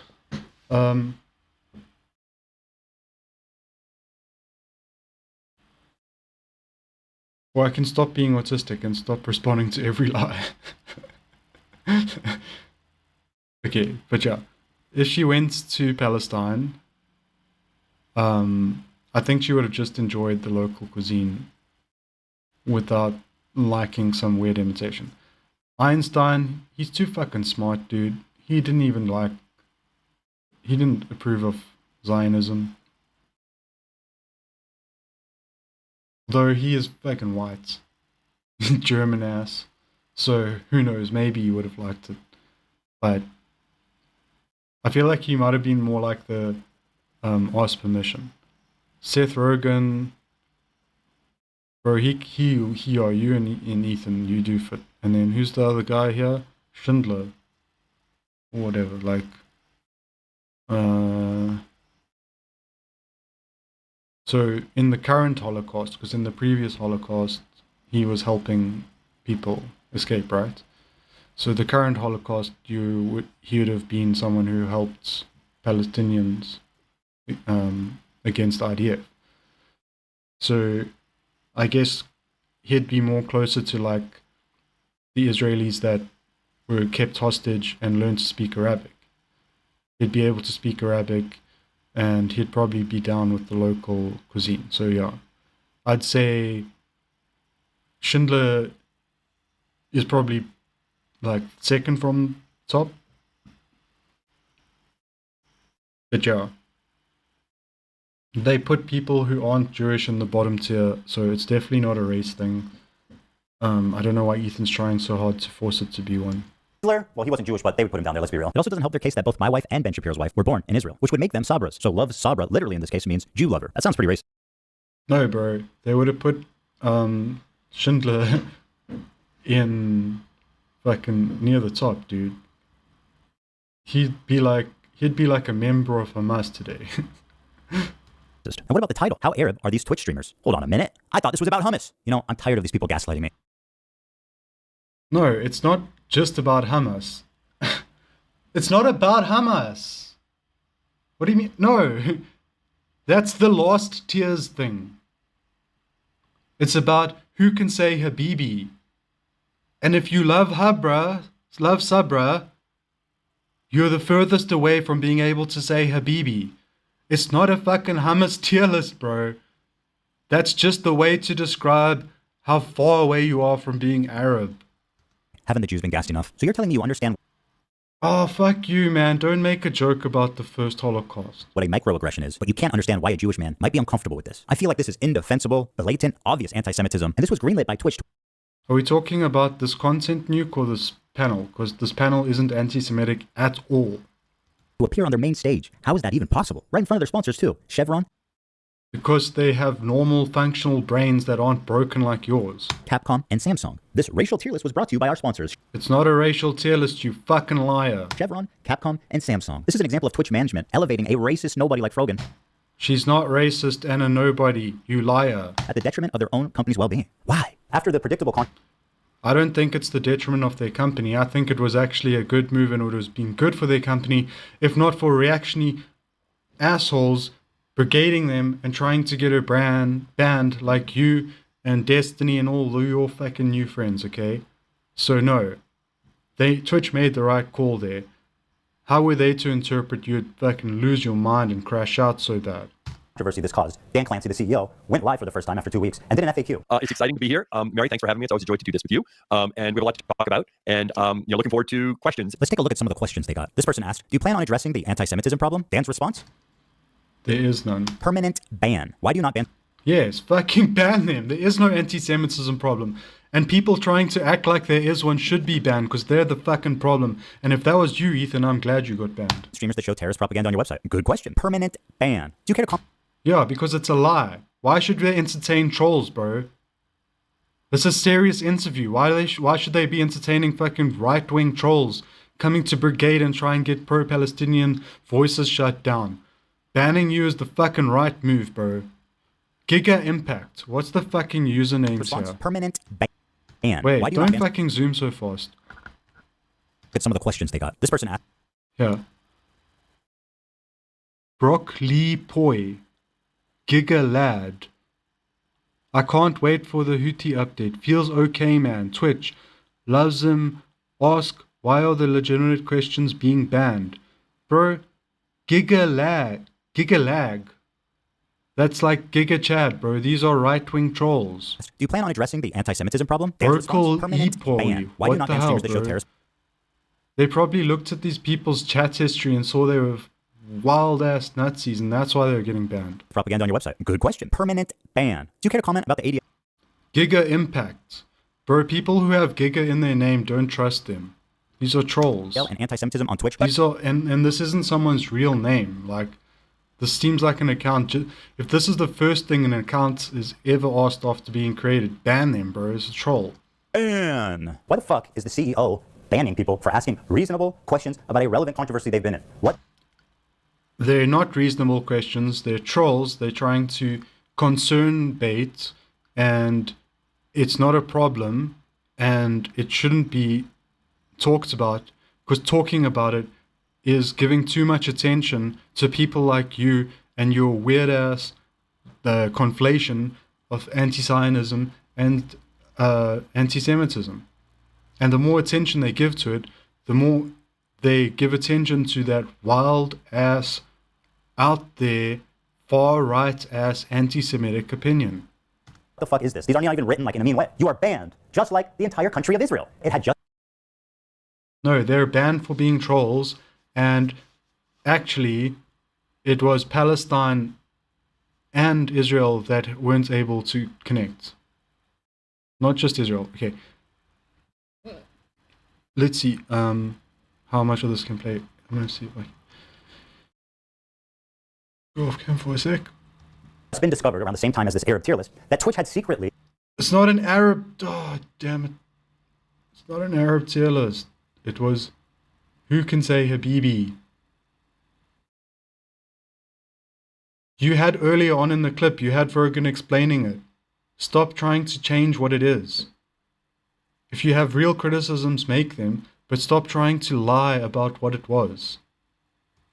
Without announcing it anywhere, banned the entire country of Israel from creating new accounts. This was enacted right after October 7th, and it continued on for a year. And if you're wondering how you didn't hear about it before, it's not... Bro, banned from creating new accounts. That's not what banning is, dude. The service was down. Sign-ups were down. Doesn't mean anyone got banned. Banned means you already had an account and it got taken away. You can't ban someone from signing up. You just have sign-ups not working. It's such a reach. And Palestinians also couldn't sign up. And they were doing it because they were trying to stop war footage, like gore and like army and like violence from being uploaded because shit was going down, okay? And maybe they had one account that started uploading it and they're like, fuck, shut it all down.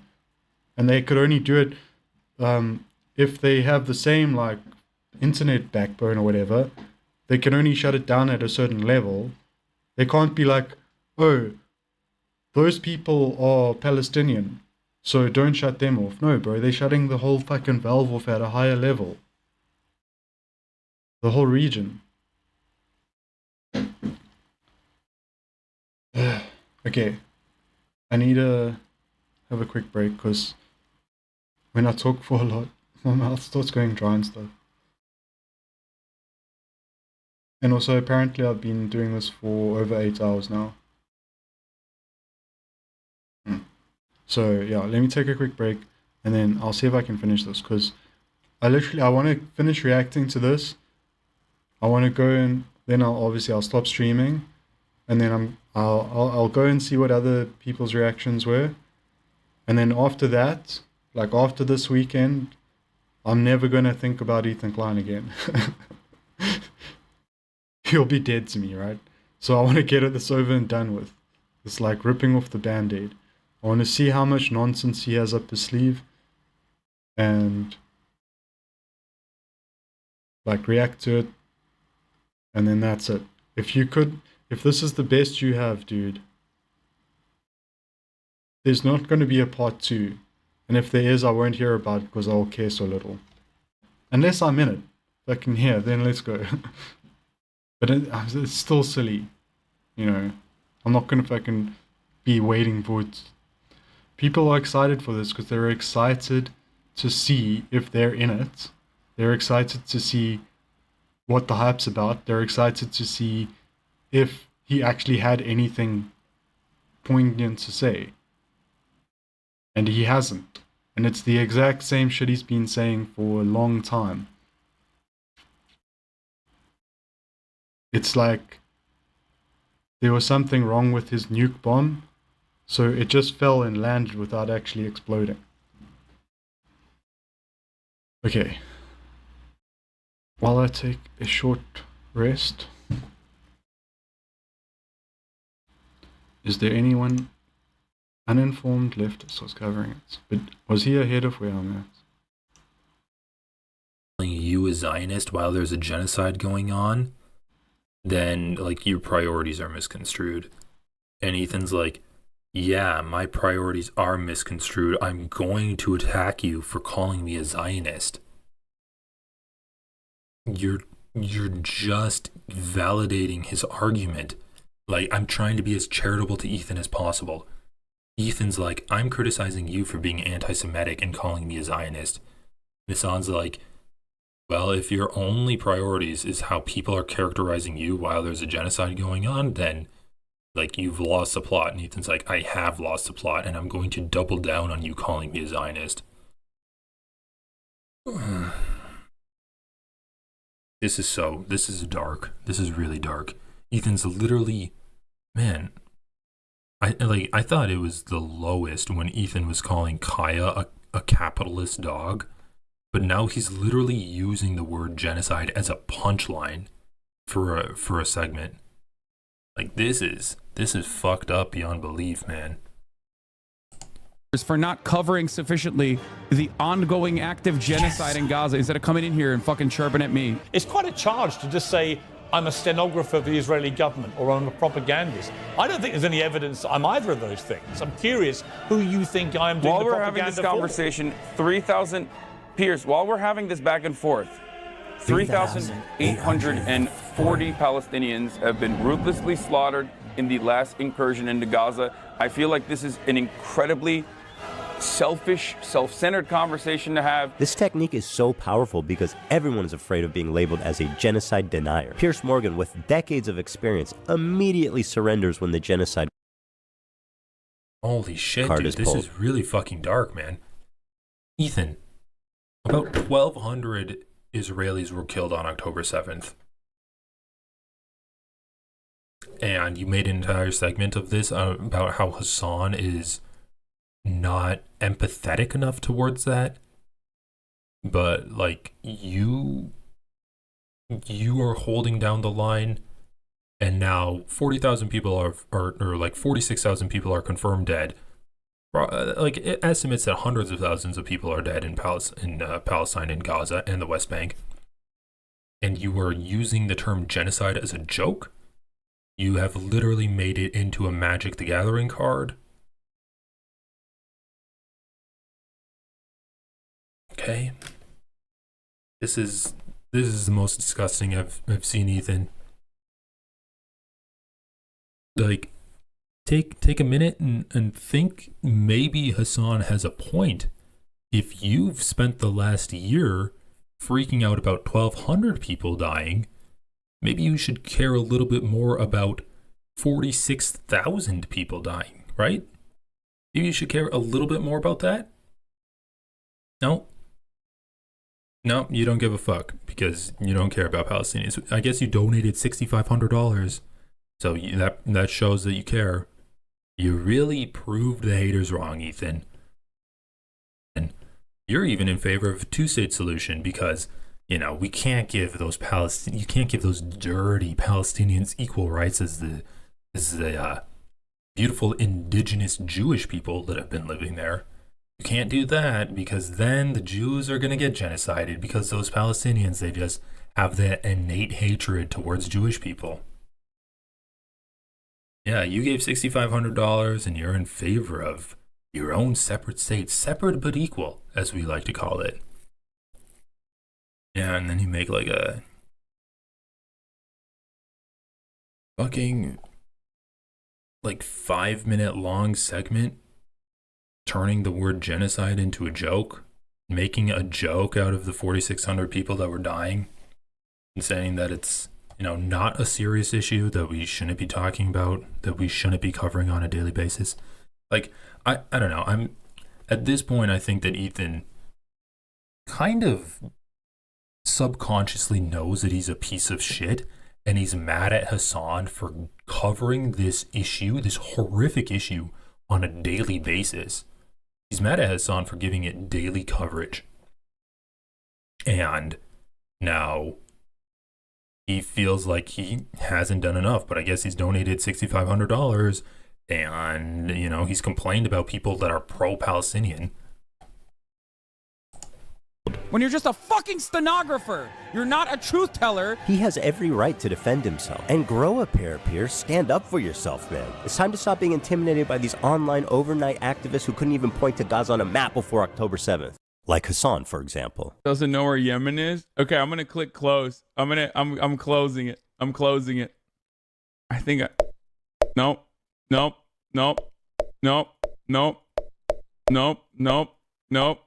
Got it. How can you claim to actually care about this genocide when you're willing to so cynically exploit it to sidestep any criticism? What a bigot. Before we move on, Hassan has one final taste of idiocy for us all to enjoy. Now this kid is like, I think he was like 19 at the time when I talked to him, which means that for most of his life he has withstood genocide, right? Like he is a person whose only experience is like, it's literally like talking to fucking Anne Frank, basically. Okay, being able to talk to Anne Frank in real time. To quote Anne Frank, I keep my ideals because in spite of everything, I still believe that people are really good at heart. Anne Frank continues to inspire generations of people because in the face of a genocide that eventually took her and her entire family's life, except for her dad, she refused to give in to hate, malice, and violence. And then there's this guy, who would have killed Anne Frank if he ever met her. You might think this is a sweet, innocent girl. Fucking Christ. Well, I'm happy to tell you guys we are working on a new edition just for you. Dude, what the fuck is this shit? Like, so Ethan's, so far, he's used Jewish culture to defend Israel. He's said the Kaesler as a joke. He's written out, like, Jewish stereotypes on a picture of a guy getting crucified as a joke. And now he's going to be talking about Anne Frank.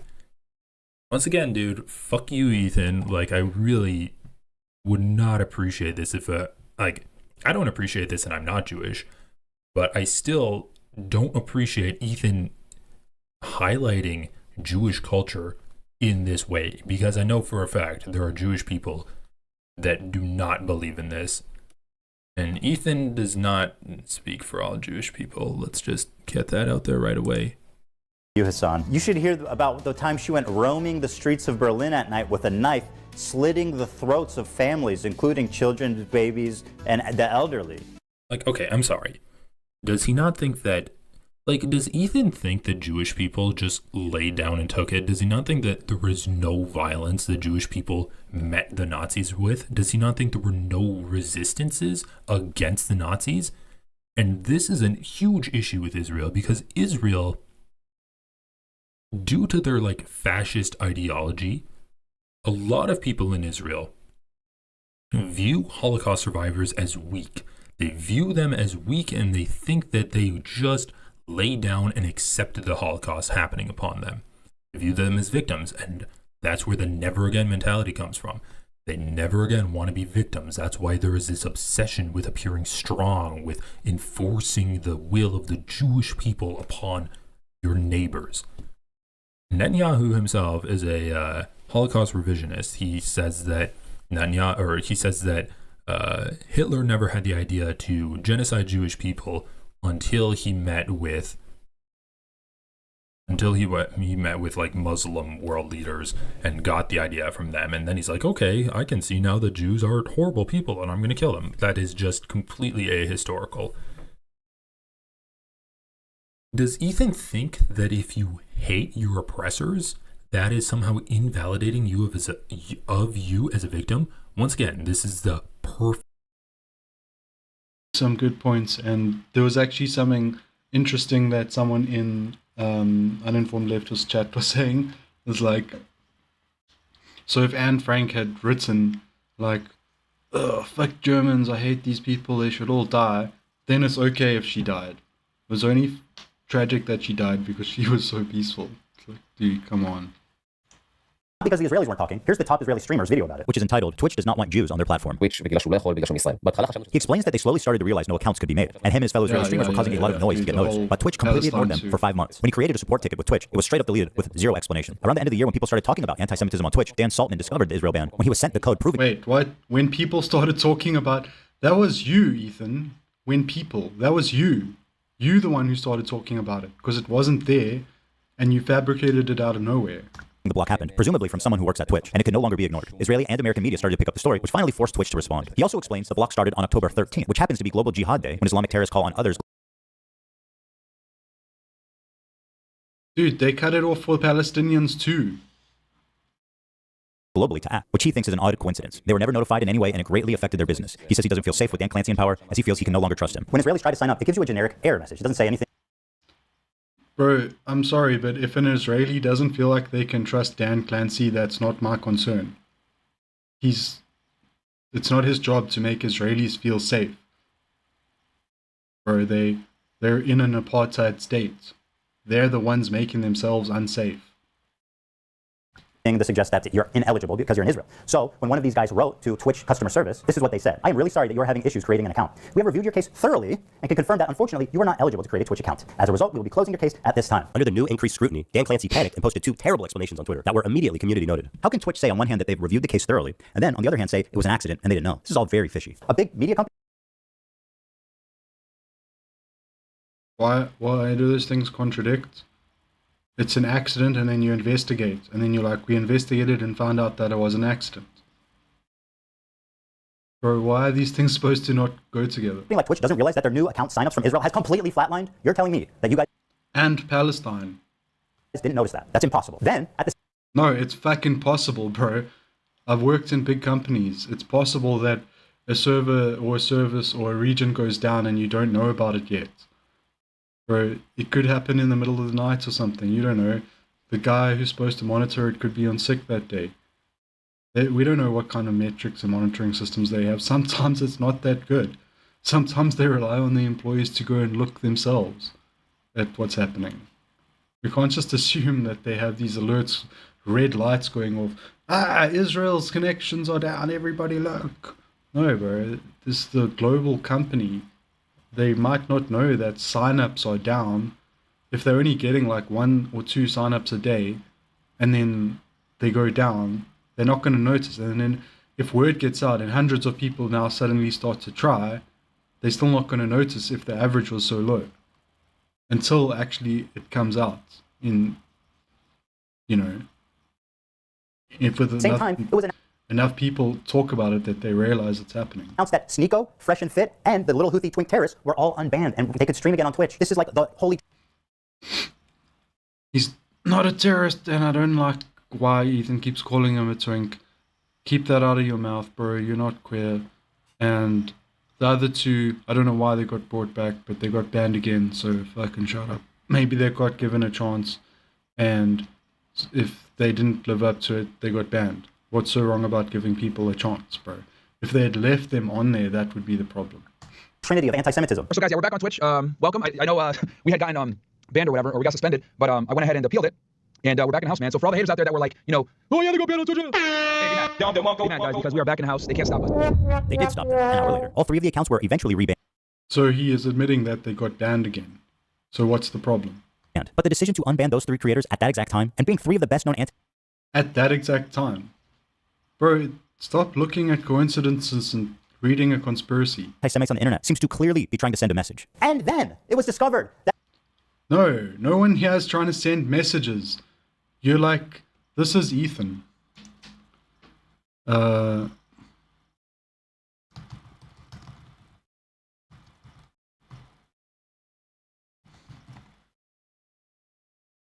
Bro, this is Ethan. They're trying to send me a message. I can tell. That's why the signups went down that day. It's a message. Twitch's head of policy and community guidelines was previously fired from her job publicly by the British government. Why? She does not like the Jews. That's right, their head. No, wait. Hang on a fucking second, Ethan, you lying asshole. This says she liked an Instagram post accusing Israel of ethnic cleansing. Which is objectively fucking happening, bro. Are you trying to gaslight us again? Bro, they are doing ethnic cleansing. So she liked a post that says the truth, and now she hates the Jews? So if you acknowledge the fact that Israel is doing ethnic cleansing, you hate Jews? Bro!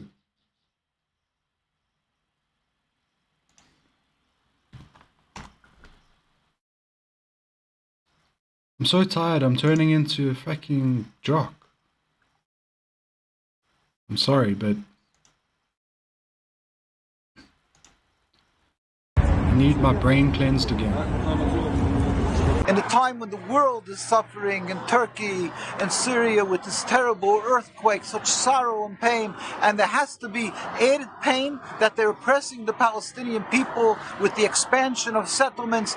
This is a created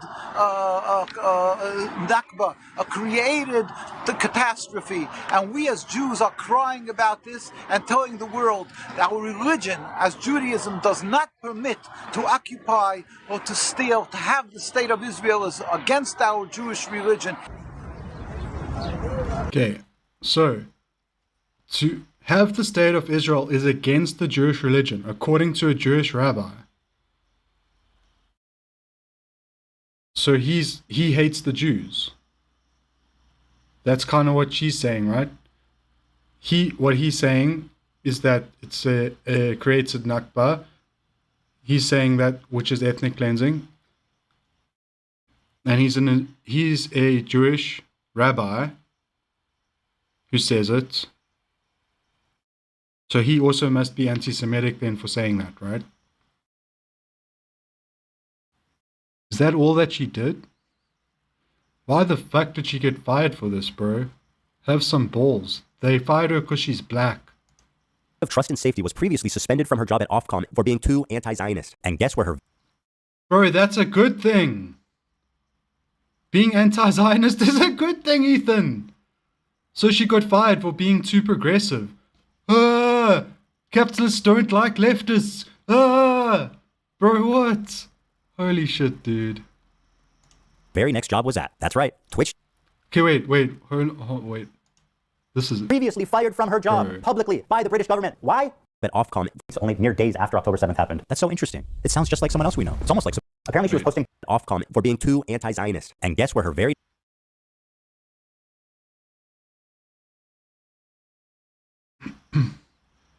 a Rhodes Scholar from Zimbabwe.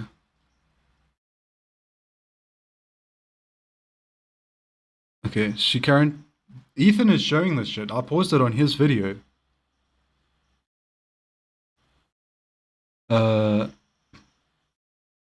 Global hate speech policy lead.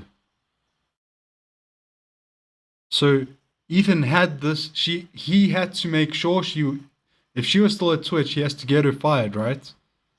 Because she's too smart. She knows what she's talking about, and so she wouldn't fall for this anti-Zionism equals anti-Semitism thing. Because she's too smart. next job was at. That's right, Twitch TV. Apparently she was posting pro-Hamas tweets only mere days after October 7th happened. That's so interesting. It sounds just like someone else we know. It's almost like supporting terrorists is institutional. Hell, it might... Hamas aren't terrorists, though, Ethan. We looked it up earlier. Your big proof that they were terrorists were less than 12% children killed, and the IDF kills 44%. Okay, and the IDF or the occupying force killing like 4 times as many children. So no, they're not the terrorists in this situation. Sorry.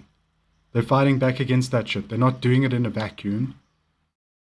If there was no Palestinians being killed and then they were doing that shit, then yeah, they'd be terrorists. But when they're being subject to 4 times worse treatment at least, then they're not the terrorists for doing a little bit of it back. Might even be a prerequisite. Take a look at this tweet from Twitch's senior manager of inclusive marketing, Bridget Chermating, on October 12th. People are posting screenshots of them donating to... Wait, is this supposed to be another thing Take a that's look at this bad? tweet from Take a look at this tweet, right?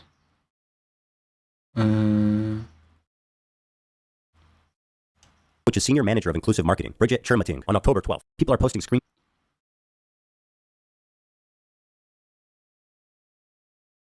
That's a good fucking tweet. Chill, people are posting screenshots of them donating to Israel relief fund. Shake my head, y'all are truly rooting for the oppressor. Read a damn book, smack. Bro, what a fucking good ass tweet. On point. Why the hell would you be donating money to the oppressor? They get given so much money from the US government. And you like handing them, this is like the people who tried to build the wall on Trump's behalf. When they were all like, oh, we're gonna donate money and we're gonna build it ourselves. This is like the people donating here. It's a bad thing being done, and then they're going ahead, and they don't even need their help, and they want to try and help anyway. Shots of them donating to Israel relief funds. Shake my head, y'all are truly rooting for the oppressor. Read a damn book. This tweet was made only 5 days after the October 7th massacre. The donations... So what, bro? You could make that tweet any fucking day you want, any day of the year, bro.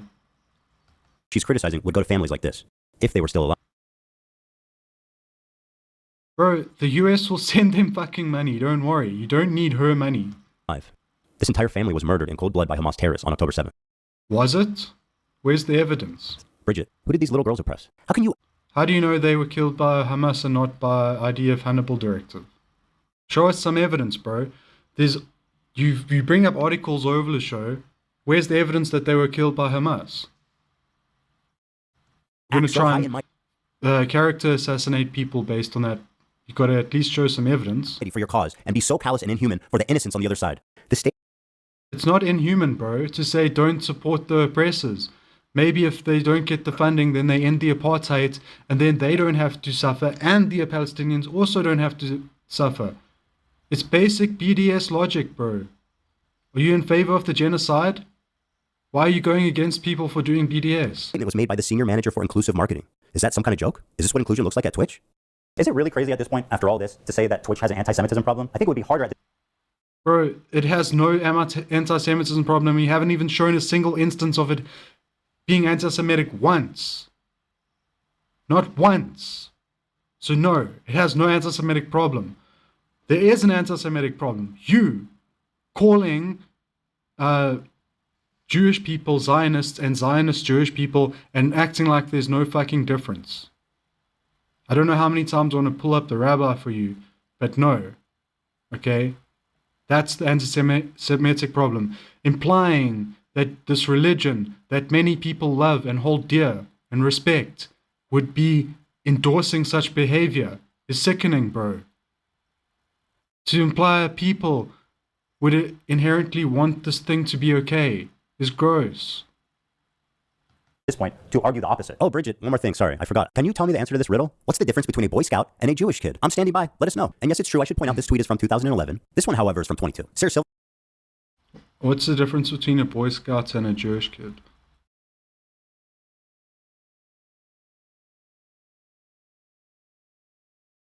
I don't get it. Tweeted out, Kanye threatened the Jews. This was the energy I was around when I worked with two Jewish women in social impact who were both senior to me.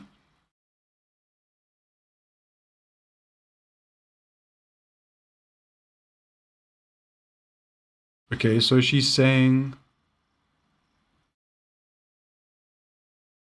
why do only Jews speak up against Jewish hate? The silence is so loud. And then she's saying, two Jewish women who were senior to her. So she's saying that the Jewish women who were senior to her had the energy, either the energy of speaking out or thinking that it was only mostly Jews speaking out. But that's not even technically wrong, right? In America, there's quite a strong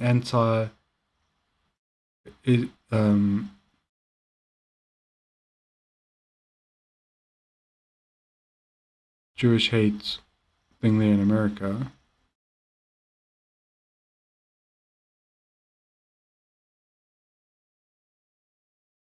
Why is this supposed to be a bad tweet again?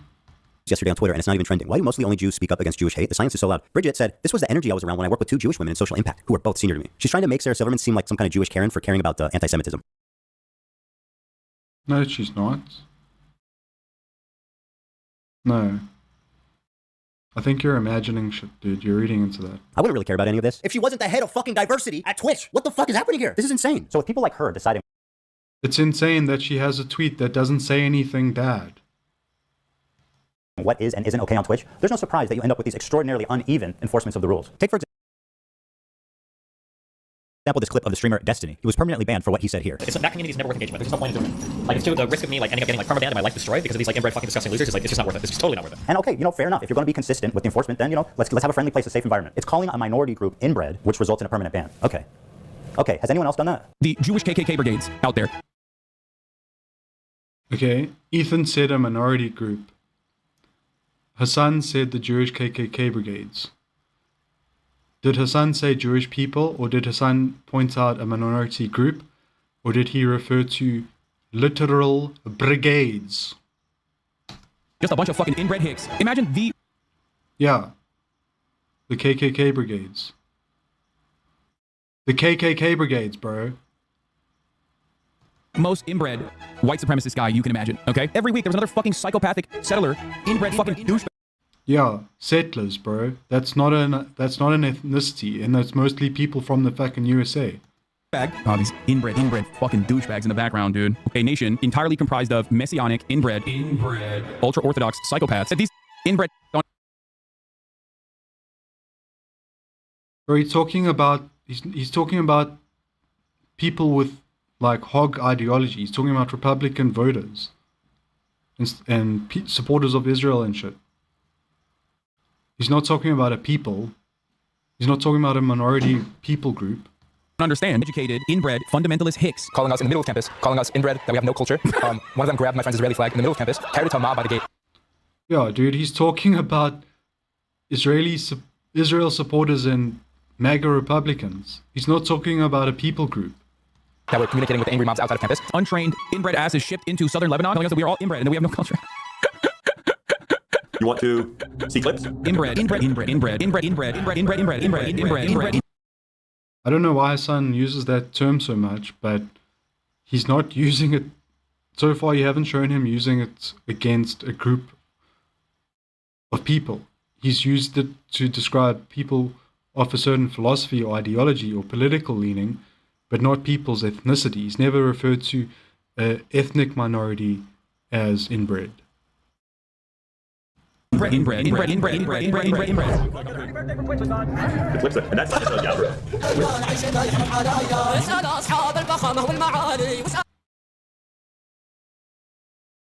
What's that?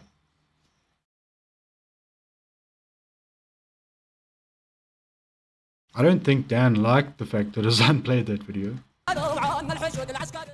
Hassan, a non-Jewish person, is referring to Jews as inbred consistently throughout his...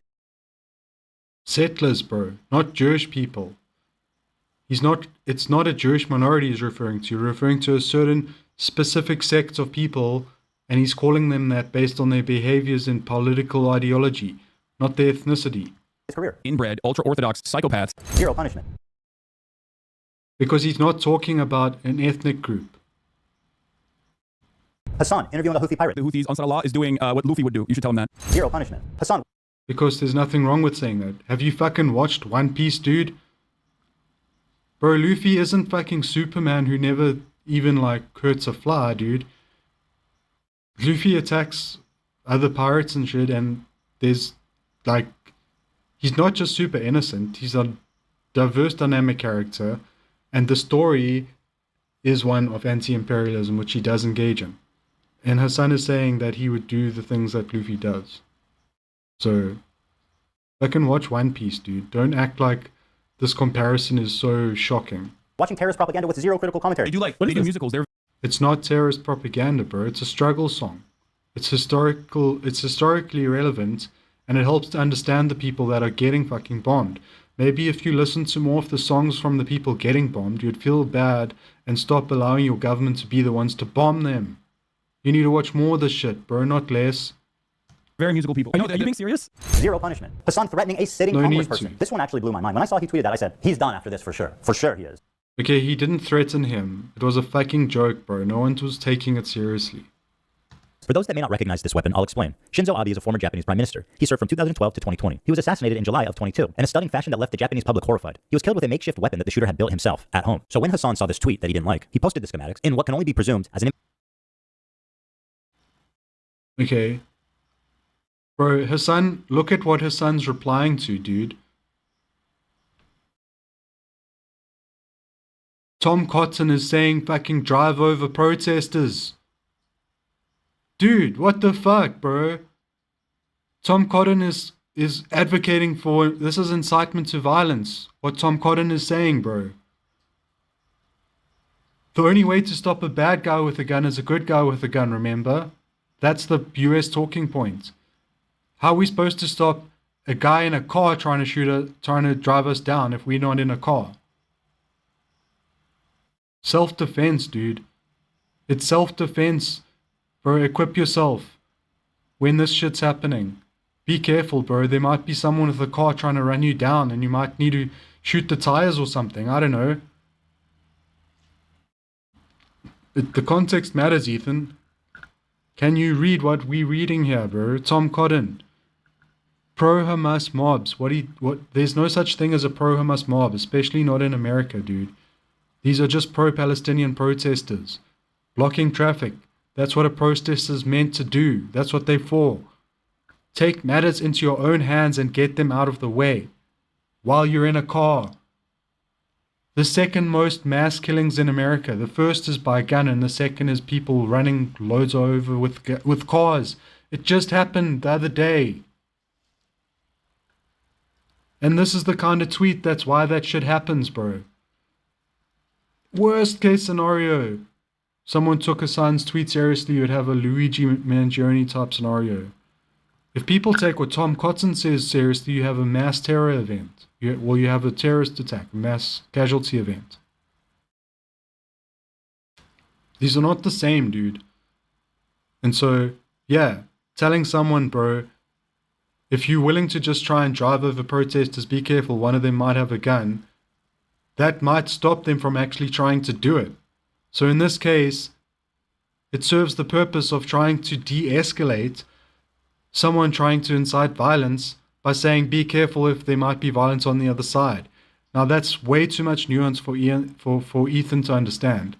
But, you know, we need to understand it so that we know that Ethan is lying. Invitation to someone in his fan base to build this weapon and then assassinate this sitting Congress. No, fuck you, bro. He doesn't want anyone in his fan base to build it. Shut the fuck up, bro. No ways, dude. People who watch Hassan get told constantly not to do violence, dude. Watch one stream. Every stream he says, don't do violence. This is a joke and it's in, look at what it's in reference to. He's not saying to anyone in his fucking chat to do anything. Don't lie. Person who wrote a tweet he did not like. I genuinely do not know how he didn't land himself in prison for making terroristic threats. Zero punishment. Because it's not a terroristic threat, bro. There was a terroristic threat made by Tom Cotton, and he's like, well, if you're gonna fucking make terroristic threats, be careful, bro. People might take the law into their own hands to stop you from doing your terroristic threat. When there's, you know, some guy who starts shooting things up, and then someone else dives in and tackles him and takes him out, we could say that guy's a hero. So if anyone printed a gun and stopped whatever guy was trying to run over pro-Palestinians, stopped him with a gun, that guy would be the hero too. Or don't you think Palestinian protesters deserve life? Let the streets soak in their fucking red capitalist bloods. And this isn't just a Hassan problem. It underscores a disturbing trend among... Dude, he's being angry because capitalism fucking causes so much pain, dude. People who have a heart get upset when they see suffering and they want to stop it, and they get upset at the thing that's causing the suffering and they have some emotion about it. Just because you're okay with the suffering and okay with capitalism doesn't mean everyone else has to be. Leftists on Twitch. The problem is, if you can believe it, these people are frequently making death threats and facing zero consequence. I know it sounds far-fetched, but I assure Denims. you it's very real. Listen, I'll up the number, okay? 30K to anyone who'll make this dipshit disappear. Bro, that Destiny guy needs to get Dude, that's obviously a joke, and obviously, okay, Denims, be careful with your jokes, okay? That kind of shit's gonna potentially get these kinds of clips and stuff made of you. But also in the context, we need to understand that she's a victim of Destiny as well. He tried to blackmail her, and he tried to record her, or he records everything. He recorded her without her consent, and then tried to blackmail her about releasing, like, I don't know the full story, but he was trying to, like, you know, so I think it's okay if she's like, and she didn't say like kill or anything, right? It's just disappear. Like, could be like, if he disappears from her life, I'm sure that's good enough. If she never has to hear the name again. She's not literally saying people must go and kill him. Like, have a little bit of nuance here, dude. You honestly think that she's literally saying people must go and kill him? Do you think she even has 30K to spend on this? People know that. She doesn't have the 30K. I mean, I hope she can get it, but as far as I know, she's more working class and like living paycheck to paycheck or something, and she's like renting or something, isn't she? So I don't think she's got 30k to higher hits on Destiny. I just think it was an ill-advised joke. And people who stream a lot sometimes make that kind of joke. And you've got a button because you do it too. So don't come after other people. Not gonna fucking lie. It would just be so easy. It would solve all of our problems. Like, we would have socialism now at this point, right? We would have socialism at this point if someone just went out of their way and it would be so easy. Yeah, people are speculating, and that's what happens. But it doesn't mean they want it to actually happen. And also, I don't like this guy. He yelled at me for like telling him that Trump is worse than Kamala. Thing that happens, I mean, like, holy shit, guys. If you live in Florida, I have an opportunity for you. If you want to earn $100,000, let me know. Actually, Mike from PA, the dude that's stuck in the before image of a... Okay, leftists, if you're a leftist fucking content creator and somehow this gets through to you, stop with the fucking jokes about assassinations and shit. Stop it. That's fucking not how the left operates, and you know it. So yes, it's an edgy joke, but look at the fucking shit that it lands you in, okay? We don't need to help the right. It's an easy win to not make those jokes. Just stop, bros. Transformation story did receive a 3-day ban. This man put a bounty on a fellow streamer's head. This man should not be getting a 3-day suspension. He should be getting a knock on his door from the F. No, bro, he didn't put a bounty, bro. Do you think he really has the money? Holy shit, dude. It's a joke. FBI. I made this video for 2 reasons. Yeah, if it was a real bounty, if the FBI was like, see that after that people messaged him and they saw he had a bank account with enough money and he was like, yo, I mean, then he definitely would. But that didn't happen because it wasn't real. First, to stop Hassan infiltrating mainstream media. Hassan has been welcomed by... Bro, infiltrating mainstream media. Oh my god, Ethan. Bro, he's relevant to the mainstream. It's not an infiltration. He's just a part of the story. He's a human in society with a voice that people care about. So that gives him clout. And it's not a fucking infiltration to hear from people with clout. CNN will interview everyone, bro. Anyone from anywhere and anything. Of course they're going to interview Hassan. He's got a prominent voice. He's got good things to say. It's good for them. It's not an infiltration. It's a good business move. If you somehow got onto CNN, that would be an infiltration. By many mainstream outlets, they view him as a friendly social democrat, as someone who's just trying to spread progressive policy. Bro, they don't view Hassan as a friendly social democrat, bro. They bring him on as a radical leftist or a communist or a Marxist, or they never frame him as a friendly social democrat. They say, as a leftist, so as someone on the left. Bro, on the left, if you're not being dishonest, you're further left than social democracy, because social democracy is center. So they're not framing him as a friendly social democrat. And you knew he wasn't too. And this is bullshit. You're trying to rewrite history, bro. This is because you lost the arguments about socialism versus capitalism. Politics online to an important demographic, but we know that's not true. He is not their friend or their ally. If you ever see Hassan rubbing shoulders with anyone from mainstream media, let them know politely, with all the civility in the world, what... I mean, yeah, he says it himself, dude, that he's not their friend or their ally. He criticizes them all the time. That doesn't mean they're not going to want to still hear from him sometimes. Kind of person he is when he thinks mainstream media isn't watching. Help them understand. Bro, what do you mean? He'll say it to their face. He literally says it to their face, dude. They on like Pearson, CNN and that. He'll say, you're just a mouthpiece for corporations and stuff, bro. What do you mean? He'll say it to their face. That his name should be associated with people like Nick Fuentes and Alex Jones. No, fuck you, bro. Alex Jones is a far-right conspiracy theorist and pushes like, skepticism about vaccines. He pushed COVID misinformation, and he's an avid Trump supporter and QAnon and all that shit, bro. Nick Fuentes is an out-and-out Hitler supporting, I love Hitler type style guy, like wishes he was in Nazi Germany so he could be a Nazi. And Hassan has been fighting against oppression and exploitation, taking the side of the worker, and Ethan hasn't shown us anything dangerous. No bigotry. Look at this shirt. No racism, no bigotry, no patriarchy, no white supremacy, no equality, no oppression, no intolerance, no injustice. Ethan added on anti-Semitism, but it's not crossed out. But in reality, his son crosses it out. He is against anti-Semitism, and he speaks against it all the time. And he's been one of the biggest voices against it. And when they did Leftovers, he was speaking against anti-Semitism with Ethan when it was coming from like white supremacists in America. He's always been against anti-Semitism. He still is. And not one single thing in this fucking hour and 42 minutes of shit for brains, content puke, psychic damage, annihilating all sense that you are a good actor or even know what the fuck you're talking about.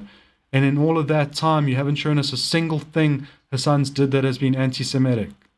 Not one. Bro, we only have a limited amount of life, and you're gonna fucking drop a content nuke and not have one fucking example for us, and then at the end of this video, you're gonna claim he's anti-Semitic without showing us one instance of it actually happening in this whole video? You're wasting our time, bro. We can't get this back. Fringe, radical, political commentators. Number 2, Twitch must be held accountable. Twitch has proven that it will not change by choice, and so it is our moral imperative to enact that change through any reasonable means that we can. Samsung, Chevron. Bro, what are they supposed to change? Bro, if we need to have a popular... If anything, Twitch isn't cracking down on the right hard enough. So if you want to start a popular movement, let's do that. Or what? You want to team up with MAGA to just go harder and harder against the right, against the left and pro-Palestine voice? Is this your call to arms to try and get all the right-wingers on your side? Are you finally doing your turn to the right so that you can get MAGA to come help you brigade and go after leftists and fucking complete your Trump transformation? Fucking piece of shit joke. And Capcom. Twitch has given them a lasting association with a racial tier list with Arabs at the top and Jews at the bottom. It's not a racial tier list, and it didn't have Jews at the bottom. It had Loves Sabra at the bottom, you asshole, which is Zionist, Jewish, Arabs, Arabic Jews don't eat sabra. They make the good sabra, like you even said yourself. The shitty sabra is not, it's being made by someone, bro. I don't know. But I promise you, the sabra is not being eaten by Arabic Jews. These brands have every right to know, and they should. We all recall YouTube's adpocalypse. It happened when ads were running. Yo, let's let McDonald's know.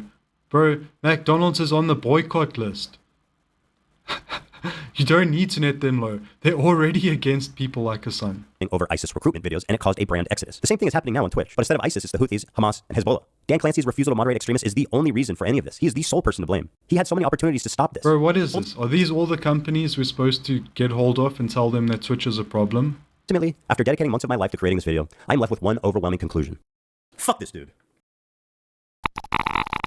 Oh my god, dude, that was like that is the worst video I've seen in my life, dude.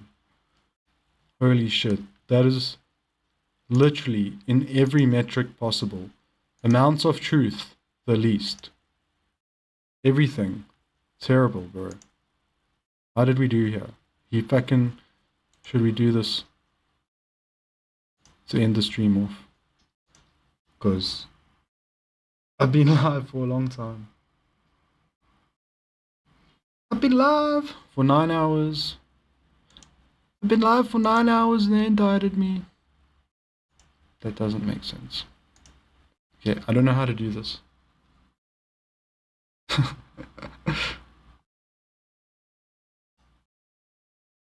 Oh, I think I have to go here first.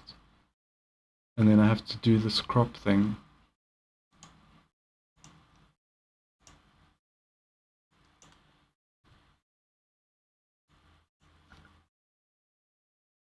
There we go. Okay, well, how are we gonna do this? Because I guess I can take a screenshot. Yeah, that'd work.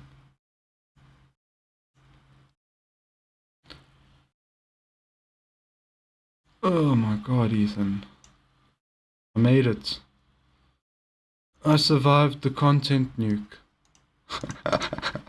That needs to be a freaking Yeah, there we go, everybody.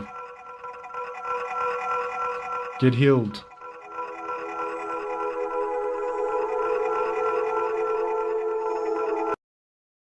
Okay.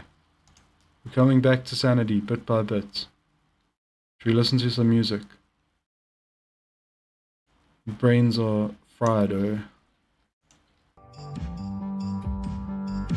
I need to figure out how to do this content. I thought I had two, and now I can only find one of them.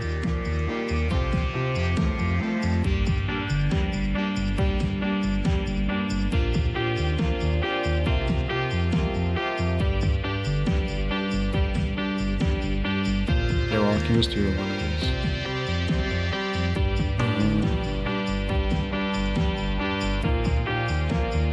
Let's do it now.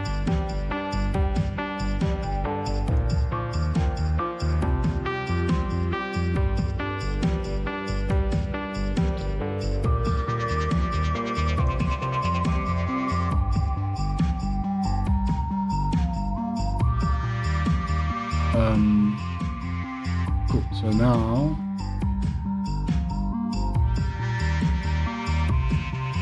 oh wait, did I close it?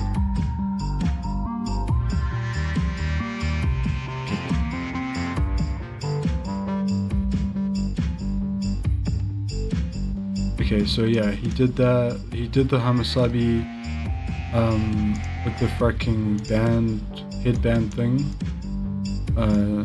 He promoted Destiny by fucking having him on there without it being negative. I don't think he touched on that. He did the tweets. We did that for a while. Don't know what the fuck.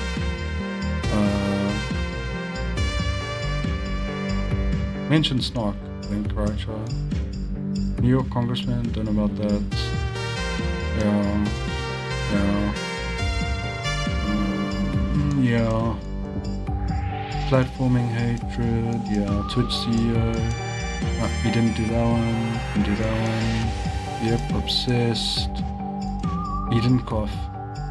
Yeah, he did that.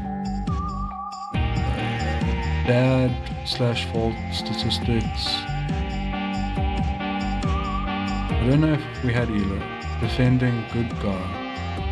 No, we didn't have that either. Didn't have that.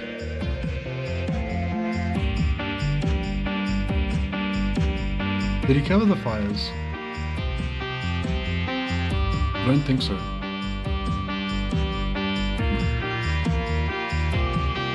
Well, that's a free space, but then we didn't get... Oh, we got a bingo. That way. Bingo!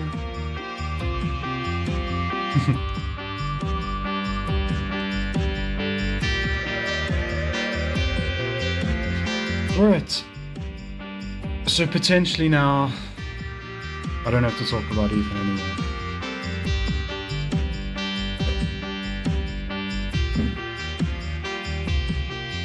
And I'm gonna upload the VOD to YouTube. I might just upload it in 2 parts because I recorded it in 2 parts.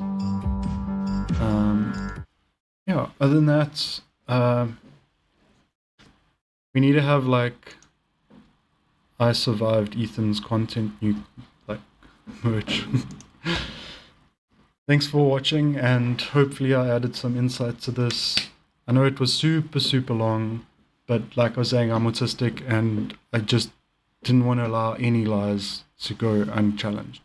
So yeah, that's basically my response to Ethan's content. Nuke, whatever you want to call it. And you can go and see me on YouTube on LizzyCraft, my gaming channel, or on Twitch at Simone Elisa.